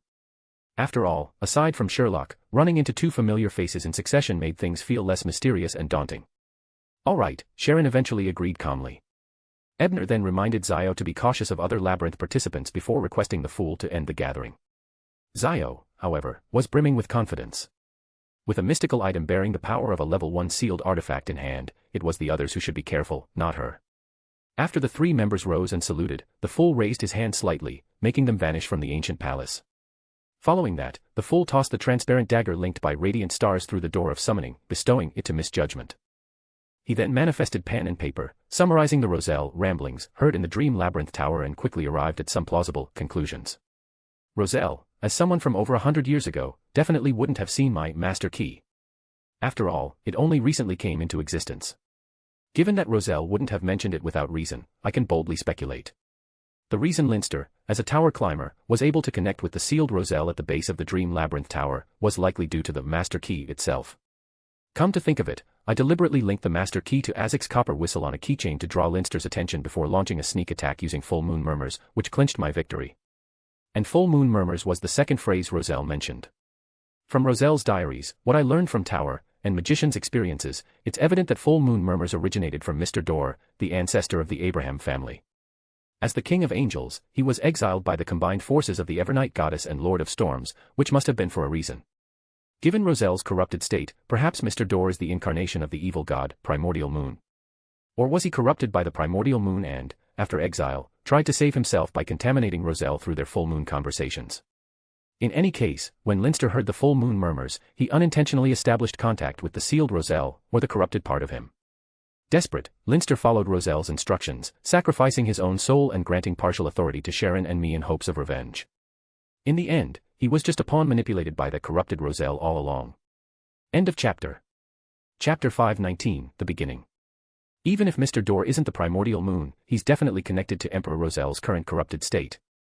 When Miss Magician advances to higher sequences and directly confronts the murmurs, I must remind her to be extra cautious. With this thought in mind, Klein continued reviewing the conclusions he had jotted down. Emperor Roselle probably received warnings and a method to separate himself from corruption from Lu Bo, who is the Calamity Seal. Unfortunately, due to Lu Bo's cooperation with an entity called Two-Faced Dragon, the Emperor didn't fully trust him. This led to regret after Roselle did something that caused him to be corrupted. Roselle sought Lu Bo's help afterward, but by then, Lu Bo had likely long since departed.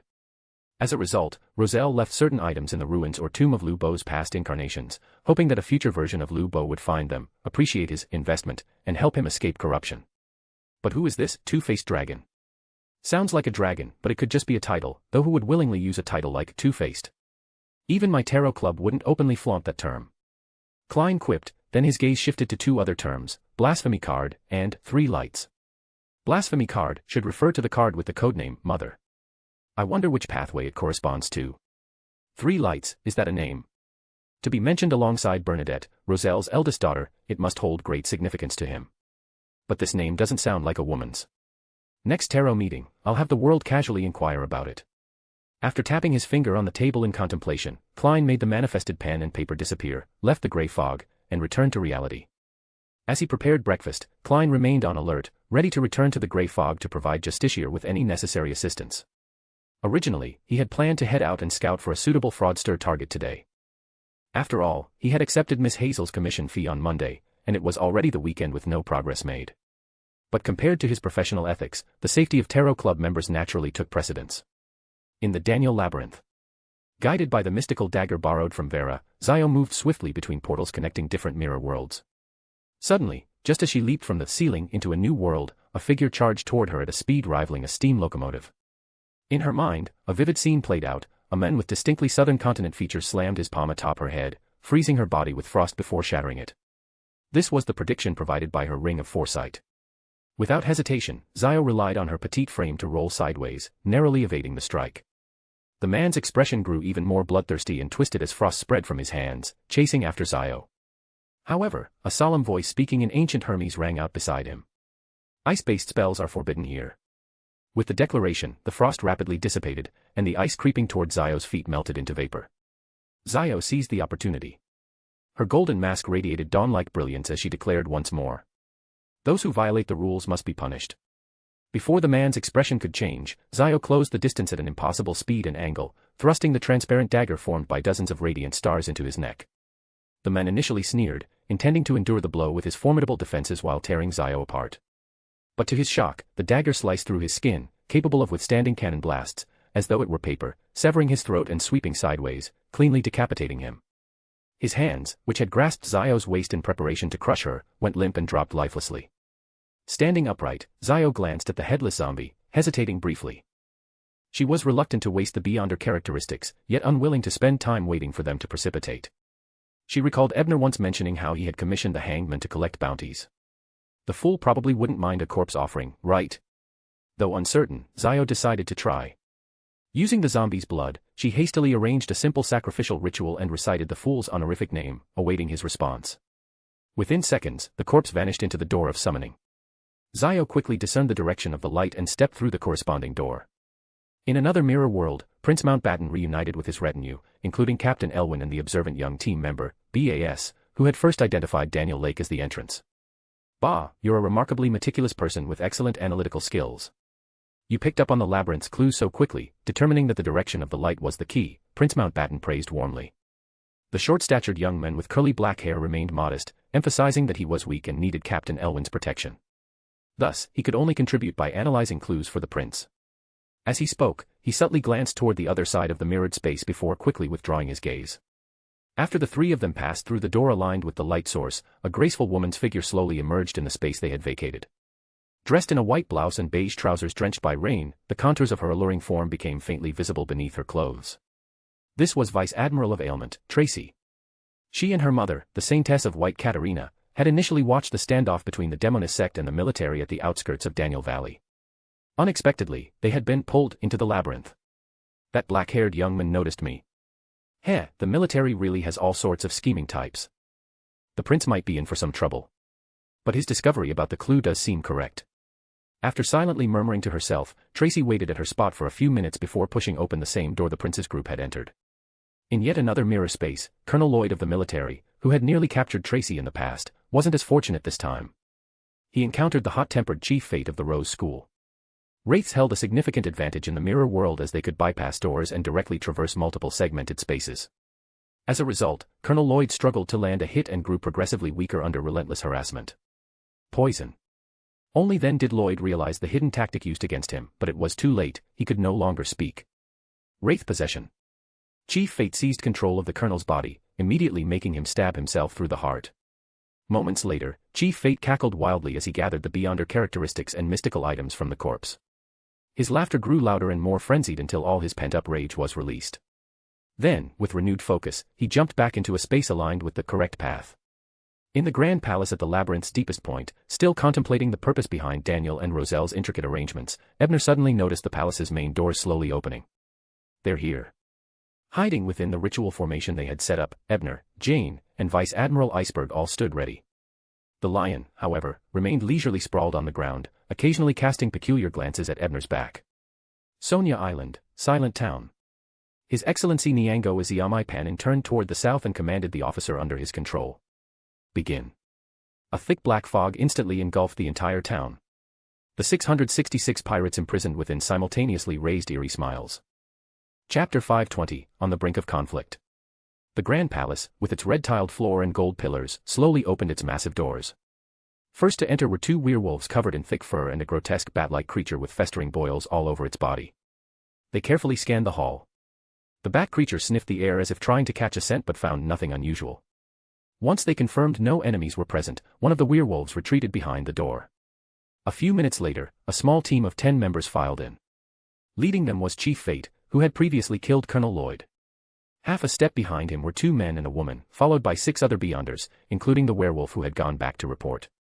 Among the men, one was a lean young man with deep brown skin and unsettling red eyes. Despite his otherwise handsome features, patches of swollen, festering wounds marred his face, making him look somewhat repulsive. The other was an elderly man with white hair and beard, exuding an eerie aura surrounded by deathly energy. The woman, dressed in a white blouse and beige trousers, was none other than Vice Admiral of Ailment Tracy. However, her expression was peculiar, and a middle-aged man's reflection flickered in her eyes. Clearly, she had been possessed by another wraith from the Rose School. Out of the 6 Sequence 5 powerhouses that had entered the labyrinth, they had already lost 2. Tracy, now under possession, lewdly ran her hands over her own body, letting out a grotesque laugh. As expected of a demoness, far better than any woman I've vented on. Fate, are you sure I can't add her to my tribe? She killed Damien just now, shouldn't she pay the price? Both the red-eyed youth and the grim elder gave her a look of disgust without responding. Chief Fate, although part of the Indulgence faction, had no interest in such perversions. He simply replied coldly. Sure, as long as you can handle the retribution of a demoness of unaging. But don't even think of touching her until we finish the mission. Otherwise. He didn't finish the sentence, but his threat was clear. Even if Tracy was merely a legacy of the Temperance faction, she was still connected to the Rose School. The Saints would never tolerate outsiders laying claim to their people without severe punishment. Possessed Tracy begrudgingly groped herself one last time before joining the others to hear the bat creature's report. My lord, after our investigation, we detected a powerful seal on the first platform of the hall. It seems to require a corresponding item to unlock it, the bat respectfully informed them. Werewolves were not exactly known for their expertise in such matters. In truth, this seal was an extension of the original palace arrangements, cleverly repurposed by Ebner. The real key was needed for the second platform, not the first. Chief Fate cast a glance at the red-eyed youth and the grim elder, signaling them to verify the findings. Although a wraith himself, Chief Fate's hot temper had hindered his ability to study mystical knowledge, leaving him lacking in expertise. The youth, a scarlet scholar, and the elder, a gatekeeper, were far more knowledgeable in such matters. Since Chief Fate was a student of a saint, his status was the highest among the group. Even though the 2 men were also Sequence 5 Beyonders, they still obeyed his command and approached the seal set up by Ebner. After a moment of observation, both shook their heads, unable to decipher it. Seeing this, the hot-tempered Chief Fate drew a long sword and struck at the invisible barrier of the seal. The impact merely caused a faint ripple. As expected of the arrangement by the left hand of God. Even after hundreds of years, it's beyond us to break. We'll have to wait for the ruined folks to arrive. After all, the key is in their hands, Chief Fate sighed as he sheathed his sword. The others did not object to this outcome and patiently waited. Only the possessed Tracy occasionally teased the ghouls and werewolves following them, laughing coquettishly as they grew restless but forcibly restrained themselves. Her antics continued until Chief Fate reprimanded her once again. Hidden behind the barrier, Ebner wiped the cold sweat from his forehead. Chief Fate's slash had nearly broken through his setup and exposed their presence. Although their side had the genuine Sequence 5 Vice Admiral Iceberg, as well as himself and Jane, both with combat abilities not inferior to Sequence 5, they were still at a significant disadvantage compared to the Rose School's forces. Moreover, the Lion's stance was unclear, and Ebner had no intention of counting on it to fight desperately for them. 2 wraiths, 1 scarlet scholar, 1 gatekeeper, 4 zombies, 2 werewolves, and 2 vampires, the Lion muttered, a flash of silver in its eyes before yawning. That's quite the lineup. Should be enough for you to have a decent fight. If we can rescue Tracy, she'll likely join our side, Vice Admiral Iceberg Edwina suggested, her pale blue eyes flickering with anger as she watched the Rose School wraiths humiliate Tracy. Although Edwina was not friends with Tracy, she couldn't bear to see her treated so disgracefully. Once the lone military forces arrive, there will definitely be chaos. That'll be our chance to rescue her and give the Rose School some trouble, Ebner nodded in agreement. He then warned that Chief Sword possesses the Reaper's ability, capable of delivering deadly attacks. Be very careful. Edwina solemnly nodded, indicating she would be cautious. Meanwhile, Jane also nodded but subtly directed her gaze toward the gatekeeper elder, pondering, the Queen mentioned before my departure that my opportunity to advance to Sequence 5 lies in this mission. Could she have been referring to him? At the same time, Ebner, having spiritually sealed the surroundings, quietly prayed to the Fool, relaying the gathered intelligence to Zio. Above the gray fog, Klein pondered after conveying Ebner's information. Mr. Tower and Miss Judgment are both in Daniel's labyrinth. I had previously confirmed that they were both climbers. Could this labyrinth be part of the Dream Labyrinth Tower? Are they clearing a trial? But if it's not part of the Dream Labyrinth Tower and is genuinely Daniel's labyrinth, then Mr. Tower and Miss Judgment sure have a remarkable connection with Lu Bo's remnants. I'll have to subtly probe the Emperor later to find out what was left there and who ultimately obtained it. On Sonia Island, in the Silent Town. As the sinister black fog engulfed the town, crimson runes emerged on the ground, and overwhelming terror spread across the faces of every resident on Sonia Island. Standing atop an altar constructed from countless white bones, the Church of the God of Combat's senior deacon, Niango Iziamai Panin, manipulated by the Duke of Terror, Adebayo, began sacrificing himself and the weapon imbued with the God of Combat's divine power.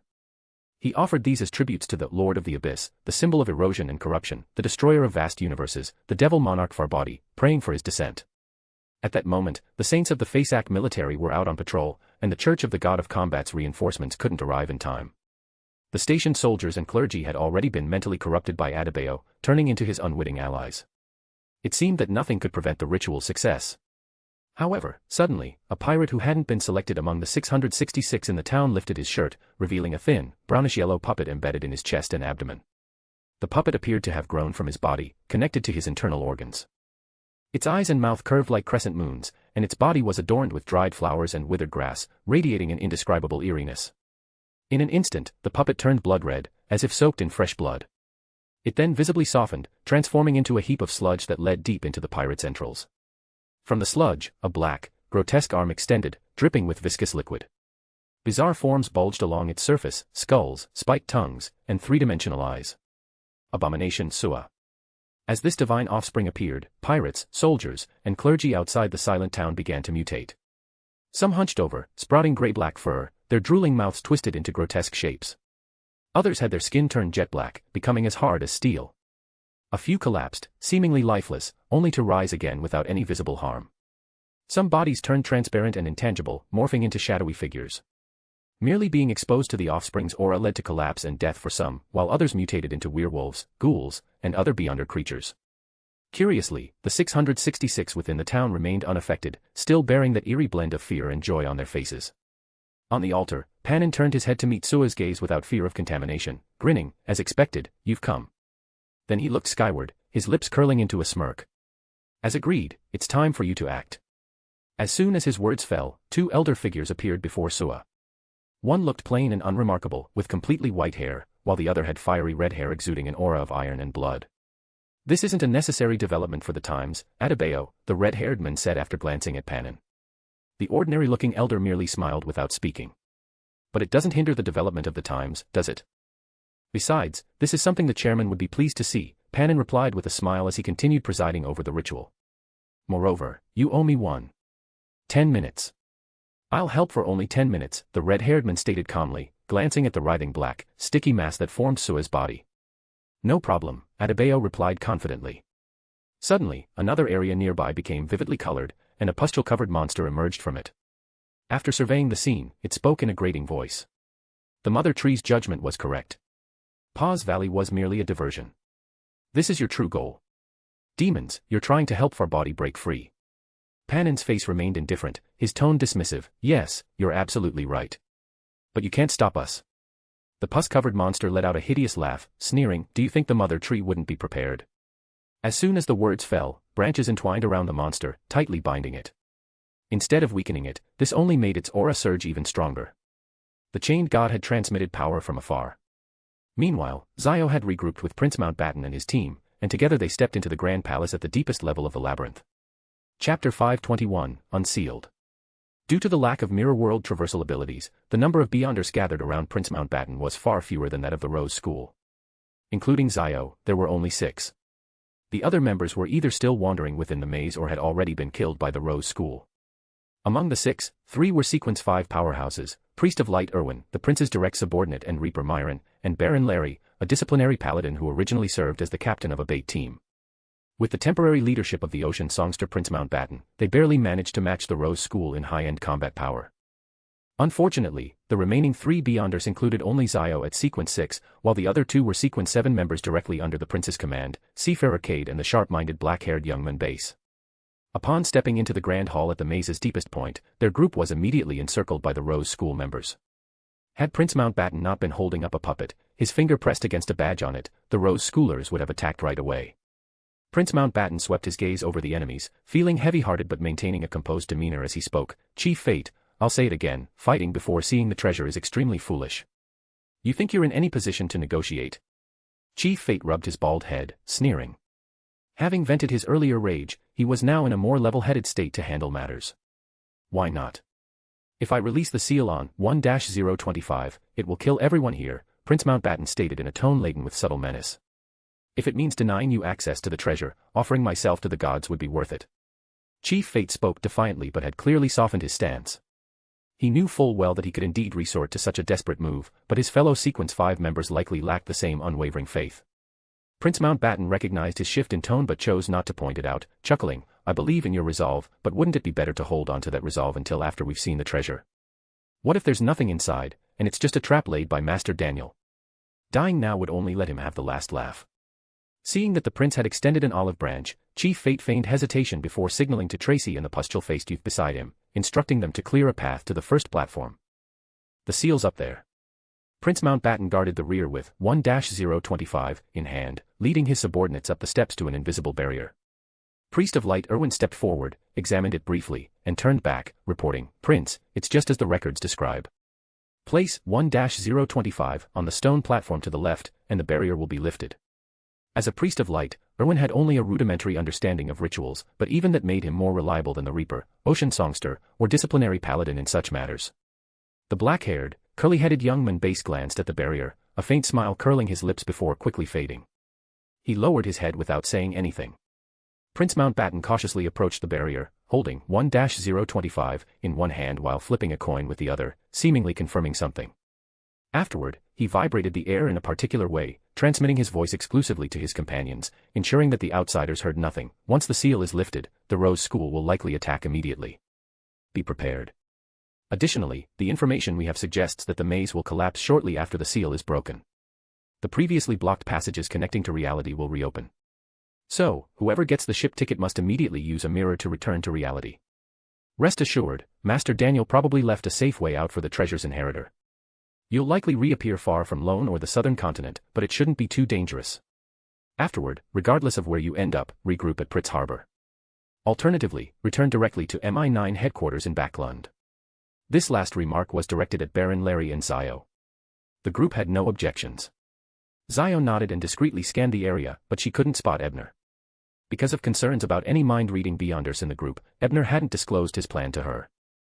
Zio had only gleaned from the information Ebner sent via the fool that he was likely hiding nearby. After briefing everyone, Prince Mountbatten prepared to place 1-025 on a stone platform to the left.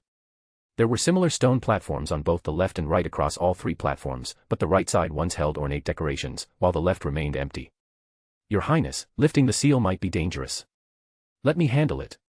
Seafarer Cade suddenly suggested, I'm also a sailor pathway beyonder and can undo the seal on 1-025 anytime if they make a sudden move. He spoke loudly, deliberately letting the Rose School members hear. They responded with sneers but no action. Prince Mountbatten glanced at his aide, hesitated briefly, and then nodded, very well. Carefully, he handed 1-025 to Cade. At the same time, Chief Fate whispered to his team, the moment the seal lifts, attack immediately. Don't let them near the third platform. Understood, the pustule-faced red-eyed youth and the cold, deathly old man replied succinctly. The wraith controlling Tracy's scantily clad body asked in surprise, what if they unleash 1-025? Is your brain filled with nothing but women?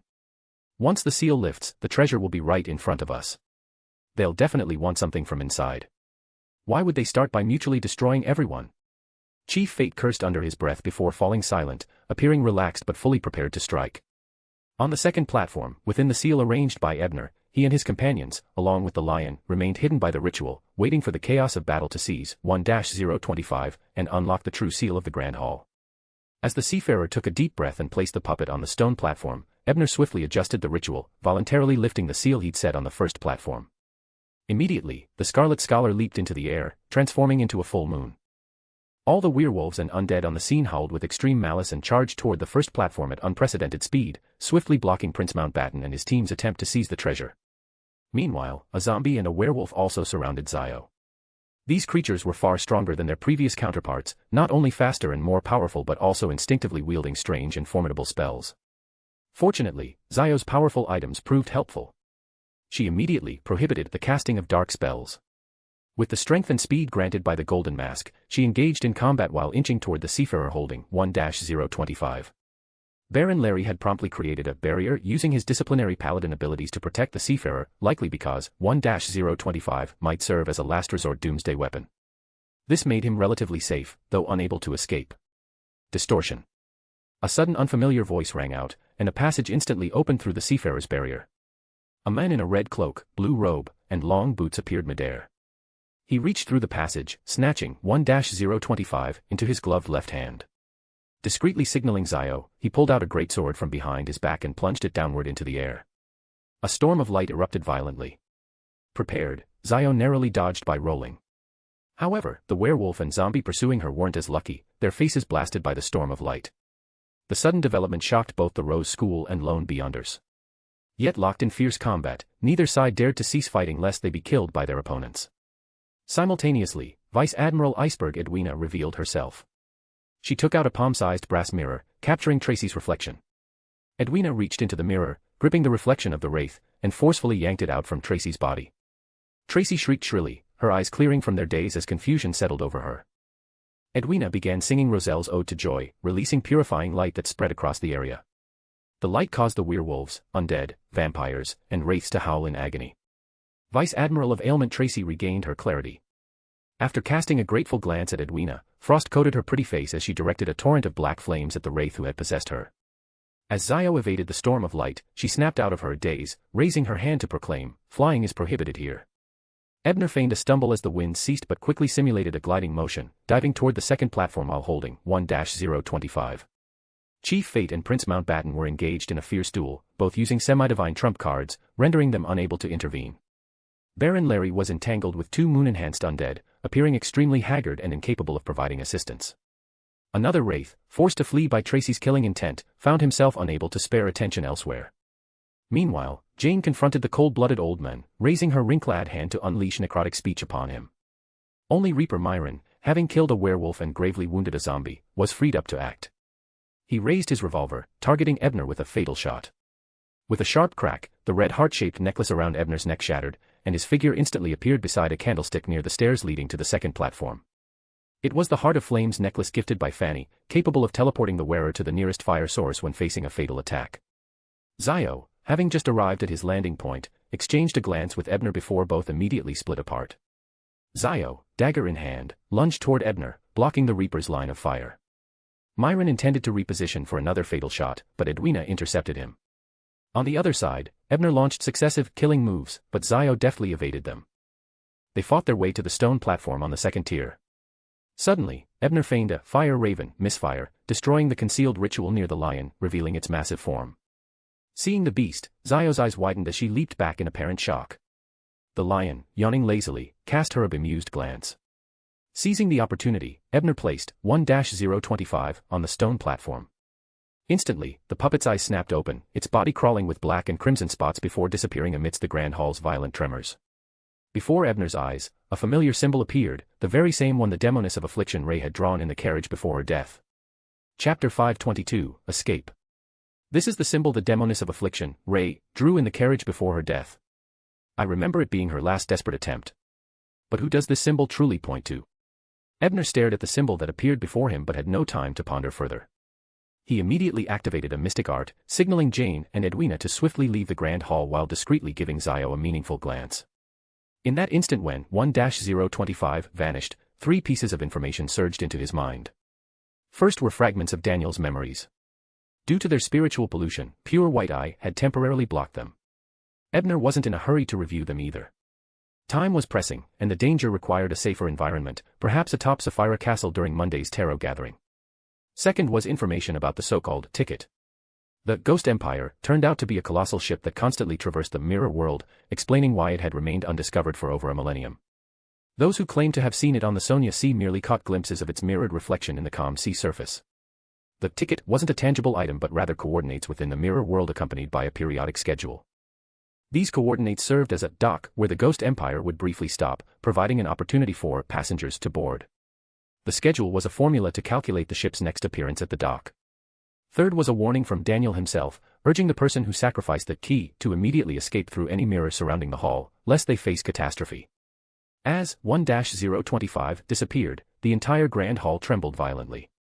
The golden pillars shed their outer casings, revealing dark, sticky, and illusory cores. The red bricks deepened, resembling the hue of a blood moon. The ceiling and walls shattered, transforming into undulating mirrors, the very exits Daniel had mentioned. Upon seeing Ebner's subtle glance, Zio immediately understood. She lunged forward with her dagger, but Ebner simulated the bribery ability, reducing the blow to near nothing. Zio solemnly declared, "Bribery is forbidden here."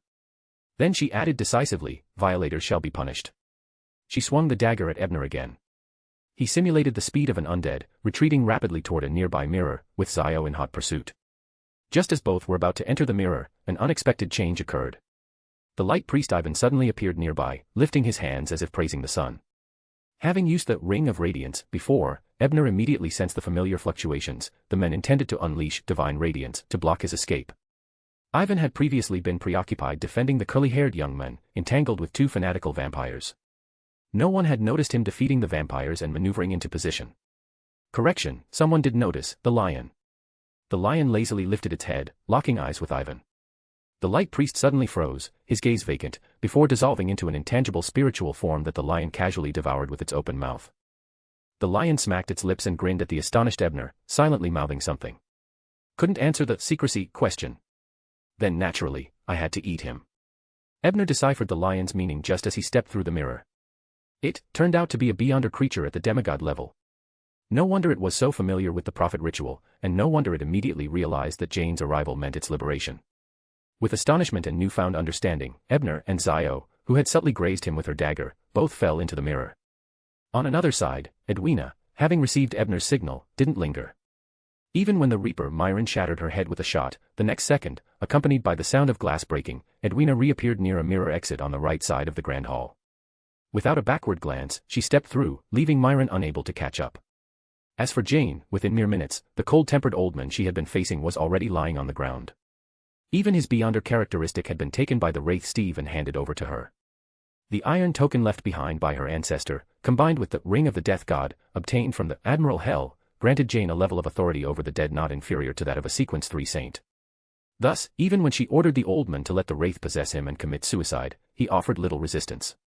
After obtaining the beyonder characteristic, Jane saw the moon formed by the Scarlet Scholar hovering in midair begin to manifest countless bats, swooping toward her. She immediately retrieved a mirror from her bosom, had the Wraith embrace her, and plunged into the reflective surface. By this time, the tremors within the grand hall had intensified, as though collapse was imminent. Now without any adversaries, Reaper Myron and the dispossessed seafarer Cade quickly rushed toward the two thrones on the third platform. There, they found a golden chest inlaid with various gemstones and agate. As they passed by the second platform, Myron instinctively glanced at the spot where the lion had devoured Ivan, only to find the space entirely vacant. It was as though the lion had never existed. However, the chest was secured with a rune-etched lock that the duo couldn't break open immediately, so they loudly called for the prince, informing him that the target was secured. Prince Mountbatten, wielding a high-grade charm, temporarily forced back Chief Fate and responded, "Scatter and retreat." Then he opened his mouth and began to sing the famous light cavalry song from Lone's history. A fierce gale immediately transformed into formless warhorses, lifting the prince and carrying him toward a mirror on the left.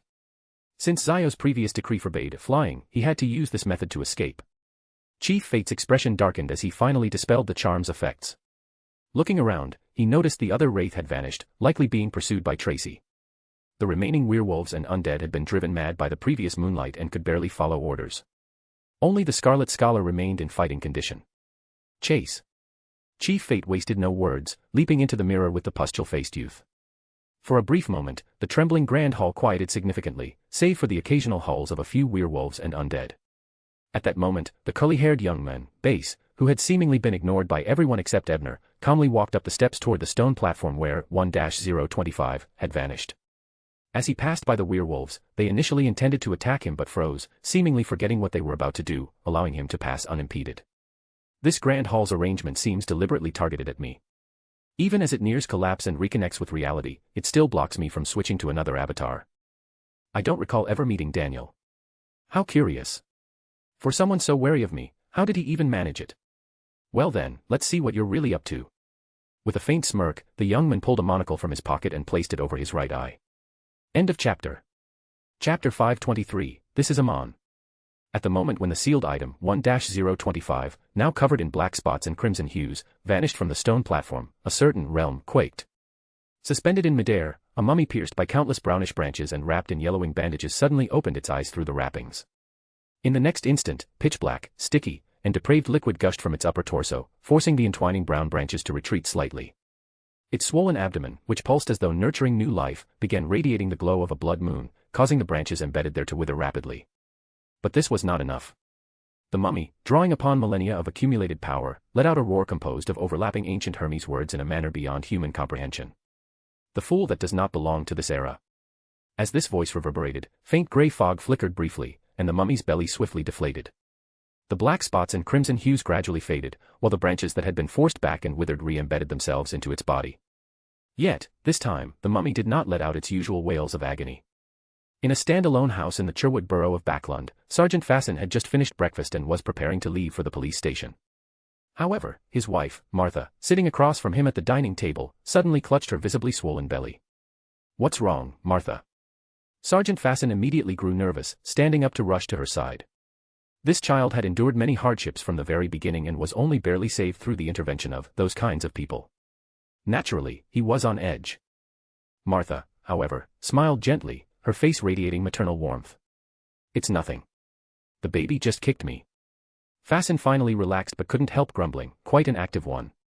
Hopefully, they don't end up like Etries. What's wrong with Etries? Didn't he come home this time? The child has his own career now, you should encourage him instead of scolding him every time you see him. Martha gently reproached her husband. He came back, sure, but not to see us. I've already found out, he's been busying himself around some laundress's daughter in Eastborough. When he visited us, it was just to ask me to help find a better home for that family. Fasten said irritably. Instead of getting upset, Martha's curiosity was piqued. A laundress's daughter? What's her name? How old is she? What kind of girl is she? Ow. Just as she eagerly pressed for more details, she suddenly let out a cry of pain. Cold sweat visibly beaded on her forehead, her body trembling uncontrollably, and even her consciousness seemed to waver. Fasten panicked, gripping his wife's hand, completely at a loss. It was only thanks to the household maid's reminder that he regained some composure. "Sir, should I arrange for a carriage to take Madam to the hospital?" "Yes. Yes. To the hospital." Fasten finally snapped out of his daze, steadied himself, and headed for the door to call for a carriage. But just then, in her dazed state, Martha grabbed his arm and muttered in a trance-like voice, "Church of the Earth Mother, to the Harvest Church. Ordinary doctors won't help." Her words, though seemingly delirious, were clear enough to reach Fasten's ears. Having handled numerous beyonder cases before, Sergeant Fasten surprisingly maintained composure, carefully considering the situation. Although the Church of the Earth Mother was not an official lone church, it worshipped a true deity. If beyonder forces had indeed affected his wife, they might have the solution.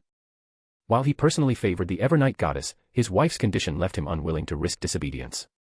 Gritting his teeth, he dispatched the maid to fetch his son and called for a carriage to escort his wife to the Harvest Church.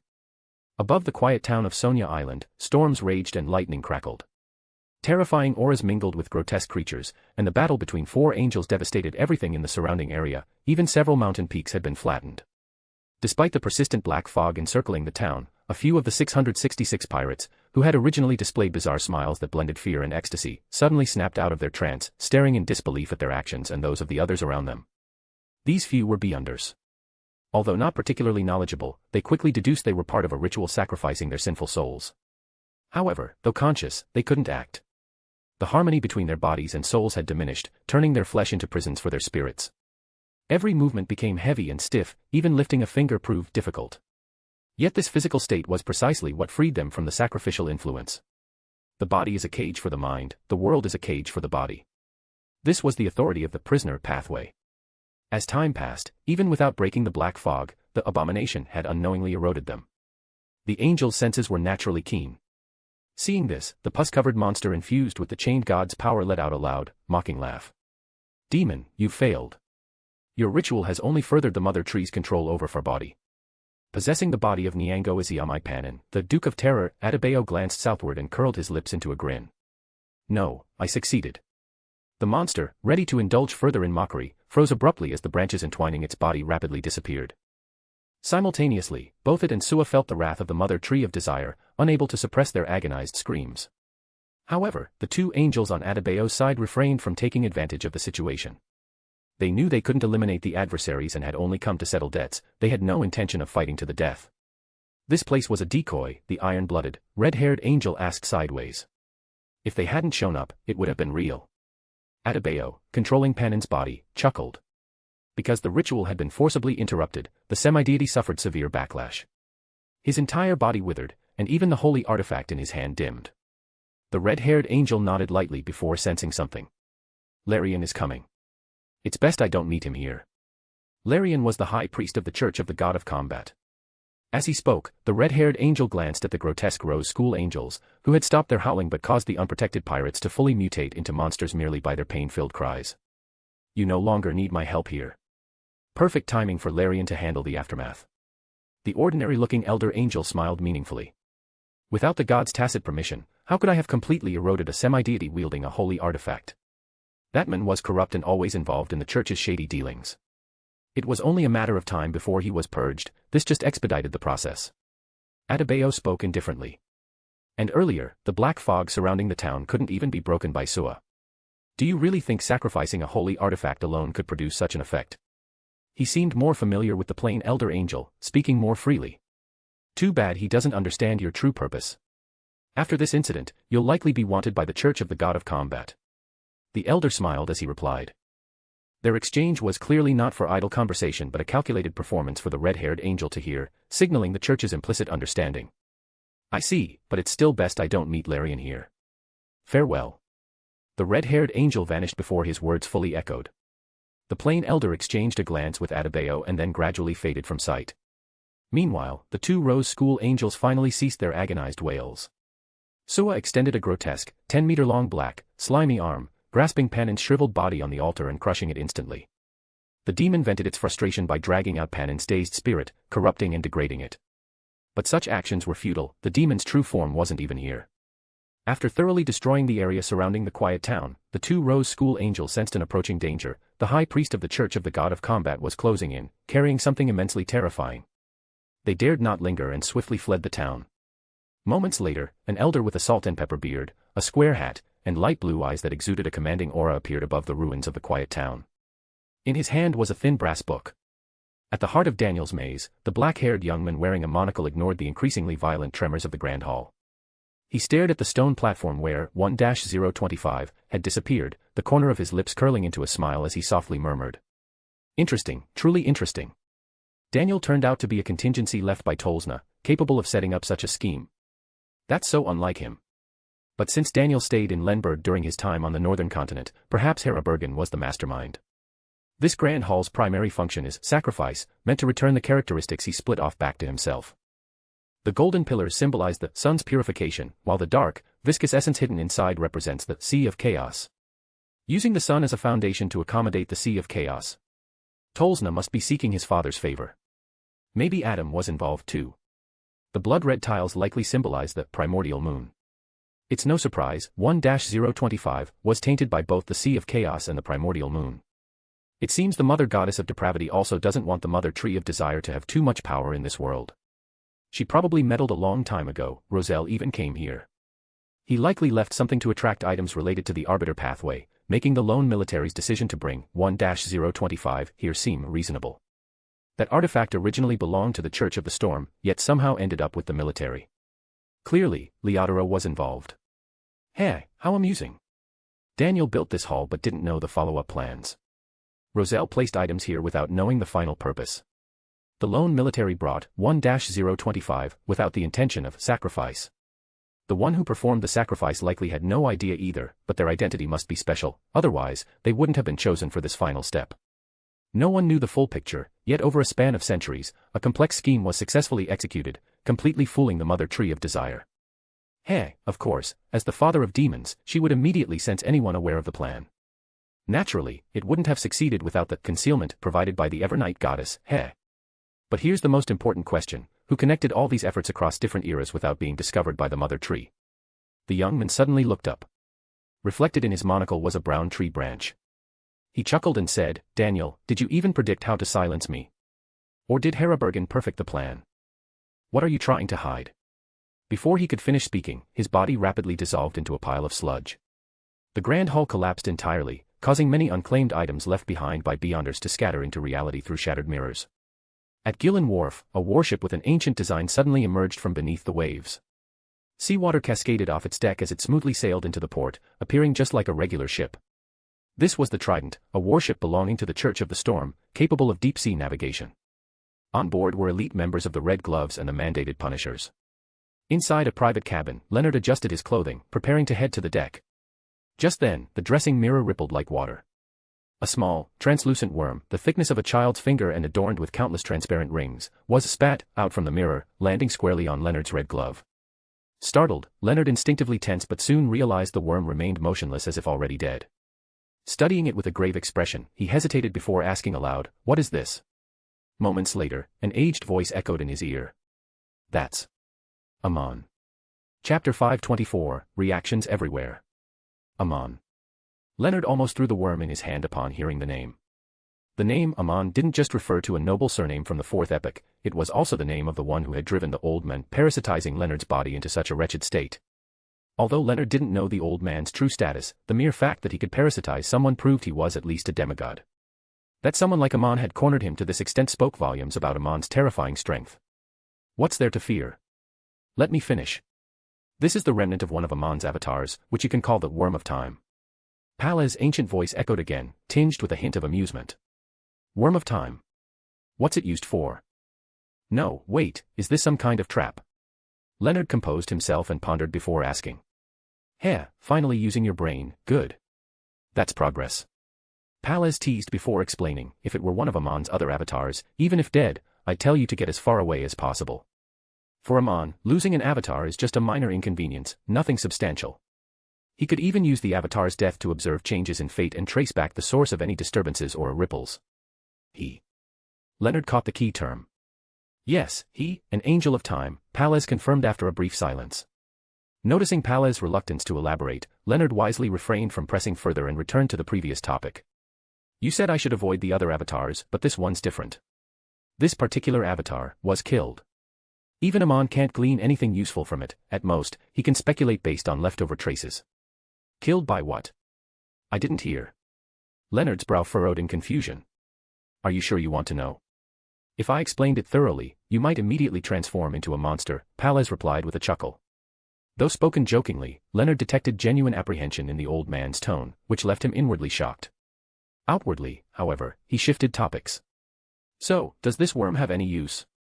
Leave it to me. I'll need to handle it carefully, Palez said, promptly taking the small worm without further explanation. He changed the subject, adding, if Amon's avatar fell from a mirror, something major must have happened on the southern continent. Your mission might wrap up sooner than expected. How could that be? Even if the military caused a big stir, we still need to investigate thoroughly before returning, Leonard countered, though he tacitly accepted Palez's actions. Such a massive commotion, yet the Evernight Goddess and the Lord of Storms remained passive. Do you really think they weren't aware of what the military was up to? In my view, your deployment alongside the mandated Punishers was just a smokescreen to make certain groups or individuals believe the Church was issuing a normal and reasonable response. Just like how your own mission was supposedly to investigate Dr. Strange. A two-layered scheme is far more deceptive. Even I almost fell for it at first. Palez snorted. Leonard rubbed his temples, torn between wanting to rebuke the old man for slandering the goddess and admitting that his words made sense. He fell into silence. Knock, knock, knock. The sound of knocking pulled Leonard back to reality. He opened the door to find his team leader, Sost, standing there with a serious expression. Glancing at Leonard's packed luggage, Sost cleared his throat. Don't disembark. We're setting sail immediately. Was Palez right? Leonard looked surprised. Why? Aren't we investigating the military's objective? I'm not entirely sure, but the cathedral sent updated orders, the military's objective has already been clarified, and our mission has changed, Sost explained. Changed? What's the new task? Leonard asked thoughtfully. Investigate and seal the items that fell out of the mirror along the way. Above Daniel Lake, over a dozen saints had been trying to open the entrance to the mirror maze. Suddenly, the demigods of the Rose School collectively went mad, launching indiscriminate attacks on both the lone forces and the royal faction of the numinous episcopate. The initial assault caught the latter off guard. Fortunately, Duchess Georgina of Lone and Bruna from the numinous episcopate's royal faction reacted swiftly, jointly fending off the Rose School's fierce onslaught. Georgina activated the crown of thorns on her head, summoning pure radiance that condensed into a blazing spear. White wings unfurled on either side of the spear's tip, forming an angelic embrace as it shot toward the Rose School's puppets and disciple of silence, forcing them to retreat. Meanwhile, Bruna unleashed a dirge of the dead, compelling the zombies and ghosts under the Rose School's control to return to the underworld. Only then did they stabilize the situation. However, the saints of the Rose School of Thought all wore expressions of agony, as if truly driven mad, launching yet another frenzied assault. This time, they ignored attacks potent enough to severely injure them. The demigods on Lone's side exchanged glances, concluding that Prince Mountbatten had likely secured his objective. Thus, they fought as they retreated toward the colonial city, where church saints were stationed. If the Rose School continued to pursue them relentlessly, they could join forces with the church to teach them a lesson. Only Princess Vera glanced back toward Daniel Lake before leaving, speculating that sensation just now was the chained god's uniqueness detached from the mother tree of desire's control. As for the demigods of the numinous episcopate, after breaking off from the other two factions, they were no longer attacked. They simply stopped intervening altogether. After all, both the Rose School and Lone were enemies of the East Balam Restoration Army. Bruna did not travel with the other saints. Instead, she used a mirror to determine her direction, then traversed the spirit world alone toward the southwest. Soon, the vivid hues of red, yellow, white, and black faded, and she reappeared before a cascading waterfall. There, two Beyonders were locked in combat. One wore a hooded black robe and wielded a massive scythe in both hands. The other was a bald, elderly man gripping a gleaming long sword that radiated chilling light. They were none other than Jane and Chief Fate, who had both exited the mirror world. For some reason, despite using different mirrors to leave the Grand Hall, they had landed remarkably close to each other in reality. Enraged by Jane's earlier actions and driven by his fanatic devotion, Chief Fate had sensed the Mother Tree's fury and attacked without hesitation. However, his demigod-level abilities had been exhausted during his confrontation with Prince Mountbatten in the Grand Hall. Despite his numerous Beyonder items, he failed to gain the upper hand. Suddenly, Bruna's figure appeared beside Chief Fate. She merely glanced at him, and the once powerful and arrogant chieftain closed his eyes, gently falling to the ground, dead in peaceful repose. Jane even saw corpse spots rapidly spread across his bald head. When Bruna's gaze shifted toward her, Jane's already pale complexion turned ashen. Despair and regret filled her heart. Despair stemmed from knowing she'd once killed the numinous episcopates. Admiral Hell, what fate could await her in the hands of one of their demigods? Regret gnawed at her for not escaping instead of tangling with the bald wraith earlier. Still too arrogant, thinking she could take him down. Would Ebner? As Jane's thoughts spiraled, Bruna suddenly smiled and shook her head. Don't be afraid. I mean no harm. You were sent by Bernadette, weren't you? On Sonia Island, High Pontiff Larian of the Church of the God of Combat stood holding the Book of Brass, surveying the ruins of the once silent town below. Shaking his head, he murmured to himself. What a pity. Though the Devil Monarch was judged by the Night Emperor in the Fourth Epoch and sentenced to a 2,000-year imprisonment, it allowed him to avoid complete erosion by that one outside, retaining some autonomy. If he had temporarily escaped control through this ritual, I could have used 0-02 to help him. But alas, to borrow Roselle's words, this was like building a mountain only to fail for want of a single basket of soil. As he sighed, he failed to notice a figure slowly rising from the rubble of a destroyed church not far from the town. The figure dusted off his clothes and adjusted a monocle over his right eye. A dead avatar yielded no intelligence, neither fate nor information. Nothing at all. But my intuition tells me that the events here may somehow be connected to what's happening over there. End of chapter. Chapter 525, Ebner appears at the end. In a cemetery on the outskirts of Lemberg, the gravestones differed from the typical rectangular slabs or crosses found elsewhere on the continent. These were shaped like open books, with the pages inscribed with the life stories and epitaphs of those buried beneath. The stone material used for these book-like gravestones was particularly smooth, and under direct sunlight, they gleamed as brightly as mirrored surfaces, something the locals revered as the light of wisdom. At this moment, within the wisdom light cast by one of the gravestones, a figure emerged. She wore a hunter's hat and a tailored rider's shirt, a standard, female pirate, outfit. It was none other than Vice Admiral Iceberg, Edwina, who had just escaped from the mirrored world of the Daniel Labyrinth. After surveying her surroundings carefully, she quickly recognized where she was. Almost instinctively, she glanced back at the epitaph on the book-shaped gravestone behind her. His body rests here, his heart forever follows the Emperor. This was the gravestone of Edwards, one of Emperor Roselle's former 4 knights. Great-grandfather. Edwina murmured softly. Though puzzled as to why she had ended up here, she didn't dwell on it. Instead, she respectfully bowed and used mysticism to conjure a bouquet of fresh flowers, which she placed in front of the grave. After completing this ritual, she attempted to contact Ebner using the Roselle Dream technique, but to no avail. Over 500 nautical miles away. Her face remained calm, though a fleeting hint of concern flickered in her pale blue eyes before vanishing. At that moment, she sensed something and turned toward the cemetery entrance. A woman in her 30s with black hair, blue eyes, a black dress, and matching long boots approached in mere seconds, stopping in front of Edwina. "I foresaw you'd be at the cemetery today, so I came to see you," the elegant woman said with a polished smile after sizing up Edwina. "Professor Isabella." Edwina recognized her former university mentor and spiritual guide, a Sequence 4 saint in the Reader pathway. This prophet had once designed an experiment that synthesized an organic substance using only inorganic materials, without any beyonder powers, shattering conventional scientific understanding. Her groundbreaking research had caused a global academic uproar, ultimately earning her a professorship at Lemberg University and the founding of a new academic discipline, complete with doctoral programs. Incidentally, the educational system at Lemberg University had originally been designed by Master Daniel. However, due to limited and less specialized disciplines back then, it wasn't implemented until the academic boom of Roselle's era. "Is there something I can help you with, Professor?" Edwina asked politely after exchanging greetings. Though Isabella had guided her in mysticism, their research areas differed significantly, and their relationship remained strictly that of a graduate student and mentor. It was unusual for Isabella to personally seek her out. "I have some questions, and I foresaw that you know the answers." Isabella wasted no time getting to the point. "What is it?" Edwina's tone was composed, neither agreeing nor declining. "This isn't the right place for a conversation. Come to my research institute," Isabella suggested with a smile after glancing around. Lemberg University was also in the suburbs, not exactly close to the cemetery but not too far, either. Recalling Ebner's request to collect wisdom spring water from Lemberg, Edwina realized that accompanying her mentor would be convenient. She nodded lightly and said, "All right." As for the Golden Dream, still sailing near the southern continent, Edwina wasn't particularly worried. She had informed the crew she would be gone for 4 or 5 days, and only 3 had passed so far. Vice Admiral Ailment Tracy emerged from a full-length mirror. She had been chasing the wraith who had once possessed her, but as the Grand Hall began to quake, he had leaped into a mirror on the roof. Tracy had immediately followed. However, her adversary, far more familiar with the mirrored world, bypassed the designated exit and used mirror jumping to open other doors. No matter how unwilling Tracy was, she had to abandon the pursuit. Lacking demigod-level abilities, she risked getting lost in the mirrored world and potentially ending up in perilous places, such as the abyss. Seething with anger and frustration, Tracy stepped through the exit and found herself in a subtly luxurious solarium. She surveyed the room carefully, trying to determine her location when a low male voice came from behind.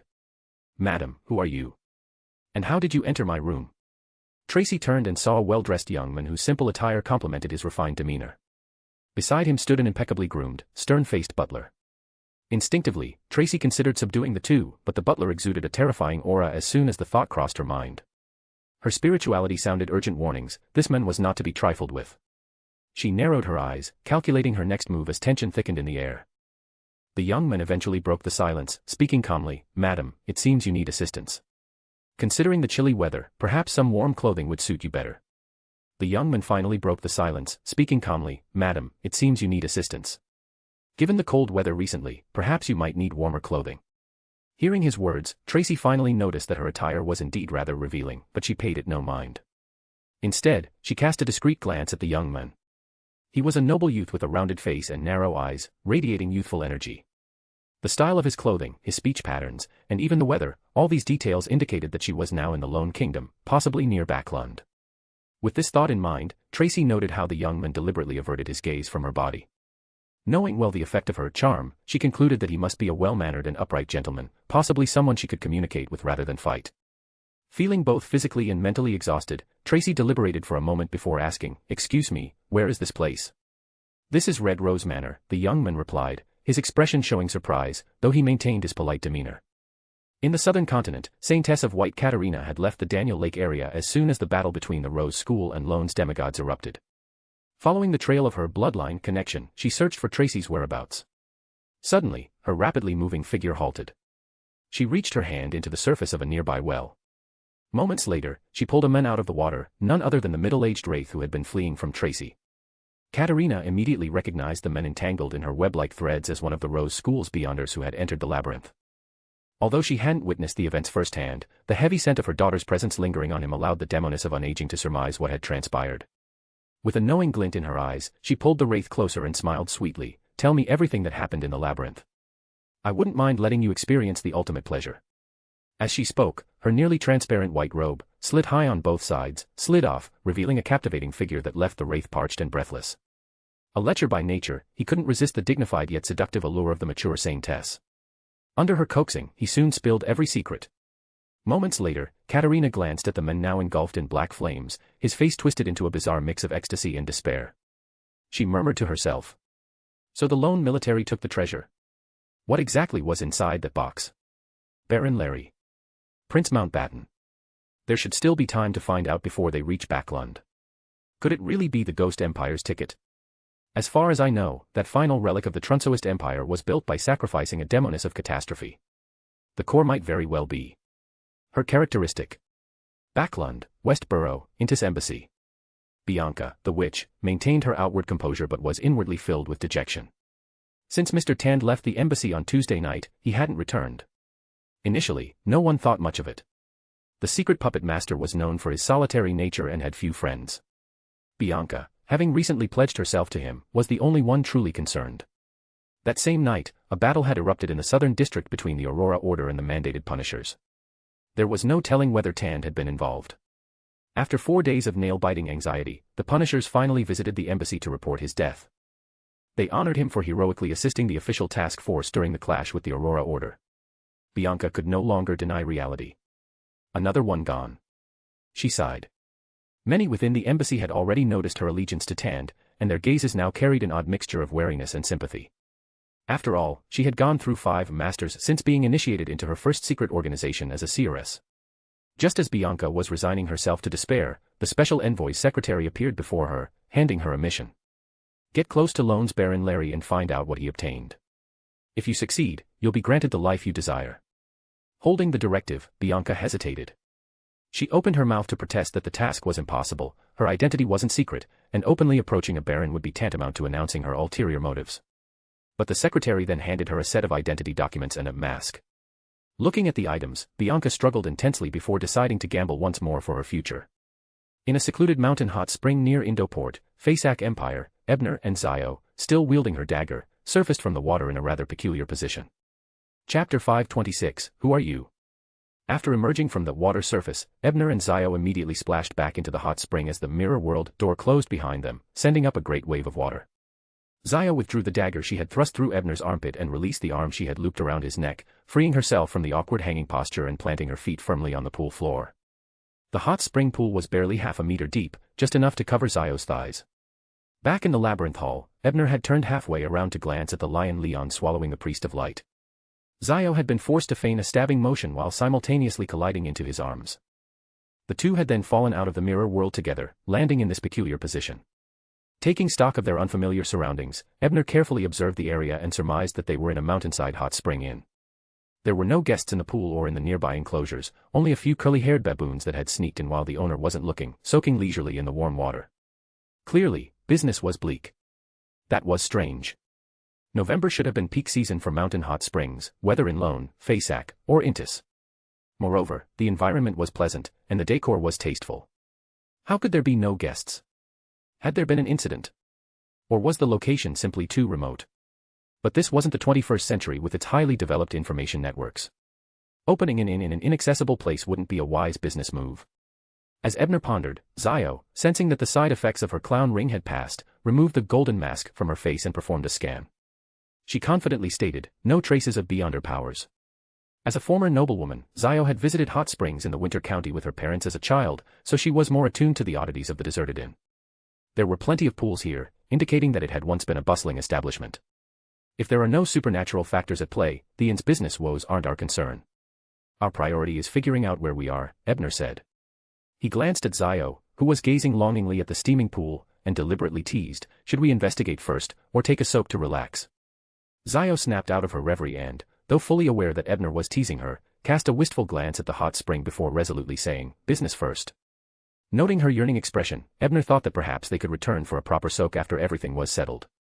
Of course, that would require paying properly, otherwise, they'd be no better than those sneaky baboons. With this thought, Ebner extended his hand with a smile. Shall we? Zio immediately understood, grasping his hand. Under the effects of psychological invisibility, they disappeared from other senses. Moments later, after entering the dream of the innkeeper, a towering man over 2 meters tall in his 50s or 60s, Ebner and Zio learned that the hot spring was located on Tamik Mountain, near Indo-Port. Indo-Port was a coastal city on the western shores of the Fasak Empire. Ebner recalled that the author of the police diary he had obtained from the Dream Labyrinth Tower, Bashalov, hailed from this city. The diary had described an incident in which fishermen, after witnessing a massive skeleton in the fog, went mad. This had occurred in the nearby sea. What a coincidence. Is this the effect of aggregation, or is someone orchestrating things? Ebner mused. He had initially planned to visit Indo after his southern continent trip to search for the demigod dragon skeleton and craft a formidable bone dragon. He hadn't expected to arrive here directly from the mirror world. However, finding the dragon bones was not the immediate priority. They needed to quickly locate a safe place to set up a teleportation altar and return to Byam. Firstly, the hero detective had been absent for several days, and his continued absence might arouse suspicion.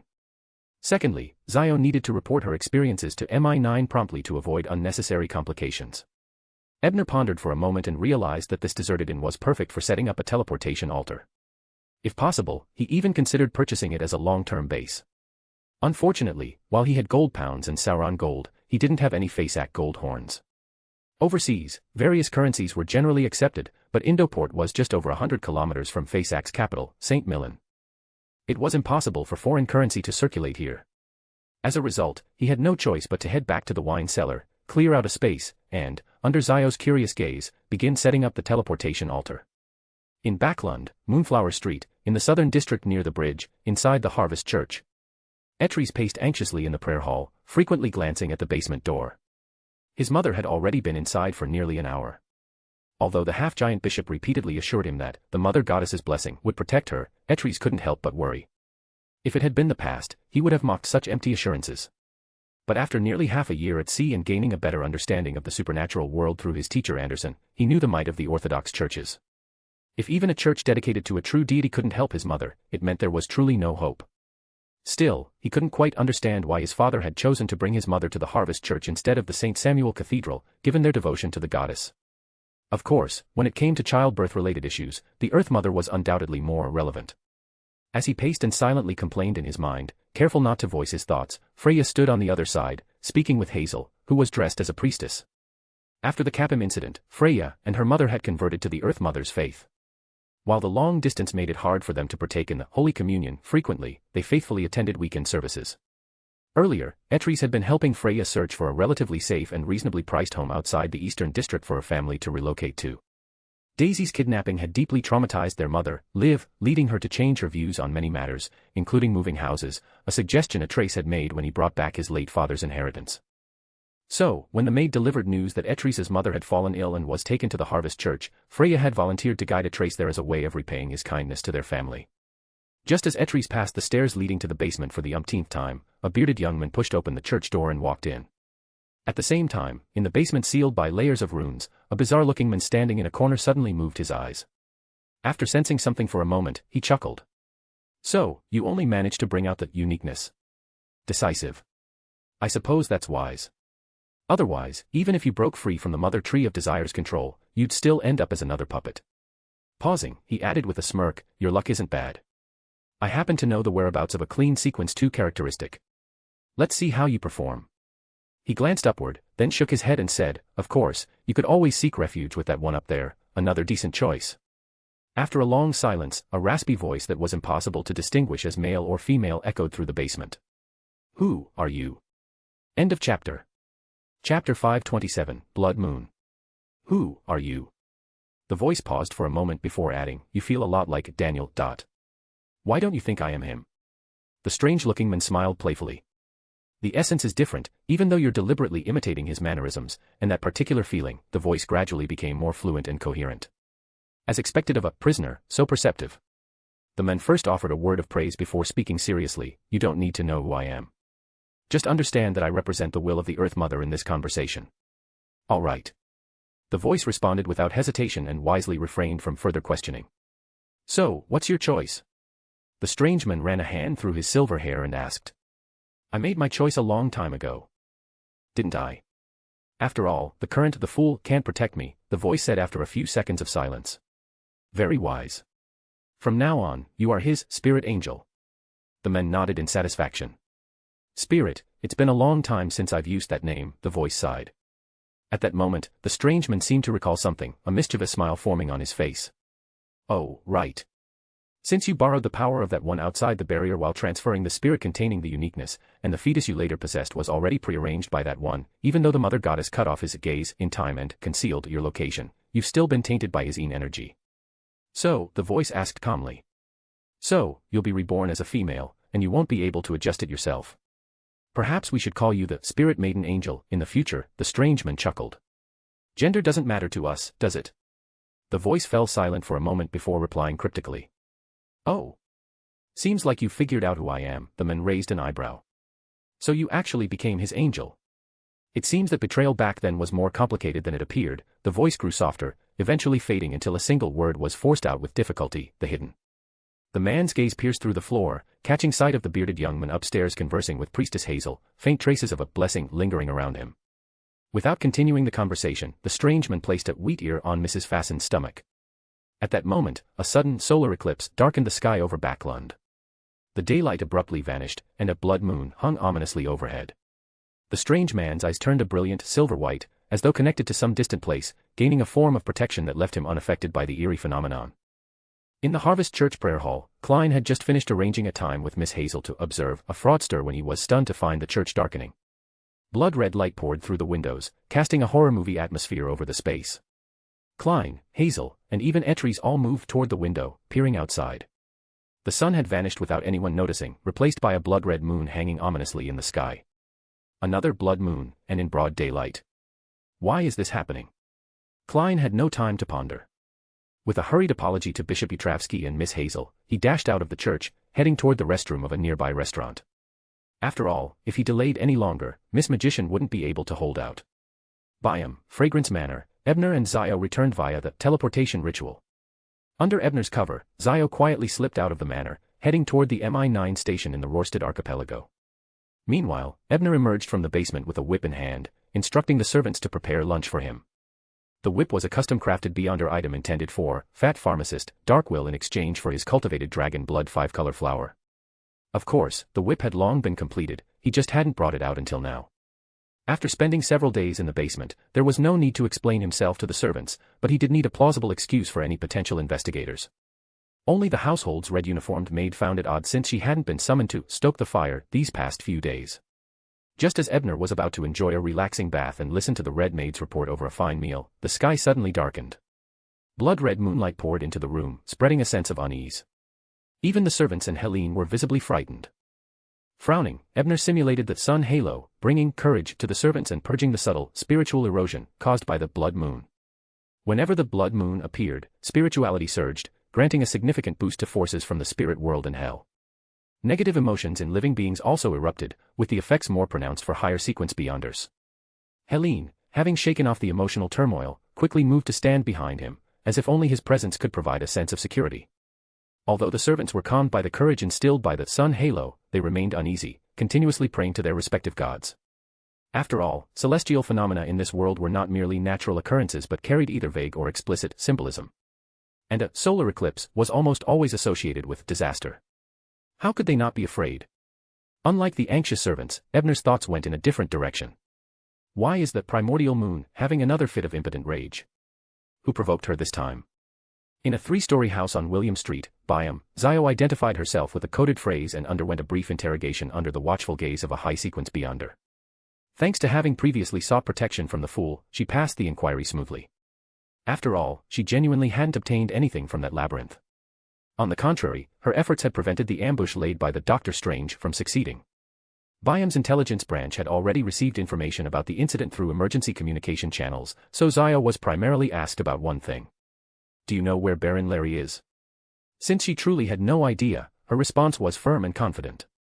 After the routine questioning, she was informed to remain on standby in Byam, as the mission was not yet fully concluded. Would you like us to arrange accommodations? A clerical staff member from the mandated Punishers politely asked as she exited the office. No need. I have a friend in Byam I can stay with, Zio replied after a moment of thought. This was something she and Ebner had agreed on beforehand. Their friendship was widely known, and it was no secret that the hero detective was currently vacationing in Byam. If she didn't stay with Ebner, it might actually arouse suspicion. However, after leaving the mandated Punisher's station and walking only 2 streets, Zio found herself completely lost.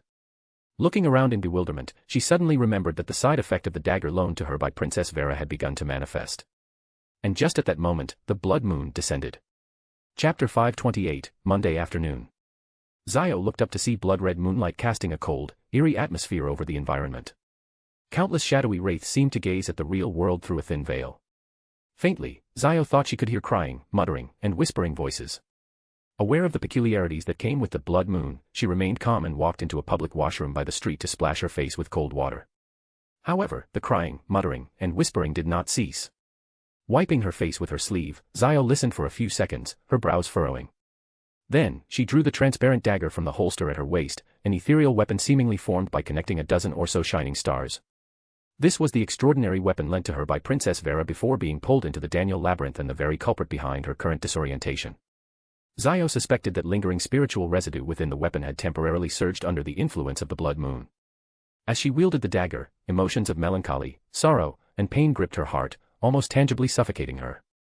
In a daze, Zio saw a vision, a pair of siblings who had relied on each other since childhood but gradually turned against one another due to family disputes. The sister upheld the family's original path, while the brother followed an elder down a different route. Ultimately, their ideological differences led to a bitter division. In a fierce conflict, the sister invoked 13 decrees to kill her beloved brother and, consumed by grief, ended her own life. Tamara. Zio murmured the name, an overwhelming sadness filling her chest. She involuntarily raised the dagger and aimed it at her heart. Suddenly, the blood-stained coin in her pocket emitted a faint glow. At the same time, the faucet in the washroom exploded, and a jet of cold water struck her face with tremendous force. The chilling sensation instantly brought her back to her senses. That was close. Zio ignored her soaked and disheveled state and hurriedly sheathed the dagger back in its spiritually isolating holster, finally letting out a breath of relief. Was that the dagger's suicide side effect? How terrifying, it felt like my willpower was completely ineffective. If it hadn't been for the faucet suddenly breaking, I might have really succeeded in killing myself. But the fool told me that the side effect only activates after using one of the dagger's decrees. I didn't even actually use it when sparring with Ebner, we were just acting. Could it be that the heightened spirituality under the blood moon triggered it? Not impossible. There are cases in the archives of the MI9 about sealed artifacts losing containment during a blood moon night. As her thoughts raced, Zio pondered the vision of the siblings and their family's name. Tamara. I remember a high-sequence powerhouse from the Tamara family once saved me in Eastchester County. And that psychic dragon used me to deliver something to her, though I never found out what it was. Ebner mentioned that the Tamara family was an angelic family in the 4th epoch but later splintered, with some members joining the Theosophy order. Maybe the vision I saw was a reflection of that family schism. The dagger must have been crafted from the extraordinary characteristics of those siblings. No wonder invoking a decree results in a suicide backlash. Come to think of it, I seem to have a strange fate with the Tamara family. Deciding to return to Fragrance Manor and discuss this with Ebner, Zio was quickly faced with another problem: she got lost again. Helpless, Zio found a secluded spot, clasped her hands together, and prayed to the fool. Fool who does not belong to this era. Please inform Mr. Tower to come and pick me up as soon as possible. Above the gray fog in the ancient palace, Furs felt like a fish returned to water, letting out a deep breath. Realizing her impropriety, she quickly stood up and said, "Honorable Mr. Fool, you saved me again." "That's not something you need to dwell on," Klein responded in a light, tranquil tone. Furs silently noted her gratitude, then resumed her seat. She pondered what had just happened, remaining quiet for a while. Klein, maintaining his image, did not initiate any conversation either. In the towering, majestic palace reminiscent of a giant's dwelling, silence quickly became the dominant note. Snapping back to her senses, Furs suddenly found the atmosphere stifling and uncomfortable. After some thought, she decided to break the silence. "Mr. Fool, why would a blood moon appear during the daytime?" "How would I know?" Klein grumbled inwardly. However, based on Feast of Blood and the Book of Secrets from Miss Sharon, he had a faint guess.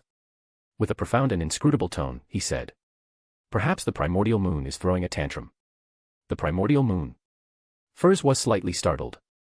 I remember some scholars theorized that blood moons were due to the Evernight goddess being upset. Having read portions of Feast of Blood that Ebner had copied for Zio, Furs understood what the primordial moon symbolized. She wasn't surprised, merely nodding thoughtfully. Then a sudden connection struck her. Didn't Mr. Fool's honorific appear in that vampire duke's tome as well? Zio accidentally recited it aloud too. So does the Blood clan have followers of Mr. Fool as well? As this thought crossed her mind, she noticed that Mr. Fool seemed to be in a good mood. Summoning her courage, she tentatively asked about it, not out of any desire to probe but purely out of curiosity. Of course, she was cautious not to be too direct, starting by mentioning Feast of Blood. Klein immediately understood her little scheme and found it amusing. What am I supposed to say? That it was actually Tower who orchestrated that scheme just to pull Judgment into the Tarot Club. Initially, he planned to use vague answers to brush it off. But then he remembered that Miss Magician had recently connected with the Abraham family, a lineage dating back to the 4th epoch. They might hold records related to Rhine Calendia, also known as Lubo. After some consideration, Klein chose not to answer directly but said mildly. Feast of Blood was authored by Rhine Calendia. If you're interested in learning more about him, seek records from ancient families. You might gain something. If you do find something, let the world negotiate an exchange with you. Furs nodded thoughtfully. Just then, Klein received a request for help from Miss Judgment. After hearing her plea, he couldn't help but feel speechless, internally mocking himself. Should I start a car-hailing service? The Fool navigation at your service. Time flew by. 2 days had passed since the Blood Moon event, and it was now Monday afternoon. Upon receiving the Fool's notice that day, Ebner had promptly brought Zio back to Fragrance Manor, arranging a guest room for her stay. During this time, Zio naturally informed him about the peculiar dagger. Ebner, however, didn't think much of it. After all, when Zio recited the Fool's honorific, he had already confirmed that she bore no traces from ancient dragons or angels of the Tamara family. The fact she had this dagger was likely just a coincidence. Moreover, the dagger technically belonged to the Augustus princess, who had lent it to Zio. Considering that the Augustus family had once served under the Night Emperor in the 4th epoch, it wasn't surprising for them to possess an artifact from the Tamara family, who had once pledged loyalty to the Blood Emperor. Zio agreed that she might have been overthinking things. However, having encountered so many bizarre events since meeting Ebner, she was hesitant to jump to conclusions too quickly. Luckily, with Mr. Fool's protection, there's no need to worry too much, Zio sighed, then focused intently on perfecting her disguise. Standing before the mirror, she reinforced her perception of her new appearance, making Ebner click his tongue in amazement. This time, Zio had adopted a new style, somewhat resembling Edwina's pirate chic. In Backlund, at precisely 3 in the afternoon. Deep red beams of light shimmered along the mottled long table, solidifying into blurred, varied silhouettes. Audrey was in an even better mood than usual. Her brother, Alfred Hall, had written to her about information concerning the half-god dragon skeleton. Although unconfirmed, it was enough to provide Mr. Tower with some response. After all, the feeling of owing someone was never pleasant. Moreover, she had successfully joined the psychology alchemists and needed to report this to Mr. Fool as soon as possible. Audrey's lips curved in a graceful smile as she stood up and habitually led the group in greeting the figure shrouded in grey fog at the head of the bronze table. Good afternoon, Mr. Fool. Afterward, she glanced around, intending to greet the others individually. However, she noticed a new member seated beside Furs. A reserved woman with minimal physical gestures and a nearly stagnant thought process, so much so that she didn't even seem alive. This newcomer gives me a feeling very similar to Mr. World. Could they be Beyonders from the same pathway, particularly resistant to spectator abilities? Chapter 529, A New Diary. Seated in the high-back chair, the Fool Klein nodded in response to the greetings from Miss Justice and the other members. Taking advantage of the peculiar properties of the grey fog, he activated his spiritual vision to observe any changes in the members. Mr. Hanged Man's astral body had undergone some significant changes beneath the ethereal surface. He likely succeeded in advancing after purchasing the wind-blessed characteristic from Miss Judgment last week. Mr. Tower remained the same, joyful and seemingly expectant. Is he planning to ask something during the meeting? That's rare. Usually, others inquire of him. The son kept glancing toward the Hanged Man and Tower, his emotions tinged with confusion and concern. Well, given his recent experience of exposing the Shepherd Elder's team's issues through his performance and clearing himself of suspicion, it's normal for the boy to feel uneasy and want advice from the old-timers. The World. Let's skip him, he's currently in standby mode. Miss Temperance, as always, resembled a dummy even more than the World, speaking of which, she hadn't arranged any meetings recently. She seemed to be occupied with something after receiving some news. Miss Judgment was dressed in a new outfit, a typical style for female adventurers or pirates. Since she was currently at sea, it made sense. Though her face was obscured by grey fog, without it, her delicate yet not fully mature features would make the look a bit incongruous. Miss Magician seemed a bit absent-minded again. Who knows what she's thinking? Miss Justice appeared to be in an excellent mood. At the moment, she seemed to be observing Sharon. Thinking of this, Klein was about to introduce Miss Temperance to the group when Miss Justice returned to herself. Following the order of joining, she began greeting each member of the Tarot Club in turn. Well, now everyone knows Sharon, so there's no need for me to introduce her. Miss Justice clearly did this on purpose, how considerate. Klein blinked in realization and secretly praised her, but knowing Sharon's reserved nature, he still made a formal introduction. This is our new member, Miss Temperance. Upon hearing this, the Tarot members, except for Tower, the World, and Judgment, cautiously observed the new addition after exchanging greetings with Miss Justice. A woman dressed in a well-made but outdated black Gothic gown, either a deliberate misdirection or part of a role she was playing. In certain novels, Gothic style often symbolizes horror and mystery. This aesthetic was set by Emperor Roselle when he designed such attire and used it extensively in his novels. Her chosen codename, Temperance.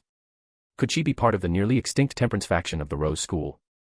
Perhaps she needed this horror element for her acting. The Fool has extended his influence to the southern continent. Well, it makes sense, even the forsaken land of the gods couldn't block his gaze. It's only natural for him to set up arrangements there too. Compared to the usually brutal and insane Indulgence faction, the Temperance faction does seem like a better choice. Various thoughts flickered through Alger's mind as he pondered how to test Temperance. Mr. Hanged Man's body language suggests he has some guesses about Miss Temperance's origins. How intriguing. Miss Justice's gaze swept over him subtly before shifting to Tower and the Sun. Unfortunately, neither revealed much. Tower and the Sun gave no useful information, while the World's emotional state was entirely blank. Meanwhile, Sharon followed Miss Justice's greeting order, silently observing the members and, like her teacher, mentally assigned nicknames for them: the nosy young lady, the absent-minded sailor, the Sherlock imitator, and so on. As for how Sharon knew her teacher liked giving nicknames, it wasn't from Renette's behavior but from a book detailing her teacher's past, which she and Sherlock obtained as a reward during their journey through the Dream Labyrinth Tower. In fact, some information about her teacher's brother, Daniel, also came from there. However, she didn't fully agree with the nickname her teacher gave her in the book, the quiet thinker Sharon. After getting a basic understanding of the members, Sharon politely stood, lifted her skirt slightly, and curtsied in response, remaining silent. Miss Justice, seeing nothing more of value to observe, turned toward the head of the bronze table. Mr. Fool, I collected a page from Roselle's diary. It was an unexpected find. Last Wednesday, after hearing that the rogue Black Emperor had once again thwarted an Aurora Order plot, she organized another gathering of noble youths, inviting Cons Learson, who had recently resumed his post. She subtly guided Kristen, Slylent, Emma, and Imusia to ask him about the details. During a previous gathering, Audrey had gifted Emma and Imusia a few pages of Roselle's manuscript, thus avoiding first asking for them. This time, Emma and Imusia brought along a page from their collection as a return gift. However, Emma's page lacked the year, month, and day taught by Mr. Fool, along with corresponding numbers. It was likely a forgery. Therefore, Audrey only noted down Imusia's page. The Fool, Klein, who had always been keen on obtaining new pages of Roselle's diary, immediately perked up. Maintaining a facade of calm, he said, "Very well. What do you wish to exchange for it?" Justice Audrey took a moment to organize her thoughts before speaking in a tone filled with a hint of pride. "Mr. Fool, I passed the preliminary assessment of the Psychological Alchemy Association and will be joining soon. However, before I can formally join, there will surely be an extraordinary level test. I hope you can provide protection at the appropriate time. This diary page can be counted as a contribution. After I join, I will scour their collection for 10 more pages of Roselle's diary and offer them to you." "Miss, are you bragging about finally becoming an undercover agent?" Klein couldn't help but complain inwardly. Why does this tarot club feel increasingly strange? One moment, we're teaching the naive son how to deceive his nurturing Silver City, and the next, we're infiltrating organizations to plunder resources. On the surface, Klein merely nodded calmly. Agreed. At this point, Judgment Zio also looked toward the figure at the head of the table and spoke, "Mr. Fool, I have 3 pages of Roselle's diary this time. I still owe 4. The 3 pages in Zio's possession were obtained through trades with colleagues in Backlund. In total, she had 4 pages, having submitted 3 last week. Initially, she planned to offer just 1 this week, but Ebner had given her the last 2 pages he had, provided by Mr. Salinger. As for the 4 pages in Zio's hands, Ebner had already examined them under the guise of curiosity. There wasn't much useful information, except for the origin of the Golden Serpent Sword. The 3rd page she provided to Klein last week mentioned someone Roselle referred to as he, which intrigued Ebner. Ebner had a hunch that Roselle's he might be referring to the Calamity Seal. After all, the Lion Leon had said only the Calamity Seal could understand Roselle's odd humor, a fitting match for the only one who gets these jokes mentioned in the diary entry. Ebner speculated that the possible time traveler Daniel had left Roselle with information before his death. Perhaps Daniel informed the Emperor about a method to separate pollution through the Baron-Conva experiment and shared other information. Maybe what Daniel left behind was precisely the Calamity Seal. That was the thought Ebner had after reading the diary page a few days ago. Of course, when Mr. Fool reads the diary later, I can take the opportunity to recall the fragmented memories Daniel left in the maze. As he contemplated, Miss Temperance also conjured a piece of parchment with practiced ease and respectfully said, "A page of the diary, contributed on behalf of the world." This page of the diary was one reason for her recent busyness. Upon hearing this, all members except Zio and Ebner cast their gazes back and forth between Temperance and the world, concluding that Temperance must have been recommended by the world. After all, attending her first meeting with such familiarity with the Tarot Club and even contributing on the world's behalf clearly indicated a close relationship between them. The hangman Alger felt an even greater sense of urgency. In his understanding, Tower had introduced judgment, and Justice had recommended magician. Now, the world had brought in Temperance. Of all the senior members, only I have not contributed to expanding the organization. Would this displease Mr. Fool? With that thought, Alger racked his brain for a suitable candidate, but unfortunately, no one he knew met the requirements. Very well, Klein simply responded to the two ladies and then transferred the 5 pages of the diary to his side. Still, a strange pang of guilt lingered in his heart. After all, he'd asked the Fool for help without actually paying any price. Fortunately, that feeling came and went quickly. After all, the Fool had indeed removed Sharon's pollution, so receiving compensation was only fair. With that in mind, Klein picked up the page Sharon had contributed and, appearing casual but reading with great seriousness, began to peruse it. October 29th, Lubo once again advised me to abandon my plans to land on the moon, but I didn't agree. How can I know if what he told me is true without seeing it for myself? How can I be sure about this world's truth? Besides, Mr. Dorr said the moon is the key to everything. Even Lubo himself once said that Mr. Dorr's words are sometimes trustworthy and sometimes not. But my intuition tells me that regarding the moon, Mr. Dorr didn't lie. In the end, Lubo and I parted on bad terms, just like decades ago with his vampire Duke descendant, Cullen. Still, I'm the same as my younger self, I must go. With proper preparations, the danger won't be too great. The moon's taboo might be a lie from the gods, and Lubo clearly has some other plan with that treacherous dragon. Perhaps I should take the Calamity Seal with me to the moon and expose him face to face. October 30th. The Calamity Seal is missing. Chapter 530, Human Nature. October 30th, the Calamity Seal is missing. With this entry, the page came to an abrupt end. Klein set down the diary, reflecting thoughtfully. So Lubo left Roselle because of his insistence on going to the moon. And Roselle, ever stubborn, didn't listen to reason. He lost Green in his youth for being headstrong, and that still didn't teach him a lesson. But what's really on the moon? Why was Lubo so wary? Judging by the outcome, Roselle must have returned safely. Either he reconsidered after Lubo left and gave up the idea, or he went to the moon, came back safely but was affected somehow, perhaps polluted by the primordial moon. That would explain Roselle's rambling in that dream fragment. I should have listened to Lubo back then. And Mr. Dorr is sometimes trustworthy, sometimes not. That sounds eerily like Roselle's contradictory nature during the Dream Labyrinth Tower. Maybe my previous speculation was right, Mr. Dorr was likely polluted by the primordial moon, or perhaps he was the very source of the pollution. Could it be that Roselle was tricked by him into going to the moon? Because of the Dream Labyrinth Tower's revelations while removing Temperance's corruption, Klein quickly linked the diary's content to what he already knew, cross-verifying and validating some conjectures. But this two-faced dragon title, who does it really refer to? And what kind of collaboration did Lubo have with it that made the Emperor so wary? Judging by the context, he, is probably a deity. But based on the 6 divine statues I saw in the Williams Street ruins, none depicted a dragon. Could it be that the god of steam and machinery is actually a dragon? Or is it the ancient god recorded by Silver City, the dragon king Ankwelt, who is still alive and working with Lubo? There's too little information. But one thing's clear, Roselle didn't trust this two-faced dragon. He even began doubting Lubo and insisted on verifying the truth for himself. But what's this truth of the world? Why must it be confirmed on the moon?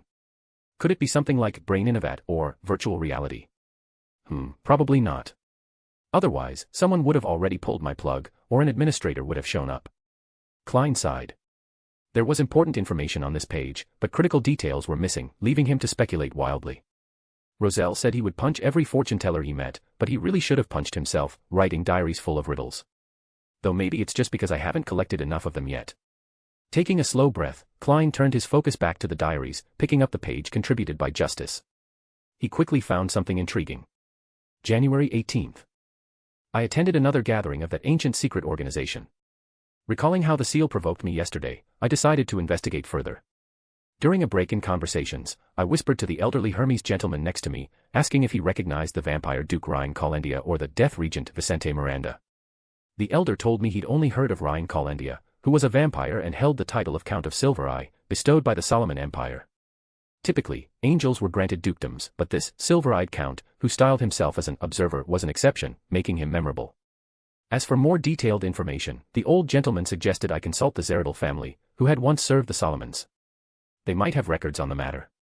I wanted to ask him directly, but ever since I gave him the Antigonus family's notes, I haven't seen him again. He didn't even attend this gathering. Later, I inquired about Vicente Miranda, the Death Regent. The elder said he'd met that one several times. Vicente called himself the Lord of Souls and was supposedly a contingency plan left by the god of death. Yet he maintained close ties with the Church of the Evernight Goddess, which earned him the god of combat's resentment. The elder then cryptically mentioned that the Lord of Souls retained an unusually intact humanity, quite different from most angels. It was as if he were entirely free from divine corruption, even though he had few anchors. I didn't quite understand. Isn't retaining one's humanity a good thing? Reading this, Klein was perplexed and couldn't help mulling over it. Is anchor some sort of code? What does it represent that it can stabilize divinity? And does humanity really diminish after becoming an angel? Otherwise, why would Hermes say that Lubo retained complete humanity? Exhaling deeply, Klein felt the diary held an impressive amount of valuable information today. Beyond the questions he couldn't immediately answer, there were some noteworthy gains. Firstly, the Zeridal Roselle met was clearly not the same figure from the Fourth Epoch's War of the Four Emperors. By this world's naming conventions, he should probably be called Junior Zeridal or Zeridal Nth. Secondly, Roselle confirmed that Lubo's past titles were Observer, Count of Silvereye, and Lord of Souls. This would help Klein gather intelligence about him in the future. Thirdly, Lubo's Death Regent incarnation likely met his demise because the god of combat feared he would hand over the god of death's remnants to the goddess. Although it's unclear how one ascends beyond sequence 0, according to Tower's pathway theory, the true gods of the Black Death and combat pathways can't coexist in that state. This was likely the fundamental reason for the conflict between the goddess and the god of combat. Klein's thoughts swirled as he read the final lines of the page. He couldn't help but tug the corners of his mouth wryly. Although the elder Hermes gentleman shared many little-known stories about the Lord of Souls, I was dissatisfied. After all, my original intention was not to learn those stories, but to inquire about Vicente Miranda's private life. Unfortunately, Hermes had no information on that and politely ended our conversation. Klein sighed inwardly, truly worthy of being the emperor. He glanced at the date on the top of the page, January 18th. Wait, isn't this the day after the emperor bragged to Lubo about tasting the charms of a witch, only to get humiliated by Lubo's high-quality female companions, making him write down his envy in the diary? If both entries were from the same year. Given the emperor's desperation to verify Lubo's claims, it probably was. End of chapter. Chapter 531, Memory Fragments. Emperor, your refusal to be outdone truly knows no bounds. Klein shook his head and picked up the 3 diary pages submitted by judgment. Having already received 2 valuable pages today, he held some hope for the remaining 3 but was mentally prepared for tales of Roselle's witty remarks or amorous pursuits. Sure enough, a mere glance revealed precisely what he expected, with a slight twist. April 6th, I arrived in Lemberg and received a warm welcome. The Grand Princess of Lemberg is a lady who embodies elegance, intellect, beauty, dignity, cleverness, and wisdom. She wore a light green dress with lace and ruffles at the neckline, waist, and cuffs, paired with a stylish wide-brimmed hat adorned with a vibrant purple ribbon trailing behind, fringe tassels swaying in the wind. The moment I saw her, I knew I had fallen in love again. The good news is, during the banquet, Her Highness frequently cast glances my way. I was certain I would have a romantic night ahead. April 7th, heaven knows how I managed to leave the Constance family's castle. I ended up discussing mathematics and physics with her the entire night. How truly romantic. Damn it, how did she have so many questions? And when those light blue eyes filled with curiosity looked at me, I couldn't refuse. She completely drained me that night, but not in the way I had hoped. I was longing for a different kind of exhaustion. Klein nearly laughed out loud. At the same time, he grew curious about the Grand Princess of Lemberg, the first woman in Roselle's diary to escape his clutches. The Intis delegation's visit to Lemberg must be recorded in history. Checking the year should reveal which Grand Princess it was.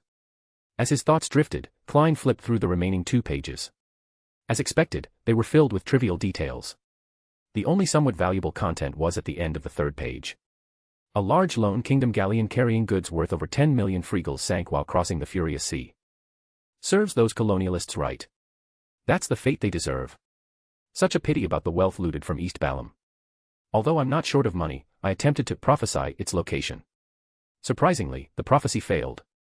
Where exactly did the laurel sink? The laurel. Over 10 million freegals. Klein mentally noted the name, deciding to attempt a divination above the grey fog once his sequence advanced further, though it would likely fail due to insufficient preconditions. 10 million freegals, that's equivalent to 7 million gold pounds.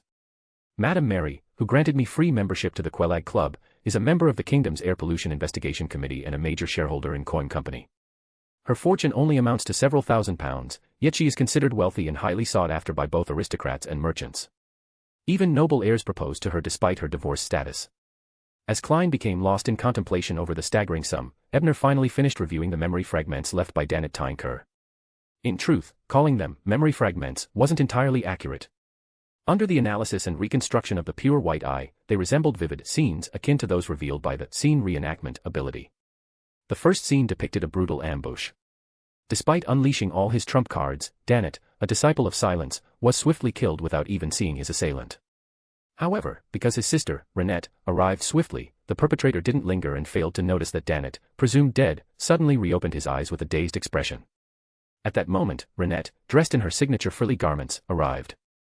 The red eyes of the siblings met. The first scene ended there.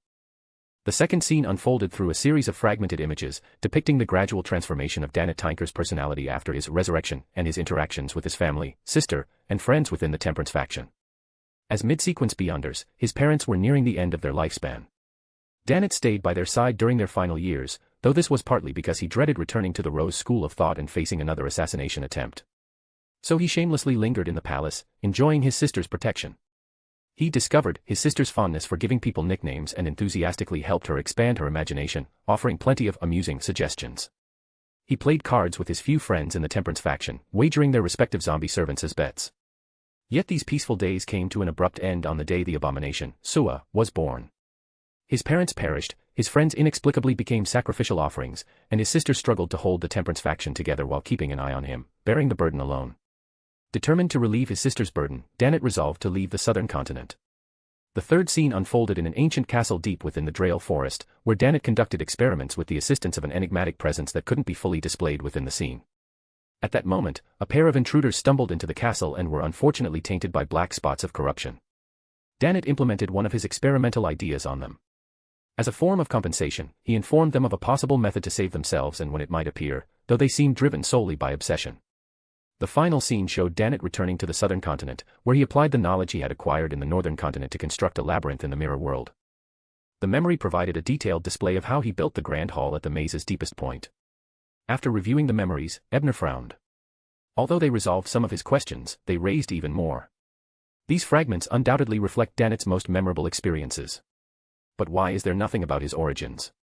Did this transmigrator forget who he is? Impossible. He clearly has knowledge of the mysterious world, otherwise, he wouldn't have fed Baron Conva information about Sapphira Castle being able to save him. So, did he deliberately withhold this information? Or does his background involve secrets or high-level entities that can't manifest in memory fragments? It could be a matter of confidentiality, but that seems unlikely since anyone obtaining these memories would already be facing a situation where secrecy no longer matters. Furthermore, there's no mention of his relationship with Jane's ancestors or his experiences in Lenberg. And what about the letters I suspected he left for Roselle? Aren't these crucial parts of his memory? Were they deliberately concealed? Or are they tied to his true identity and beyond manifestation? Chapter 532, Retrospective Analysis. Lacking sufficient information, Ebner couldn't draw further conclusions about some matters, so he decided to set them aside for now and instead organize the gains from reviewing the memory fragments. First, I've essentially confirmed that Danet Tynker was a transmigrator. Additionally, since his memory fragments barely touch upon his time in Lenberg, I have a hypothesis. He not only made contact with the god of knowledge and wisdom in Lenberg but was also recognized as a transmigrator by him. As a result, this entire segment of his memory was likely obscured or sealed, as it involves both the secret of transmigration and a deity. Second, the symbol I saw after placing 1-025 on the second-tier stone platform in the Grand Hall pointed to the chained god. The true essence of that ritual was a sacrifice, returning the chained god's original characteristic back to him.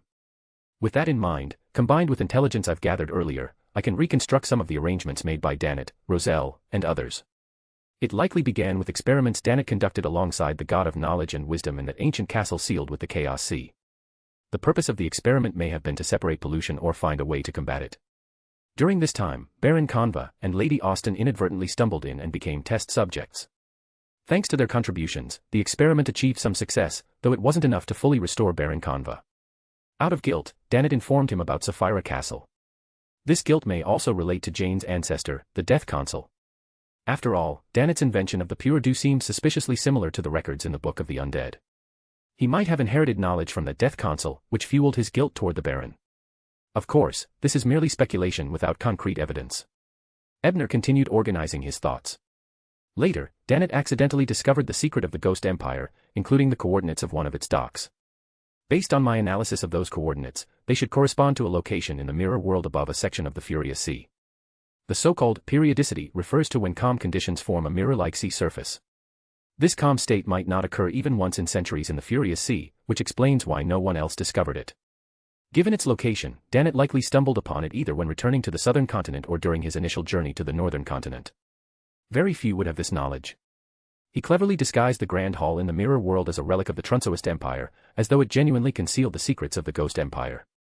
Whether Danet leaked this information himself or had Roselle disseminate it later, the goal was to naturally attract organizations interested in the Ghost Empire and complete the subsequent plan. After setting up the Grand Hall, he either succumbed to fatal injuries or willingly let himself be killed by the mandated punishers, turning his characteristics into a sealed artifact that fell into the hands of the Church of the Storms. Centuries later, through means unknown to me, he left a message for Roselle, who cooperated by placing a judgment card at the entrance of the Grand Hall, making it seem perfectly logical for the lone military to arrive there. Additionally, Roselle trapped that lion outside the maze, clearly intended for me and Jane. I'm unsure about Jane's side, but it likely has to do with her ancestor, the Death Consul. As for me, I was probably a key element of their plan, meaning the sacrifice could only succeed if I carried it out personally. The reason? Most likely the pure white eye. If I'm right, it has been selecting transmigrators and introducing them into this world. No wonder the god of knowledge and wisdom invested in me from the very beginning. He must have encountered more than one transmigrator carrying the pure white eye. Ebner sighed, somewhat relieved by this revelation, though he bitterly smiled as he continued analyzing.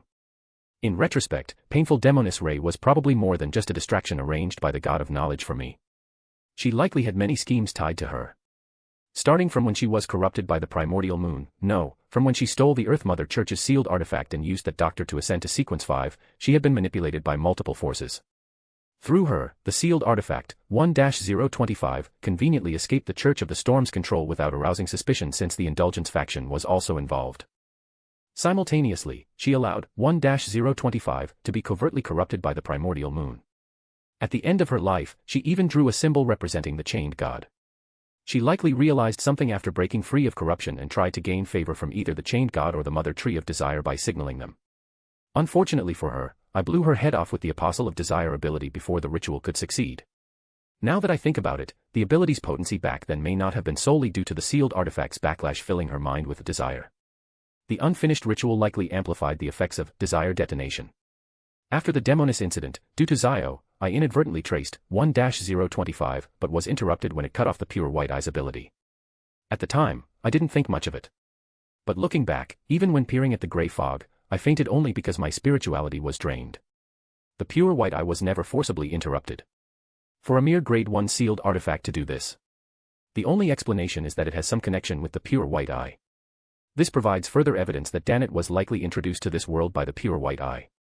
In the struggle for the ownership of 1-025, the Church of the Storms, Dawn of Elements, and Rose School of Thought clashed near Conva Town. In the end, the sealed artifact took the opportunity to hide in the tomb of Baron Conva, which had been corrupted by the Chaos Sea, and attached itself to his body. This feels a bit too coincidental.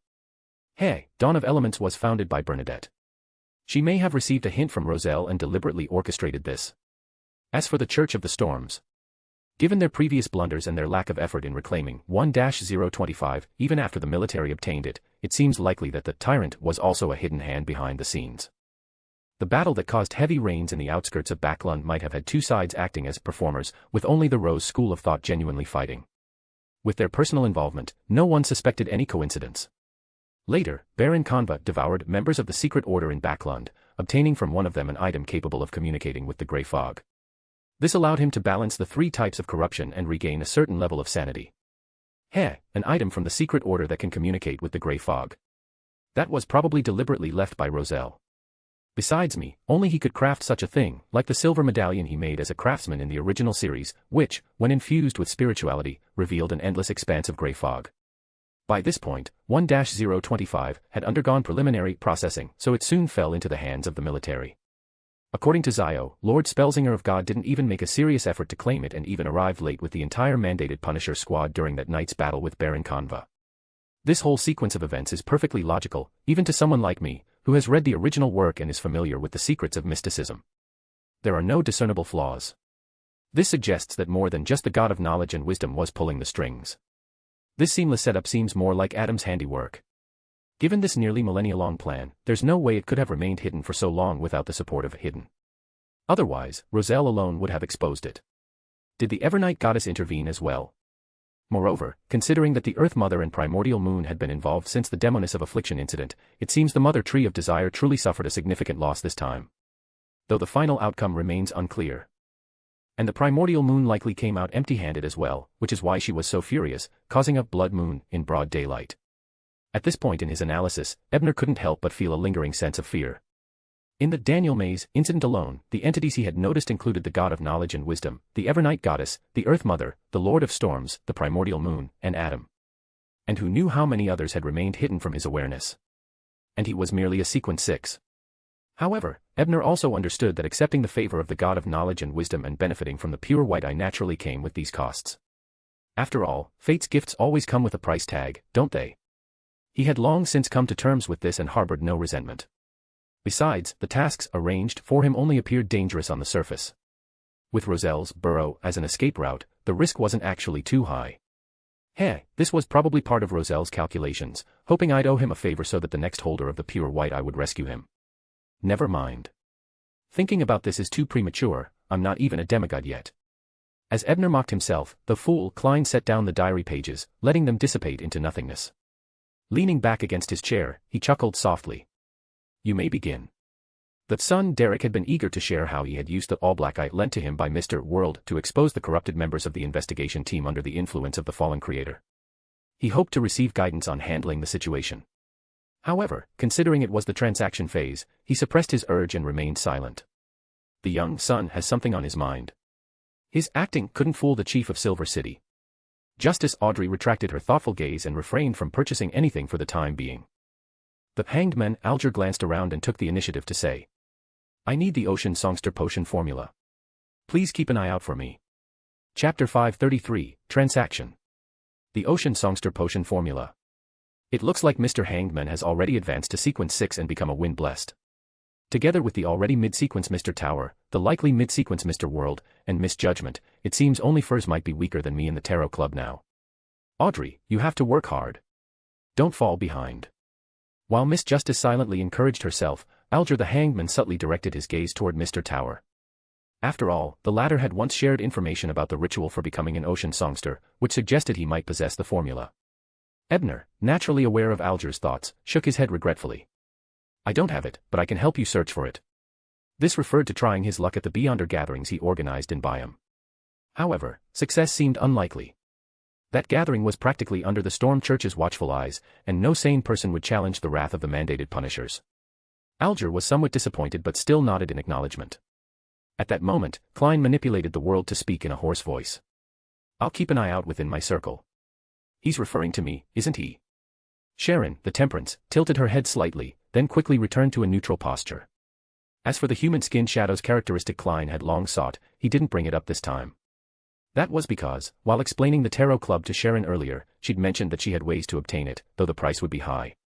As Klein's thoughts shifted, the world looked back at Alger. Are you interested in selling a Beyonder characteristic on my behalf? I'll give you a 20% commission. What characteristic? Alger asked calmly, though a hint of surprise flickered in his eyes. After all, this wasn't his first time dealing with such transactions. Mr. Tower often approached him with similar deals, and each time he'd made a tidy profit. A Sequence 7 werewolf of the prisoner pathway, the world replied in a low voice. Alger thought for a moment before responding. Beyonder characteristics at Sequence 7 generally fetch over £1,000, but it's not easy to find a buyer for something at that level. Moreover, characteristics from the prisoner pathway are cursed and even harder to sell.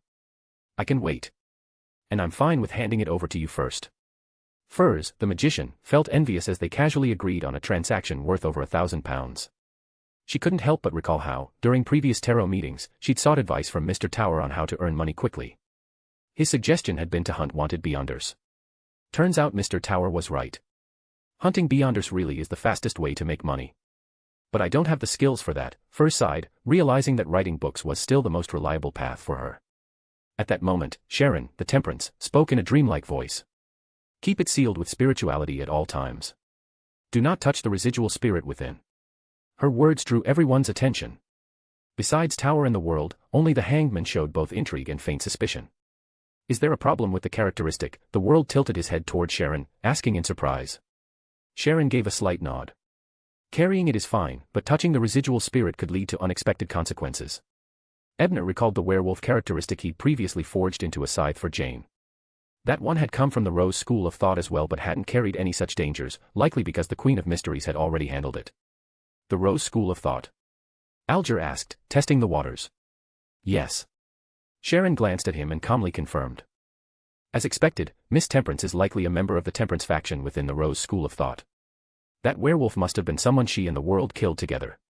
Alger quickly formed a judgment in his mind. Meanwhile, Judgment Zio glanced back and forth between Temperance and the world, her thoughts swirling. So the case at the dock warehouse was your doing. After composing himself, Alger organized his words and said, if that's the case, it'll be even harder to sell. Finding a buyer might take quite some time. No problem. I have time to wait, Klein replied indifferently. Thanks to not spending £10,000 to hire Mr. A, Justice Audrey's compensation for the Fool's Favored was double what it had been in the original timeline. Thus, Klein's financial situation wasn't as dire as it had been. Of course, having bought the confession revolver and the nightmare emblem, he wasn't exactly wealthy either. As this matter concluded and a lull settled over the gathering, Magician Furs raised her hand. Any updates on the blood of the deep-sea tuna I asked for? A Beyonder gathering hinted at having information on it, Alger responded, looking at her. But I can't guarantee it's genuine. I'll only know for sure on the day of the gathering. When is that? I need to prepare the money ahead of time, Furs thought as she asked. Wednesday or Thursday, Alger replied without providing a specific date. All right. Furs let out a breath and added, Mr. Hangman, please help me purchase it if you come across it. I'll settle the bill afterward. Sure, Alger agreed. Having suspected since the previous tarot meeting that the magician had ties to the Abraham family, he refrained from charging a commission. He might need connections to that ancient family from the fourth epoch someday. After that topic concluded, Justice Audrey once again expressed her intention to purchase the two main materials for the psychiatrist potion, the Eye of a Mirror Dragon and the Fruit of the Tree of Elders. Unfortunately, the only member capable of obtaining them, the Sun, was still under review and had no opportunity to search for them. After a brief silence, the tarot meeting entered the free exchange segment. Once again, Alger was the first to speak, glancing around before asking. I heard that a Flesh Abyss ritual case involving the Aurora Order recently occurred in Backlund. Does anyone know the details? Through his channels, he'd learned that both Stewart and McConnor had faced a bitter struggle while His Eminence the Spellsinger of God had arrived late, again. As for that notorious ritual, it had ultimately been resolved by the Fool's Favored, the Thief Black Emperor. I was just about to mention this. Justice Audrey pursed her lips and organized the information she'd heard from Connors, preparing to speak. But before she could, the world's hoarse voice sounded. That matter was resolved thanks to Mr. Tower's wisdom. He had previously had the Black Emperor consult Mr. Tower, who gave his permission for the credit to be shared. Chapter 534, Furs' Suspicion. The moment the world finished speaking, Ebner modestly added, I merely provided an idea to break the Flesh Abyss. The real credit goes to the Fool's Favored, the hero bandit Black Emperor, who did all the hard work. Klein needed the audience's admiration, while Ebner sought to spread his reputation as a scholar. Their seamless cooperation not only completed a mutual exchange of compliments but also fulfilled their respective roles' requirements for feedback. This was evident from the contemplative expressions on the Tarot Club members' faces. So the hero bandit Black Emperor found a way to break the Flesh Abyss with Mr. Tower's wisdom. No wonder Connors mentioned that there were both the Emperor and Tower tarot cards left at the scene. It all makes sense now. But how does the world know about this? Justice Audrey's thoughts wandered before she made a sudden connection. The hero bandit Black Emperor is a favorite of the Fool. The world was personally recruited into the Tarot Club by the Fool and has never collected Roselle's diary pages. So, the world is Black Emperor, the Fool's favored. He doesn't submit diary pages because he's already doing it privately. His previous behaviors were meant to conceal his status as a favored. Yes, that makes sense. When Miss Temperance submitted diary pages earlier, she said they should count as contributions for the world. This implies he's been accumulating contributions all along, only we didn't know about it. And since Miss Temperance could join the club, it must have been due to the world's request, much like when Mr. Tower brought Judgment into the club. Ah, it really is hard to associate the world with the hero bandit Black Emperor. The latter seems more like a hero. Audrey believed she'd uncovered the truth and grew curious about who the world, or rather the Black Emperor, truly was in real life. The Black Emperor who once shouted for help on the streets. Sharon, Miss Temperance, instinctively came up with a nickname in her mind. The hangman Alger shared suspicions similar to Justice's and once again raised his evaluation of the world. That bandit managed to retreat unscathed from high-sequence powerhouses multiple times. This is true strength. Judgment Zio had long known the world was the fool's favored, though she hadn't initially connected him to Black Emperor. Even now, she couldn't be certain they were the same person, as their vibes felt entirely different. Besides, as fellow favored ones, it wouldn't be surprising if they shared information privately. The world knowing about Black Emperor's activities wasn't strange at all. The son Derek, hearing that the Aurora Order and the Fallen Creator were involved, leaned forward eagerly, hoping Justice or the world would provide further details. Magician Furs, however, looked utterly confused. Busy writing her book and maintaining contact with the Abraham family in Pritz Harbor, she hadn't caught wind of the major events in Backlund. Such news never made it to the newspapers, which only vaguely mentioned the police dismantling an Aurora Order base. Flesh Abyss. That sounds like some kind of vile magical ritual. Was it destroyed by Mr. Tower? But didn't he say he wasn't in Backlund? Furs looked around, noticing that she seemed to be the only one genuinely in the dark. She couldn't help but ask, what exactly happened?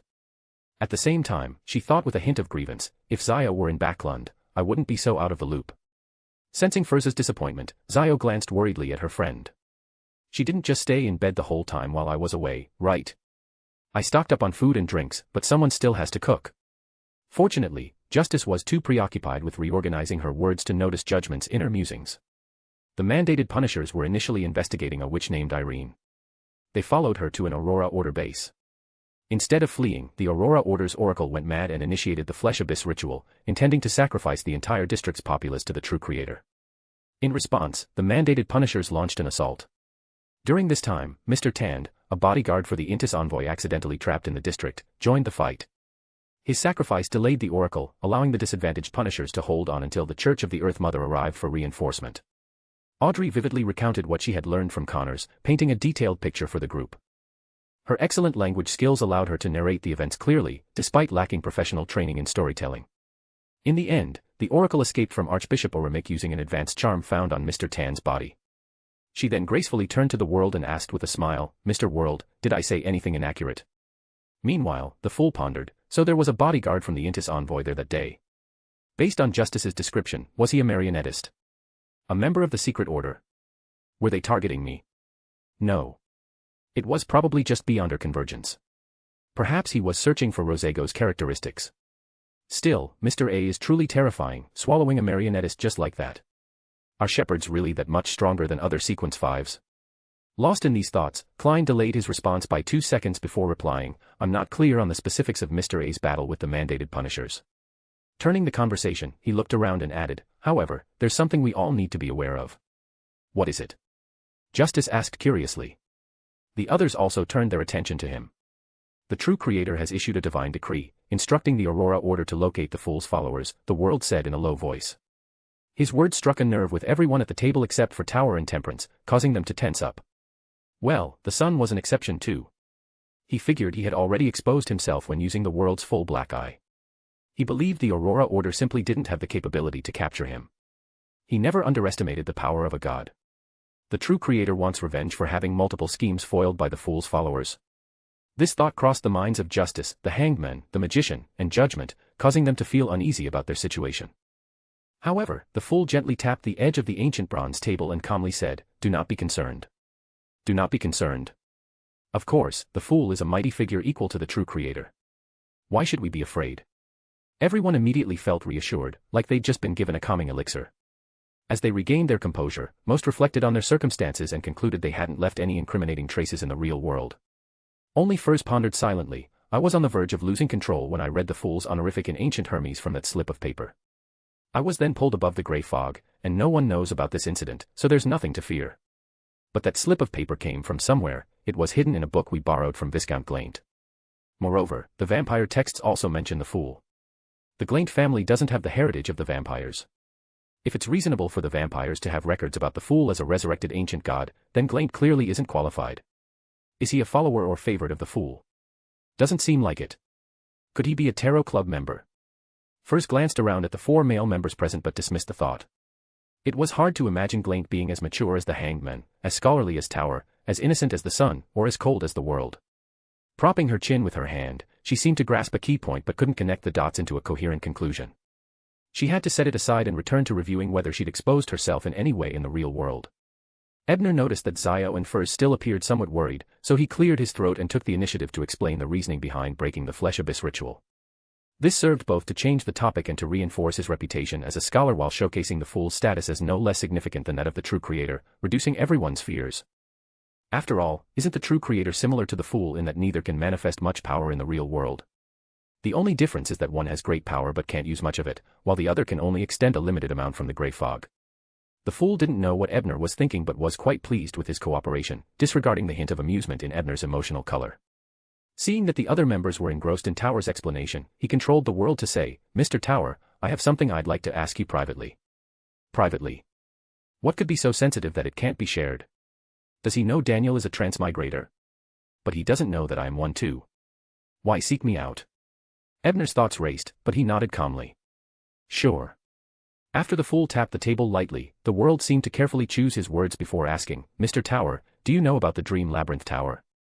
Chapter 535, The News Audrey Brought. Dream Labyrinth Tower. Ebner hadn't expected Klein to ask about it. His thoughts raced as he considered the implications. Since Klein directly mentioned Dream Labyrinth Tower, it meant Klein either saw something about it in Roselle's diary or had gained the qualification of a climber himself. Judging by the way he's testing me privately, it's more likely the latter. After all, I've previously shown the 9th Law talisman, and he may have even seen the Doctor Strange card in the exchange list. It could be both. He might have first discovered clues about the Dream Labyrinth Tower in Roselle's diary and then followed those clues to become a climber. Maybe Miss Temperance joining the Tarot Club was also related to this. That tower is likely a method Roselle devised to purify pollution, inspired by the separation techniques Daniel provided. The ripple effects from it must have altered Sharon's fate, allowing her to join the Tarot Club. Compared to that senior transmigrator, the butterflies I've created are much smaller. As these thoughts flashed through his mind, Ebner quickly pieced together Klein's possible experiences. After a brief moment of contemplation, he decided there was no point in hiding it. He nodded and said, "I do. Mr. World, have you also become a climber?" So it really is the case. Klein murmured to himself before making the world say in his hoarse voice, "I suppose you could say that. Mr. Tower, I'd like to exchange information about it with you." "What do you want to know? And what can you tell me?" Ebner asked after some thought. "I encountered Roselle's corruption in the Dream Labyrinth Tower. If not for the fool's protection, I wouldn't have made it out unscathed," Klein revealed, throwing out an enticing piece of information to pique Tower's interest. Roselle, corruption. Klein has already reached the first level. Hearing this, Ebner was startled. However, he maintained a thoughtful expression before calmly saying, "Very well. I'm willing to exchange information on this matter." With that, the two shared their respective experiences in the Dream Labyrinth Tower, both summarizing their encounters and personal deductions while leaving out unnecessary details. Of course, Klein concealed his and Sharon's identities, omitted the Tingen scenario, and even left out Roselle's ramblings about Lubo. He wasn't ready to reveal the existence of other transmigrators. Likewise, Ebner refrained from mentioning his cheats and simply recounted what young Roselle had told him before disappearing on the 6th level. Looks like I was right. Sharon was indeed drawn into the Tarot Club through the Dream Labyrinth Tower. Given Klein's vague explanation, she was probably corrupted and had to seek the fool's help, which led to her becoming Temperance. Furthermore, Roselle's ramblings further confirm my previous hypothesis. The Dream Labyrinth Tower really was his method of sealing away his own corruption. And he built it after returning from the moon, meaning the seal is far from perfect. Just like Mr. Dorr, Roselle likely wasn't fully conscious while constructing it. He probably had hidden triggers planted in moments of instability. Klein and Sharon must have used Mr. Dorr's ravings from the master key to activate one of those back doors. As Ebner reflected on these possibilities, Klein was also digesting the information he had obtained. He gained a new understanding of Roselle's late-stage condition and became even more wary of the primordial moon. Of course, he also found himself envious of the potential functions the Dream Labyrinth Tower originally had, such as an exchange list. Unfortunately, without the Gate of Dreams and Reality, he had no way to farm points there. After a moment of hesitation, Klein cautiously asked, could Mr. Door actually be the primordial moon? No, Mr. Door is the angel of the apprentice pathway. He doesn't have the moon's authority, Ebner firmly replied after gathering his thoughts. Previously, in the Tarot Club, Tower had briefly explained what an Angel King was, so Klein simply nodded and didn't pursue the matter further. However, he had a vague suspicion that Tower might know the true identity of the primordial moon but was unwilling to speak on it. With that, their private conversation came to an end, and the Fool lifted the sensory restrictions on the other members. As for borrowing the Gate of Dreams and Reality, Klein chose not to bring it up for now. First, he wasn't ready to meet Mr. Tower in reality. Second, he still had concerns about climbing the tower and didn't plan to enter it again anytime soon. Miss Sharon likely shared the same thoughts. The other Tarot Club members had already adjusted their mindsets and were no longer feeling tense over the threats posed by the Aurora Order and the True Creator. Miss Justice, Audrey, was the first to recover her senses. She smiled at Ebner, who sat across from her, and said, Mr. Tower, there's news about the demigod-level dragon skeleton you were looking for. Hearing this, Ebner, who had just finished sorting through the new information obtained from World, felt a surge of excitement. Maintaining a composed smile, he asked, what kind of news? Is it reliable? Miss Justice pondered for a moment before replying. I can't guarantee absolute accuracy, but it's very likely true. After all, the information must have been verified by Alfred. He's not the type to deceive his sister. Please go ahead, Ebner nodded. At this moment, the other members also turned their attention toward Justice. After all, anything involving a demigod-level creature, even if it was deceased and only its skeleton remained, was still worth paying attention to. Audrey, who had been observing everyone's reactions, noticed that the entire group was now curious. Even the ever-gloomy Mr. World had slightly adjusted his posture, and the nearly expressionless Miss Temperance had turned her head in interest. Feeling satisfied, she organized her thoughts and was about to speak when something occurred to her. She then asked, Mr. Tower, do you need to request a private exchange? No need, just say it directly. Ebner thought for a moment before deciding there was no need to keep it secret. After all, the dragon skeleton wasn't particularly useful to anyone else. As for selling the information to outsiders, Ebner figured that would be the same as making an enemy out of him, and no one in the Tarot Club would want to do that, especially since he knew most of them personally. Justice nodded and, after carefully choosing her words, began with a soft smile. This news comes from a merchant caravan that frequently travels along the coast of the Sea of Interval. It said that after setting sail from Inder Harbor, the caravan encountered a dense fog and accidentally strayed into what seemed to be an ancient ruin containing the remains of a dragon. Due to the presence of 5 colored radiant stones arranged in a protective ritual around the ruins, they were unable to venture deeper and could only explore the outskirts. Even so, they still managed to acquire a considerable haul, bringing back many low-grade extraordinary materials and antiques. Upon returning to Lone, the caravan leader was consumed by greed. He systematically eliminated all the members of the caravan along with their families and reclaimed nearly all the items brought back from the ruins. But he never expected that one of the members had secretly sent details about the ruins, along with one of the retrieved items, to his illegitimate son, who happened to be serving in the southern continent at the time. That son survived because of it. Oh, and the item that member took was a portrait. A painting that has remained remarkably well preserved through countless years. At this point, she turned her head toward the uppermost seat of the bronze table and smiled gently. Mr. Fool, may I display the portrait? Klein was equally intrigued by this matter, so he gave a slight nod and said, You may. Thank you, Mr. Fool. Audrey habitually offered her praise before recalling the image that had arrived with Alfred's letter. Moments later, a figure materialized in the air above the center of the long table. He was of medium build, with bronze skin, deep brown eyes filled with a sense of time-worn wisdom, and gentle yet well-defined facial features. A small black mole could be seen beneath his right ear. Mr. Azek. Both Klein and Ebner called out his name in their hearts at the same time. Chapter 536, Hunting the Baron. Ebner had already noticed the ruins near Inder Harbor in the Fasak Empire from the journal of Officer Baskov, which he had obtained as a reward on the 5th floor of the Dream Labyrinth Tower. However, the intelligence provided by Miss Justice was far more detailed and specific. What he hadn't expected was that there would be a portrait of Mr. Azek inside those ruins. Was that one of Mr. Azek's former strongholds? Or perhaps one of his places of slumber? As these thoughts crossed Ebner's mind, he asked, Do you have the exact location of the ruins? Miss Justice shook her head regretfully. Unfortunately, no. Then, after glancing at Ebner, she noticed a hint of surprise on his face, as if he recognized the person in the painting. Though curious, she chose not to press the matter and decided to investigate privately after returning. Changing the topic slightly, she continued, however, the caravan member who sent the letter was a beyonder himself. In his letter to his illegitimate son, he speculated that the ruins weren't actually in the real world.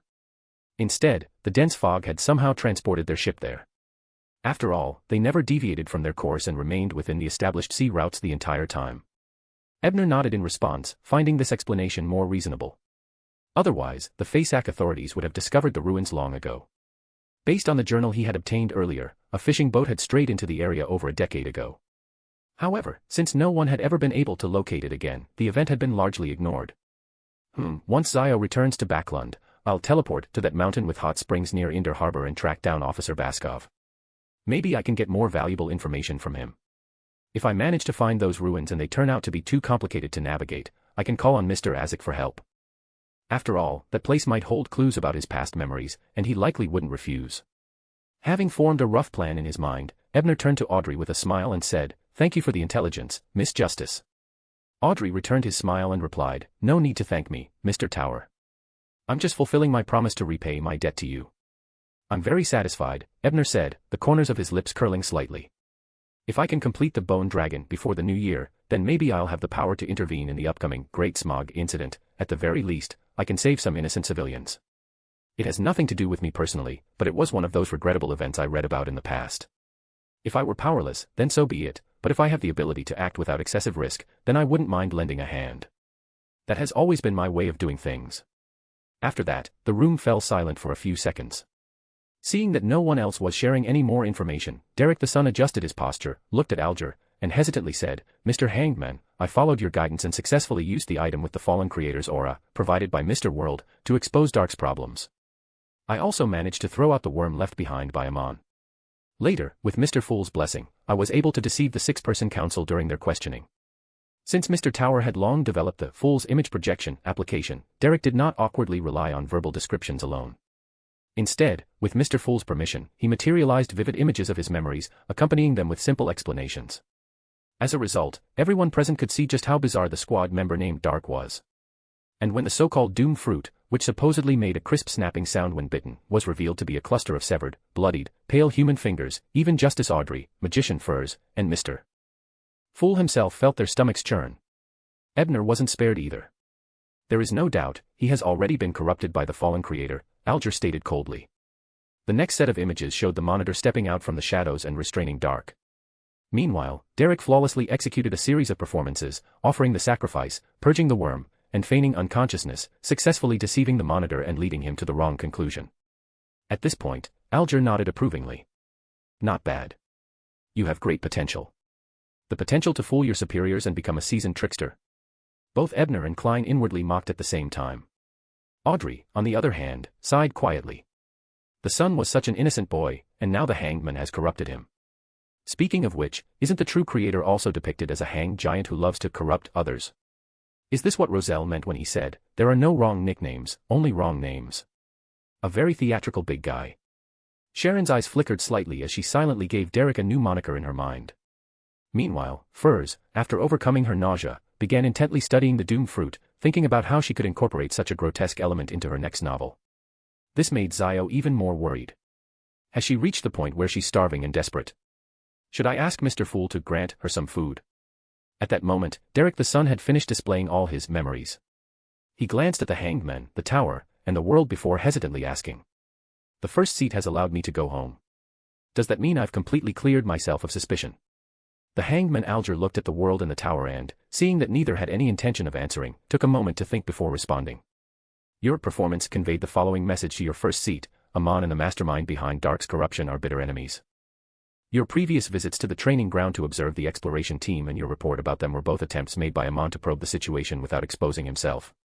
At the same time, the mastermind behind Dark's corruption sensed something unusual about you and sent Dark to control you.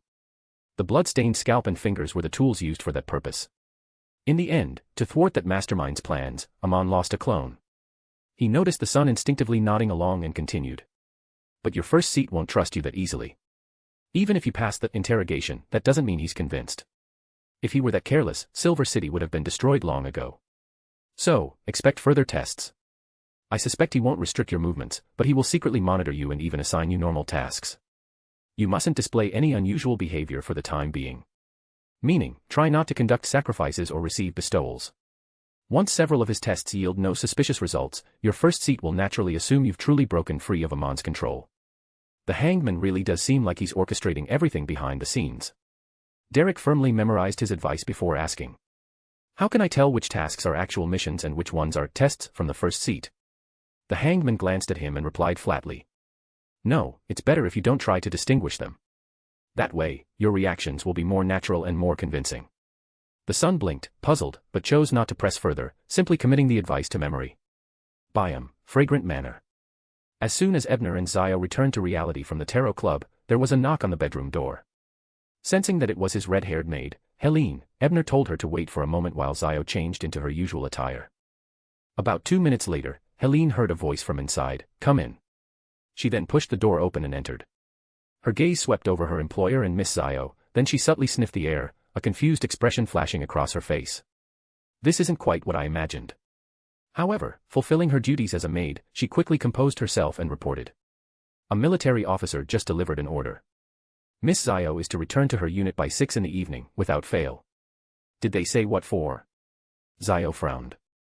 The last she heard, there were no new missions until Wednesday, since they were waiting for Princess Vera and others to return. They did. The military didn't seem intent on keeping it secret. Helene nodded before relaying the message. Hunting down Baron Larry. Chapter 537, The Ownership of the Box. After Helene left the room with some lingering doubts, Ebner stroked his chin and asked Zio, who was also deep in thought, Baron Larry was that disciplinary paladin who got held up by the ghouls and werewolves in the Grand Hall, right? Yes. This is indeed a bit strange. Logically speaking, if someone managed to obtain something from the hall in the end, it should have been Colonel Myron, the Reaper, since he was the only one left without an opponent at that point, Zio said, her tone carrying a hint of confusion. There must be something we're missing here. After all, the matter of hunting down Baron Larry was supposed to be a classified operation by your MI9. Yet, the person who just delivered the message disclosed it to a maid, almost as if they were deliberately leaking the information, Ebner analyzed after pondering for a moment. Zio pursed her lips before sighing. The lone military seems to be riddled with conspiracies. There are all sorts of people involved. Though she never felt a strong sense of belonging to MI9, she was still an official member. Moreover, Her Highness Vera had always treated her well, making her feelings somewhat complicated. Wasn't this all because George III wanted to ascend to godhood? In order to deceive the Orthodox churches, he had to sacrifice some interests and collaborate with certain secret organizations. And since cooperation was involved, it was inevitable that some of their smaller actions had to be overlooked, or even indirectly facilitated. Chaos was bound to follow. Although Ebner understood the root of the problem, it wasn't something he could openly discuss with Zio. Instead, he simply advised her to reunite with Her Highness Vera as soon as possible. After all, as a royal family member, Vera wouldn't be assigned to overly dangerous tasks. Sticking by her side would allow Zio to earn merits while avoiding the risk of being easily discarded as cannon fodder. I understand. Zio nodded before packing up her belongings. Just as she was about to leave, she glanced regretfully in the direction of the basement and murmured, I never got to enjoy the hot spring. Although she had passed the internal inquiries of MI9 and had no issues of her own, Ebner had still deliberately withheld the exact details about the ticket to prevent her from being tracked through prophecy or divination. Since the projected time for the Ghost Empire to dock at the harbor was no earlier than June of next year, there was no rush to inform others and risk leaking the secret. Even so, MI9 had still assigned a small squad to monitor her from afar. That squad operated covertly, but their actions were as clear as day to Ebner. It was precisely because of their presence that Ebner couldn't activate the teleportation altar without risking exposure. Hearing Zio's lament, Ebner chuckled. Once your mission is complete, you can visit anytime. In fact, I've already arranged for a discreet exchange of a significant amount of Faceac gold horns. When the time comes, I can buy out that entire hot spring inn and use it as a base. All right. Zio nodded and instinctively reached up to run her fingers through her blonde hair, but then she remembered how much time the Tarot Club had spent styling it. She hesitated before lowering her hand. Ebner, I have a favor to ask, Zio said seriously, lifting her head. What is it? Ebner asked curiously. That hat your maid wears, the one that can change hairstyles. I want one too. At the 3-story building housing MI9 in Byam, the military demigods Test and Georgina were interrogating a local intelligence officer. Who ordered you to spread the news about our operation to capture Baron Larry? And my lord. It was Colonel Myron's orders. The officer stammered, his face pale with fear. Myron. Test and Georgina exchanged glances before continuing. Was it also Myron who told you that Baron Larry took the box? I think so. The officer struggled to recall, sweat trickling down his forehead. What do you mean, you think so? Georgina, the Duchess, frowned. It's just that. I remember that Baron Larry took the box, but I can't recall how I learned about it. The officer muttered as if in a trance before suddenly realizing something. Right, the order from Colonel Myron to spread the news. I only remember the result, but when I met the colonel, where I met him, I can't remember at all. You can't remember? Test waved his hand, dismissing the officer. Then, with a frown, he paced back and forth in the room before turning to the Duchess Georgina, who was dressed in a black evening gown. What do you think? He asked. Duchess Georgina pondered for a moment before analyzing. According to Mountbatten, the box was taken away by Myron and Cade. It had nothing to do with Larry. But if this is just Myron trying to divert our attention, then it's unbelievably foolish, completely unlike what a proper officer of MI9 would do. Of course, there's also the possibility that the box itself is the problem. The prisoner Pathway is adept at curses. If he was affected, his desires could have been amplified, his thoughts twisted, or he might have even been replaced by someone else entirely. That makes sense. Test nodded before adding, but we also can't rule out the possibility of a third party muddying the waters. For all we know, they want to mislead us into giving up on tracking Larry and instead go after Tyran. But the opposite could also be true. And if we expand our thinking even further, perhaps their real goal is to split our forces, sending us after both of them while their true target is actually Cade. It all depends on how well our opponent understands us. Georgina thought for a moment, then spread her hands. This is turning into a logical trap. Just like that joke from Roselle, I predicted your prediction, and you predicted that I would predict your prediction. Exactly. We need to find a way to take back the initiative, Test murmured, deep in thought. Then, as if something had occurred to him, he asked, Vera should be arriving in Byam soon, right? Yes, at the latest, she'll be there by tomorrow. Why do you ask? Georgina responded, her eyes suddenly lighting up. The people behind this probably don't know that Vera has advanced to demigod. That gives us an opportunity to act. We can split into 3 teams. Vera leads the pursuit of Larry, you track down Myron, and I will go after Cade. This way, each group has a demigod. No matter what tricks our enemies try to pull, they won't be able to overwhelm us. Test spoke with confidence. After finalizing the details, the two ended their meeting. However, just before returning to his quarters, a thought suddenly flashed through Test's mind. Can we really trust Prince Mountbatten's words? Even though he had undergone questioning from both Georgina and me back in the southern continent. But the thought quickly slipped away as he pushed open the door to his room. Aboard a battleship just beyond the stormy sea.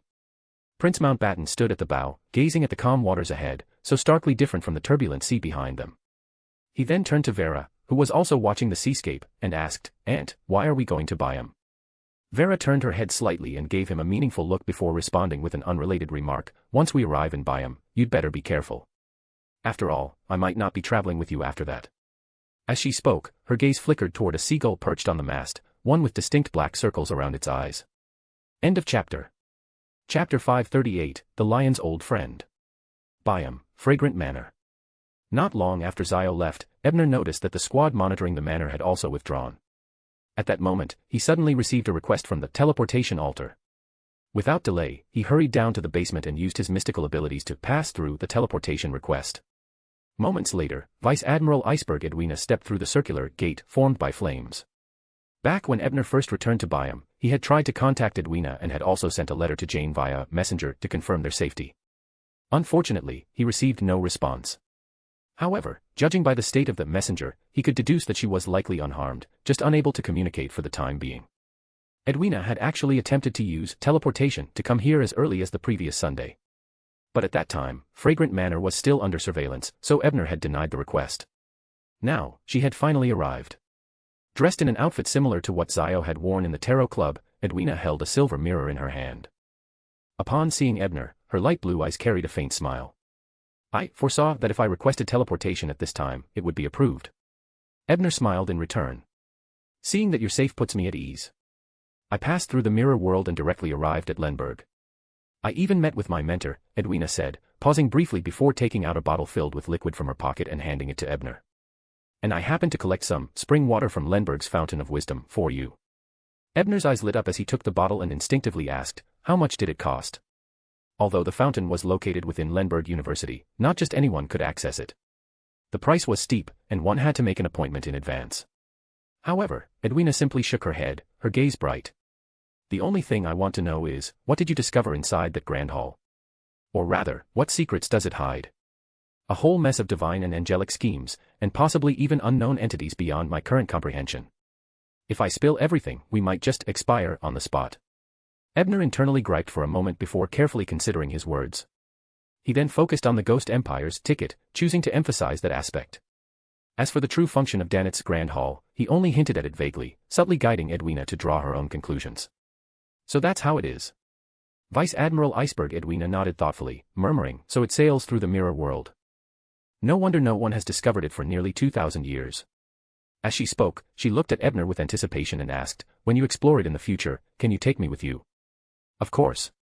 Ebner nodded but then warned directly, however, discovering that Ghost Empire might not be the best choice for an advancement ritual. Before he could finish his sentence, Edwina had already nodded slightly, her expression calm as she replied, I understand. Its implications are too vast, there might be treasures within it that even angels or true gods covet. Publicizing its discovery would be far too dangerous. But I'm only interested in the history and mysteries contained within the Ghost Empire itself. I have no intention of using it to ascend to demigod. In that case, there's no problem. I'll notify you in June next year, Ebner said with a smile. In fact, my recent return to Lenberg led to a new discovery. I might be inviting you on another expedition within the next month or two. Edwina's eyes gleamed as she spoke, watching Ebner closely. She had a vague premonition, if Ebner didn't participate in this expedition, the risks would be significantly higher. What kind of expedition? Ebner asked cautiously, intrigued but wary. After all, this was another unexpected deviation from the original novel's events. I'm not entirely sure yet. I'll investigate further after the new year and give you all the details. You can decide then whether you want to join, Edwina replied after some thought. All right. Ebner had no objections and nodded in agreement. At that moment, as if recalling something, Edwina suddenly asked, that lion. I mean, the Sphinx lion, it didn't leave with you. It didn't. Ebner shook his head before asking curiously, why are you asking about it? It was my mentor, Lady Isabella. She asked me about that lion. Edwina recalled the slightly agitated expression Isabella had shown at the time, still finding it surprising even now. From the moment she had met that lady, the other party had always exuded elegance and composure, almost never displaying such an uncharacteristically emotional reaction. Leon, or rather, 3 Light. Ebner's expression turned odd. After thinking for a moment, he asked, pardon my curiosity, but who exactly is this Lady Isabella, and what level of Beyonder is she? That lion was already confined in the Daniel Valley of the southern continent by Roselle over 100 years ago. Someone who knows about it must at least be a demigod. Understanding what Ebner was truly asking, Edwina organized her words before explaining, Lady Isabella is a saint of the Reader Pathway, a sequence 4 prophet. I don't know her exact background, but I suspect she has connections with the Grand Duke of Lenberg's family. She told me that the lion was actually something she and Roselle discovered and raised together. During Roselle's reign, she often visited Intis to see it. But everything changed when Roselle became Kaiser. It was as if he had become a different person, northwest longer close to his old friends. Colin felt the same, and so did she. After the fall of the Gustav dynasty, she tried to find that lion again, but unfortunately, she never did. Hearing this, Ebner detected a hint of melodrama in the story. He strongly suspected that Lady Isabella's real reason for searching for the lion was merely a pretext, what she truly wanted was to track down Roselle's whereabouts. Still, the Emperor distancing himself from his friends in his later years might not have been purely due to corruption and personality changes. Perhaps he was also trying to protect them from being implicated. Southern Continent, a village west of the Star Plateau. Jane let out a long breath after coaxing a little girl, no more than 4 or 5 years old, to sleep. The girl's name was Wenna. She was the daughter of a friend of Marek. And the only one still alive among the friends and families he entrusted me to find and care for. The others who had helped him and Sharon all ended up with their entire family slaughtered in blood sacrifices. The Rose school of thought truly deserves to be destroyed. If, in the past, Jane had sworn to annihilate the Rose school of thought out of vengeance, now, her resolve had only grown firmer. At that moment, a woman dressed in traditional Southern Continent attire entered the room. After greeting her, she smiled and said to Jane, "Look who's here." Jane's gaze moved past the woman and quickly landed on a large-headed lion. The lion, still walking with slightly unsteady steps, rasped out, "Little girl, can you help me find that brat?" End of chapter. Chapter 539, The Root of the Hot Spring Inn's Problem. Jane looked at the lion but did not immediately agree. Although this lion had always seemed relatively friendly, she couldn't guarantee that it wouldn't be a threat to Ebner. What do you need Ebner for? Why didn't you mention it back when we were in that grand hall together? She asked after some thought. After all, the other party was a demigod-level being. Though her wording was a bit blunt, her tone remained relatively calm. There were some things that weren't convenient to talk about there. And they're still not convenient to tell you, Leon the lion muttered. Then, feeling frustrated, he scratched at the ground with his paw, digging a small hole as he grumbled. Besides, I originally thought I could find him through mysticism, but would have guessed. I have no idea what kind of thing he has on him, but I can't trace even a single thread of his fate. So you basically messed up, huh? Jane sneered inwardly. She couldn't help but ponder. Now that I think about it, Ebner really is a bit odd. He's been staying in Backlund the whole time, yet his advancement speed has outpaced even mine, despite all my fortunate encounters. Oh well, Ebner has his own secrets. I don't need to figure everything out, as long as it's not a threat to him, that's all that matters. With that thought, Jane fell silent for a few seconds before saying seriously, I can help you ask, but whether or not he wants to meet you is up to Ebner. No problem. Leon the lion seemed to sigh in relief before remembering something and adding, oh, and make sure to tell that brat, if he wants my blood, he better agree to meet me. Fink's lion blood was one of the auxiliary materials for the mysticism magister pathway. Leon hadn't given it to Ebner before because he had intended to use it as a bargaining chip for a deal. But who could have expected that the guy would suddenly vanish without a trace? Jane gave Leon a deep look, thinking to herself that this lion was quite the schemer, no wonder it had such a large head. After finalizing their discussion, a beautiful woman with long black hair and brown eyes, dressed in the traditional attire of the southern continent, smiled and said, So, you're planning to leave?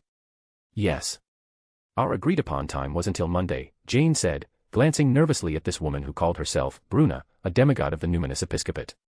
She couldn't help but recall the day Bruna had killed Chieftain Fate and then intercepted her. At the time, she had spoken in the same gentle yet undeniable tone, making it impossible for Jane to refuse staying in the southern continent for 3 more days. And since Jane hadn't yet completed the task Marek had entrusted her with, she had simply gone along with it. It's fine. My goal has already been achieved, so there's no need to keep you here any longer, Bruna chuckled before glancing at the little girl sleeping on the bed. That girl, Wenna, what do you plan to do with her? I know a friend of her father's, Jane replied in a slightly hoarse voice. The implication was that she intended to take Wenna back to be raised by Marek. That works too, Bruna nodded before saying in a tone laced with mockery, the Rose school of thought probably suffered a huge loss this time. That one nearly drove all of the Indulgence faction's demigods insane. If Sua hadn't offered up a sacrifice in time, the Indulgence faction would have had to completely rebuild itself. The Rose school of thought. Something happened to them. Jane immediately perked up with interest. Hearing about the Rose school of thought getting humiliated was always enjoyable to her. I don't know the exact reason. But I can guess that whatever you all did in that grand hall must have enraged that one to the extreme, Bruna said, giving Jane a knowing look. Jane fell into deep thought, recalling the events in the hall. By the time she came back to her senses, Bruna's figure had already disappeared, leaving only the massive lion still lying at the door, yawning. Can't you make yourself a bit smaller? Jane hesitated before asking. If Ebner agreed to meet, she would have to bring this lion across the sea to the northern continent. A beast of this size would be a nightmare to transport. And if I contact the future, I'm afraid Frank won't be able to resist doing something reckless. If that happens, even the captain might not be able to calm down an enraged demigod lion. Relax, in the eyes of others, I'm just a tabby cat, Leon the lion said indifferently. Dreamweaver. Weaving illusions to disguise your real form. Jane looked at the yawning lion in surprise, suddenly realizing that its movements did resemble a cat's. You know quite a bit. But I can only replicate about 40 to 50% of the effect. After all, I've only met that old man a few times, Leon remarked, slightly surprised that Jane recognized the origin of his ability, but he quickly lost interest. Well, she is one of Her Highness's subordinates, it's only natural for her to be knowledgeable. Old man? Jane asked casually. Leon, of course, could see through her little scheme, but he didn't mind and answered offhandedly, just an ordinary-looking old man. He came to see Roselle a few times. The most memorable occasion was when he brought a few gemstones and asked Roselle to craft an extraordinary item for him. Roselle didn't understand why that old man needed a mid-sequence mystical artifact, but considering their past relationship, he agreed to help. That Calamity Seal guy even gave the item a name. Fallen Morning Star.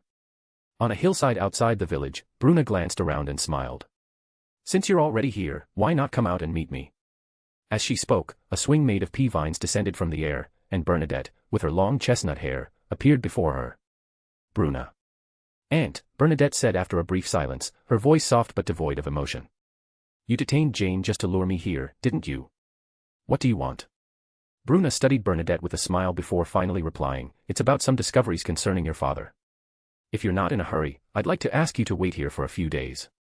When your other aunt arrives, I'll tell you both together. Byam, Fragrant Manor. In the evening, after finishing dinner, Ebner went alone to the basement to prepare the ritual for teleportation. As for Edwina, she had already returned to the Golden Dream before dinner. When the flame-wreathed door opened on the altar, Ebner stepped through and once again arrived in the wine cellar of the hot spring in near Indo Harbor. At night, the hot spring pool was still eerily deserted.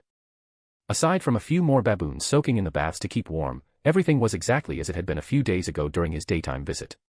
Ebner didn't mind. In fact, he was rather pleased. After all, the fewer guests an inn had, the cheaper its price would be, right? But I still need to figure out why this place is so empty. Wouldn't want to buy it only to invite trouble later. With that thought in mind, Ebner used his nightmare ability to enter the dreams of the innkeeper and the only two employees.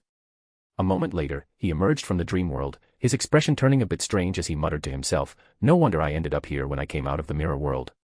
So, the problem with this inn is actually my fault. Because the hot spring inn's owner was none other than Miss Gwen's grandfather. End of chapter. Chapter 540, Descendants of Giants. The owner of this inn was named Gagarin Belov. 30 years ago, he had sold off his ancestral property to enter the emerging hot spring tourism industry. Thanks to a favorable location and support from the local Indo government, his business had been thriving. Although he found it difficult to expand further, it was more than enough to secure a comfortable middle-class life. But everything changed last month. His son, who worked for the government, was suddenly dismissed over a trivial matter, and their connections within the church swiftly distanced themselves. Then came the harassment from the local gangs, repeated trouble from various regulatory departments, and even newspapers launching a smear campaign against the inn. The number of guests dwindled rapidly, and by this past week, almost no one came at all. Belov initially thought he had offended someone, but after extensive inquiries, he found no clues, only that a certain gang had set its sights on his hot spring inn and wanted to acquire it at a low price. Neither the police nor the church took any action, instead turning a blind eye to the matter. When Ebner first heard that the innkeeper's surname was Belov, he didn't think much of it. Although Miss Gwen had once mentioned that her grandfather's family lived here and also bore the surname Belov, it was an exceedingly common name in Fasak. Especially after Roselle's industrial revolution spread across the continent, countless serfs had been freed and given surnames. There were even entire villages where every resident shared the same name. So, at first, Ebner hadn't paid it any mind. But the timing was too coincidental. This family started being targeted around the same time Miss Gwen was placed on the Church of the God of Combat's wanted list. That raised some alarms in his mind. So, in Mr. Belov's dream, Ebner continued guiding the conversation until he learned that the old man had a daughter married in Backlund. That made everything clear. The hot spring inn was likely being targeted because of its connection to Miss Gwen, and ultimately, it was because he had helped her take the blame for that Lady of Dragon Might. Even though it had been the smuggler-backed pirates, secretly supported by the Church of the God of Combat, who had caused trouble in the first place. But even if the Church of the God of Combat is lacking in morality, as an Orthodox church, it wouldn't go this far in pressuring ordinary people. And besides, the suppression began the moment the church's attitude shifted. That suggests someone had already been eyeing the Belov family's hot spring inn for a while. The gang. Or someone behind the gang. After some thought, Ebner decided to investigate. Even aside from his own interest in this hot spring inn, the fact that Miss Gwen was his friend was reason enough to help her family resolve the trouble. Since Mr. Belov had already tried negotiating with the gang called Law of Indo, Ebner was able to obtain the address of their base in the Indo Port district. Under the cover of night, Ebner flew to the outskirts of the city. Then, simulating dream traversal, he transformed into a dream spirit and leaped from one sleeping mind to another until he arrived at a certain bar. Since everyone here was either passed out drunk or still awake, there were no dreams for him to traverse further. So, Ebner had no choice but to exit the dream world and return to reality. Under the effects of psychology invisibility, he moved unhindered through the building, reaching an office on the third floor. This was the very place where Mr. Belov had last negotiated with Law of Indo. Just as Ebner used his unlock ability to slip inside, he overheard a heated argument. A rough, deep voice spoke in Fasak, "That old bastard Belov really doesn't know what's good for him. I already offered a fair price, but he still refuses to sell me the inn." A sharp female voice responded, "So your plan is to send men to take out his whole family? Idiot. If that were an option, I would have done it already." "Oh. Did I just walk in on a conspiracy meeting?" Ebner's heart stirred, but he didn't act immediately. Instead, Using psychology invisibility, he casually walked right up to the two people in the office and began carefully observing them. The rough-voiced man appeared to be in his early 40s, towering at over 2.2 meters. His skin was dark, suggesting years spent at sea as a sailor. The most striking feature about him was the fierce wolf tattoo gleaming on his bald head. Fierce Wolf Lvov. The leader of Law of Indo. A series of names flashed through Ebner's mind, knowledge he had gleaned from Miss Gwen's grandfather, Mr. Belov. Rumor had it that Lvov ruled his gang with the philosophy of the wolf pack. He saw himself as the alpha wolf and named his organization Law of Indo to reflect the strict hierarchy and discipline of a pack. Well, this gang was probably inspired by some nonsense Roselle spouted when he visited Faceac back in the day. Considering Roselle was a salesman in his past life, it's no surprise he knew about wolf culture. Ebner ridiculed Roselle in his mind, placing the blame on him without any real evidence, before shifting his focus to the woman. She was dressed in a red gown with a fur-lined coat and adorned with an excessive amount of jewelry. She appeared to be in her early 20s. Her features were attractive, but her expression carried a sharp, mean-spirited edge, like a wicked noblewoman stepping straight out of a fairy tale. Ebner didn't recognize her, but his instincts told him that she was likely the true mastermind behind everything. His son was fired, and the Church of the God of Combat has backed off. Why can't we just get rid of them? As long as we make it look like an accident, no one will care, right? Lvov scratched his bald head, clearly frustrated. The church and government only abandoned them because of an offhand remark from His Highness Panin.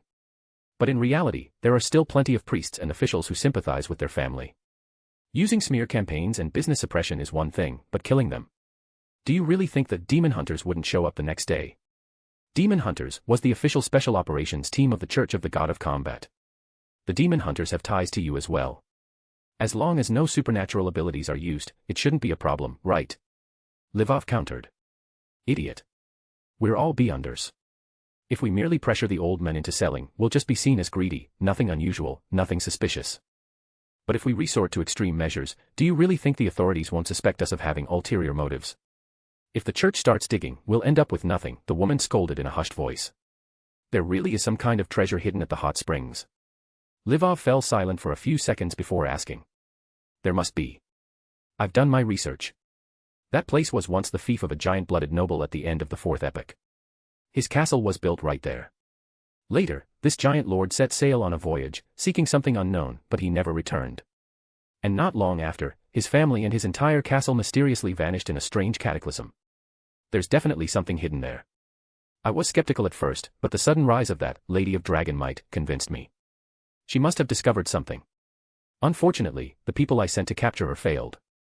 Since I can't get answers from her, I have no choice but to search beneath that hot spring instead. End of chapter. Chapter 541, Klosvia. A giant-blooded noble. A castle destroyed by a mysterious calamity. Ebner recalled that Miss Gwen had once mentioned how she obtained her warrior and pugilist potion formulas from the notes of a giant-blooded noble. Even the cave with the dragon-eyed python leading to the sunken ship had been discovered thanks to those very notes. And his own Sword of Dawn was most likely an extraordinary item formed from the beyonder characteristics of that same giant-blooded noble. So this sharp-featured woman's theory isn't baseless. Gwen probably excavated that notebook near the hot spring inn. That giant-blooded noble was only at sequence 6, considered a significant figure among low-sequence beyonders but hardly worth much attention from the church. So it makes sense that his castle ruins weren't thoroughly searched by high-ranking officials. Any overlooked relics would be understandable. But what's unsettling is the phrase, mysterious calamity. A disaster capable of wiping out an entire castle should have drawn the attention of major powers, right? Yet, the fact that this noble's notes still exist means. The most reasonable explanation is that both the Church of the God of Combat and the Faceac authorities already knew exactly what that mysterious calamity was, so they didn't bother investigating further. Maybe they were the ones who caused the calamity in the first place. The Einhorn family, rulers of the Faceac royal house, control the Red Priest pathway. Creating large-scale disasters is their specialty, second only to the Tyrant pathway. But seriously, why do I keep running into situations like this? Cullen's Manor might have a God of Luck ruin beneath it. Baron Conva's castle was also destroyed by a calamity when I explored it with Emma and Fanny.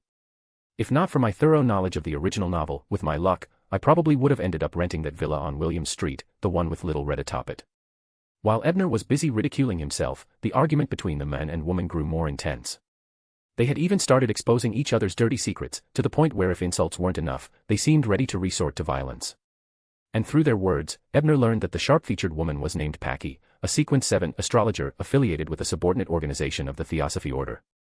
Meanwhile, Fierce Wolf Livov was a Sequence 8 pugilist. However, the more Ebner listened, the more something felt off. Their argument seemed too deliberate, almost as if someone was guiding them to reveal their crimes. Guiding. Ebner's eyes widened in realization. He quickly simulated the ability of a dreamwalker and discovered that this entire room, no, the entire bar, had unknowingly been pulled into a dreamscape. Just then, a soft echoed in the air. The voice's owner seemed surprised, as if only now noticing that someone had managed to resist their dream ability. A wave of serene tranquility enveloped Ebner, making his emotions stabilize and his eyelids grow heavy. This kind of sleep-inducing effect. At least a soul assurer. Could it be the Church of the God of Combat's official team taking action? Ebner dared not be careless. He continuously suggested himself to stay awake while preparing to activate Dream Traversal, planning to escape the nightmare ability's range first. But before he could fully form the thought, a pillar of light shot down from above, forcing him to dodge, causing his jump to fail. Looking up with a serious expression, he saw a figure clad in gold and red armor hovering midair. The person had their right hand raised, gathering energy for another attack. Iron Man. Done. Ebner's mouth twitched. Reflexively, he glanced down at his own outfit. Blue robes, long boots, red cloak. Great, this is officially Iron Man vs. Doctor Strange. Are we reenacting Civil War now? Even as his mind filled with sarcastic thoughts, he saw Iron Man finishing their energy charge for another attack. Left with no choice, Ebner dispelled his psychology invisibility, revealing himself as he said helplessly, "Stop. It's me." The armored figure floating midair seemed just as surprised by the situation. After a brief silence, he cautiously asked, "Where did you first meet me?" "In your grave." Ebner answered without hesitation. "So it really is you, Doctor Strange. Long time no see." Iron Man, or rather, Dunn, fell silent again for a few seconds before actively dispelling the nightmare. Together, he and Ebner returned to the real-world third-floor office of the bar. "These two, are they your targets this time?" Ebner glanced at the unconscious Paki and Livov beside them, his expression thoughtful. Although he had been staying overseas lately, the stories of Iron Man's exploits and heroics had still reached his ears. While some of the tales were exaggerated or involved accusations falsely pinned on him, there was no denying that the former captain of the Nighthawks had indeed rid several cities of their worst criminals and upheld justice. Yet, Dunn had always operated within Ruin's borders. Ebner hadn't expected to see him in Faceac. "That's right," Dunn said as he removed his mask, revealing an unfamiliar face. Clearly, he had reshaped it after regaining the ability to change appearances with the Joker mask. Livov is a complete scumbag. He handpicks young boys, trains them, teaches them how to kill, and even forces them to prove their courage by murdering innocent people. Since he commits these crimes in coastal villages along the Intis and Ruin borders instead of within Faceac itself, the Church of the God of Combat and the Faceac authorities have never punished him. Speaking about this so-called fierce wolf, Dunn's expression remained calm, but Ebner could hear the disgust in his voice. As for that woman from the Theosophy Order, she's been using various methods to sell off large numbers of Faceac's homeless and poor to a slave trader in the Seafaring Sea. No idea where they're being transported. Dunn pointed at Paki, the astrologer, and added. Probably being sent to help George III build his tomb. That guy's influence is everywhere. Ebner sighed inwardly. But he was also confused. Why was Dunn telling him all this? Noticing his doubt, Dunn smiled bitterly and said, "It's just a habit. Before executing criminals, I always declare their crimes." "Is that really necessary?" Ebner frowned. The Dunn in the original novel didn't have this kind of personality. He had always been the cool and silent type. Could it be that the lingering consciousness within the Beyonder characteristics used in his resurrection is still affecting him? "It's Lady Closvia's request. In her words, it helps strengthen my character setting," Dunn replied helplessly. He didn't bother hiding much from Doctor Strange. After all, Ebner was the one who had brought him back to life and already knew most of his circumstances. More importantly, Lady Closvia was undoubtedly watching from the shadows. Character setting. Is Judy's mother using Captain Dunn as part of a ritual? Or is this some kind of role-playing requirement? What sequence-level ritual would even need this? No wonder she's been following the captain around. Wait, following him around? At that thought, Ebner's spirituality tingled. He immediately activated the pure white eye and soon spotted a beautiful woman lounging lazily in the corner of the room, her face full of amusement. She had long brown hair and an air of carefree nonchalance, none other than Judy's mother, a saint of the Earth Mother Church, and the Lady of Sloth, from the Psychological Alchemists. Closvia. End of chapter. Chapter 542, Ebner's Uniqueness. Seeing Lady Klosvia, Ebner wasn't entirely surprised, he had expected her presence. However, he still felt a bit taken aback, followed by a surge of delight. The surprise came from the fact that his pure white eye truly held a high level of authority. Even a demigod-level psychology invisibility couldn't escape his sight. The delight was because he had found a solution for his Sequence 5 advancement ritual. To successfully become a mysticism magister, he had to consume the potion under the gaze of an adult mind dragon or while being soothed, intimidated, and suggested by a beyonder of the spectator pathway at least at the level of a dreamwalker. An adult mind dragon was far beyond his reach, but a high-sequence spectator pathway beyonder, well, there just happened to be one standing before him. On the other side, Klosvia, realizing Ebner had noticed her, no longer maintained her concealment. She lifted psychology invisibility and said meaningfully, "You truly are unique. No wonder the Mother Goddess favors you." She wasn't just referring to his ability to see through her invisibility, she had noticed from their first meeting that she could barely read any information from his surface thoughts. His mental island was extraordinarily peculiar. However, she dared not probe further. Firstly, as someone favored by the Mother Goddess, Ebner wasn't someone she could recklessly invade with a virtual personality. Secondly, her spirituality instinctively warned her that doing so would bring great danger, even with a virtual personality as a shield, it wouldn't help. It was as if something terrifying lay hidden deep within his mind. Ebner had no idea what Klosvia was actually thinking. He simply assumed she was referring to his ability to detect her, so he smiled and changed the topic. "Miss Klosvia, long time no see. I happen to have something I wanted to ask you about, and I never expected to run into you here. Truly, the Mother Goddess is watching over me." As he spoke, he even made the Earth Mother Church's holy symbol over his chest. "You certainly know how to please people." Klosvia chuckled, covering her mouth with her hand. Then, pointing at the two unconscious figures on the ground, she said, "This isn't the place to talk. Let's deal with them first, then we can chat." At that moment, Dunn had already gathered sufficient evidence, quickly printing it onto pre-prepared paper. He then raised his hand, about to end the lives of the man and woman. But before striking, he paused, turned his head, and asked in his deep, steady voice, "Do you have any questions for them?" Hearing this, Ebner thought for a moment, then nodded. He walked over to Paki, the astrologer from the Theosophy Order, activated Pure White Eye, and used a secret technique he had developed, combining analysis and spirit channeling, to directly question her spirit. "What do you know about the giant-blooded noble whose castle was destroyed by a calamity?" Paki, her face blank and her mind forcibly opened, answered in a dull monotone. "According to my research, his family's noble title was granted by the Black Emperor. They were true descendants of giants. At their peak, one of them even reached demigod. When the Fasak Empire was founded, they did not officially recognize his family's title. However, for the sake of stability, they tacitly acknowledged the mountain north of Indo as his family's fief. In the late 4th epoch, this giant noble organized an expedition under the pretext of searching for the remains of his ancestors. But he never returned. A year after his departure, a massive calamity struck the mountain north of Indo, utterly destroying it. And according to my research, the hot spring in that area only appeared after the disaster." Ebner narrowed his eyes slightly. "What exactly was that calamity?" "I don't know. All available records only vaguely describe a disaster occurring, but none provide any details." "Why are you so certain that the giant noble's legacy is still near the hot spring inn?" "Because one of his family's artifacts has never resurfaced." "What artifact?" A key." Because spirit channeling a living person inflicted severe damage to the soul, Paki could barely form coherent sentences by this point. But even so, the information she revealed had already confirmed Ebner's guess. The key to the giant king's court. But wasn't that already found by Edwina? She retrieved it from the very sunken ship that had forced me to retreat back then. So, piecing everything together, the giant-blooded noble, granted a title by the Black Emperor, once carried the key, and set sail, intending to return to the giant king's court. So, to sum it up, one generation of this giant-blooded noble family, granted their title by the Black Emperor, once set sail with the key, attempting to return to the giant king's court. But for some unknown reason, their ship sank into an underwater cave beneath a small island. At the end of the 4th epoch, a new head of this noble family, whether to recover his ancestors' remains and treasures or to seek the characteristics needed for further advancement, also set sail.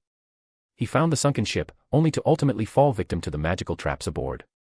After his death, his Beyonder characteristic condensed into the Sword of Dawn, which eventually fell into Ebner's hands when he traveled with Miss Gwen, who possessed the giant's notes. And not long after, his entire family perished as well. It sounded like a tragedy, but perhaps, the key to the giant king's court wasn't meant to resurface in that era. Maybe it didn't align with someone's planned era of progression. While Ebner was lost in these thoughts, Dunn had already helped the two people on the ground end their suffering.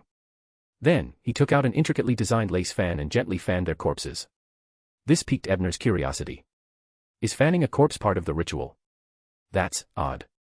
What kind of character setting has Lady Closphia given Dunn? Dunn, noticing Ebner's gaze, his gray eyes flickering slightly, calmly explained, this is a trophy. It accelerates the extraction of beyonder characteristics. I see. But, Captain Dunn, you really don't need to explain everything to me. Ebner opened his mouth, about to make a remark, when Dunn spoke again. However, it has a very obvious side effect. After using it, a random desire will be indulged. If one cannot exercise restraint through willpower, they might end up controlled by that desire and do something they regret. Of course, this effect only lasts for 2 hours.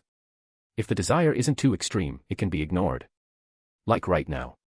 So, your current desire is to confess? Ebner asked thoughtfully. More precisely, to explain, to tell others everything I know. Fortunately, there's no outsider here. Otherwise, I'd have to suppress it, and that would leave me unable to act. Dunn closed the lace fan and took out 2 iron boxes, waiting for the characteristics to fully extract. He really doesn't consider me an outsider, huh? Well, that makes sense. When I revived him, I witnessed the deepest secrets within his mind. There's no need to hide anything from me. As for Lady Closphia, Dunn probably never thought he could keep his thoughts hidden from a demigod of the spectator pathway in the first place. Ebner had initially considered teasing Dunn by asking about Lady Daly, forcing him to indulge in his repressed emotions for once. But in the end, he decided against it. Though they were familiar with each other, their friendship hadn't reached the level where he could joke about such things. If it were Klein or Leonard, that would be a different story, preferably with Lady Daly present. About half a minute later, the 2 beyonder characteristics fully formed, and Dunn collected them. Ebner glanced at the astrologer characteristic, briefly considering asking about its price on Furza's behalf.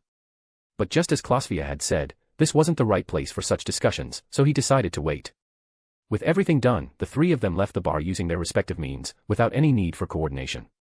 An hour later, the official beyonders of the Demon Hunter squad entered the 3rd-floor office of the bar and found the evidence Dunn had deliberately left behind. A nightmare ability, clear-cut evidence, silent execution. This definitely looks like the work of lone so-called Iron Man. End of chapter. Chapter 543, Completing the Puzzle. The speaker was a woman in her early 20s. As she spoke, she picked up the bottle beside her and took a swig of Longzi. Longzi referred to a type of strong distilled liquor made from pure malt. It came in various varieties, such as the sailor's favorite, fiery Longzi. The bottle in her hand was clearly a high-end product from Intis, similar to Lone's Blackland. Both its bottle design and price were quite exquisite. There were even rumors that Emperor Roselle had named it brandy, though no one knew the exact meaning or origin of the term. Indo, being a port city in the seafaring sea, served as a natural trade hub for Lone, Intis, and Faisac. As a result, it was always well stocked with fine goods from all 3 nations. The captain of the Demon Hunter squad was a male half-giant, towering at about 2.5 meters. He ignored his subordinates' drinking habits. After all, how else could they handle their cases without alcohol? However, after hearing the woman's analysis of Iron Man, he frowned slightly and asked, Sultana, why would Lone's so-called vigilante come all the way to Faisac to enforce justice? Captain, did you forget what Fierce Wolf and his men have done? Sultana hiccuped, then glanced at the corpses on the ground with clear disgust. Scum like him deserved what he got. You mean that so-called courage training for his recruits? The half-giant captain's expression shifted as he recalled the details. If Fierce Wolf Livov had drawn Iron Man's attention because of his organized massacres in Lone's coastal villages, then it made perfect sense. Even so, we can't just let him kill and leave as he pleases. Sultana, did he leave behind any clues? The captain asked gravely. Sultana took another swig of alcohol, then focused her senses for a moment before shaking her head. He was very careful, no traces at all. The only thing we can try is divining with this list of crimes he left behind, but don't get your hopes up. As she spoke, she picked up the sheet of paper and began murmuring an incantation. A few moments later, she spread her hands helplessly. Captain, give it up. And even if we did find him, our squad isn't strong enough to stop him. The half-giant captain pondered for a while before finally nodding. You're right. Lately, a lot of foreign beyonders have been showing up in Indo, and crime has surged because of it. I wonder what's really going on. It's probably connected to those rumors about the offshore ruins, Sultana scoffed. She didn't believe in such stories. After all, similar rumors had existed in Indo for over a decade, but no one had ever found anything, aside from that one crazy fisherman. From her experience, it was likely just a drunken hallucination. After all, I've seen an elegant bronze-skinned gentleman while drunk, even though I could never make out his face. Too bad he was just a hallucination. Sultana sighed in regret before taking another sip. To be honest, he was actually my type. Forget it. The half-giant captain shook his head, then ordered another squad member to inform the police, framing the case as a gang conflict. After that, he turned to Sultana and said, Duke Greycastle's youngest daughter, Miss Nasha, will be arriving in Indo tomorrow. I'm assigning you to receive her. Why me?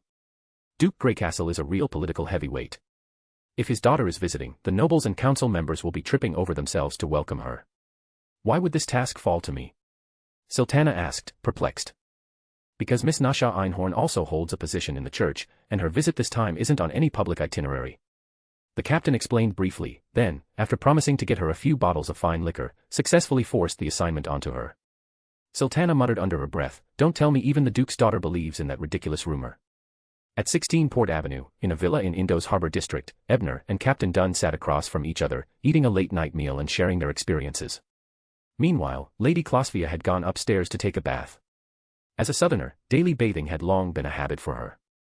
Even while following Dunn on his heroic crusade, she had never once neglected her personal care. Of course, since Dunn was still in his indulging desires state, he did most of the talking, while Ebner simply listened. About half an hour later, after hearing Dunn's real experiences, stripped of the embellishments found in newspaper reports, Ebner sighed, your life has been intense and thrilling. Not as thrilling as the things you've done, a voice chimed in. Lady Klosvia, now towel-drying her hair, walked down the stairs with a teasing smile. What have I done that's so thrilling? Ebner asked, puzzled. Whether it was intercepting the King of Immortality's fleet or answering questions in a dream, the things he had done under the Doctor Strange alias shouldn't be much in the eyes of a demigod, right? As for what had happened in the Daniel Labyrinth Grand Hall, he had deliberately left out details about the Ghost Empire when talking with Dunn earlier. Helping the chained god break free and reducing the Mother Tree of Desire's influence over the prisoner pathway. Isn't that thrilling enough? Lady Klosvia said with a half-smile. The chained god escaped. The Mother Tree of Desire's hold over the prisoner pathway has weakened. Does this mean? Tolsna ran off with the uniqueness. I see now. The sacrifice of 1-025 was meant to exploit its corruption, giving him a chance to break free from control. But even if the Mother Tree of Desire was caught off guard at first, she should have had time to intervene. Unless, something else distracted her at the same time. Ebner's mind raced through countless thoughts. Abyssal demons, Roselle's adopted son, the Whisperer, Duke of Terror, Yaldabaoth. He took control of the Church of the God of Combat's senior deacon, Niango Ikea and used him to conduct a grand sacrificial ritual on Sonia Island. And the target of the sacrifice was the Devil Monarch for body. In the end, Abomination Sua arrived on Sonia Island and successfully stopped the ritual. As if sensing what Ebner was thinking, Lady Klosvia spoke with a playful smile, bringing up something that seemed unrelated. But her words were like a bolt of lightning, instantly connecting countless scattered clues and completing the theory Ebner had formed in the Source Fortress. Niango Ikea. That name isn't unfamiliar to me. He's the father of that bone-breaker who fought, Admiral of Blood, at the pirate conference. He's also the mastermind behind the pirate arms smuggling operation and the one who falsely accused Gwen, putting a bounty on her head. It's as if all of the Church of the God of Combat's dirty work was his doing. Edwina once mentioned that this newly promoted demigod intercepted the Black Emperor when the King of Immortality was hunting her, but he was later repelled. Now it seems he wasn't simply repelled, he was controlled by Yaldabaoth, with Nast's cooperation. Yaldabaoth and Nast were both nobles granted titles by Roselle. They had a foundation for working together. And this confirms something, Roselle was definitely an essential piece in this grand scheme. He must have had some connection with Daniel. The question is, did he merely obtain some of Daniel's relics, or was Daniel never truly dead in the first place? Sigh. Still too little evidence. All I can do is speculate. Also, the Church of the God of Combat was definitely involved in the plan initiated by Daniel, where various high-ranking figures intervened. They were just in charge of Plan B, which was helping for body escape. After all, there's no way a god wouldn't notice when a high-ranking demigod, who was also entrusted with overseeing church affairs, got mind-controlled. And a massive sacrificial ritual happening on Sonia Island, only to be, conveniently, stopped by an angel of the Rose School of Thought. That just makes the church's role in this even more suspicious. They practically let it happen in broad daylight. But if the chained god has escaped, then Farbody is likely under even tighter watch now, and it seems that Maria, the Admiral of Blood, who might have been his contingency plan, is going to be in an even worse position.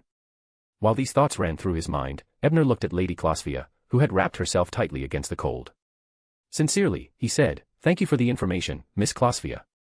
No need to thank me. The mother goddess instructed me to share what I know with you, Klossvia replied with a vague smile. These pieces of intelligence come from a gathering I attended. They may not all be true, or rather, they may not be the whole truth.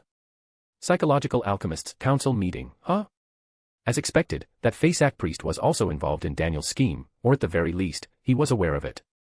While Ebner was deep in thought, Dunn, who had been listening on the side, was utterly lost. However, since his current, indulged desire was explaining rather than seeking knowledge, he didn't ask any questions. Klossvia glanced at the former captain of the Nighthawks, her expression tinged with amusement. After all, the mother goddess had specifically instructed her to let him overhear all of this. But for what purpose, even she had no idea. She wouldn't dare attempt to pry into a deity's intentions, she could only observe the people involved. After Klossvia showed no further interest in the topic, Ebner tactfully shifted the conversation and brought up the matter of his advancement ritual for Mysticism Magister. Upon hearing his request, Klossvia pondered for a moment before smiling and saying, I can assist you with the ritual, but you'll have to agree to one condition. End of chapter.